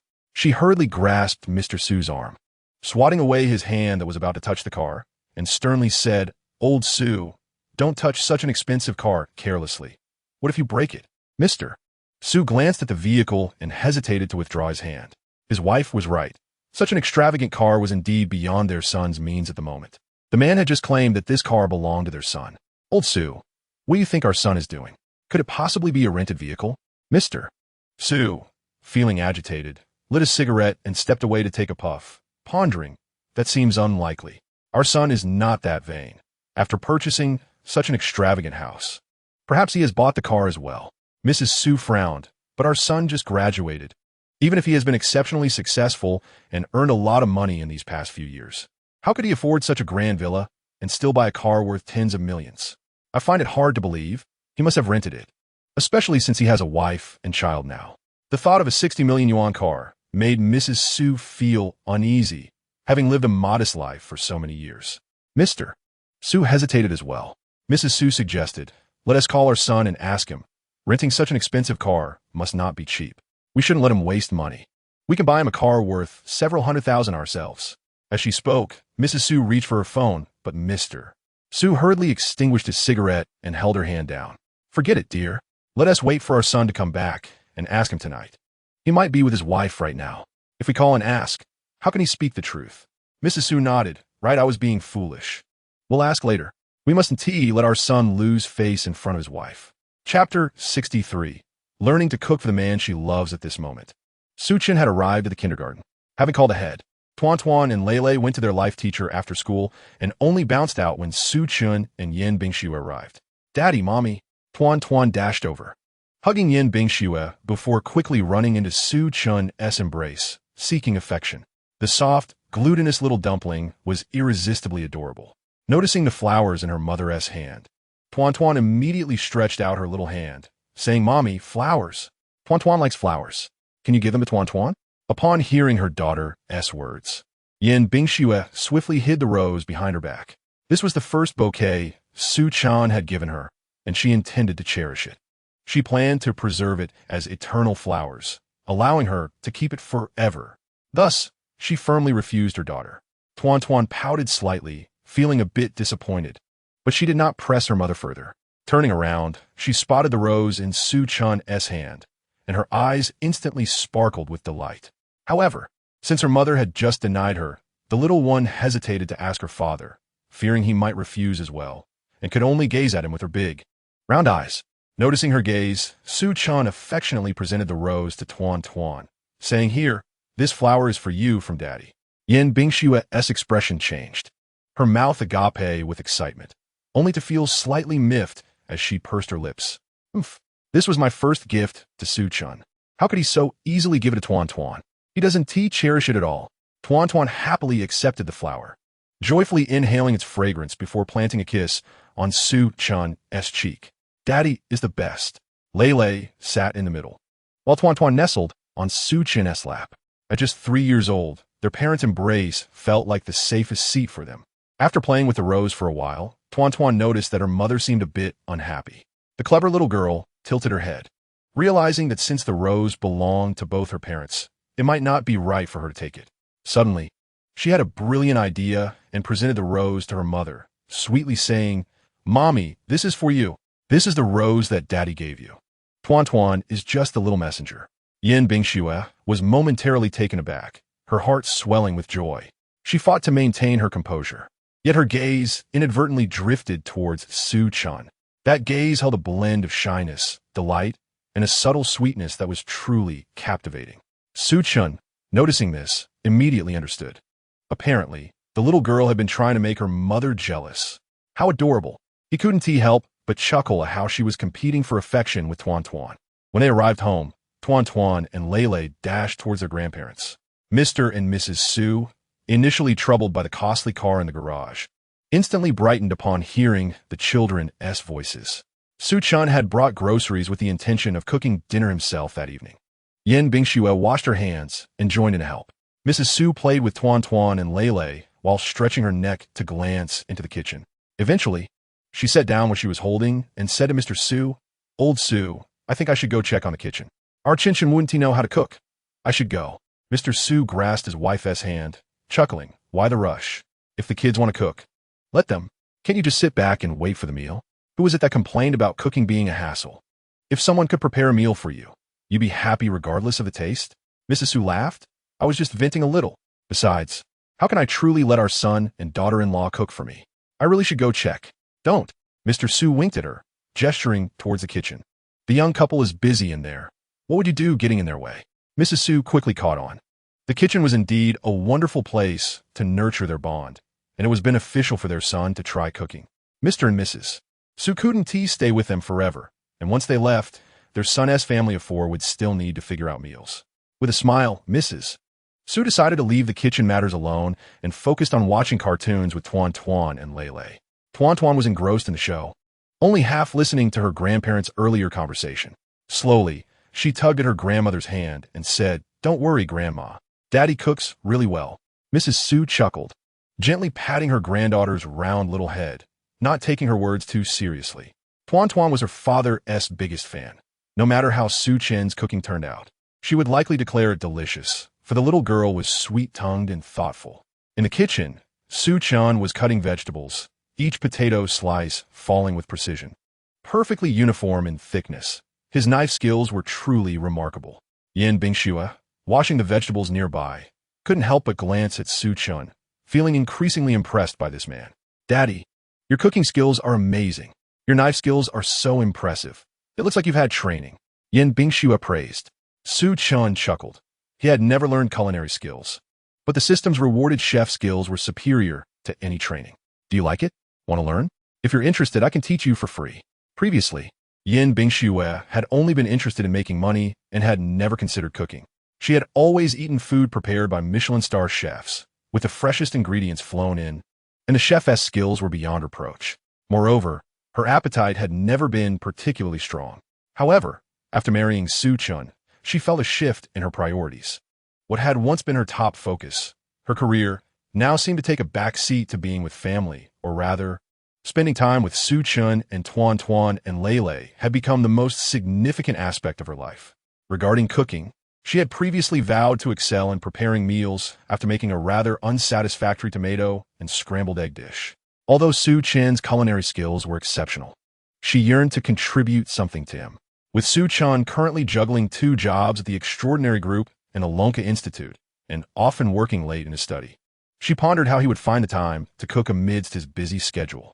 If she could master Su Chen's culinary techniques, she could have warm, delectable meals ready for him upon his return home.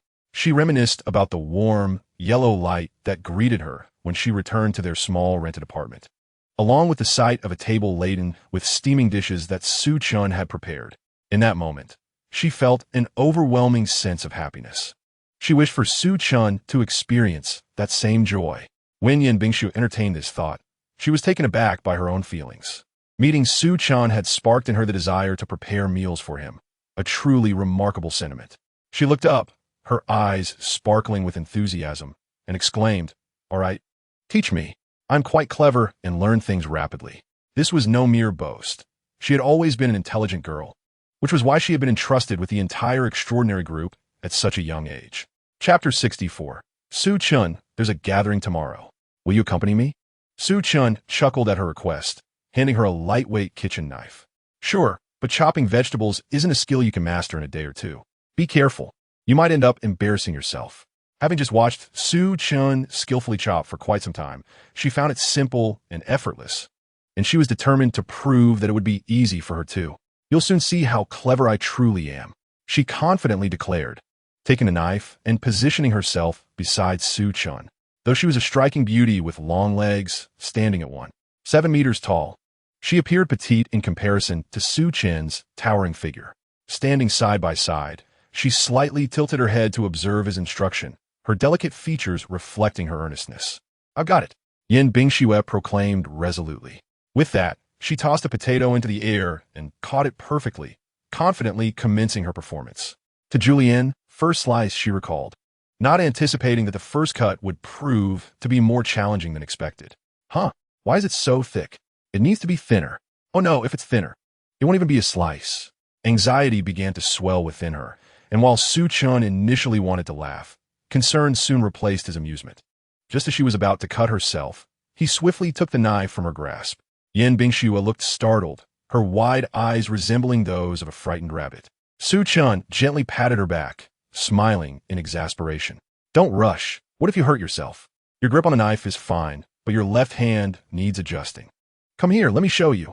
He pulled her into his embrace from behind, encircling her with his arms to demonstrate the correct posture.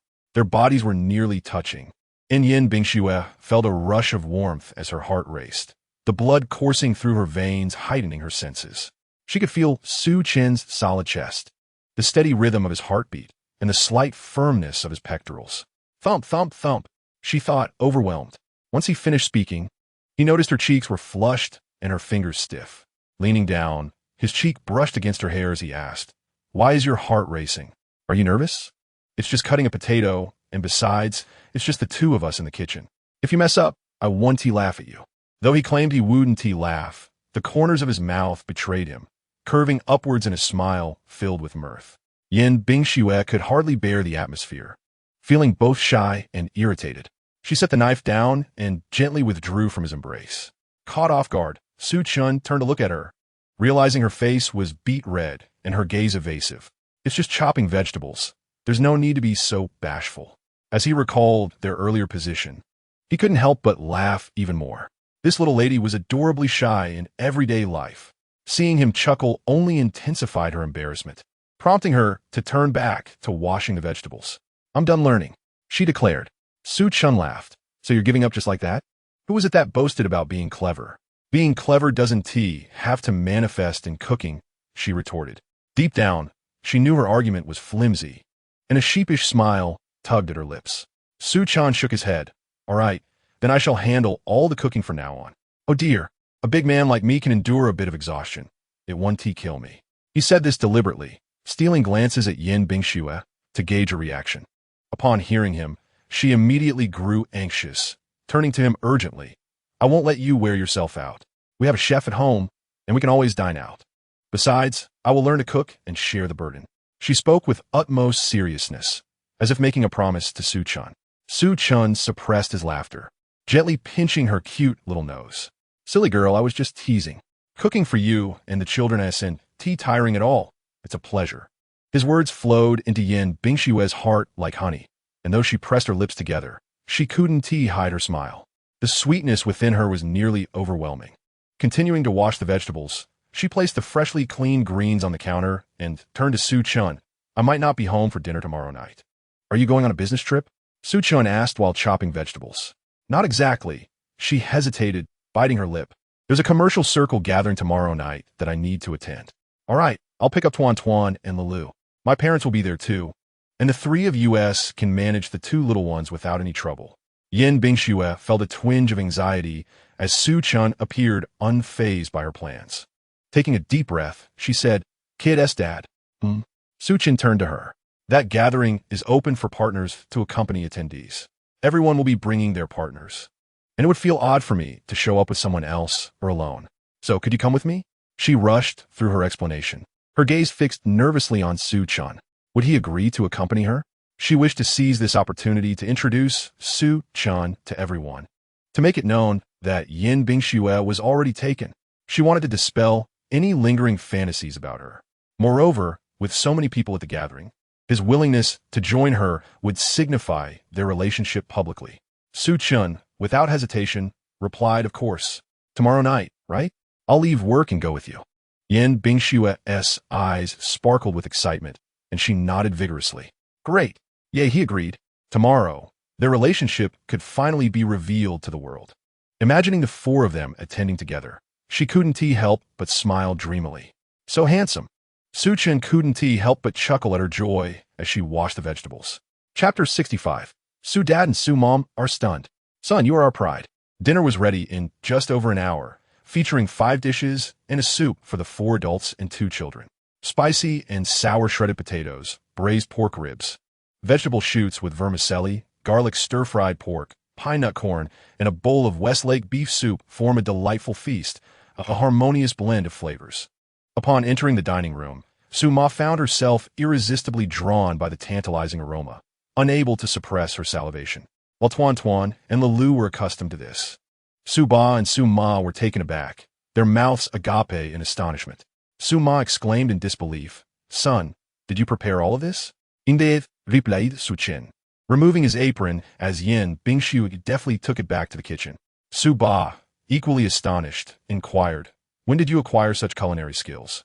"Though I have yet to taste it, it looks absolutely delectable. The fragrance is intoxicating, and the colors are splendid." Yin Bingxue returned with bowls and chopsticks, and the family gathered around the table. Su Ma, unable to contain her excitement, urged, "Let us dig in. I'm eager to taste this. It's my first time enjoying a meal prepared by you." She took a bite of the shredded potatoes, savoring the perfect balance of sweet and sour. The potatoes were cooked to perfection, each piece crunchy and vibrant, and with that one bite, her taste buds danced with joy. This is exquisite. Subea, you must try it. Our son's culinary prowess is truly remarkable. Suba helped himself to a piece of his favorite twice-cooked pork, savoring the tender lean meat devoid of any greasiness, enhanced by the fresh aroma of garlic. Truly a delight. He couldn't resist giving Su Chun a thumbs up, proclaiming, "Son, this twice-cooked pork is fantastic. It rivals your mother's." Realizing his wife was present, he quickly added, "Both dishes have their own unique qualities, but they're both delicious, haha." Su Ba's sudden desire for self-preservation elicited laughter from Su Chun and Yin Bingxue. Meanwhile, Tuan Tuan and Lulu were enthusiastically gnawing on ribs, their mouths smeared with grease as they proclaimed, "Grandpa and Grandma, I told you my dad's cooking is incredibly delicious." Yes, it's truly delightful. Su Ma joyfully consumed 2 large bowls, a remarkable feat considering she usually had only a small bowl for dinner. However, the deliciousness of her son's cooking left her appetite wide open. After the meal, Yin Bingxue took on the task of washing the dishes while Su Ba and Su Ma seized the opportunity to call Su Chun into a separate room. "So, what have you been up to these past few years at university? How did you become such an exceptional cook, surpassing even the dishes we enjoyed at fine restaurants?" Su Ma inquired, gently patting her belly. Su Chun chuckled, "Oh, it's nothing special, Mom. Your son is clever and self-taught." Su Ma shot him a playful glare, her heart swelling with pride. "You little rascal, you have no sense of humility." Su Ba chimed in, "Our son's skills are impressive enough. There is no need for excessive modesty. Truly, your cooking surpasses that of 5-star chefs." Su Ma nodded in agreement. "Indeed, son. You now have your own little family and can cook so well. Your father and I could finally rest easy. We worried that after I'm gone, you might end up ordering takeout like those young folks in the news, and we were concerned for your health. Don't worry, Mom. Bingxue and I won't be relying on takeout. Tuan Tuan and Lulu are still young. We must consider their needs too," Su Chun assured her with a smile. Hearing this, Su Ma felt a wave of comfort as she grasped her son's hand, saying, "Chun Chun, you've truly grown up. Seeing you like this makes me so happy." With tears glistening in her eyes, she wiped them away and glanced at Su Ba, remembering the real reason for summoning her son. "Lao Su, please bring out the car keys." Su Chun looked at his parents in confusion. Su Ba retrieved the keys to their Rolls-Royce and handed them to Su Chun, saying, "Son, while you were out today, we were cleaning the garage when someone delivered a car and asked us to give you these keys." "Oh, right. I had someone return the car for me," Su Chun casually replied as he accepted the keys. Su Ba and Su Ma exchanged glances, and Su Ma thoughtfully continued, "Son, we know you're doing well and that your job is flourishing, so we need not worry about your future. However, you've purchased such a large house in Zhonghai and spent so much money. You must be running low on cash." She gently nudged Su Ba, who promptly retrieved a bank card. "Son, this card contains a little savings from your father and me. Just a few $100,000. We originally intended it to help with your down payment for a house, but since you've already secured one, we thought you could use it to purchase a car for commuting and taking the children around." "Mom, there is no need." Su Chun pushed the card away, smiling. "You two have saved this money for half your lives. Keep it for yourselves. Now that I'm doing well, you don't need to be so frugal. Enjoy yourselves. Only then can I feel at ease while venturing out." Su Ma shook her head, insisting, "Son, you must take this card. I know men value their pride. Although it may not be sufficient for a luxury car like the one in our garage, it is enough for a decent vehicle. Please, listen to your parents and use this money to buy a good car. You shouldn't rent anymore." "Renting?" Su Chun asked, puzzled. Su Ma clarified, "Yes. I've noticed lately that we sometimes use a nanny's car and sometimes another. Now, there is an expensive car in the garage, and we know it must be one you've secretly rented. Such a costly vehicle wouldn't come cheap.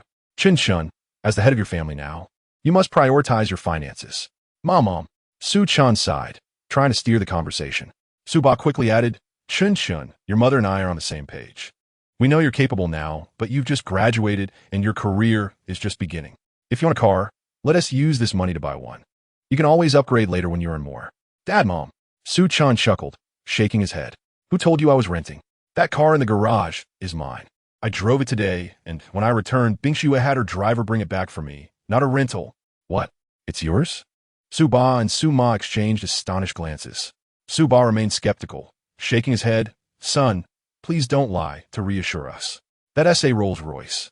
Worth over 6 million at the very least, and it's clearly not a base model. It must be worth tens of millions. How could you possibly afford such a car? I told you, I've earned quite a bit during my university years. If I can afford such an expensive house, surely I can buy a car. Su Chen replied. After a moment's contemplation, Su Ba and Su Ma began to see the logic in their son's statement. Su Ma asked, Son, is this car truly yours? Su Chen nadidernistli. Absolutely. If you don't believe me, I can show you the registration. A rental car wouldn't have a registration. Only the owner's name would appear on the documents. Su Chan pulled out the vehicle registration from his wallet to show his parents. Upon seeing it, Su Ba and Su Ma were utterly astonished. Su Ba exclaimed, Son, you're incredibly successful. Haha, I've never even sat in, let alone driven, such a fine vehicle. You actually bought a Rolls-Royce. My son is truly remarkable. Chapter 66. An unusual evening. Su Chan hesitated for a moment before deciding to mention a typical Phantom model price. His parents were startled by the Rolls-Royce emblem and quickly urged him to come inside, fearing that if they learned the car cost $7 billion, they would likely faint. They might even suspect him of engaging in illicit activities, earning money through unscrupulous means. Such is the nature of parents. When their child struggles, they fret over their well-being. Yet when they flourish, they worry about the legality and morality of their success. It's just a Phantom, albeit a customized version that I designed myself. Therefore, Dad, you won't find a price online that exceeds the standard model by much. It's around 7 million. I purchased it outright, without any loans, so you needn't worry. Upon hearing the price, Su Dad and Su Mom gasped. But reflecting on their son's ability to acquire such a grand house and drive an exquisite car filled them with genuine joy and pride. Chun Chun, I hardly know what to say. How did my son become so remarkable? I might just wake up laughing from my dreams tonight. Su Dad patted Su Chan on the shoulder, his eyes glistening with emotion. Son, you have a good job and a bright future. With the significant issues of housing, transportation, and marriage resolved, your mother and I truly have nothing to be concerned about. Having a child like you brings us immense happiness. Indeed, son. Your father and I must have accumulated good fortune over several lifetimes to be blessed with such an obedient, intelligent, and capable son. Looking at his parents, Su Chan felt warmth in his heart. Being a source of pride for them brought him joy as well. All right, Mom and Dad, you can take back the car now. I hardly need your lifetime savings. You should save it for yourselves. If you ever run short, feel free to ask me. It's time for me to give you some pocket money. Su Mom beamed. You cheeky boy. Your father and I are in good health. We don't need to ask you for money. You keep your earnings, and we'll save it for your wedding as a dowry. Su Dad nodded in agreement. Yes. Son, everything is going well for you. Now that you and your fiancé have registered your marriage, it's time to think about the wedding. However, Su Chan had yet to consider the wedding details. He had not even met Yin Bingshue's parents, the chairman and his wife of the extraordinary group. He wondered how well they would get along. Regardless of their attitude, he was determined to gain their approval for his union with Yin Bingshue. When Su Dad and Su Mom were at home, they loved spending time with their grandchildren, not only because of their affection for them, but also to provide Su Chun and Yin Bingshue with more opportunities for private moments. Therefore, after dinner and cleaning up, they encouraged the couple to retreat to their room while they took the children to their bedroom to put them to sleep. As they entered their room at 8 o'clock, Yin Bingshue had no pressing work to attend to. Upon entering the master bedroom, the atmosphere seemed to heat up. Shall I take a shower? Su Chen asked, scratching his head. Yin Bingshue blinked, her cheeks slightly flushed. You go ahead. I'll wait a bit longer. All right, then I'll go first, Su Chan replied nonchalantly. Watching him enter the bathroom, Yin Bingshue fanned herself, her left hand brushing against her cheek, which felt intensely warm. How could she possibly win over Su Chan? Since their wedding day, they had shared the same bed. Yet after all this time, there had been no progress. She took out her phone and opened a novel sent by Gu Yusin titled The Cold CEO's Nightly Temptations. Just the title made her blush. Surely, it contained strategies on how to capture one's partner's heart.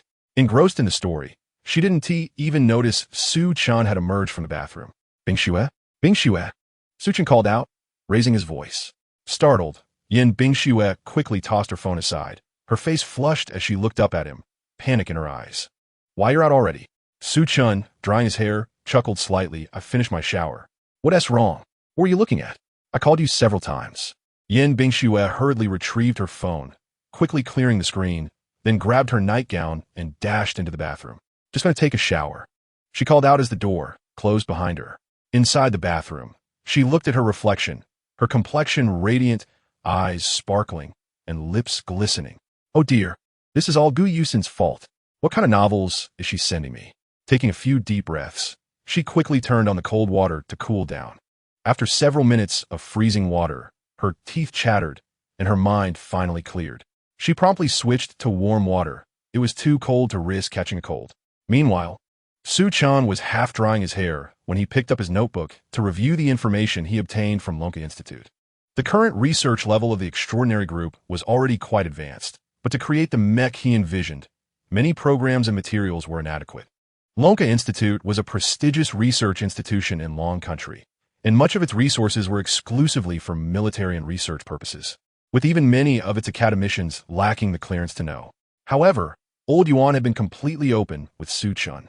They signed a confidentiality agreement, and both Lonka Institute and the entire Long Country were willing to provide him with whatever he needed, of course, within the limits of what they had.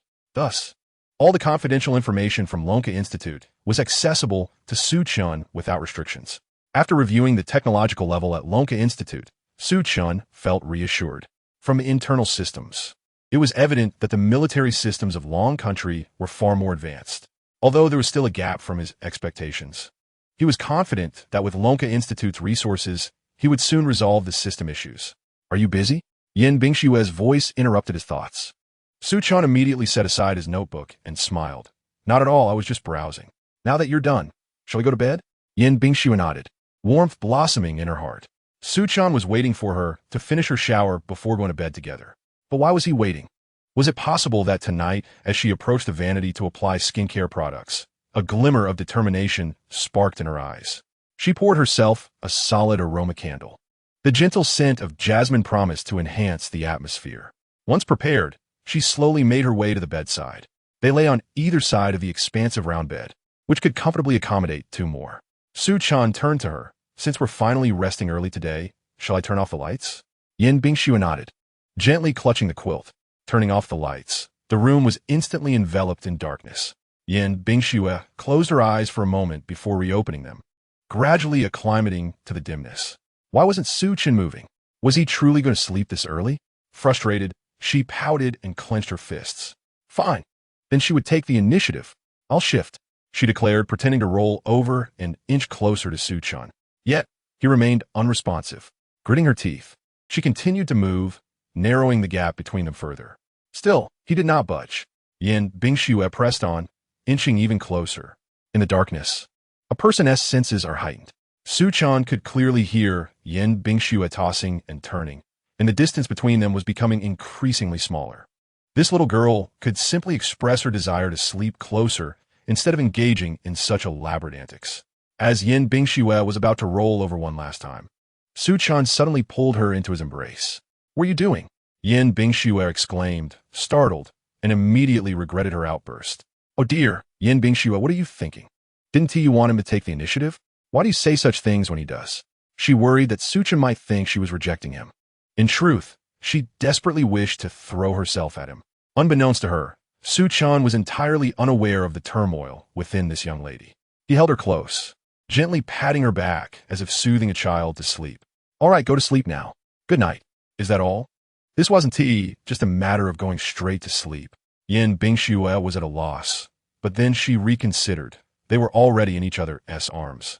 And wouldn't it be even easier to leap in a Su Chun's embrace now?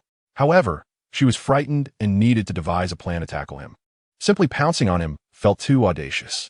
But what kind of plan could she concoct? Before she could formulate a strategy, Yin Bingshue had already drifted into a drowsy slumber, whether due to the soothing aroma or the warmth of Su Chun's embrace, which felt like the most comforting lullaby. In any case, she found herself descending into a deep dreamland, oblivious to everything around her. Throughout the night, she dreamt vividly, with the earlier parts filled with embarrassing fantasies of throwing herself at Su Chan. However, as the night wore on, the dreams took a bizarre turn. Yin Bingshue found herself walking alone in a desert, the sun overhead turning the earth into a boiling furnace, making her body drenched in sweat. It was unbearable, truly excruciating. She felt parched and her head throbbed. Su Chan, who had been sleeping soundly, suddenly heard a low groan of distress. He groggily opened his eyes and noticed that, at some point, Yin Bingxue had kicked the quilt off entirely. The warmth radiating from her body was alarming. Bingxue, are you burning up? He reached out to touch her forehead, which felt frighteningly hot. Su Chun quickly sat up, turned on the bedside lamp, and gently called out her name. Bingxue, Bingxue. There was no response. She was lost in a feverish stupor, murmuring incoherently, her lips pale and parched, even peeling. Seeing this, Su Chun furrowed his brows and got up. Not wanting to disturb the others, he quietly fetched the medicine kit from downstairs and took her temperature, 39. 2 degrees. This was a high fever. What could have caused such a sudden onset? Without further thought, he grabbed the fever-reducing medication and patches, placed the medicine on the bedside table to cool, and fetched a basin of water from the bathroom, using a damp cloth to wipe her face and hands. She was burning up, her body as hot as a furnace. After wiping her face and hands, he continued with her neck. Yin Bingxue was wearing a cotton nightgown with a modest neckline, allowing him to only wipe her neck and collarbone. However, her clothes were entirely soaked, clinging to her skin, undoubtedly uncomfortable. After contemplating, Su Chun set the cloth down and applied the fever patch to her forehead. Then, he took the cool medicine and gently helped her sit up, holding the cup of water. Bingxue, wake up and take your medicine. Yin Bingxue remained entrapped in her scorching dream, her mouth slightly ajar in a daze. Unable to rouse her, Su Chun reluctantly managed to administer the medicine. Half went in, and half was spit out, leaving him uncertain of its effectiveness. Having done all he could, Su Chun dared not sleep. With her fever so severe, if it didn't subside in 2 hours, they would have to go to the hospital. In her dream, Yin Bingxue was wandering through the desert when suddenly someone appeared, offering her water. Just as she felt she might faint, the water revived her. Upon opening her eyes, she found it was Su Chun who was helping her. His hand, cool against her forehead, felt like a lifeline in the desert, making her want to grasp it tightly. After waiting for half an hour, Su Chun noted that her temperature had dropped to 39 degrees, not much of an improvement, but she was sweating profusely. The blanket beneath her was soaked. This wouldn't do. With her clothes wet and the blanket damp, lying there would surely hinder recovery, even with the medication. He gently lifted her and placed her on the sofa, then changed the bedding, bringing a clean nightgown with him. However, as he reached out to help Yin Bingxue change, he hesitated. Should he change her clothes or not? Sleeping in wet clothing was certainly not advisable, yet changing her would expose everything. Su Chun wrestled with his thoughts. Bingxue, if you don't wake up soon, I might have to change your clothes. It was a necessity. After all, she had a fever. He couldn't let her continue in this damp attire. Changing her clothes was purely for her well-being, so when she woke up, she couldn't accuse him of impropriety. Would you like to get up and change yourself? I'll count to 10, and if you don't arise, I'll take action. 1, 2, 3. Su Chun cleared his throat. 10. This is your silent consent. I'm moving forward. Chapter 68. A family of 4 in matching outfits. As he spoke, he reached for Yin Bingxue's nightgown. Just as his hand brushed the hem of her garment, a somewhat hoarse and startled voice exclaimed, "What are you doing?" Yin Bingxue woke up. Perfect timing. Su Chun immediately stood upright, adopting a serious demeanor. Bingxue, you're finally awake.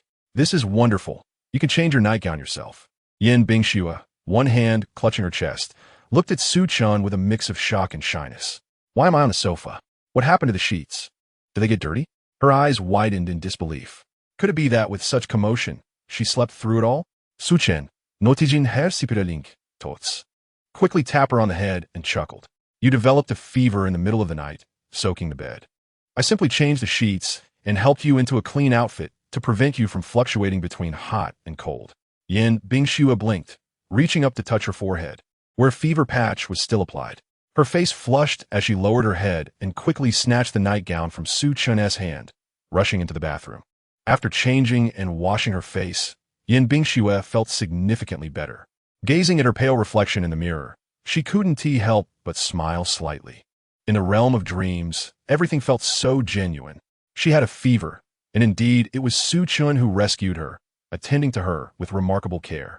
Though she remained in slumber, she sensed his presence in her dreams as he administered medication and gently wiped her face.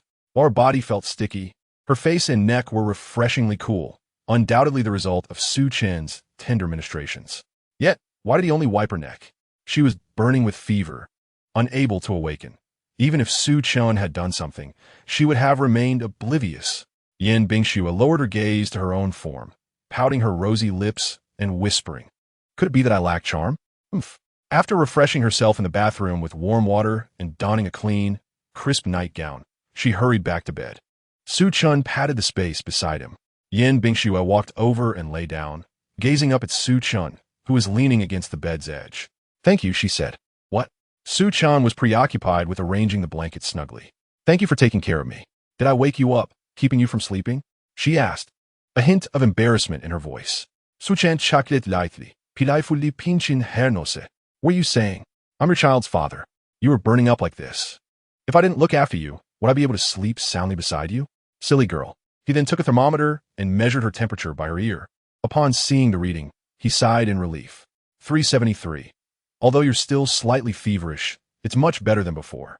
You should sleep well, and by tomorrow, you should feel fine. And you? Yin Bingxue inquired. "I'll sleep shortly. You rest first." "I'm not feeling sleepy at the moment," Su Chun replied, settling down beside her. Although Yin Bingxue initially wished to converse, the fever and the medication quickly lulled her into slumber. In the latter half of the night, she occasionally heard the beeping of the electronic thermometer. Su Chun had cared for her throughout the night. The following morning, when Yin Bingxue awoke, Su Chun was still asleep. As she opened her eyes, she found Su Chun's handsome face looming close. One of his hands rested atop the blanket covering her, as if to shield her from the chill. A smile graced her lips as her spirits lifted, and she silently mouthed, "Good morning, my idol." The two of them finally descended at 8 o'clock, where Su's mother had already prepared breakfast. Tuan Tuan and Lei Lei were seated at the table, sipping porridge, and looked up at their parents, teasingly exclaiming, "Daddy and Mommy are sleeping in. How embarrassing." Su's mother chuckled, "It's all right. It's good for the young ones to catch a bit more sleep. Ha ha." Yin Bingxue's cheeks flushed, and feeling shy, she took a step back, hiding behind Su Chun. Su Chun, with a resigned smile, turned to his mother. "Mom, what are you saying in front of the kids? We just went to bed late yesterday, so we woke up late today. Besides, you and Dad are here, so I can sleep in peace." Su's mother playfully nudged her son and whispered, I understand. "What do you understand?" he protested, but she ignored him, humming a cheerful tune as she headed to the kitchen. "I prepared warm lean meat porridge for you, with added red dates and goji berries. Make sure to drink plenty to nourish your body." As Yin Bingxue took a sip of the porridge, her stomach, empty from the fever, craved the warmth. However, upon hearing her mother-in-law's words, she choked and began to cough. Su's mother laughed even more, while Su Chun helplessly patted Yin Bingxue's back, caught in the middle of the amusing scene. Later that morning, Su Chun headed to Lonka Institute, returning to Chauffer Group in the afternoon. His work at both places did not conflict, as the content was the same. He had discussed the shared research process with Old Yuan. As the workday drew to a close, Assistant Zhang approached. "Mr. Su, the president requests your presence." Su Chun entered Yin Bingxue's office, discovering that Tuan Tuan and Lei Lei had already been picked up. Today, they appeared quite different. Tuan Tuan, usually styled to perfection, was dressed in a simple high ponytail, with playful curls framing her face. She wore a lovely outfit in shades of white and pink, exuding cuteness. "Daddy, how does Tuan Tuan's new outfit look?" she asked. "It's beautiful. My Tuan Tuan is a little fashionista. Everything she wears looks adorable." Su Chen's eyes sparkled with affection for his daughter, who truly looked charming in anything. Lei Lei had also donned new attire, eagerly awaiting Su Chen's arrival. Today, he wore a white and blue sports outfit, his hair styled into an adorable little slick back. Upon entering, Su Chun initially focused on Tuan Tuan, seemingly oblivious to Lei Lei's presence. Feeling a bit annoyed, Lei Lei straightened up and leaned closer to Tuan Tuan, trying hard to capture Su Chen's attention. Only then did Su Chun notice his son. "Lei Lei, your outfit looks great too. Boys look really handsome in casual wear," he complimented, causing Lei Lei's face to brighten with joy, though he tried to suppress his excitement. As Su Chun scanned the office for Yin Bingxue and found her absent, he asked the children, "Where's Mommy?" Tuan Tuan pointed toward the lounge. "Mommy is changing clothes." Just then, the lounge door swung open, and Yin Bingxue emerged, her beauty captivating. Clad in a matching casual outfit of pink and white, she radiated a luminous glow, her long neck resembling that of a graceful swan.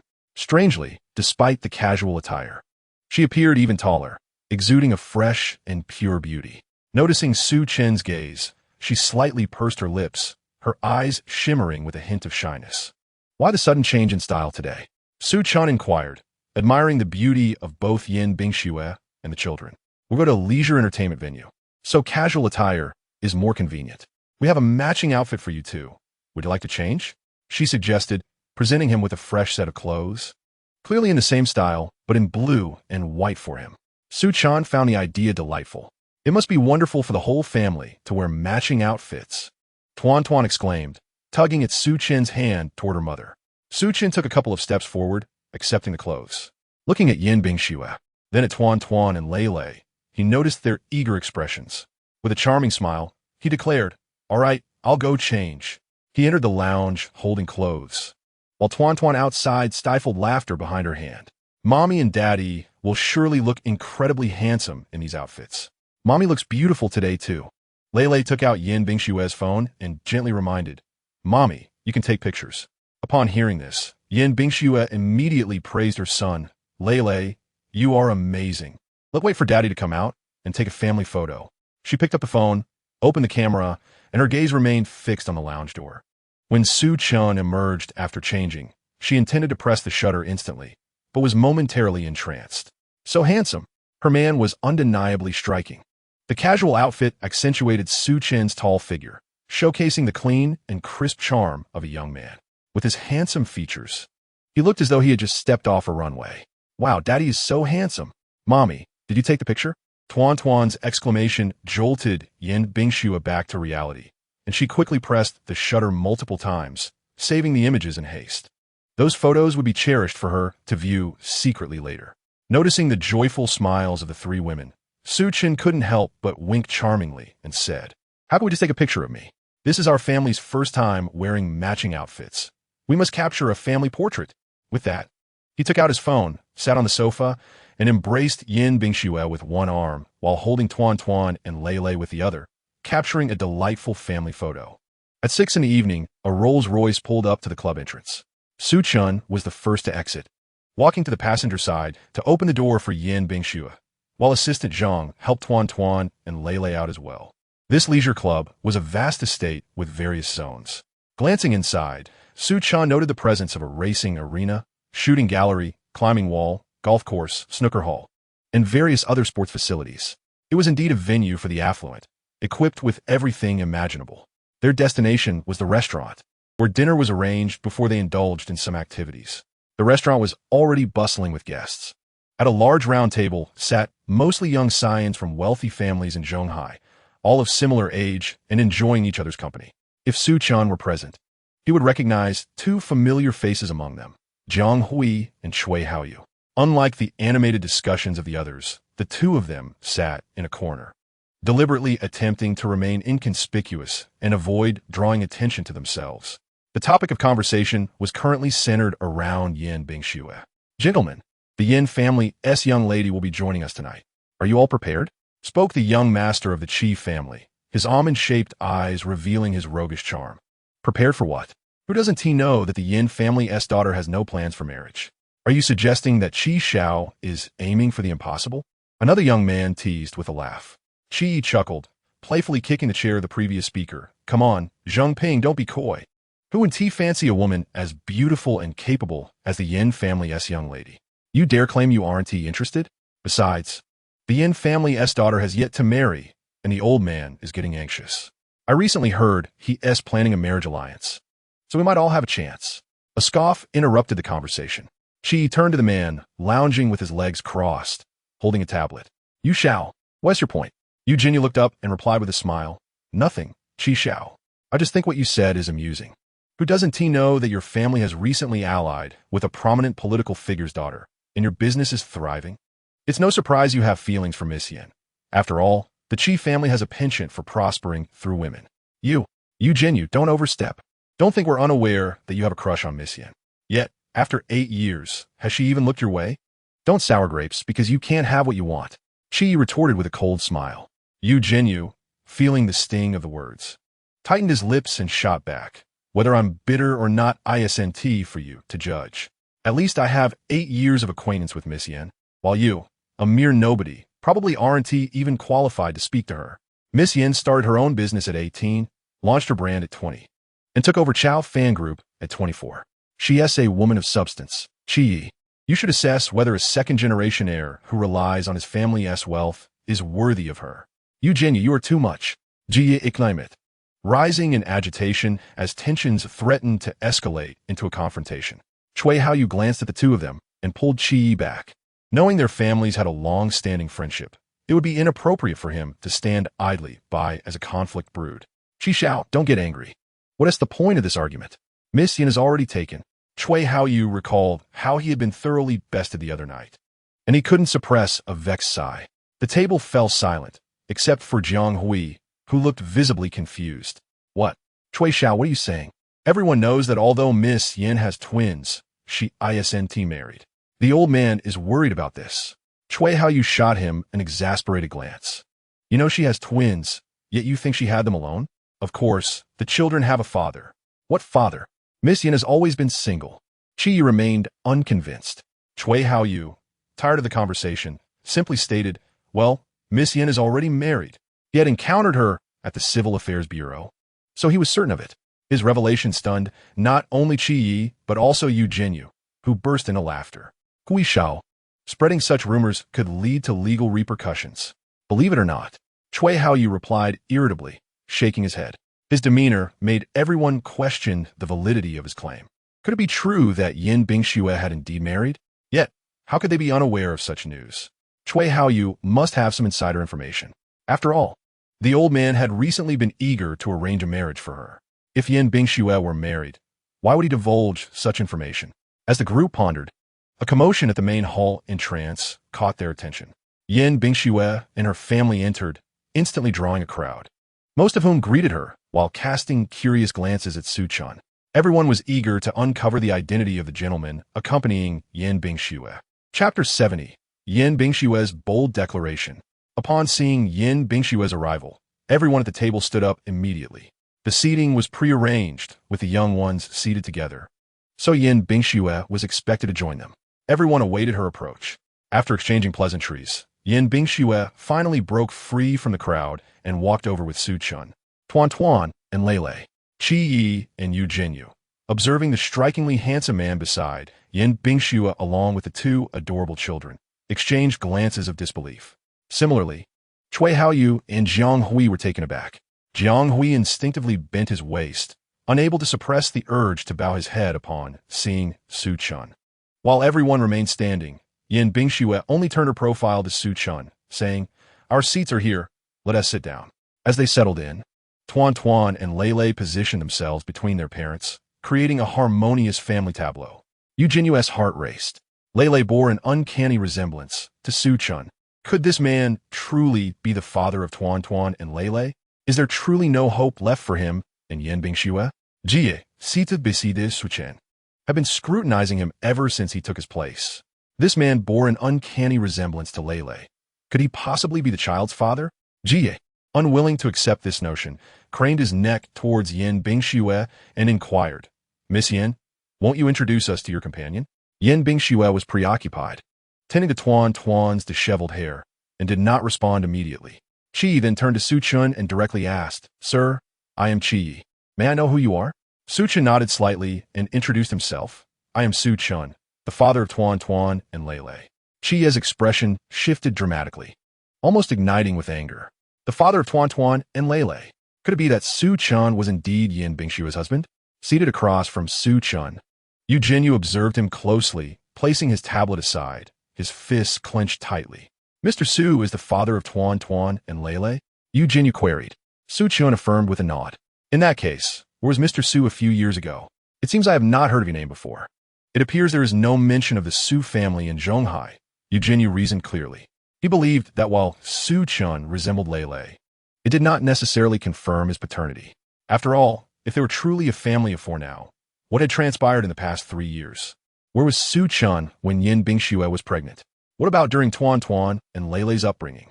If he were indeed their biological father, how could he have only appeared when Tuan and Lei turned 3? Su Chun candidly responded, "A few years ago, I was still in university, I just graduated, and I haven't even attended my graduation ceremony yet."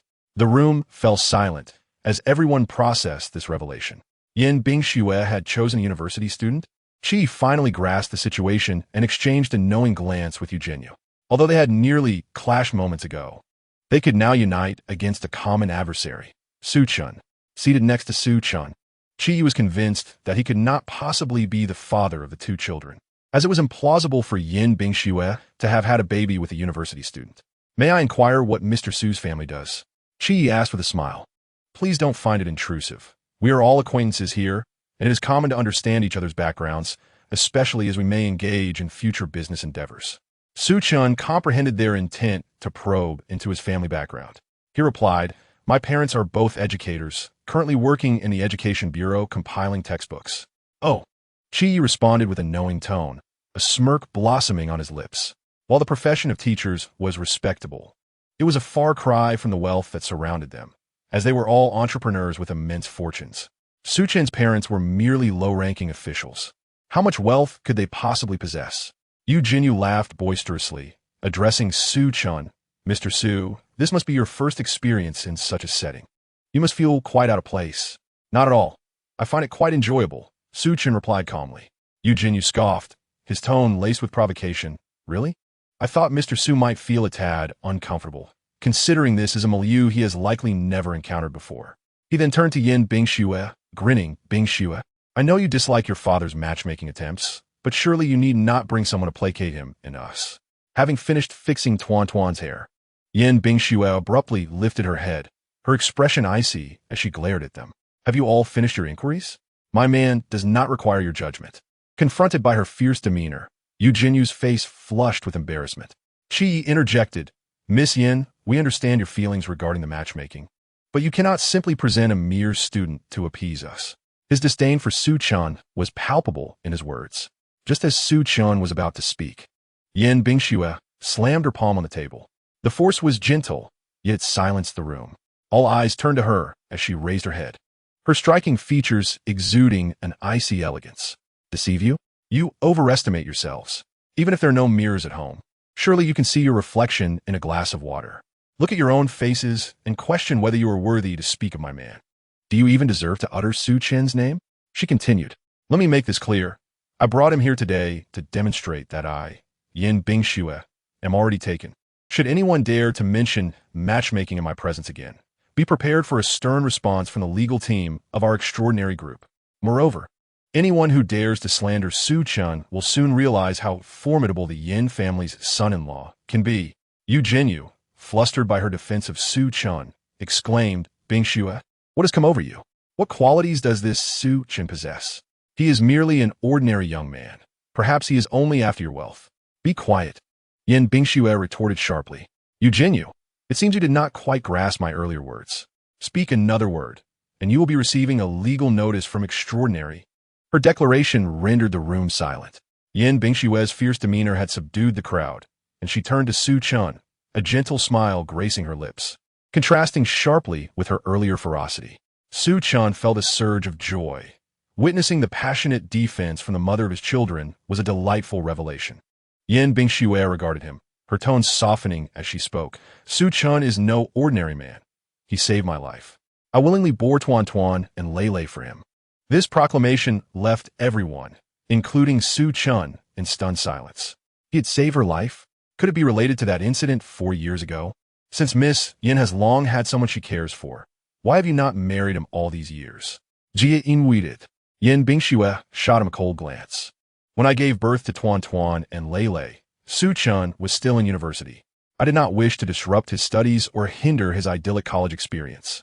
I, along with our children, are his family and will never be a mere complication in his life. Now that he has graduated, we are married. From this day forth, Su Chun is my man, the father of Tuan Tuan and Lei Lei. Thus, I expect you to treat him with respect. Chapter 71. There is nothing Su Chun cannot dare.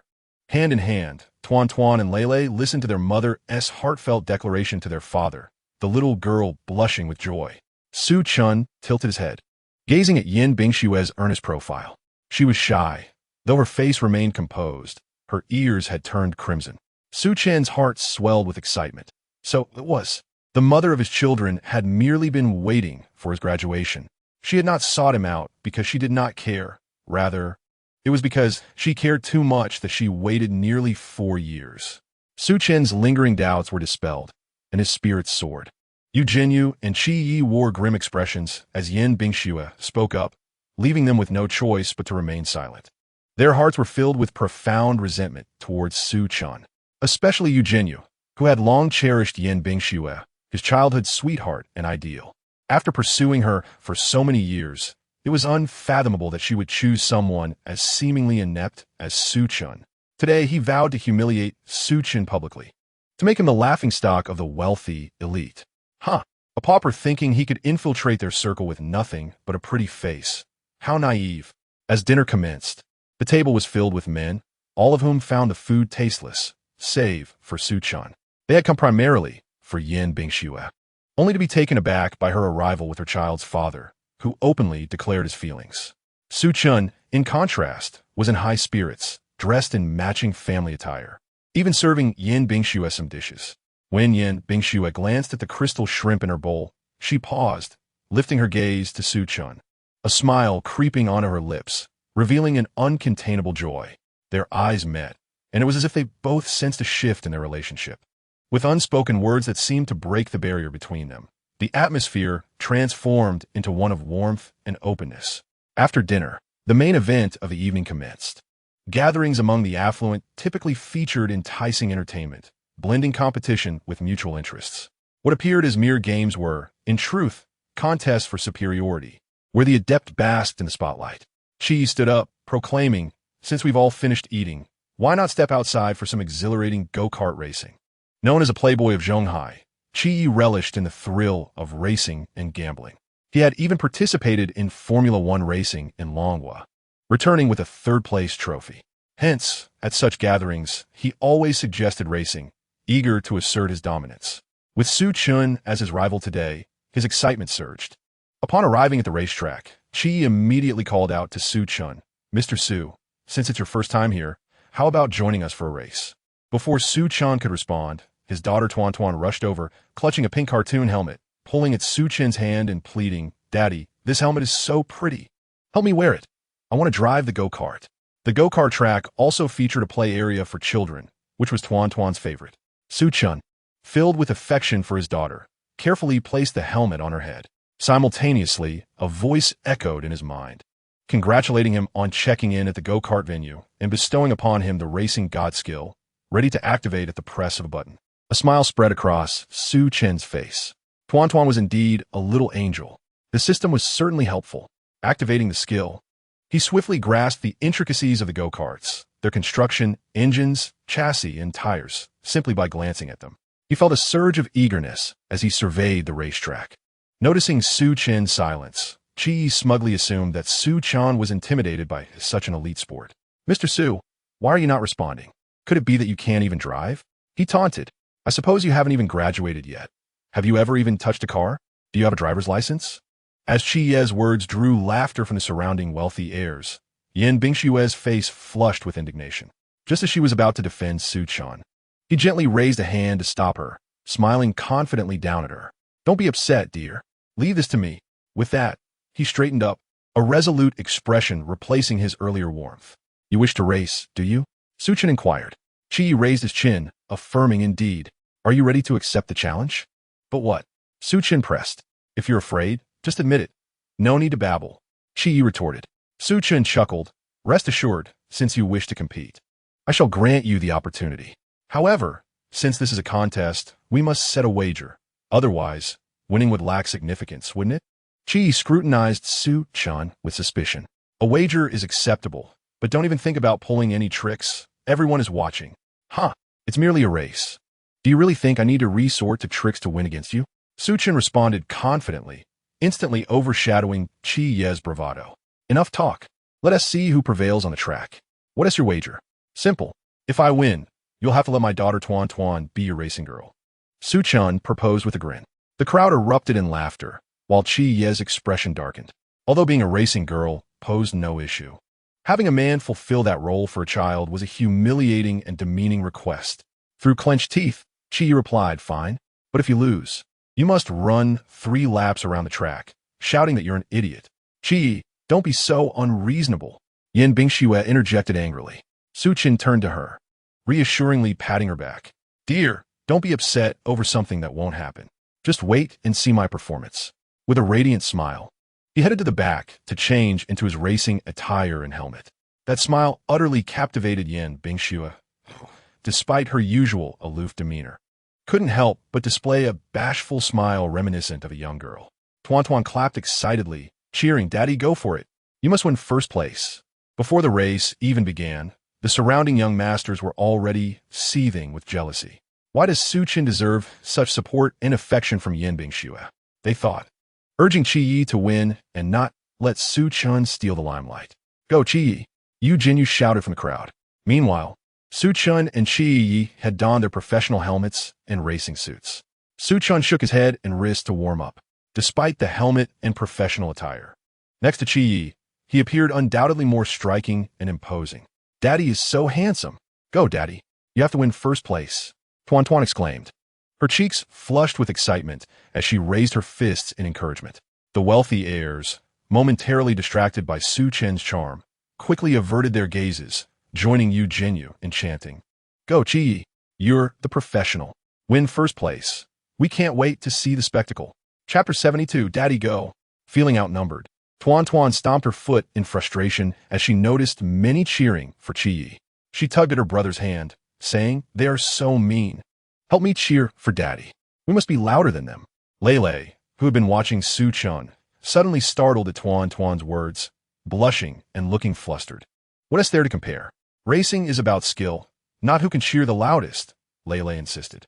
Tuan pouted, her face round and beaming. But their voices are so loud that Daddy can't hear us cheering.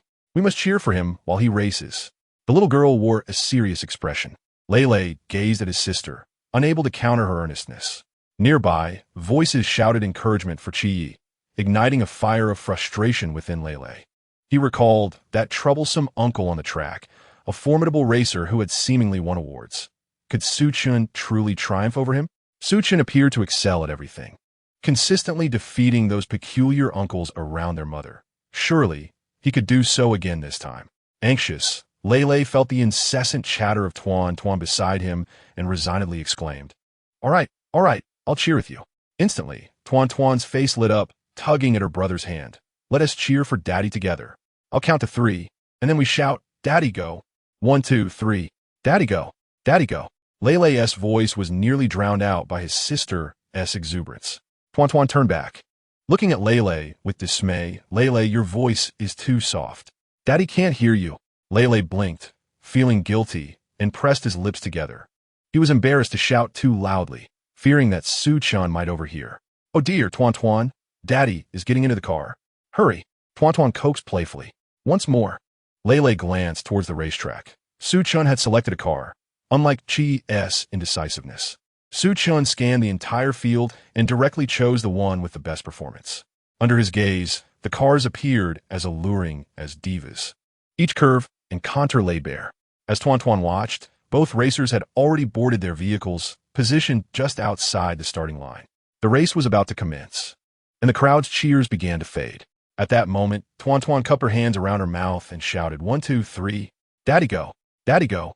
With all his might, Lei clenched his fists, closed his eyes, and shouted loudly. Unexpectedly, the noise around them subsided, making the children's encouragement resonate distinctly. Their youthful voices seemed to carry a magical charm. Su Qin glanced over, raising his hand to wave at Tuan and Lei. In an instant, Lei's face flushed crimson. His body reacted before his mind could process, and he ducked behind their mother, too shy to meet Su Qin's gaze.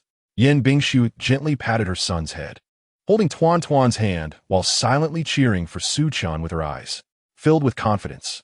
Su Qin felt that the support from his wife and children was more potent than any performance-enhancing substance. The modified adult go-kart engines roared like racing cars, and the referee had begun to wave the flag, silencing the audience outside the track. Within, Yu Jinyu silently declared, Su Qin, today you shall lose spectacularly. Yin Bingxue held Tuan with one hand and Lei with the other, beads of sweat forming in her palm. She firmly believed that Su Qin would emerge victorious. Although Qi Yi was a professional competitor, Su Chen was known for creating miracles. Since their reunion, Yin Bingxue had witnessed countless unbelievable feats from him. She knew her man was extraordinary. Go! As the flag dropped, both cars surged forward almost simultaneously. But those with discerning eyes could see that Su Chen had gained the upper hand right from the start. Qi Yi felt a jolt of surprise. What is happening? Su Chen's start is even faster than mine. He was a professional. How could Su Chen manage this? Could it be that Su Chen was indeed a true professional? Yet, he had never heard of such a name in the racing circles. Qi Yi shook off his underestimation and focused entirely on the race. The distance between them was a mere 10 centimeters, nearly imperceptible to the average observer. On a straight track, it was difficult to create a gap, and the most likely opportunity for overtaking would arise in the drifting around corners. He had been cautious and secured the inner lane, which clearly offered him a greater advantage. He doubted Su Chen could outmaneuver him in drifting around the bend. Su Chen had his own strategy. Currently in the outer lane, overtaking the inner lane was not impossible, but it was not the right moment. Most would assume the inner lane had the upper hand in cornering, yet in reality, the outer lane's drift provided a longer acceleration distance after exiting the turn. Overtaking while drifting in the inner lane was precarious. The best approach was to transition from the outer lane to the inner and back to the outer, gaining ground on the opponent during the acceleration phase. As they approached the first corner, the spectators' eyes and hearts followed the two cars intently. Yin Bingxue silently urged her husband on, though her fingers trembled slightly. She didn't care about winning or losing, but she needed Su Chen to be absolutely safe.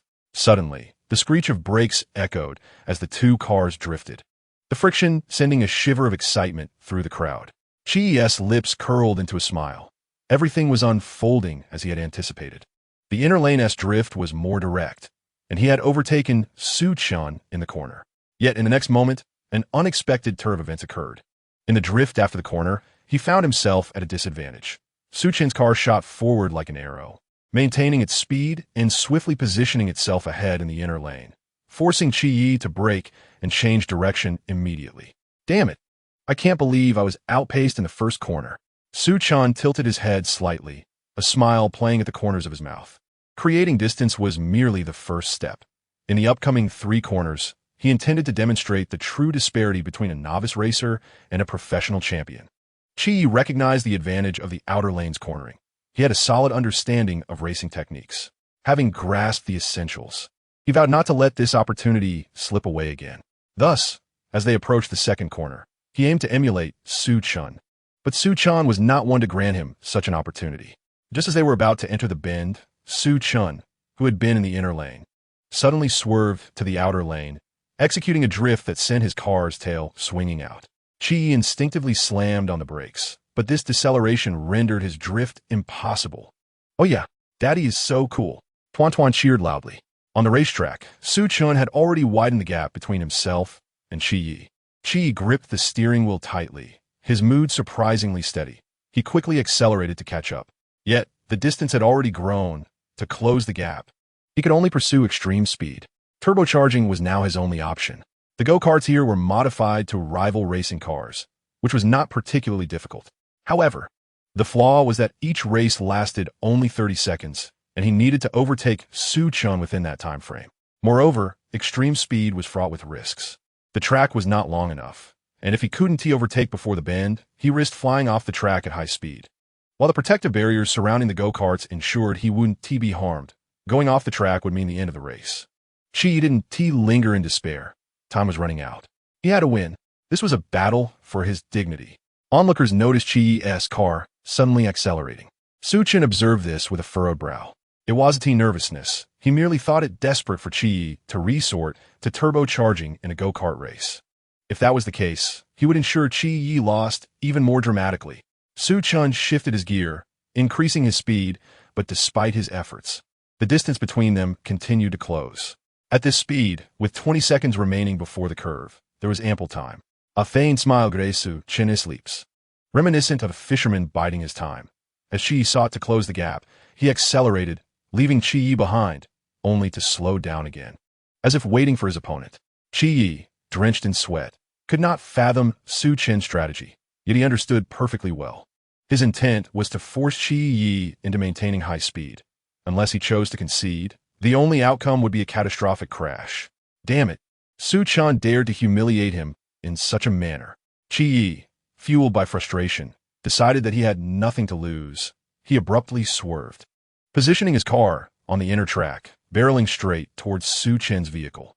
The referee blew the whistle urgently, but Qi Yi remained unfazed. Su Chen, now serious, had no choice but to yield the inner lane. The two cars were almost side by side as the curve approached.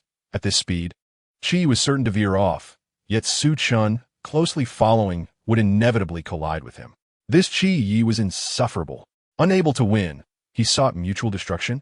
Su Chen's heart raced, his focus unwavering on the racetrack. Just before the curve, Qi Yi surged ahead with a grin, crashing into the tire barrier. The violent impact left him dizzy, yet the anticipated collision did not materialize. Su Chen had executed a drift, halting his car with remarkable precision. Incredibly, Su Chen had brought his vehicle to a stop. With composure, he resumed driving as Qi Yi watched in astonishment, continuing toward the finish line. Qi Yi, desperate to pursue, found his reaction sluggish and his vehicle uncooperative. He exited the car and stood in the arena, cursing loudly. Su Chen, you bastard! Whistles and cheers erupted as Su Chen's car came to a steady halt at the finish line. Those who had initially rallied behind Qi Yi, eager to witness Su Chen's downfall, were momentarily swayed by the thrilling spectacle, unable to resist applauding Su Chen's decisive maneuvers. Amidst the applause, Tuan Tuan rushed towards Su Chen, jumping up as he scooped her into his arms. Tuan Tuan planted a kiss on Su Chen's helmet, her eyes sparkling with joy. Daddy is amazing. Daddy is number one. I knew Daddy would win. Daddy is the best. I'm so happy. Lele gazed at Su Chen, her face aglow with excitement. Yin Bingxue approached, holding a bottle of water and a towel. As Su Chen removed his helmet, she eagerly took it, her eyes filled with admiration, saying, "You're incredible, my dear." Su Chen's prowess was evident to all. The ability to remain composed and make such a timely decision to stop amidst obvious violations from his opponent was not something the average person could achieve. The once aloof onlookers now surrounded him, their attitudes transformed, giving him thumbs up. "Mr. Su, your racing skills are exceptional. Are you a professional driver? You were so impressive that I almost thought I was watching a professional circuit. Your performance was textbook level." In the face of such praise, Su Chen merely smiled gracefully. This system-bestowed racing god was indeed worthy of the title. He looked at Yin Bingxue, who gazed at him with admiration and felt a surge of happiness. Being regarded in such a manner by the mother of his child was immensely gratifying. Qi, disgraced and covered in dirt, stood in a corner while officials discussed compensation with him. Frustrated, he exclaimed, "Just charge it to my account. Do you think the Qi family cannot afford it? Get lost." He glanced over at Su Chen, clenching his fists in annoyance, but this time he refrained from charging at him, opting instead to sneak away. However, Su Chen's keen eyes caught his attention, and he called out loudly, "Is young Master Qi in such a hurry to change clothes? Do the ladies' outfits come in Mr. Qi's size? Boss, why not help him find one?" Having lost, Qi sought to escape, but it was not so easily done. All eyes turned to him, and he dared not leave. The humiliation of losing was already considerable, and to do so in such a disgraceful manner would render him unable to show his face in the circle again. Thus, he forced a stiff smile and said, "No need to trouble, Mr. Su. I will change clothes right away." Su Chen affectionately ruffled Tuan Tuan's hair and said gently, "Then we shall also change, as our little racer is about to make an appearance." Tuan Tuan joyfully hopped down from her father's embrace, taking Lele's hand. "Come with me, Lele. We'll race just like Daddy did." Minutes later, Tuan Tuan and Lele were dressed in racing suits. Tuan Tuan wore the pink helmet from earlier, while Lele chose a red one, feeling quite cool. "Daddy, do we look good?" The little girl eagerly sought praise. Su Chen smiled and gave a thumbs up. "You look wonderful, my Tuan Tuan." Lele approached, his big, beautiful eyes sparkling with anticipation as they peeked through the transparent visor of his helmet, recalling his son's earlier cheers. Su Chen smiled even wider and said, "My Lele looks incredibly handsome. Remember to cheer for your sister." Lele beamed with joy, trying to conceal his grin, but his eyes sparkled with delight. "Daddy is cheering for me." After waiting another 5 minutes, Qi still had not emerged. Could young Master Chi be trying to escape? Someone in the crowd speculated. Suddenly, a voice rang out, "Oh my gosh! Look over there!" Laughter erupted as everyone turned. Chi appeared, clad in a revealing little dress. The short top barely concealed his well-defined abdomen, while the skirt, paired with his rugged leg hair, created a jarring visual. Despite this, Chia's facial features remained somewhat attractive, rendering the sight less repulsive. Tuan couldn't help but giggle, whispering, "Daddy, this uncle is wearing a girl's dress." "How funny." Lele, serious as ever, retorted Tuan. "Don't look. Boys wearing girls' dresses are weird." As is often the case with children, their innocent remarks elicited laughter from the adults, who found no offense in their words. Yet Su Chun, hearing his son's statement, admonished gently, "Lele, we must not say such things. Everyone has their own choices. Some boys like wearing dresses, and that is their decision. It doesn't mean they are strange. But if it's a creepy uncle in a dress, you should definitely stay away. Understood?" Lele, somewhat confused, nodded and replied, "But this uncle looks like a creepy uncle." His innocent remark sent the crowd into another fit of laughter, while Chi simmered with rage, determined to face the consequences of his bet, even if it meant walking over in humiliation. Tuan, Lulu, and several other children embarked on a delightful adventure in a children's go-karting experience.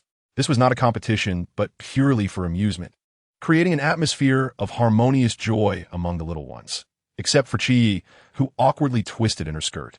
Many spectators discreetly captured moments on their phones, and Yin Bingxiu, observing Chi Ye's flustered demeanor, couldn't help but chuckle. However, as she looked up, a shadow suddenly fell over her.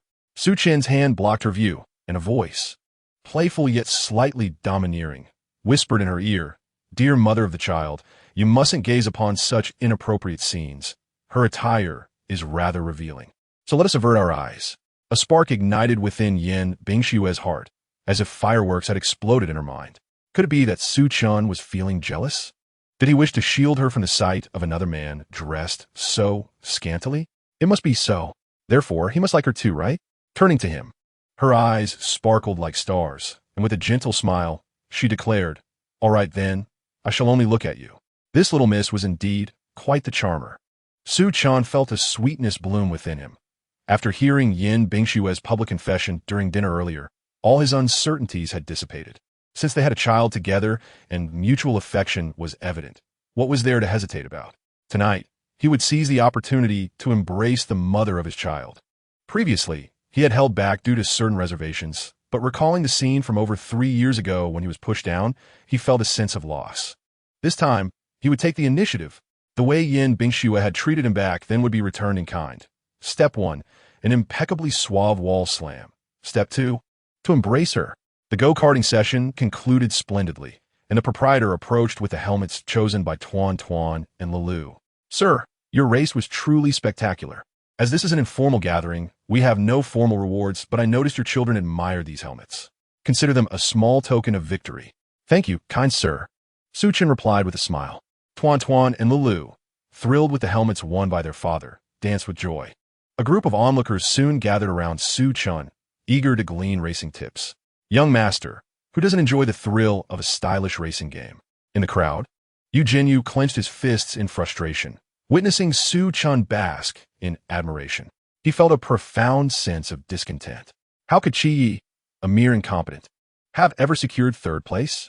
Surely it was mere bragging. To think he could not even surpass an amateur like Su Chun.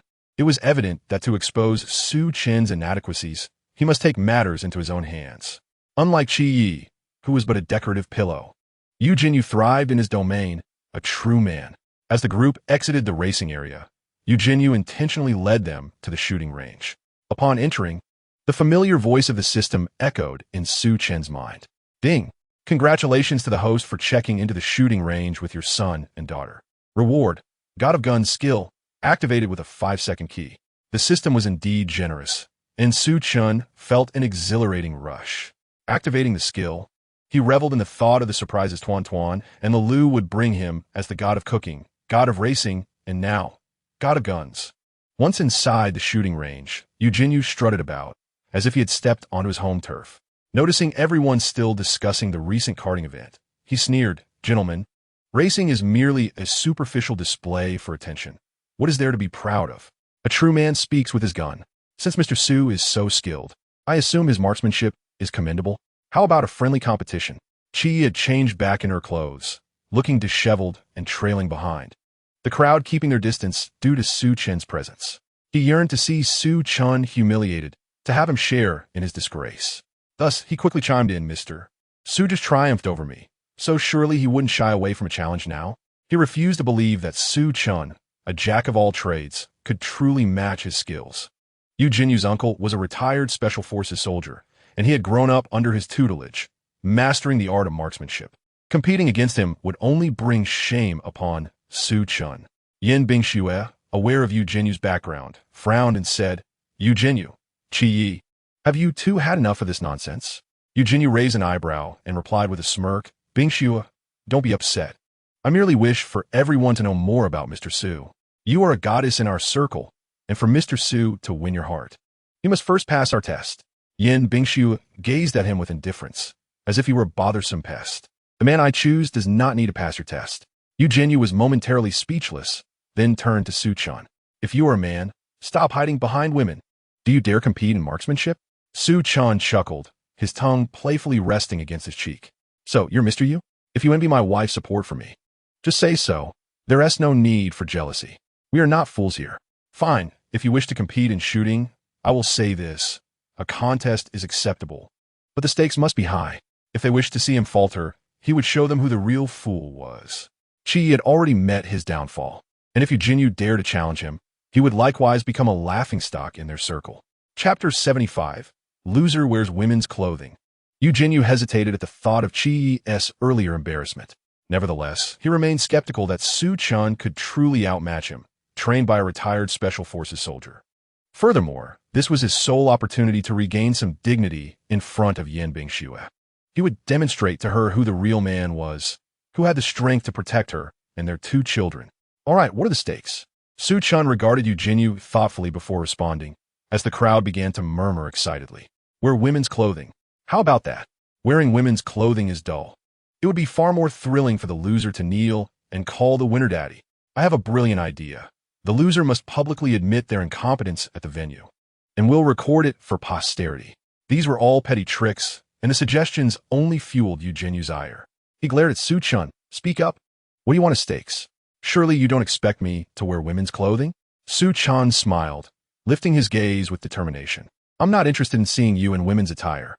You are far more frightening than Chi. The stakes I desire are this. If you lose, you must film a public video wishing my wife and I a happy marriage and eternal harmony. From now on, whenever you see my wife, you must take a detour. And let me remind you once more, my wife is your goddess. If you harbor any thoughts about her, you shall be nothing but a fool. The once rowdy crowd fell silent. Someone in the back murmured, Wow, that's brilliant. This tactic of winning by virtue was indeed masterful. Although the stakes were not as outrageous as before, if Yu Jinyu were to truly lose, it would be a devastating blow to his pride. Impressive, truly impressive. Yu Jinyu's face darkened, his teeth clenched as he accepted the stakes. Fine, I agree, for I cannot possibly lose. Su Chen, the prize I desire is for you to distance yourself from Bingxue.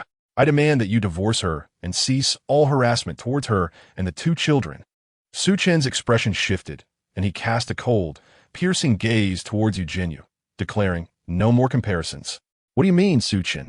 Yu Jinyu frowned. Are you afraid? Winning is a certainty for me, but I will never wager my wife and children. Su Chen stati reselotli. Tuan and Lulu were still too young to grasp the depth of Su Chen's words, but Yin Bingxue understood all too well. Her eyes shimmered with emotion as she gazed at Su Chen, feeling that at that moment, her man was incredibly handsome. In the end, you're just scared. Since you believe you can win without a doubt, why not wager on this matter? You're just afraid of losing everything. Yu Jinyu scoffed. Su Chen glanced at him, his eyes filled with disdain, shaking his head as he replied, People like you truly cannot comprehend my words. You merely wish to win a game. If I lose, you may do as you please, but I will never agree to wager my children and wife. Yu Jinyu felt exasperated. Su Chen's words instantly elevated his stature in the eyes of others. The way Yin Bingxue looked at him was dripping with affection. How annoying. Fine. Then I shall propose another wager. You just graduated, right? If you lose, you'll come to my company and clean toilets for half a year, full-time. This was a strong insult. Not only would Su Chun have to clean toilets, but he would also endure humiliation in Eugenu's company for 6 months. Even the staunchest willpower would struggle against such treatment. Yin Bingxue was instantly displeased. Eugeniu, Su Chun is currently working at the Extraordinary Group and Lonka Institute. Do you think he would stoop to your level? One must accept the consequences of a bet, Bingxue. Since Su Chun disagrees with my first condition, this one is non-negotiable. Su Chun, it's up to you. Do you dare to gamble? Su Chun gently squeezed Yin Bingshue's delicate hand, his voice soft. It's all right. We will accept his challenge. I will not lose. Yin Bingxue wanted to say more, but upon seeing Su Chen's tender gaze, she nodded. All right, then you go for it. Daddy, you must do your best. You will definitely come in first. Tuan Tuan declared, shaking his little fist. This time Lu also chimed in, Dad. Show him your strength. Go for it. Su Chen looked at his son in surprise, pleased with his progress. With the three of you cheering me on, I wouldn't dare leave the stage without a grand victory. He laughed. On the other side, Eugeniu sneered, grand victory, huh? Su Chen, this shooting range is the real deal, not some backyard game with toy guns. Su Chen chose to ignore him and went to change his shoes. The indoor shooting range primarily featured pistol shooting, which was efficient and required minimal space, with no special attire needed, just a pair of professional shoes for better grip. Aside from Su Chun and Eugeniu, several other young gentlemen participated, for men have a penchant for firearms. The first event was a 10-meter air pistol rapid fire, where the international standard was 60 shots. However, given their competition's time constraints, they opted for just 10 shots to enhance precision. Su Chun assumed his stance, and the atmosphere became lively. His posture appeared quite formidable, nearly on par with Eugeniu, who had received Special Forces training. Eugeniu glanced at Su Chun and sneered. Looking good doesn't matter. What counts is the score. Su Chun, don't miss the target. That would be quite embarrassing. Perhaps you should heed your own advice. Su Chun replied without looking away. At the referee's signal, all participants began firing. The range fell into a tense silence. A few who were inexperienced put down their guns after just 2 shots, unable to endure the recoil. The withdrawn competitors returned to the audience, unable to contain their astonishment. Wow, what kind of monsters are they? Don't their hands hurt? Su Chen's speed was astonishing, even surpassing Eugeniu. Was he not aiming? Was he merely shooting blindly? In just 15 seconds, Su Chun concluded his 10 shots, while Eugeniu had 4 remaining, causing him to feel a twinge of urgency. However, he was cautious not to rush, as speed could compromise accuracy. He forced himself to focus under pressure, but Su Chen's swift completion added to his anxiety, resulting in his last shot going astray, uncertain if it remained within the 10 ring. Nonetheless, Eugeniu felt assured. Su Chen's rapid finish was likely the result of haphazard shooting. The competitors returned to the stage to check their scores. Chapter 76. A Godlike Performance. Su Chun is amazing. Huh, Sun Xiao, you really are pathetic. You didn't hit the target with 2 shots. Su Xiao, you're just as bad. 3 shots, and only 1 hit the 1 ring. Oh, Lin Xiao, impressive. 3 shots, totaling 10 rings, with 1 hitting 5 rings. Professional shooters are indeed different. Look at Yu Xiao's score, 100 rings. Eugeniu waved his hand, smirking, what a pity. The last shot was a slight miscalculation, but still within the 10 ring. I can grudgingly accept this score. Yu Xiao, your standards are too high. A perfect score. And you're only grudgingly satisfied? Of course. My uncle can hit the bullseye with every shot, with deviations of less than a millimeter. Although this is a perfect score, I still have ample room for improvement compared to him. Eugeniu said this, yet his face radiated pride. While everyone gathered to examine the scores, Su Chun remained unhurried, engaging in light-hearted conversation with Yin Bingxue and the children, seemingly unconcerned about his own results. Yin Bingxue couldn't help but ask, Honey, aren't you going to check the results? Su Chun smiled mysteriously. No need to look. Your husband shot perfectly. Though this statement was contextually sound, Su Chun's deliberately nuanced tone made Yin Bingshue's face flush. Suddenly, a wave of astonishment erupted from the crowd. What is happening? Why is there only 1 bullet hole on Su Chen's target? Haha, could it be that all 9 shots missed the target? No wonder he finished so quickly. I told you, Su Chun can't possibly compare to our professional Yu Xiao. The young man at the front, observing Su Chen's score, expressed confusion. Wait, that doesn't seem right. What do you mean? Those at the back inquired. Can't you see? Let Yu Xiao take a look. I can see. There's only one bullet hole at the very center of the 10 ring. There are no others. Wait, the score is 100 rings. The crowd fell silent for a few seconds before erupting in a collective gasp. Goodness, is he a shooting deity? 10 shots, all hitting the very center of the 10 ring. What godly skill is this? I'm bowing down to the master. Mr. Su, please accept my admiration. Mom asked me why I'm kneeling to check the scores. Su Gun God, your skills are incredible. Upon hearing this, Yu Jinyu's expression changed dramatically. He pushed through the crowd, shoving aside those in front to verify for himself. But the truth was undeniable. Everyone had witnessed it. Yan Bingxue also heard the conversation and looked at Su Chun in astonishment. Su Chun replied with a faint smile. Why are you so surprised, dear? Haven't I already told you that I would win? Yan Bingxue, her eyes gleaming with excitement, tugged at Su Chun's sleeve and exclaimed, Dad, you are simply amazing. Yu Jinyu burst out from the crowd, pointing at Su Chun and accusing him. Su Chun, you cheated. Su Chun regarded him as if he were a fool and retorted, Yu Jinyu, lost and already claiming I cheated? Everything here is provided by the venue owner. How could I have cheated? Impossible.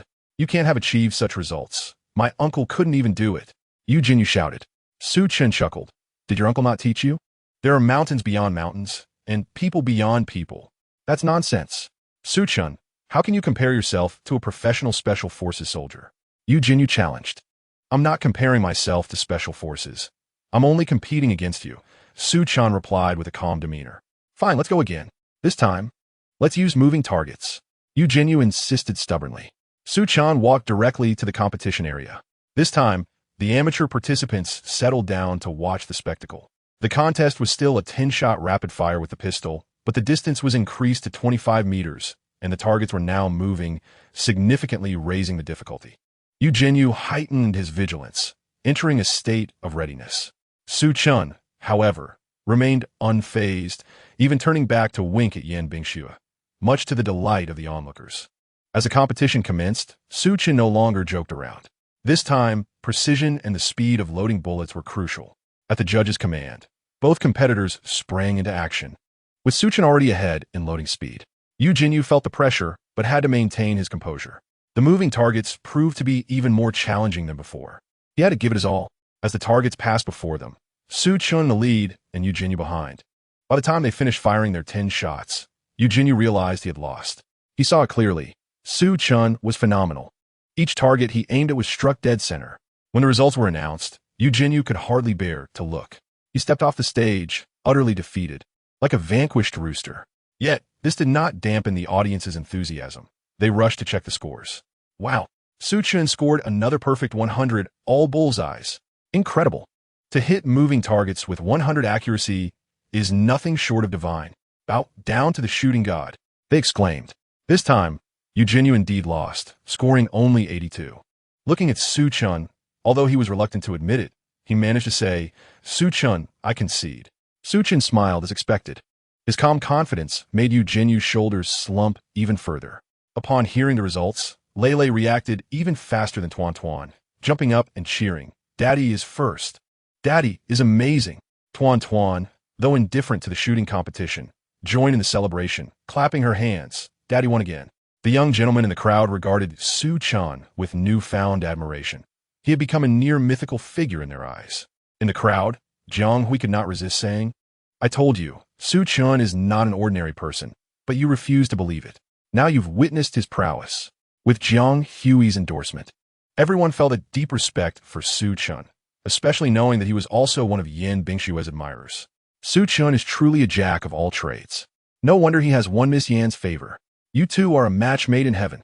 Here's to Su Chun and Miss Yan. May you enjoy a lifetime of happiness together. You are indeed a formidable couple, a legendary pair in the business circles of Zhonghai, or rather, the Dragon Kingdom.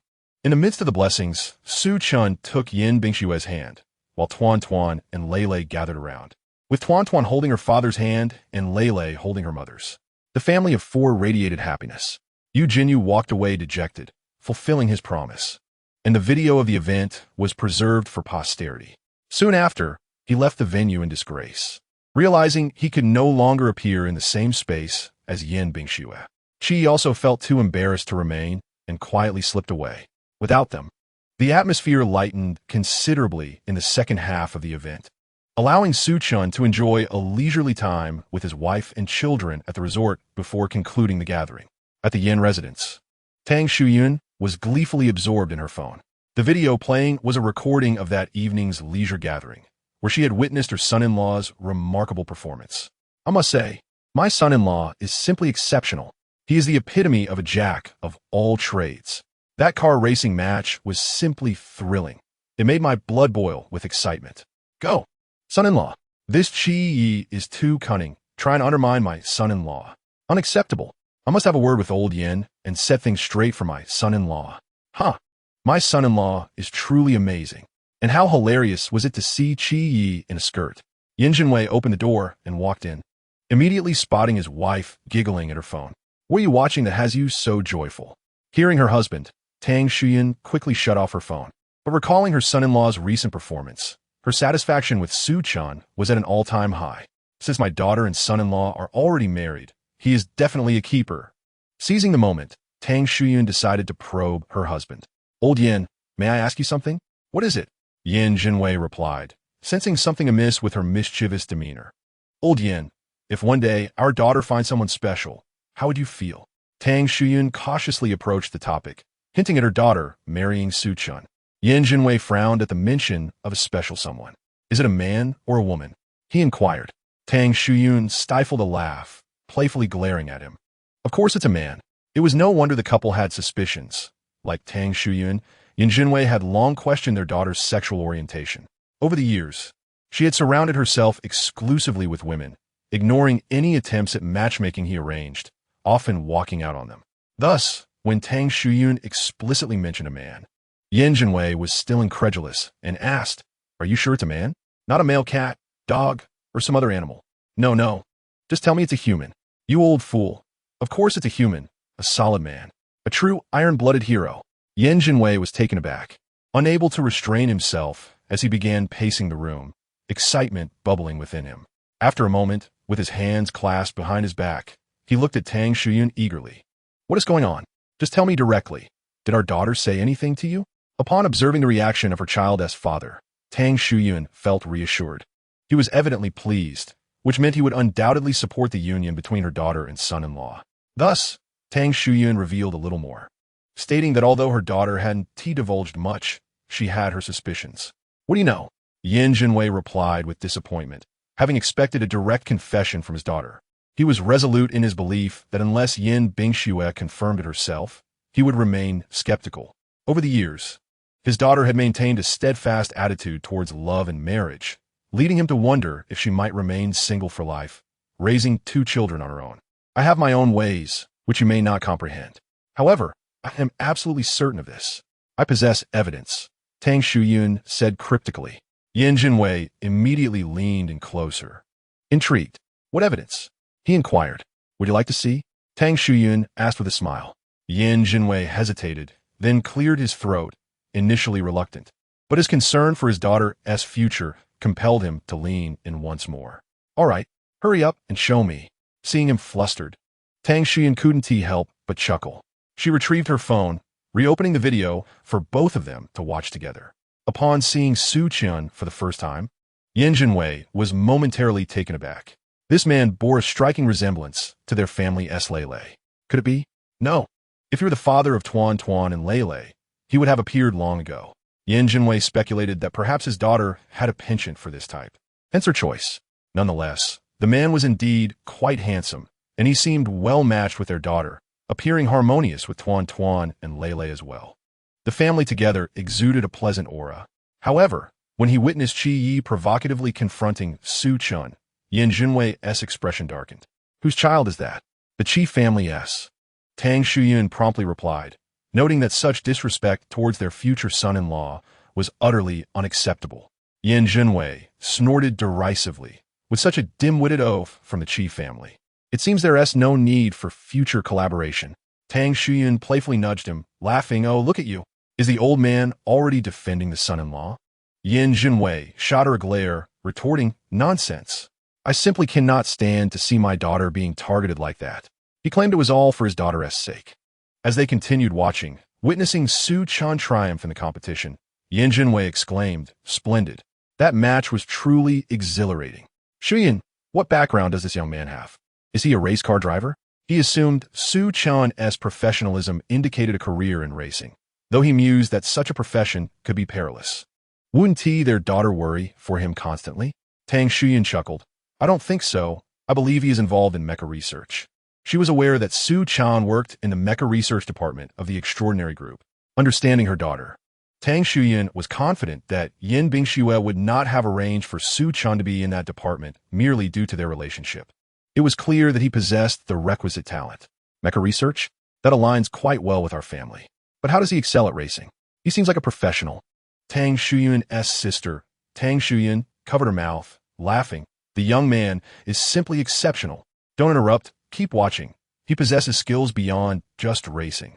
As they witnessed Tuan Tuan and Lele take the stage, they couldn't help but smile. When Shi faced the consequences of his actions, they laughed uncontrollably. Yin Jinwei even gave a thumbs up. This lad certainly knows how to set the stage. It's refreshing to see the Chi family's disgrace. I feel relieved.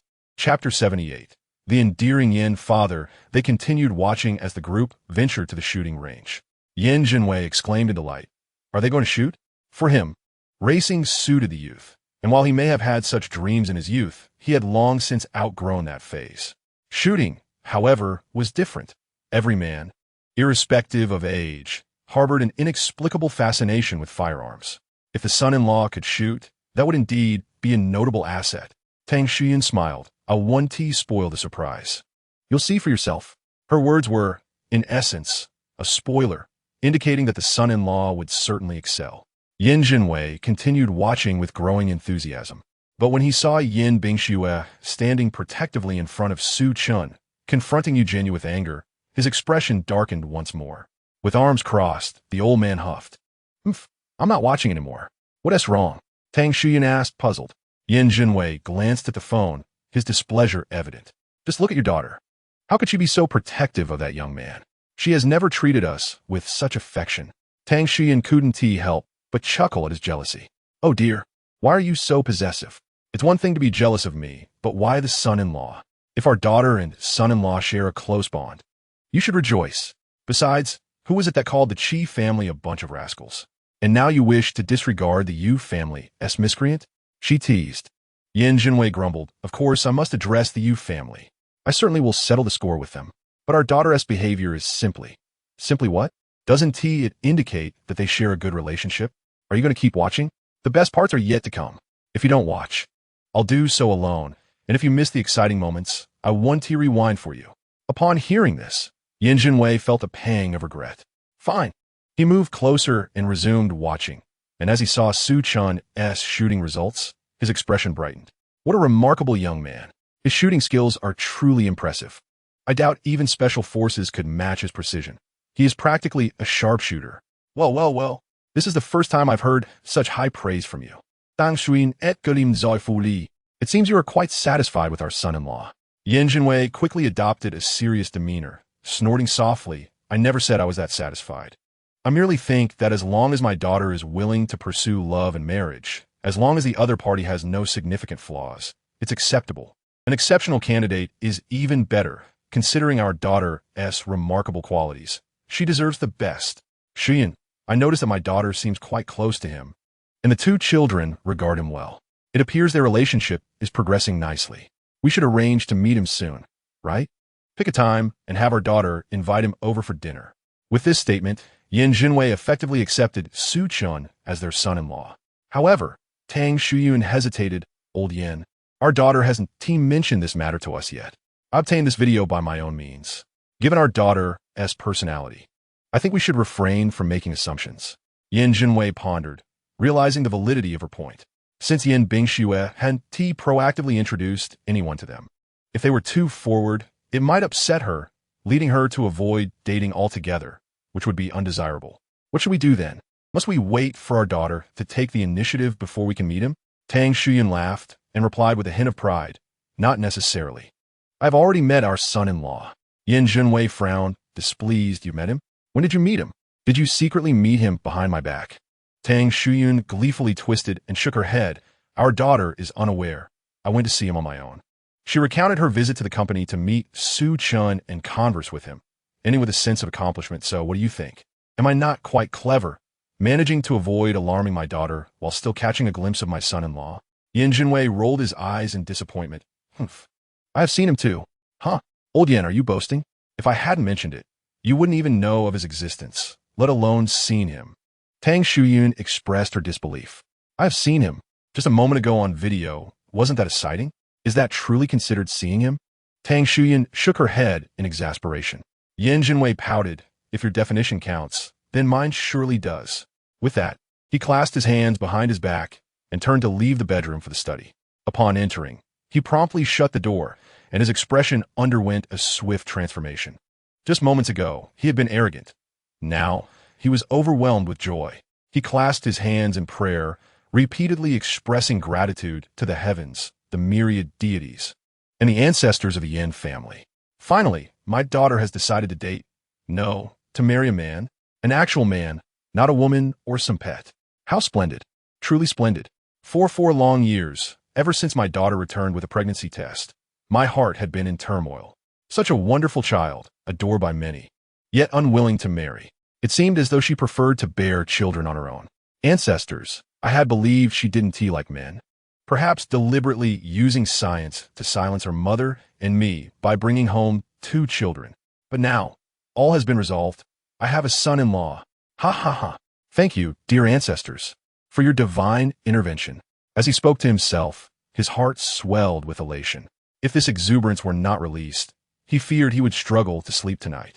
After expressing his gratitude to the ancestors and deities, he decided to share this joyous news with old friends. His first thought was of old Gu. The bond between the Yin and Gu families was deep-rooted. Yin Jinwei and old Gu were longtime friends, while Tang Shuyun was close with old Gu's wife. Yin Bingxue and Gu Yusin were inseparable allies. Yet, despite their closeness, each pair had their secrets, things that were not shared with family. Yin Jinwei dialed the phone, rubbing his hands together in excitement, his entire being trembling with exhilaration. He placed the phone on the table and switched to speaker mode. Old Yin, why are you calling so late? Did you have another spat with Shuyun? Old Gu, why do you never wish me well? Yin Jinwei replied, I was just concerned. It's rather late. It's 9:30, and you and Shuyun are usually winding down by now. If you weren't arguing, then what is the occasion? You sound so animated. It must be good news. Indeed, magnificent news. Yin Jinwei exclaimed joyfully. Old Gu, I have a son-in-law. What? Your Bingxue is in a relationship? This is indeed splendid news. No wonder you are so elated. Old Gu chuckled, winking at his wife. In truth, he had been aware of Yin Bingxue's impending marriage long before, as he had informed his wife, who then told Tang Shuyun. However, they had agreed to keep it under wraps, especially from old Gu, as Bingxue was quite independent and hadn't disclosed anything herself. Old Gu had been bursting with anticipation, and now, unexpectedly, Yin Jinwei revealed it himself. Yes, I just found out too. My Bingxue is wonderful, yet so headstrong. She seldom shares her plans. That is commendable, even if she doesn't speak of it. At least she is taking action. Look at my Yusin. I dare not even mention her name, as she has such unrealistic expectations of a partner. Dreaming of a domineering CEO straight out of a novel. Old Gu sighed. Yin Jinwei, while reveling in his happiness, also considered his friend's sentiments. No worries, old Gu. I'll encourage Bingxue to spend more time with Yusin. Their bond is strong. Seeing Bingxue and my son-in-law together might inspire Yusin to seek a relationship as well. If all else fails, I could have my son-in-law introduce her to someone suitable. Old Gu immediately grasped the implication. Old Yin, are you quite pleased with your son-in-law then? While he knew of Yin Bingxue's marriage, he remained unaware of the specifics regarding her partner. However, the pride in his friend's tone was unmistakable. Yin Jinwei couldn't help but chuckle, his voice brimming with pride and joy. Well, I'm somewhat satisfied. Ha ha ha. You missed the gathering of the youngsters tonight, didn't you? My daughter and son-in-law took the 2 children along. Those youngsters were quite boisterous, each trying to outdo my son-in-law. Racing and shooting competitions. My son-in-law, though few words, emerged victorious in everything. You should have seen it. His skills were astonishing. The way he maneuvered through the curves in the race, drifting and braking with such finesse, it was a sight to behold. Even professional racers would be envious. And in the shooting match, he outperformed a special forces soldier. hitting the bullseye every time. It was almost unbelievable. Old Gu felt a tumult of emotions, envy, admiration, and happiness for his friend. Yet, he longed to meet this remarkable young man. Old Yin, with such accolades, I must meet your son-in-law. A talent like that is a rare find. By the way, have you met him yourself? Yin Jinwei hesitated momentarily, but quickly replied, of course. I have met my son-in-law. Ah, you have seen him on video, so that counts. Old Gu teased, feeling slightly envious. Old Yin, you are truly fortunate. Since you have met, I believe your good fortune is near. Be prepared for a wedding feast. Rest assured, indeed, our families are closely knit. My daughter will surely have Yusin as a bridesmaid, and you shall be honored guests. Make sure Yusin catches the bouquet. And please speak with your son-in-law. Perhaps he could introduce someone suitable for my Yusin. With such an exceptional young man, I'm sure his circle is equally impressive. Yin Jinwei beamed with satisfaction. Absolutely. But finding someone like my son-in-law will be no easy task. Even I believe he is a once-in-a-lifetime gem.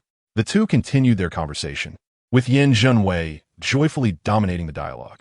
Eventually, as his excitement ebbed, they bid farewell. Yin Jinwei paced back and forth in his study, clutching his phone. He felt an urgent need to devise a plan to meet his son-in-law. Such an outstanding son-in-law was not something to be taken lightly. Therefore, he must seize the opportunity to meet him soon, lest he slip away. Tomorrow. Yes, tomorrow. He would meet his son-in-law. But how to arrange this encounter? Suddenly, a spark of inspiration struck Yin Jinwei, and he couldn't help but smile. At that moment, Su Chen's family was on their way home. After an extended gathering, Yin Bingxue had asked assistant Zhang to head back first.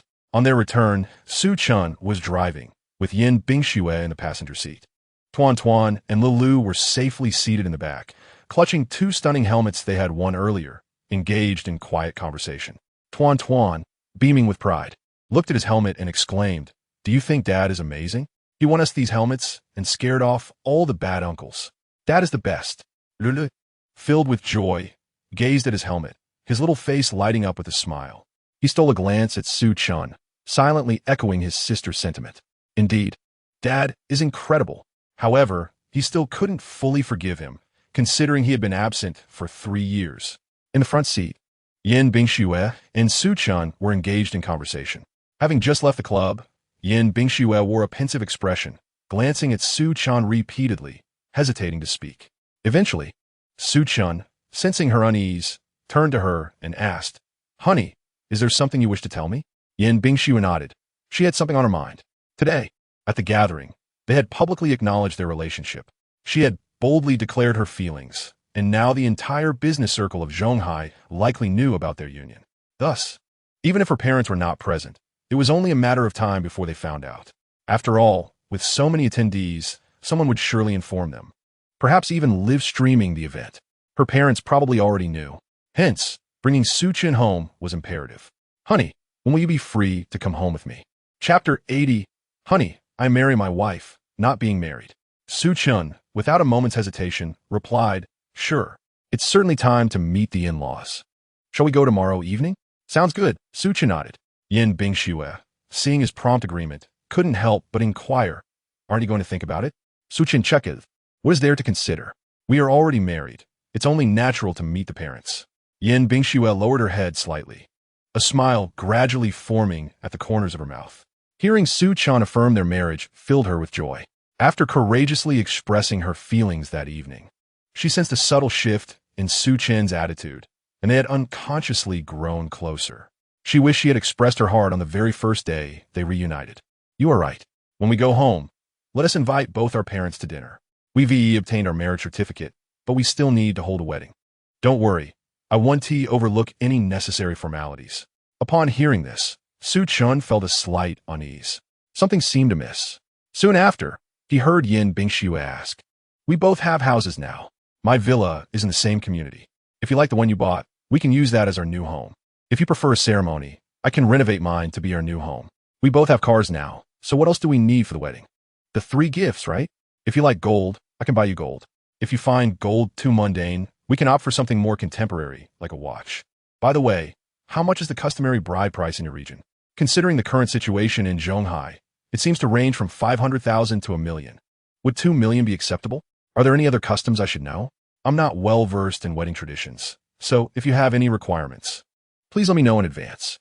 Yan Bingxue spoke sincerely, finishing her remarks. Su Chan finally recognized the source of his discomfort. Her words sounded as though she were the one getting married.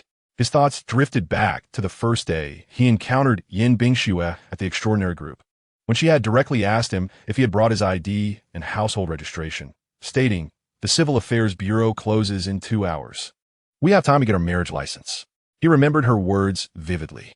Thus, when Yan Bingxue mentioned marriage, presenting herself as the one proposing, Su Chun felt no anger. Instead, he found her earnestness rather endearing. He couldn't help but smile at the thought. Yan Bingxue, puzzled, blinked at him. "What is wrong?" Su Chun turned serious. "Honey, think about it. What you just said seems a bit off." Yan Bingxue pondered for a moment, believing she hadn't overlooked any traditions, and shook her head in confusion. "I can't think of anything." Su Chin continued, "Honey, I'm the one marrying my wife, not being married. You mentioned 2 million for the bride price. You should consider everything else. As you said, although we have our marriage certificate, you certainly deserve all the customary elements that any woman would expect. Think about what else is needed." Su Chan recalled that he still had over 1 million in his account, which included the money his parents had set aside for his wedding. He had sufficient funds for the bride price. With a house and car already in his possession and having purchased an engagement ring, preparing the remaining details would be simple. He could take his time with the wedding arrangements, feeling no urgency with the support of the system. Throughout this, he had never considered being dependent on anyone. Yan Bingxue suddenly realized, her cheeks flushing. "Oh dear, how did I slip into that mindset again?" Su Chun was no ordinary man. She had proposed to him, and he had declined, only to surprise her with a grand proposal later. Naturally, the decision regarding their marriage lay in his hands. She had heard her parents express their hopes for her marriage over the years, stating that as long as she loved someone, they would support her without any demands. Coupled with her decisive nature, she had been inclined to take matters into her own hands, leading to her previous statements. However, being married off felt far more appealing than being the one to propose. Unable to conceal her joy, Yan Bingxue beamed. "I have no other demands for the marriage. As long as it's you, everything else is secondary. Regarding the bride price, I only mentioned 2 million casually. I don't require it. The bride price is merely a gesture of attitude. Your attitude towards me is the most priceless gift." Yan Bingxue understood that Su Chun had only just begun his career, and after purchasing a villa and a car, he was likely a bit financially strained. Her mention of 2 million was based on her own financial standing. If it were Su Chun, she naturally wouldn't need such a sum. Yet, Su Chun remained resolute. "No, the bride price must be given. The mother of my child is truly invaluable. From now on, all the money I earn will be yours. After all, 2 million is merely a trifling sum." "Really? There is no need for that, dear. I am not in need of money, and our family does not place much importance on the matter of dowries. Moreover, you have already prepared a house and a car for us, ensuring that our material life after marriage is quite secure." The dowry was merely a formality that does not need to be emphasized. Upon hearing these words, Su Chun felt a profound sense of satisfaction.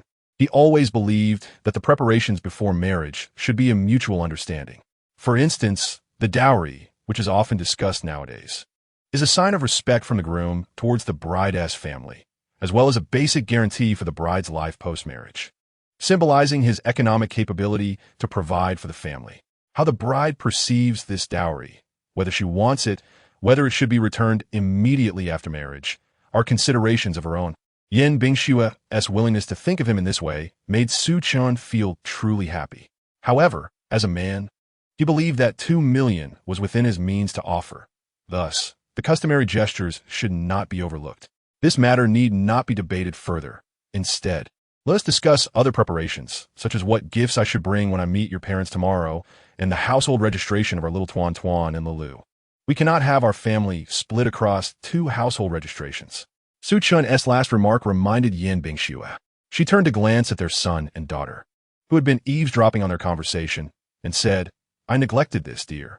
Since we are now married, Tuan Tuan and Lulu should indeed have their surnames changed." Chapter 81.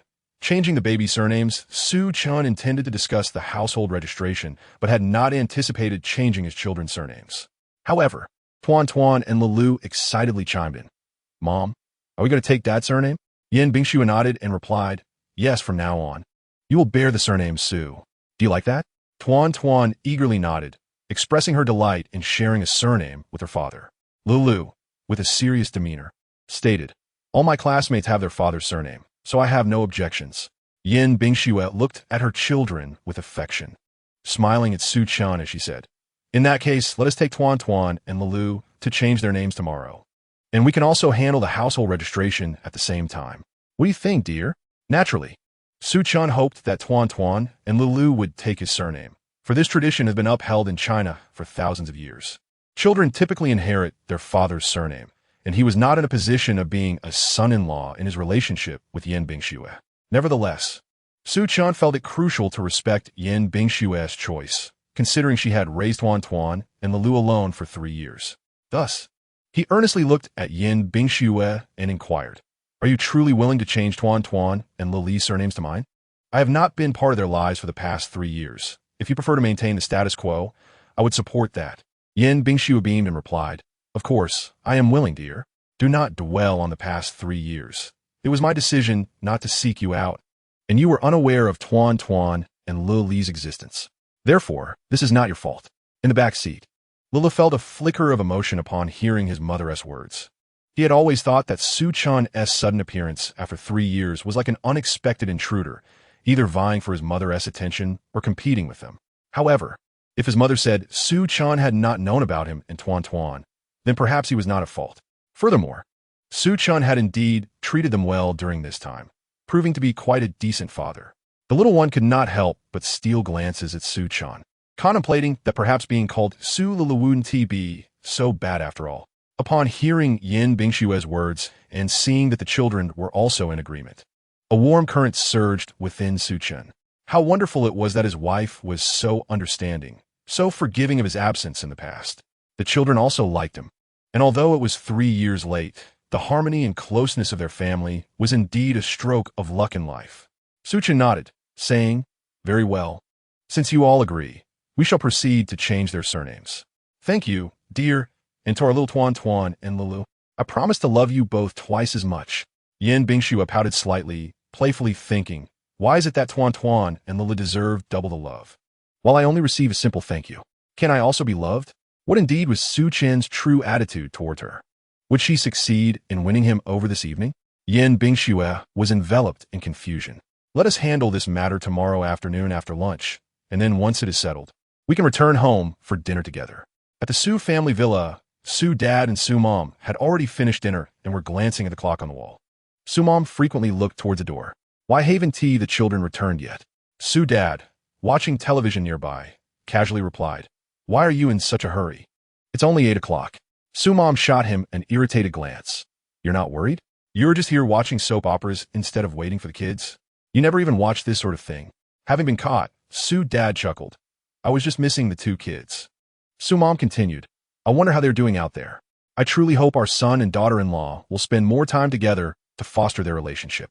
No sooner had she spoken than the sound of a car engine echoed from the yard, prompting the couple to spring to their feet.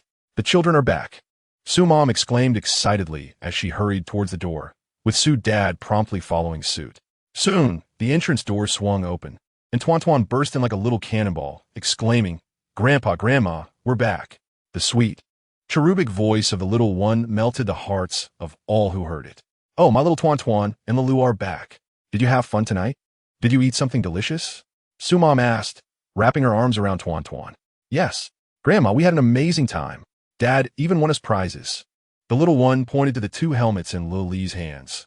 "Look, Grandma, those are the prizes Dad won in the competition. Lulu and I love them so much." "Is that so? Let me see." Su Mom exclaimed enthusiastically, crouching down to admire the helmets, showering the children with praise, their faces beaming with pride. Tuan Tuan, like a little chatterbox, began recounting the events of the evening, mentioning how Su Chan had triumphed over his competitors. While Tuan Tuan didn't grasp all the details, she knew that Dad had secured first place, though she couldn't articulate why he was exceptional. Lula chimed in with specifics, explaining how Dad hit the same target every time in the shooting competition. Su Dad and Su Mom listened with amazement. "Really? Grandma had no idea your father was so talented." The elderly couple was genuinely surprised to learn that during his 4 years at university, Su Chan had acquired such a diverse array of skills, including racing and shooting. Tuan Tuan proudly lifted her head, her eyes sparkling. Yes, Grandma. My dad is really incredible. All the uncles say he is the best. Lulu added with pride. Dad is a man who earns his living through skill. Upon arriving home, Su Chun and Yin Bingxue heard their children speak so fondly of him.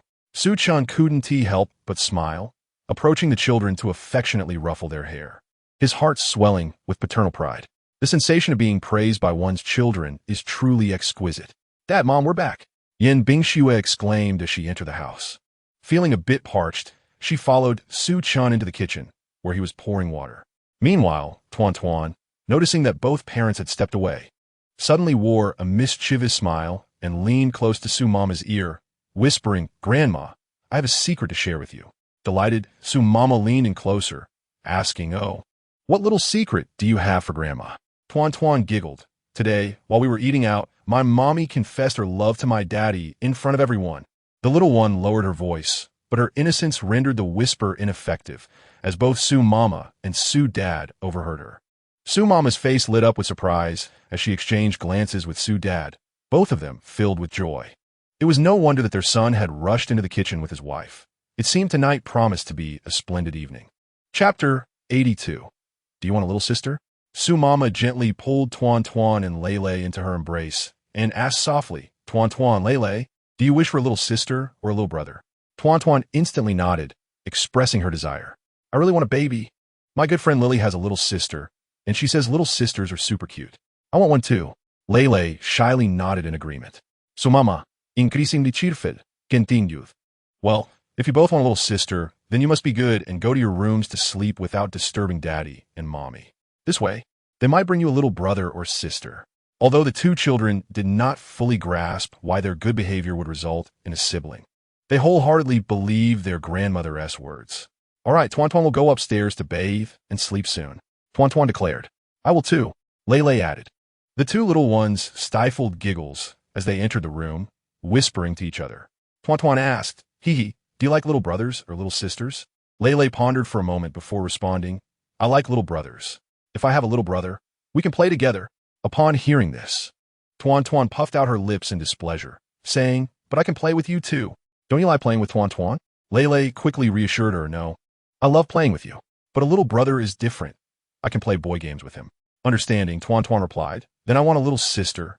Lily said little sisters are soft and super cute. I can play girl games with her. Lele hesitated, considering that having a little sister might also be wonderful, especially if she was as adorable as Tuan had been as a child. Let us pray together for a little sister, Tuan said, joining her hands in prayer. A gesture she had learned from television, where people kneel before the Buddha to make wishes. Lele nodded and followed suit. Yin Bingxue emerged from the kitchen just as the two little ones were praying, and she curiously asked, What are you two doing? Tuan and Lele quickly dropped their hands and shook their heads vigorously. Nothing, Mommy. Tuan is sleepy and going upstairs to bathe and sleep now, Tuan exclaimed, taking her brother's hand. He is sleepy too. We're going upstairs now. The two little ones scampered off. Su Chun and Yin Bingxue exchanged puzzled glances, sensing something unusual.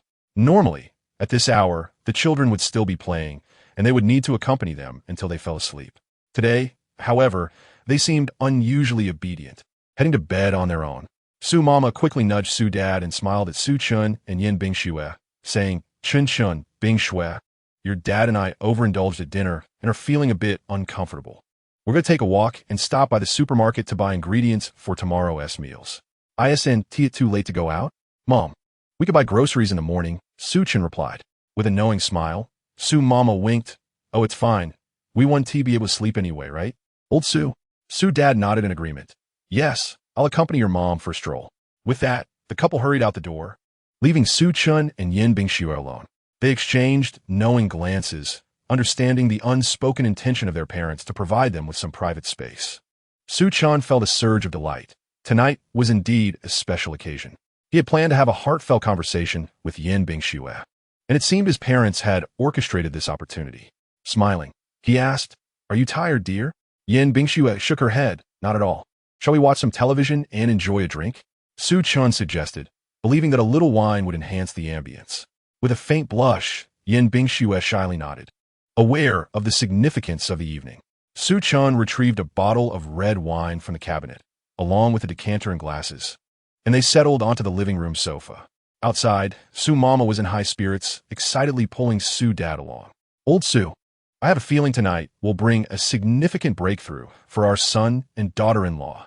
Having been through similar experiences themselves, the couple had observed that despite being married, Su Chun and Yin Bingxue maintained a polite distance. It was clear to them that the couple's marriage had come about rather abruptly, leaving some emotional barriers unbroken. However, Yin Bingxue's public declaration of love earlier that day suggested they had finally crossed that threshold, creating a uniquely intimate atmosphere for the evening. Old Sue, I am growing increasingly fond of our daughter-in-law. Just think, a young woman with the courage to confess her feelings publicly. How admirable. Sue Mama remarked with appreciation. So that checked. It sounds like you're indirectly praising yourself. After all, it was you who wrote me the first love letter back in the day. With pride, Sue Mama replied. So what if I did? Can you deny that you liked me back then? All right, Sue Dad conceded. I admit I liked you long ago, but I was too shy to say it. I believe our son is just like me, harboring feelings yet to be expressed. Sue Mama nodded, acknowledging the truth. Indeed, they've been apart for over 3 years.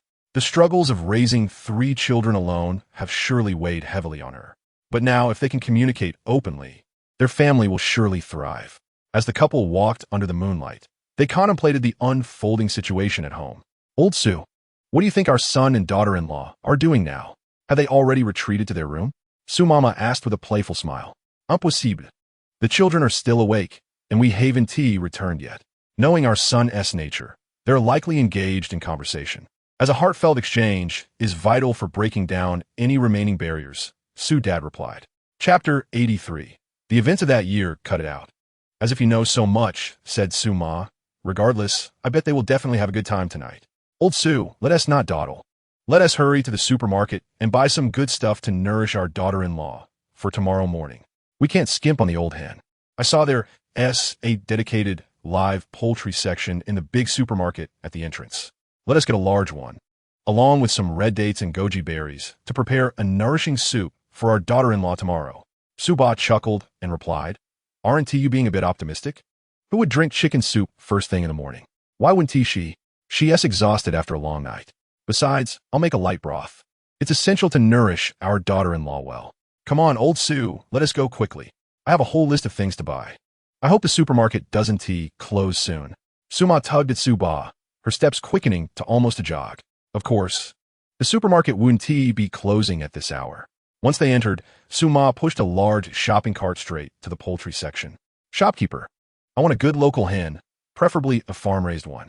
The price doesn't matter. At this moment, the supermarket was relatively empty, and seeing them approach, the shopkeeper engaged in friendly chit-chat.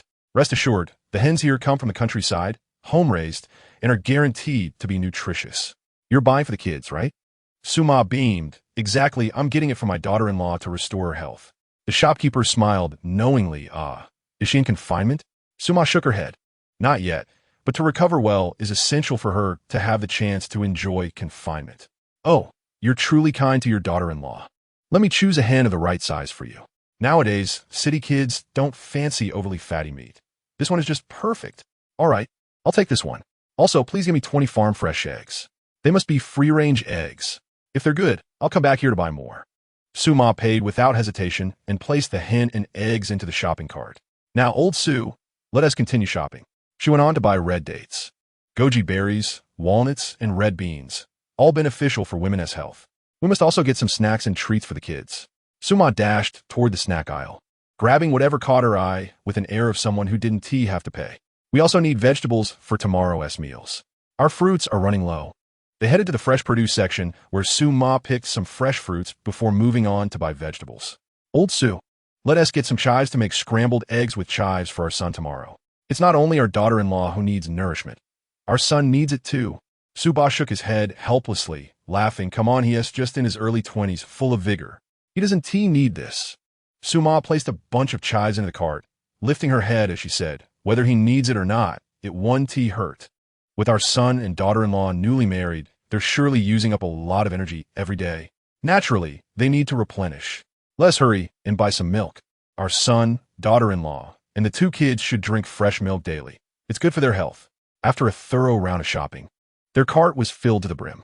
Su-ma, still brimming with enthusiasm, excitedly exclaimed, "Old Su. Let us check out the baby supplies section over there and get some little gifts for our son's second baby." Su-ba quickly pulled her back. "Calm down. Child's mother. We haven't even seen the first baby yet. Our son and daughter-in-law haven't mentioned anything about a second child. We don't even know if it's a boy or a girl. What is the point of buying these now? It would be so awkward if they find out." After a moment's thought, Su-ma nodded. "You're right. Our daughter-in-law is shy. If she sees these, it would certainly be embarrassing.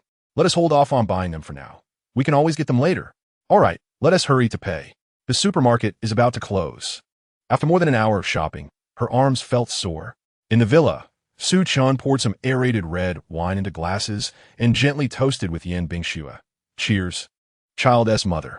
Yin Bingxue often enjoyed red wine when going out, but she had never savored such a delightful atmosphere of sharing a drink like tonight. She responded with a smile, "Cheers." On the television, a sweet idol drama was playing, featuring the lead characters confessing their feelings on a Ferris wheel. Hearing the "I love you" lines made Yin Bingxue recall her public confession to Su-chan earlier that evening, and she felt a tinge of embarrassment upon reflection. Under the soft glow of the wine, her cheeks appeared even more radiant. Su-chan also recalled the scene at the dinner table that night and couldn't help but smile. Child's mother. Were those words you said earlier in front of everyone sincere? Yin Bingxue immediately nodded. "Yes, of course, those were my true feelings." Su-chan beamed widely. "Is that so? So my child's mother has liked me this much all along. It seems she was smitten with me at first sight 3 years ago." His directness only made Yin Bingxue feel more bashful. She lowered her head, pretending to sip her wine to mask her flustered state. But her ears were nearly turning transparent from blushing. She didn't deny it. So did it mean that she truly fell for him at first sight back then? Su-chan recalled the events of that year vividly. He had been heartbroken and drowning his sorrows when Yin Bingxue had confronted him with a knife, and he ended up helping her fend off 2 armed thugs. Looking back, their first encounter had been quite exhilarating. He remembered how proactive Yin Bingxue had been, unusually so. "That day, you were set up, weren't you?" Yin Bingxue glanced at him and nodded gently. "Yes. I had just joined the extraordinary group and lacked experience. I was schemed against by a business competitor. Without you, I would have had a hard time escaping from those 2 professionals. That is why I say you're my savior. I'm not exaggerating at all." Reflecting on those days, Su-chan felt he had been quite brave, shouting at 2 armed thugs without hesitation. Truly, a case of a young calf not fearing tiger. However, he didn't regret his actions that day, if it hadn't been for that sudden burst of courage and chance. How could he have formed such a deep bond with Yin Bingxue? What if back then you hadn't met me? Who was it that you fell for at first sight? Was it your savior, or was it me? Su-chan? Su-chan asked earnestly. He felt that affection and gratitude were not the same, especially since he was now married to Yin Bingxue. They were destined to spend a lifetime together, and it was essential to clarify each other's feelings. Chapter 84. The events of that year, It's You I Adore. Mutual confessions. Yin Bingxue was momentarily taken aback, her beautiful features suddenly displaying a hint of indignation. With her almond-shaped eyes fixed on Su-chan, there was a trace of unexplainable sorrow. "Su-chan, what do you really think of me? Do you believe that day I was merely under the influence of medication? I, Yin Bingxue, have always preferred quality over quantity. I've had no man by my side these years. I've been waiting for you. Just like back then, if it weren't for you, I would have given myself to anyone. You say I fell for you at first sight. That is true. I had my eyes on you from the outside, and I followed you in before making my move." This was entirely in line with Yin Bingxue's character. She was a unique girl, resolute in her heart, and daring enough to pursue what she believed in, no matter how unconventional it might be, just as one might propose to him. Promising a bride price to bring him home, Yin Bingxue had once unreservedly chosen him. Now, her cheeks flushed slightly, her rosy lips pressed together, seemingly filled with sorrow. Su-chan realized he had erred in his inquiry and quickly shifted closer, taking her hand, saying, "Bingxue, I apologize. It is not that I distrust you. I merely wish for us to be forthright with one another. We have lost 3 years, and I hope we can fully open our hearts to each other. Thus, I seek to ascertain your feelings for me." Yin Bingxue looked up at him, their faces nearly touching, their gazes locked, each reflecting sincerity. "Do you now comprehend my feelings?" Su-chan nodded, entirely enlightened. "And you?" Yin Bingxue blurted out, only to feel a sudden shyness wash over her. her beautiful brows slightly lowered. Seeing her like this, Su Chen's smile deepened. I like you too. However, my affection might have come a few years later than yours. To be honest, back then I was quite inebriated. My senses dulled in the dim light of the small inn. I hardly glimpsed your features. Even the mark you left was a mystery to me. Now that I think of it, it was merely an abbreviation of your name. You ought to have left a contact number. I would have called you the moment I awoke, he declared earnestly. Yin Bingxue chuckled, covering her mouth. Who would leave you a number? Did you not just say you fell for me at first sight? If you had given me your number, perhaps we would have been in a relationship by now. She opened her mouth but swallowed her words, reluctant to revisit that past incident, feeling embarrassed at the thought. Su Chun perceptibly noticed her fleeting expression. He propped himself on the sofa, leaning closer. Dear child, your expression suggests there might be secrets from that time that I am unaware of. What are they? Yin Bingxue shook her head, her gaze evasive. There is nothing. I have told you everything. Very well. If you are unwilling to share, let us play a game. If you lose, you will tell me. If you win, I shall follow your lead. How does that sound? Despite her reluctance to discuss that past event, curiosity and competitiveness stirred within her. After all, in a game, she had a 50% chance of winning. But first, the game must be fair. What game? Simple: rock, paper, scissors. It relies solely on luck, with no advantages or disadvantages. Will you play with me? Su Chen smiled. Upon hearing this, Yin Bingshue's competitive spirit surged. All right, let us play.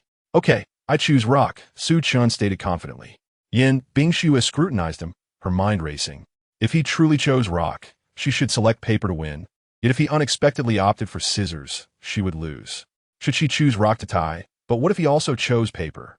If she picked scissors, and he indeed chose rock? Oh dear, his words only muddled the situation further. Yin Bingxue pouted, her eyes brimming with an unusual pride. 1, 2, 3, scissors. Rock, paper.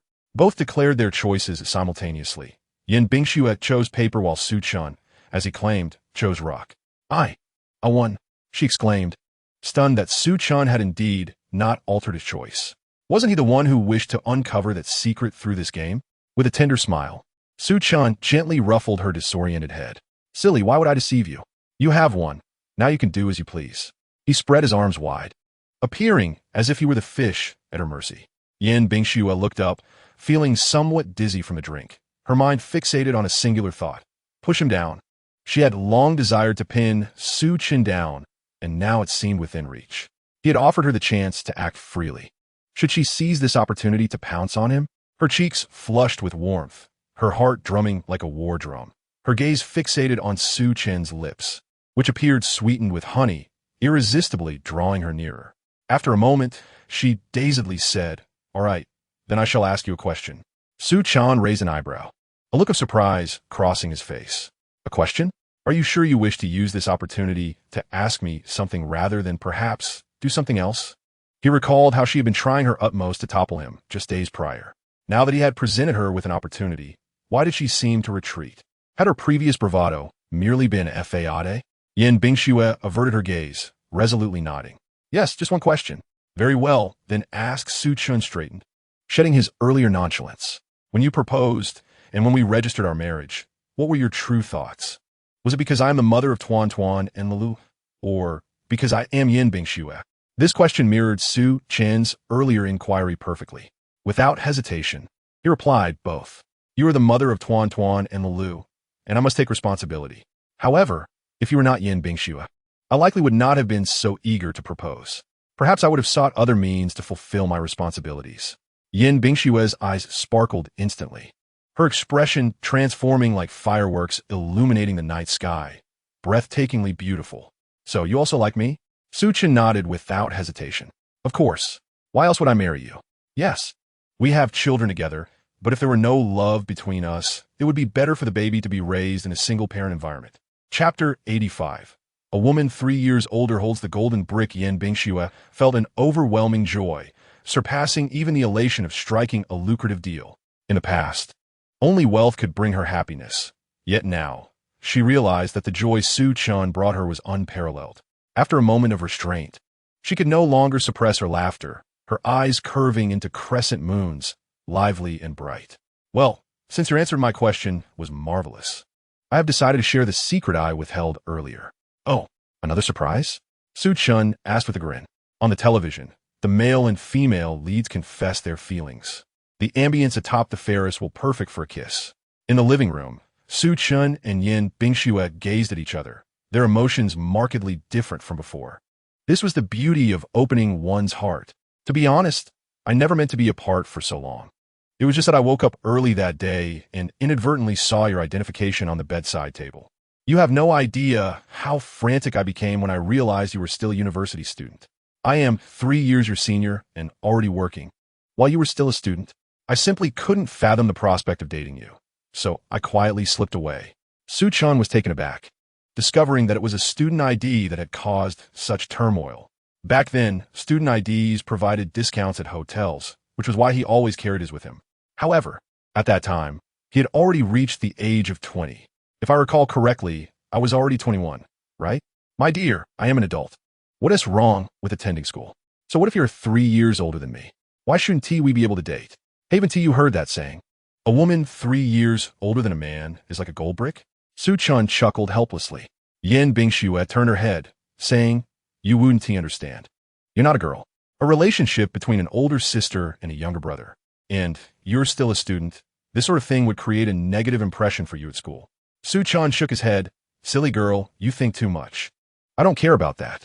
Besides, all of this belongs to the past. There's no need to dwell on it. Anyway, we are together now. Yin Bingxue nodded vigorously, and the two gazed at each other, their eyes filled with affection. When Su Dad and Su Mom returned, it was already 10:30. Both carried their hands filled with items, and as they entered the courtyard, Su Mom deliberately softened her movements, tiptoeing towards the door. Su Dad followed behind, initially intending to open the door, but Su Mom immediately smacked his hand, signaling him to wait. After that, she pressed her ear against the door, straining to hear any sounds from inside. The living room was illuminated by a small light, and the main bedroom upstairs was also lit. She was uncertain whether her son and daughter-in-law had already gone upstairs. If they were still in the living room, entering like this would be disruptive. After listening intently and hearing no commotion, she finally signaled Su Dad to open the door, cautioning him to be quiet. Su Dad nodded, inserting the key slowly, turning it gently to minimize noise. They crept into the house, almost as if they were thieves returning home. Su Mom carefully peered inside from the entrance. Noticing that the television was off, leaving only a small lamp lit, she didn't see her son and daughter-in-law, which made her breathe a sigh of relief. They must have gone upstairs. Let us put our things away and head to our room quietly. Su Mom continued, lowering her voice. Su Dad, although somewhat exasperated, thought about how his son and daughter-in-law might be having a sweet moment, so he followed Su Mom's lead in silence. They placed the snacks on the table, stored the prepared chicken in the bathroom, ensuring the door was closed, and then took the vegetables to the kitchen, placing them in the refrigerator. Sudat, being a robust man, inadvertently clumsily knocked against the egg compartment while placing the tofu box inside, producing a crisp sound. Both of them jumped in surprise, hesitating for half a minute, listening intently for any sound from upstairs. Once they confirmed there was no response, Su Mom shot Su Dad a glare, mouthing, "Be careful."